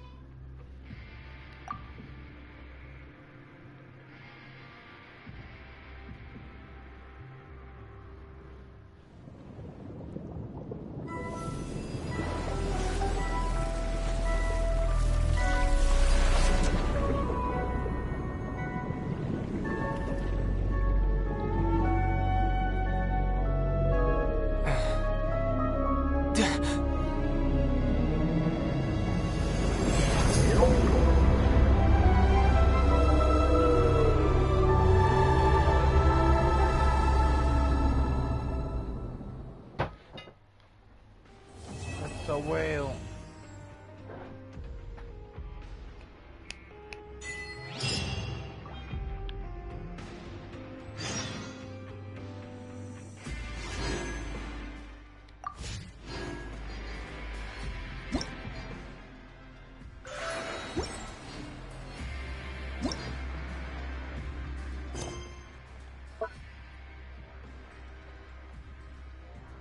Act 5. Or 4.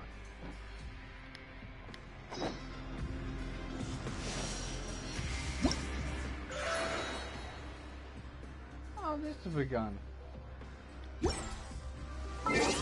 Didn't even know it.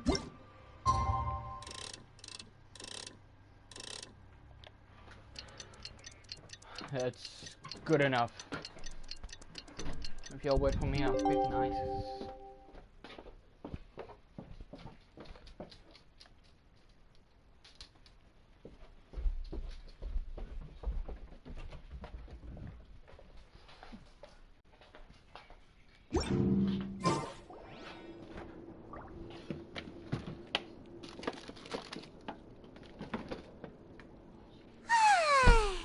Now for a little rest after breakfast. Ah, this is the life.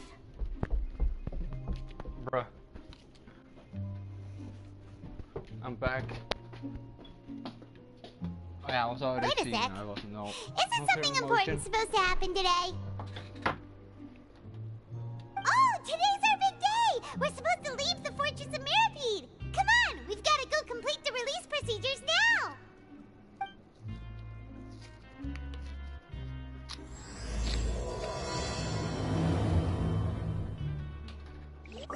Oh, they're lovely when these things pop up. I love them.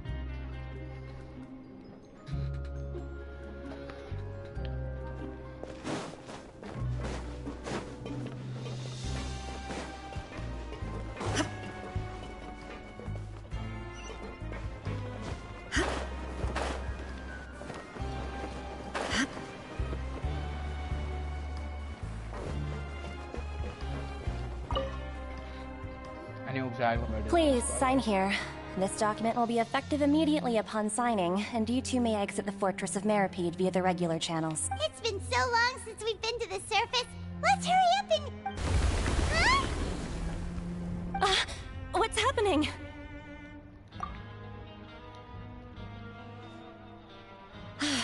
I'm fine, thanks. But I wonder... Let's go ask the Duke!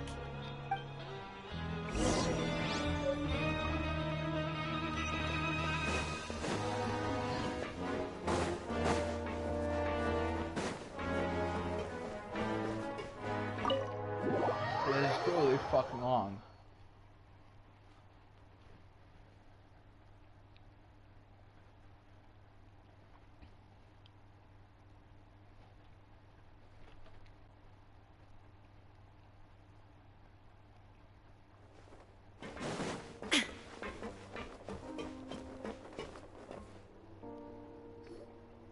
Your Grace?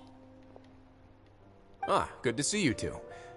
Is there something you wish to see me about? Yeah, what was with that earthquake just now? Ah, that. The tremor didn't originate from the seafloor. In fact, it seems it came from the surface. Over the years of serving as the warden here, I have developed a sense for distinguishing between what occurs on the surface and what occurs underwater. Besides, the seal that Monsieur Neuvillette set in place won't fail so easily. So the fortress is okay? If you recall our last incident, if there really were a problem, there would be crowds of inmates in a panic right now. Huh, you've got a point. Oh, by the way, do you know what day it is today? I believe today is this month's pipe cleaning day. Wait, seriously? Ah, yes. Yep. It's you two. Are you leaving now? That's right! Today is our last day in prison! But now that Paimon says that, it doesn't feel like we were confined here. It's actually been pretty nice. Oh yeah, Paimon feels fond of this place now. Then be sure to come back and visit. I'll miss you. If you've signed the release papers, then you're free to go. The guards will escort you out. You're not going to see us off? I knew you'd ask. All right, sure. Let's... Well, you actually agreed. No worries, you must be busy. Paimon was just joking. Ah, so you do have a polite side, I see. Oh! After being down here for so long, I imagine you must feel like you're lacking companionship. Shall I come along too?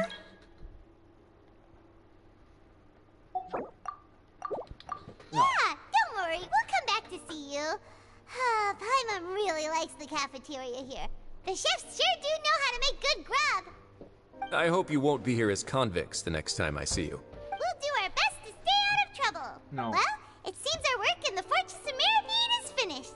That's the end of another chapter in our journey. And since Nervlev was the one who asked us to come here, we should probably go report to him now. Next up, the Palais Mermonia. You're going to see Monsieur Nervillette? Please pass on our kind regards. I'm sure just your regards will do, no? Bro, don't I answer. believe it would be the polite thing to do. You're right. I've heard the Palais has been terribly busy these days. Tell him that I hope he hasn't been overwhelmed by the recent string of troubles.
Look at it slowly coming.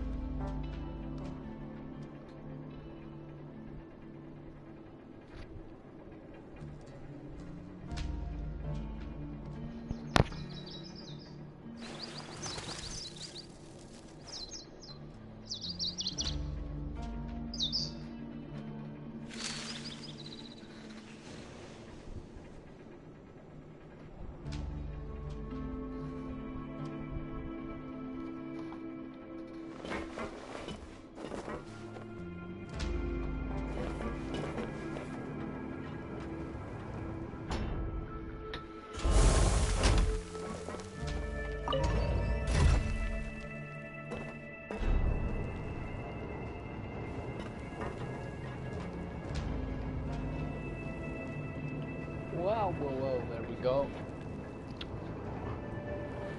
After a little less than 8 hours, we finally leave this place.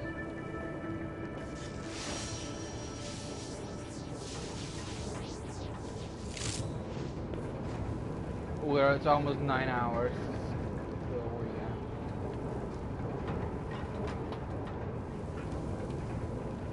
I mean, I've been playing this game so long. There is no escape! I'm not scared to do this space. I'm not. Cool.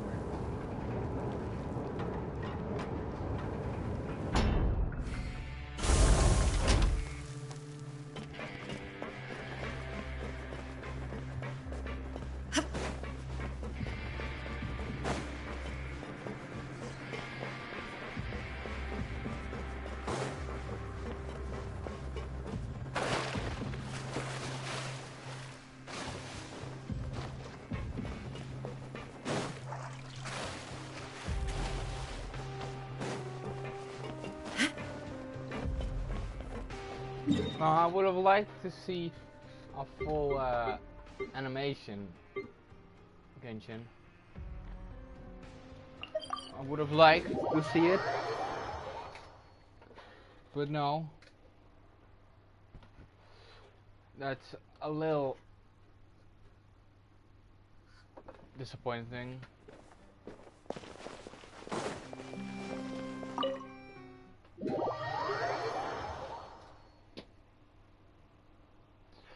A little disappointing that that's not something. Trophy yellow smiling.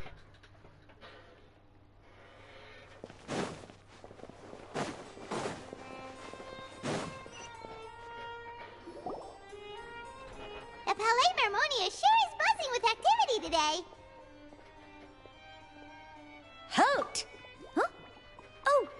it's you two. Excuse me, would you mind helping me take a look at this report? I'll be right there. Sorry, I've got my hands full here. You can see yourselves in. Everyone's so busy. Seems a lot.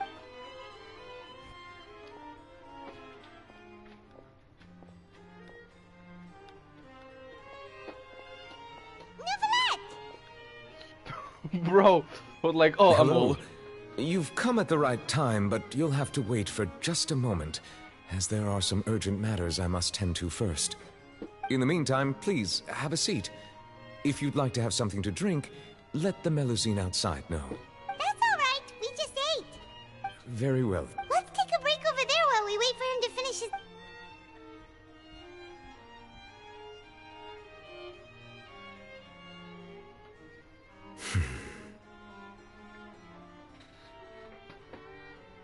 All right. That should wrap things up for now. Are you done with your work? Yes, sorry to keep you waiting. Today should be the day you were released from the Fortress of Meripede, and it appears that you have managed to complete all the release paperwork. That's right, and we came here to see you right away. Fireman's everything. A massive whale. Do you have any idea what that might be? Judging from your description, that cannot have occurred in any ordinary waters, but rather something like the primordial sea.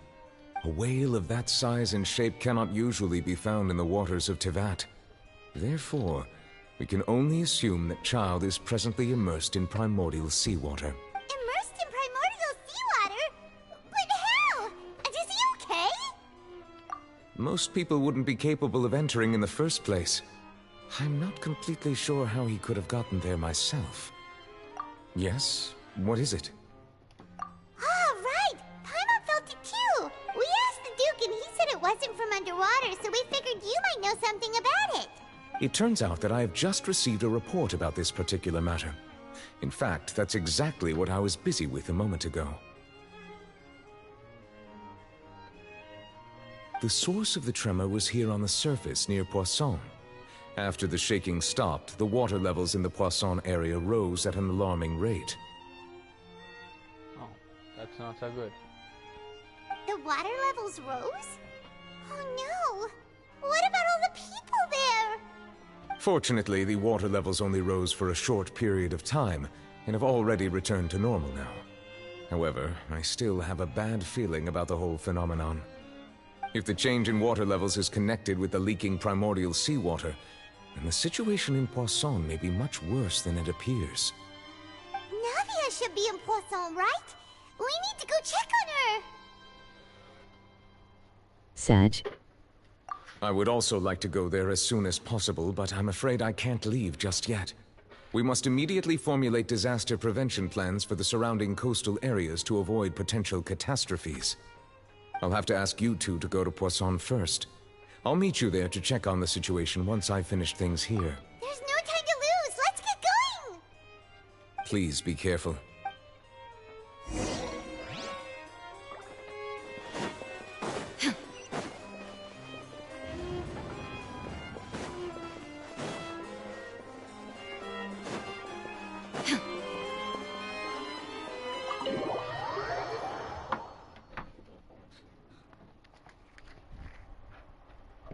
You want to? Now I'll watch the story.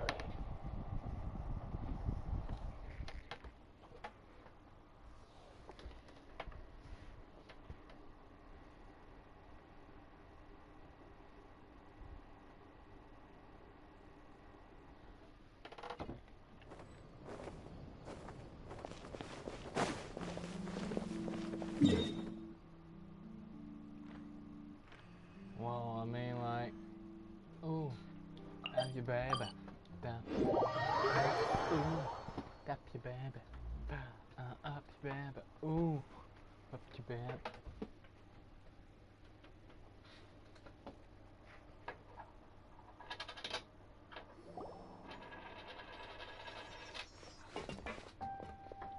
Oh no! What happened here?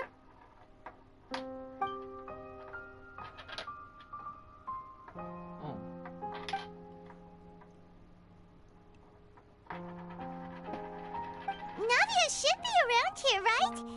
We need to make sure she's still... Paimon means we need to check on her.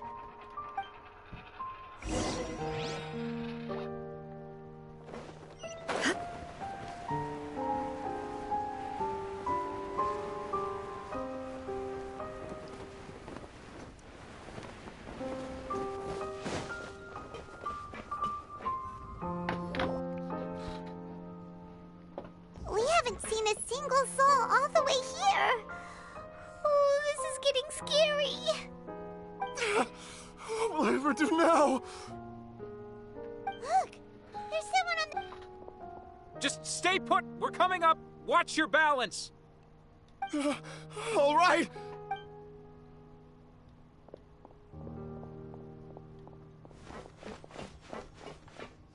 If he is close, there's... I'm not young anymore. How will I survive on my own?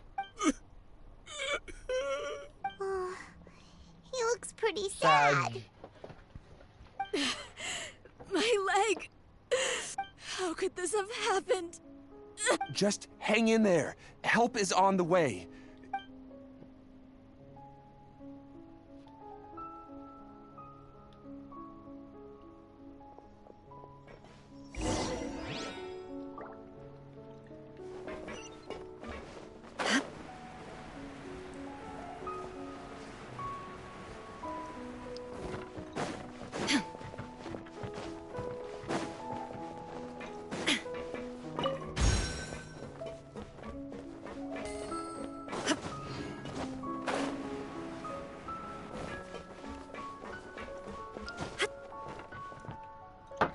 I'm on the bridge, on the other side of the bridge. Oh. Oh, it's Navia. She's over there. What am I doing right now? Navia, are you okay? No. Ugly. You're here. We heard there was a situation in Poisson, so we came as quickly as we could. Yes. As you can see, the water level suddenly rose. It caused quite the disturbance, in fact.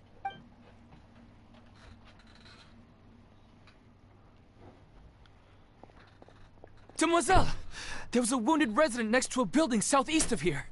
We've already transported him to safety, but we've run out of medical supplies. He's wounded? How badly? He fell, so it's probably a broken leg. He's pretty shaken up. When the water level rose, he desperately climbed up to the roof. Once the water receded and he saw the ground, he became terrified and eventually... He jumped down then. Find the leader of Squad 1 and tell him to take the wounded resident to see a doctor. He should know where to go. Understood. I'll take over his search and rescue mission in the meantime. All right. You'll be in charge. I'm sorry. Where were we? The situation in Poisson? Ah, right. Poisson? Allow me to explain. A little earlier, we suddenly heard a loud noise. At first, everyone thought that something might have exploded on an aquabus. But before we knew it, water started pouring out from everywhere. The rushing water seemed a little odd, almost like the unique color of primordial seawater. Some people didn't realize the danger and thought it was just ordinary water, leaking from somewhere.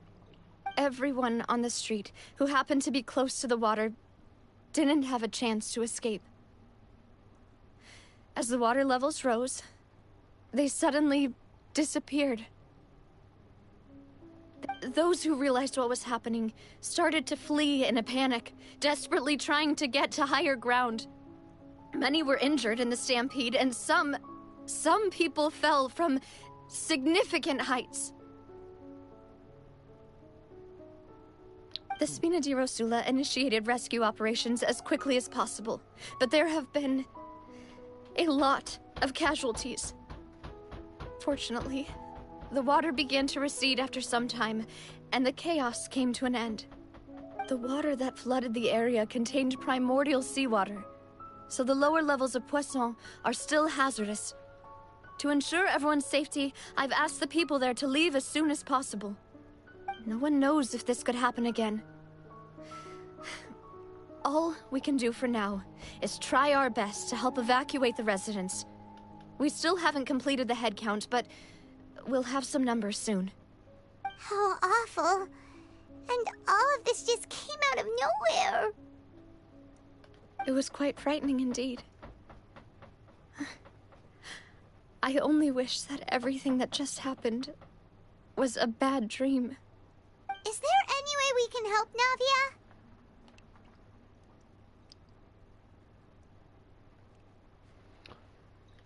Thank you for being so willing to help in a moment of crisis like this.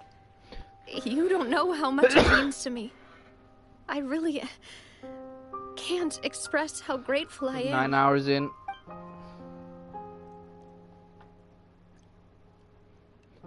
Don't say that, Navia. That's what friends are for.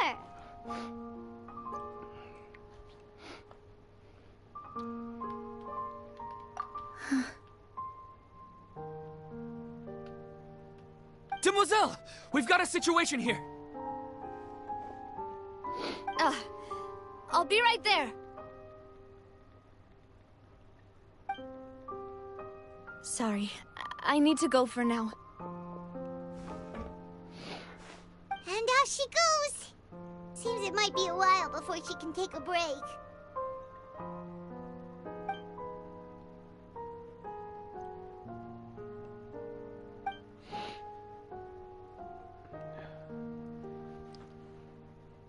Okay, the wounded are being tended to, and we finished a preliminary head count. More support has just arrived, so I suppose I finally have a moment to focus on my own matters. Of course, we should remain ready for anything, and continue doing our best to rescue others. I'll be sure to have everyone at the Spina di Rosula ready to render assistance. Traveler, Paimon, would you two accompany me to my father's grave for a moment? Huh? Right now?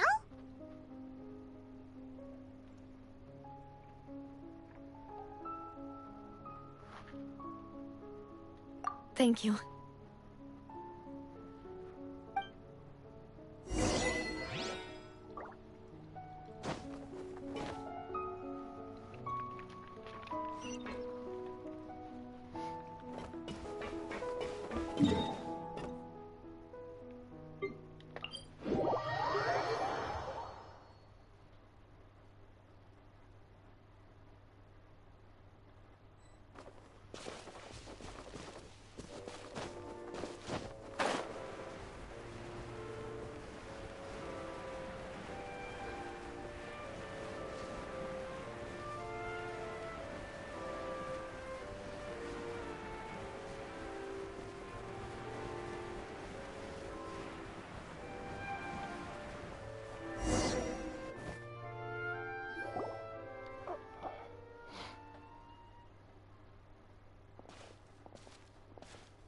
Not a lot of people here, huh?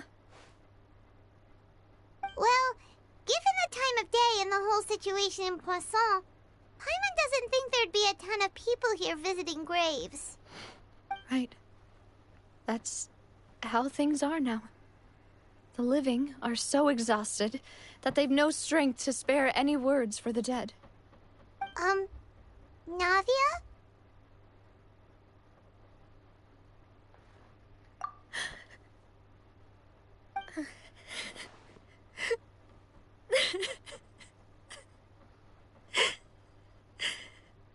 Navia, what's wrong? Sorry.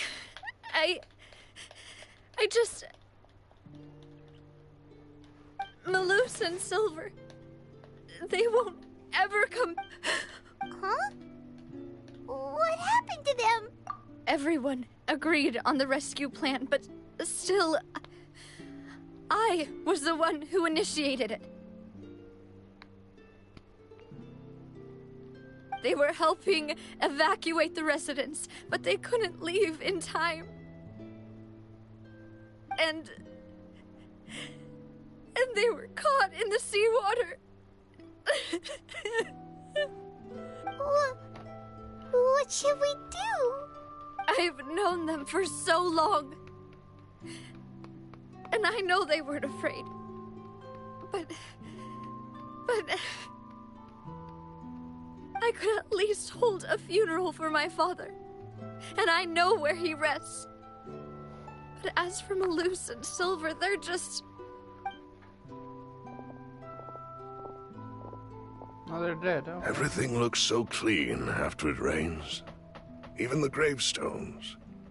I didn't expect that you'd enjoy a glass of red wine in front of Master Callus's grave. I can understand. Besides, the scenery here isn't half bad. See, it's not just me. I always want to bring something when I visit Papa. Perhaps we might even have a picnic. He wouldn't be angry, would he? How could Master ever be upset with you, demoiselle? Yet the cemetery is the home of those who have passed, is it not? Everyone ends up here sooner or later. Buying yourself a plot in advance, are you? No need yet. But when I do, I hope you'll let me be buried beside Master Callus, demoiselle. Hey, stop joking around. I'm quite serious. That way... That makes sense. In that case, could I be buried on his other side? After all, besides you, demoiselle, the two of us could certainly be considered Master's closest companion. Personally, I believe we fill those shoes just fine. Why are you bringing this up all of a sudden? Seriously. All right. I'll remember your request. But I'd really prefer not to talk about this stuff. And what do you mean by saving me a trip? I'd promised to let them rest in peace here. But here I am breaking that promise. I'm sorry for letting you see me in a mess like this. I don't usually cry, really. Paimon doesn't know how to help you feel better. But, well, she understands how you feel. I had always thought I could make Malus and Silver have helped me so much. But by contrast, I could do nothing for them. I'm so sorry. You can spend as much time as you need here, Navia. Thank you. By the way, you can have a look at this. It's a list of victims from the incident that took place here. Obana, so... everyone else... Obana... Khan... Burnett... Giverny... Francine... Karina... Daisy Ray... Joinville... Jolienne... Esson... as well as Malus and Silver. It's okay. I know what you're thinking. And you're right. We lost Malus and Silver. But we were able to save more than we anticipated.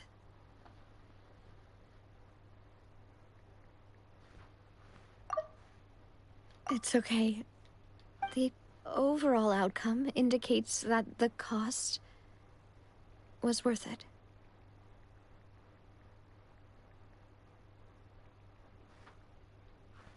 Right! Don't think that way, Navia. One person might be saved at the expense of another, sure, but that isn't something we should ever consider a trade. Malus and Silver were not the price for saving anyone. They're heroes. You're right. Thank you, Paimon. What you said just now A was long stream, pretty but a good amazing, one it is. actually. Oh, yeah. I'll remember your words. Thank you. Oh! Seems you've become more eloquent in the time since we Hey. last met. The knave? What are you doing here? Is everything going well on your side? Yes, my people are carrying out the mission according to your request. All the residents of Poisson have been evacuated, and we're preparing to relocate them to higher ground. As for these supplies, we have everything taken care of. There is no need to worry. Thank you very much. Wait, do you two know each other? We just met recently. Right, Miss Navia? Usually. I would call this a coincidental encounter, but that doesn't quite fit this time. Besides, it never even crossed my mind that a Fatui Harbinger would come looking for me. Thanks to the Knave, Spina di Rosula received generous support from the Fatui, which allowed us to complete the rescue and evacuation work so quickly. Mutual aid is essential to fostering positive developments. We were already in the area, in any case, so it was nothing.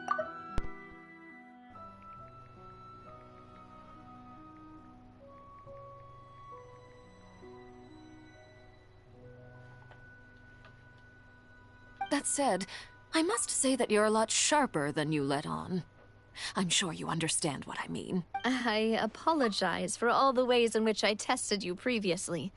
We've never worked with a Fatui before, and it's extremely important for us to know who we're working with.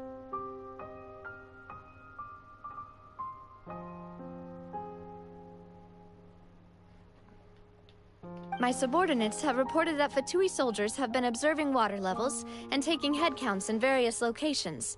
I hear that they've also prepared a large amount of emergency supplies. I'm quite surprised.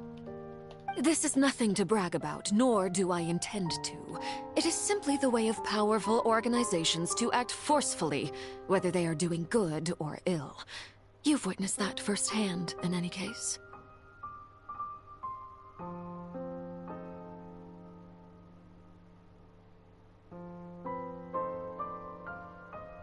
As I've told this traveler before, I know of the prophecy, and I intend to prevent the impending disaster.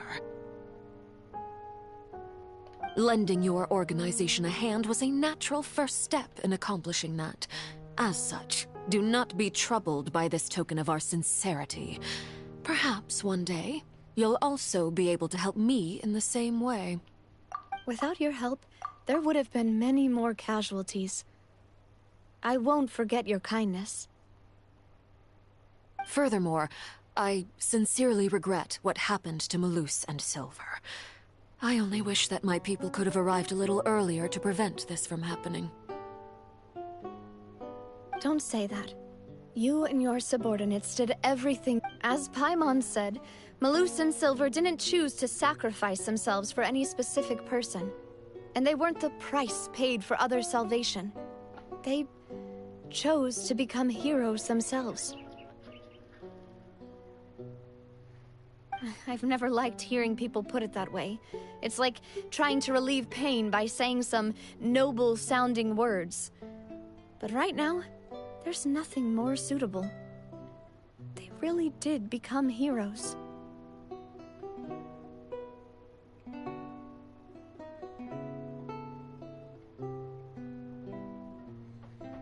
You're right.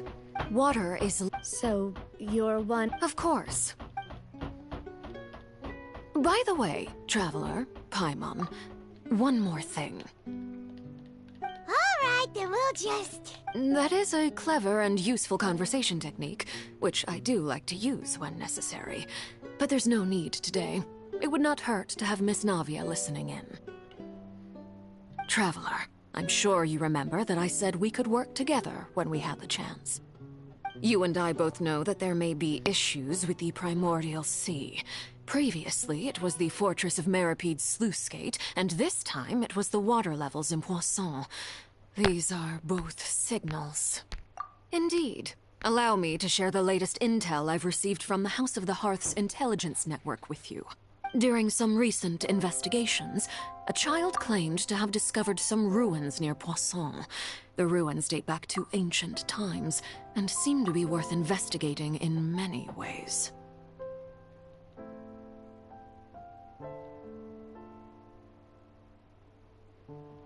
Judging by the dating of the ruins, they may be related to the prophecy and the coming crisis.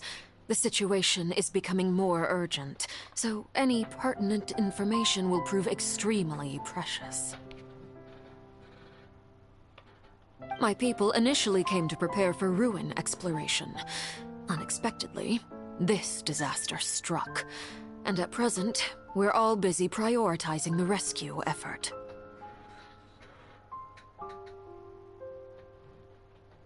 So that's why the Fatui were already in Poisson. I wanted to take the children along, but unfortunately, Linny, Lynette, and Fremine have all been dispatched to higher ground to assist affected residents. Linny told me that outside of the house, the person they trust most is you. Which is why I want to give you this task.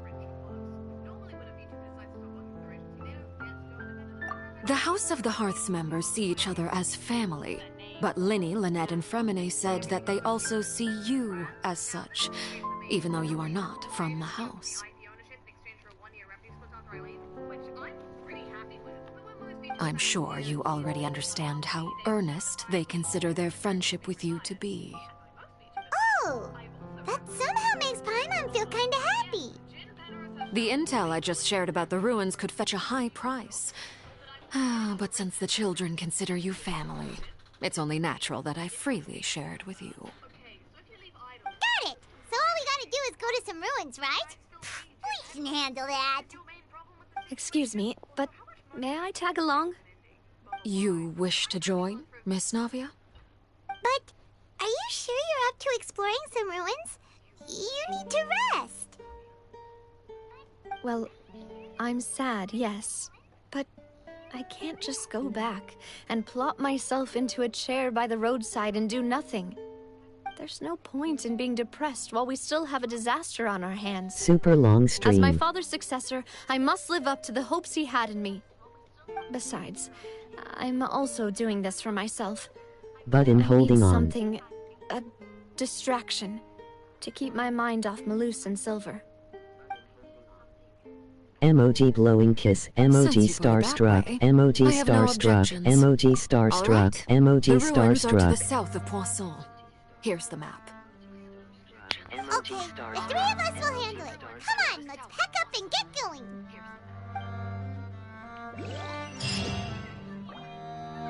Pack up and get going.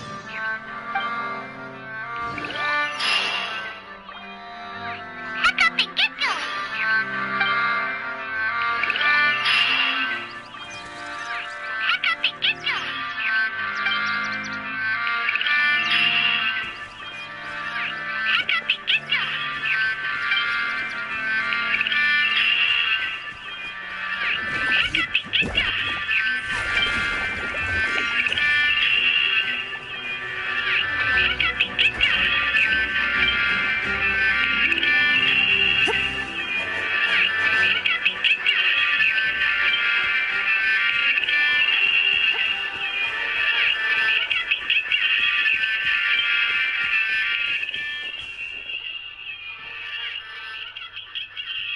Nice audio!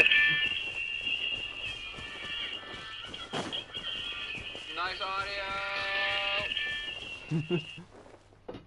Okay, I'm done.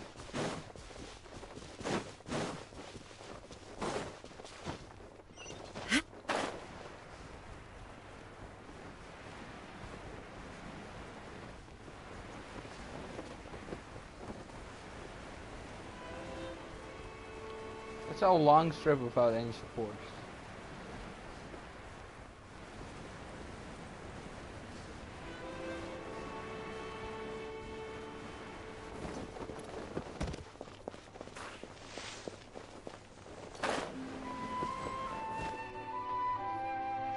So, are these the ruins the knave was talking about? Ugh. They seem to be pretty ancient, all right. Let's go in and have a look. Just be careful.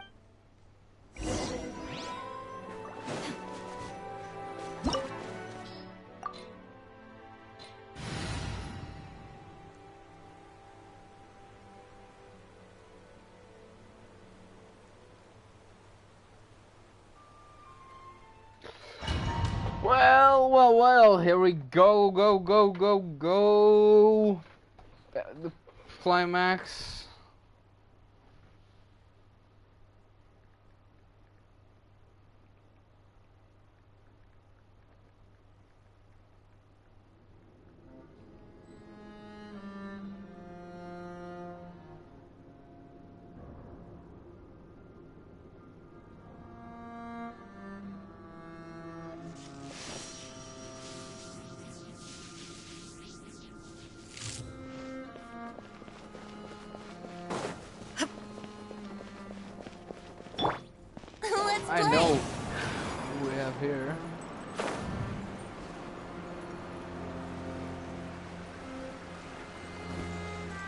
Didn't think we needed him in Fontaine.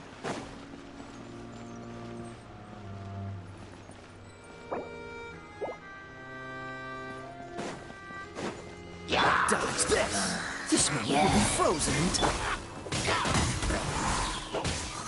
Brace yourselves. Let's play.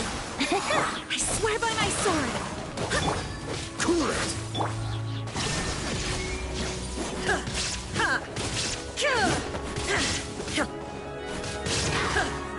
Freeze! Yahoo! Time for takeoff. Shine down. Dodge this! Yeah, let's play. Cool it! Oh, so sorry. There is no escape.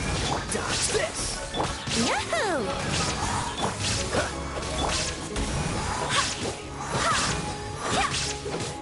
Think you can get away? Here we go. Freeze! Shine down.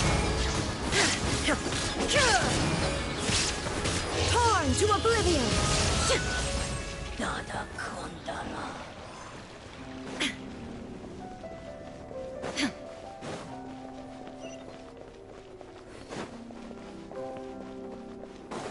What? Floor here isn't safe.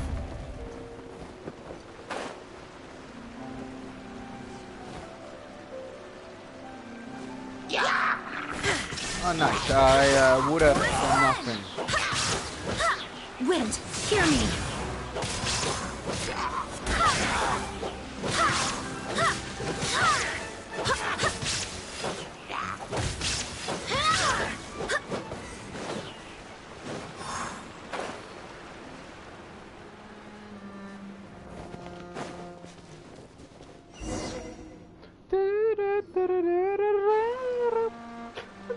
This place has also been contaminated by primordial seawater.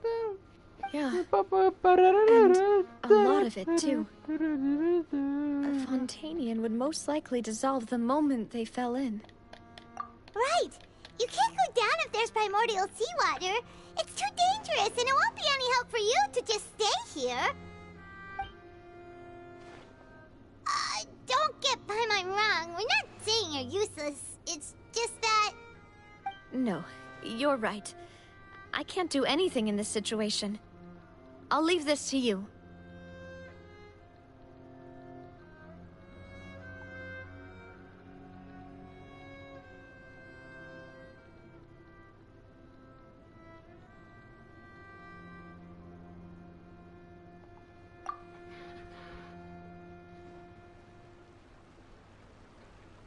That complicates things. Maybe the only way left is forward. In that case, do you want to wait for us here? The water levels here are unstable, and there's a chance the water will rise.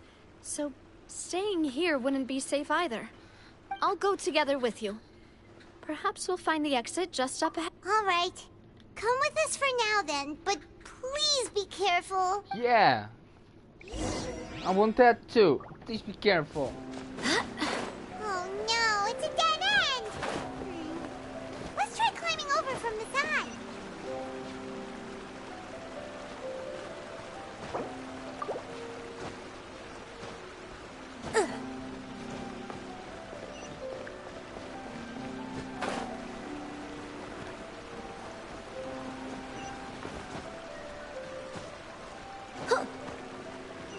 Brace yourself.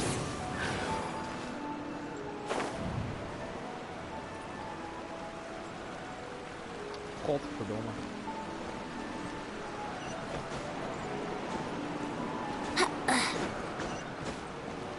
Wouldn't gliding be faster? That was a cool use of Fancy. I think that's a pretty good move.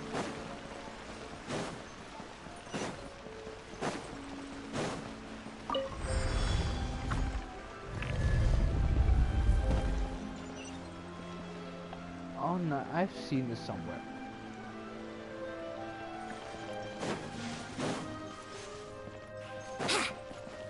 I love the Wouldn't talking. gliding be faster? Hey, yo.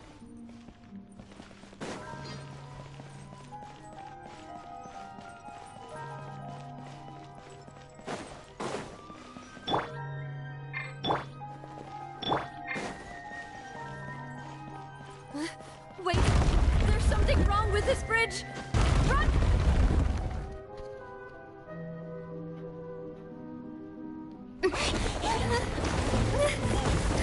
That was so not needed.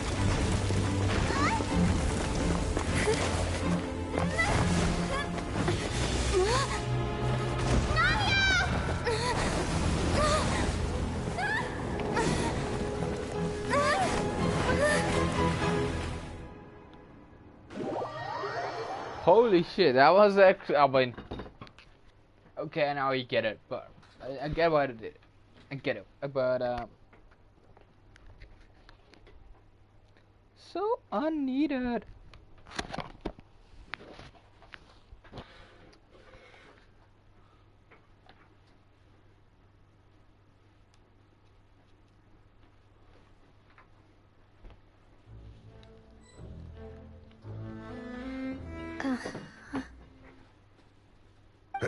Demoiselle? Huh? Demoiselle, what are you doing here by yourself? Would you be standing here till dark if I hadn't come to get you? Maybe she just wants some time to herself, Malus. Hmm? Oh. Was I sleeping? Yes, it would appear so. I must be tired. That's quite possible. However, you were the one that suggested we go out for a walk. Oh, right. I nearly forgot. It must have slipped my mind when I dozed off. I haven't had a nap today yet. Have I? This is a familiar feeling, yet... Is something the matter, Demoiselle? Oh, no. No, I'm fine. I was just trying to recall why we came out for a walk. Do you remember Mr. Giverny? He'd requested our help before with foreign merchants who had a debt dispute with him, and we'd resolved the matter not long ago. We were headed to see how things were going with him at the moment. Ah, right. Yes. I remember now. Oh, Miss Navia. Ah, Mr. Malus. And Mr. Silver, too. It's good to see all of you. I've been great. They were knocking at my door. Sometimes, Oh, yes. Miss Navia, these are some flower seeds that I prepared. Please take them. I don't know what... Did you... Why, we can have as many pots as you'd like, Demoiselle. Perfect. In that case, we'll swap out some of the decorative plants for... Very well. Wait. Excuse me, madam. If I'm not mistaken, your name is Burnett. That's right. Is something wrong? No, it's nothing. This is the first time we've ever met, but your name seemed familiar to me. I must have heard it when I was discussing things with your husband previously. I've heard this name before. And why are there so few people around here? Where did everyone go? We must mind the time, Demoiselle.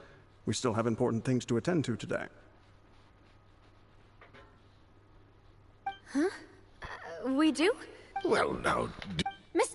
It's fucking dark outside. Been looking Come on. my trial. Genshin, I love this Wait, quest, but I mean, this is so... Why would I need to go to the opera house? Yes, she's right, Demoiselle.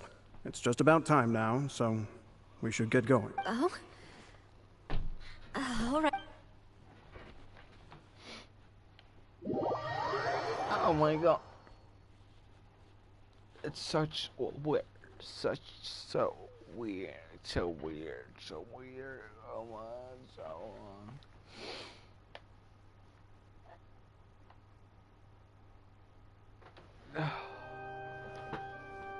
Look, it's Navia.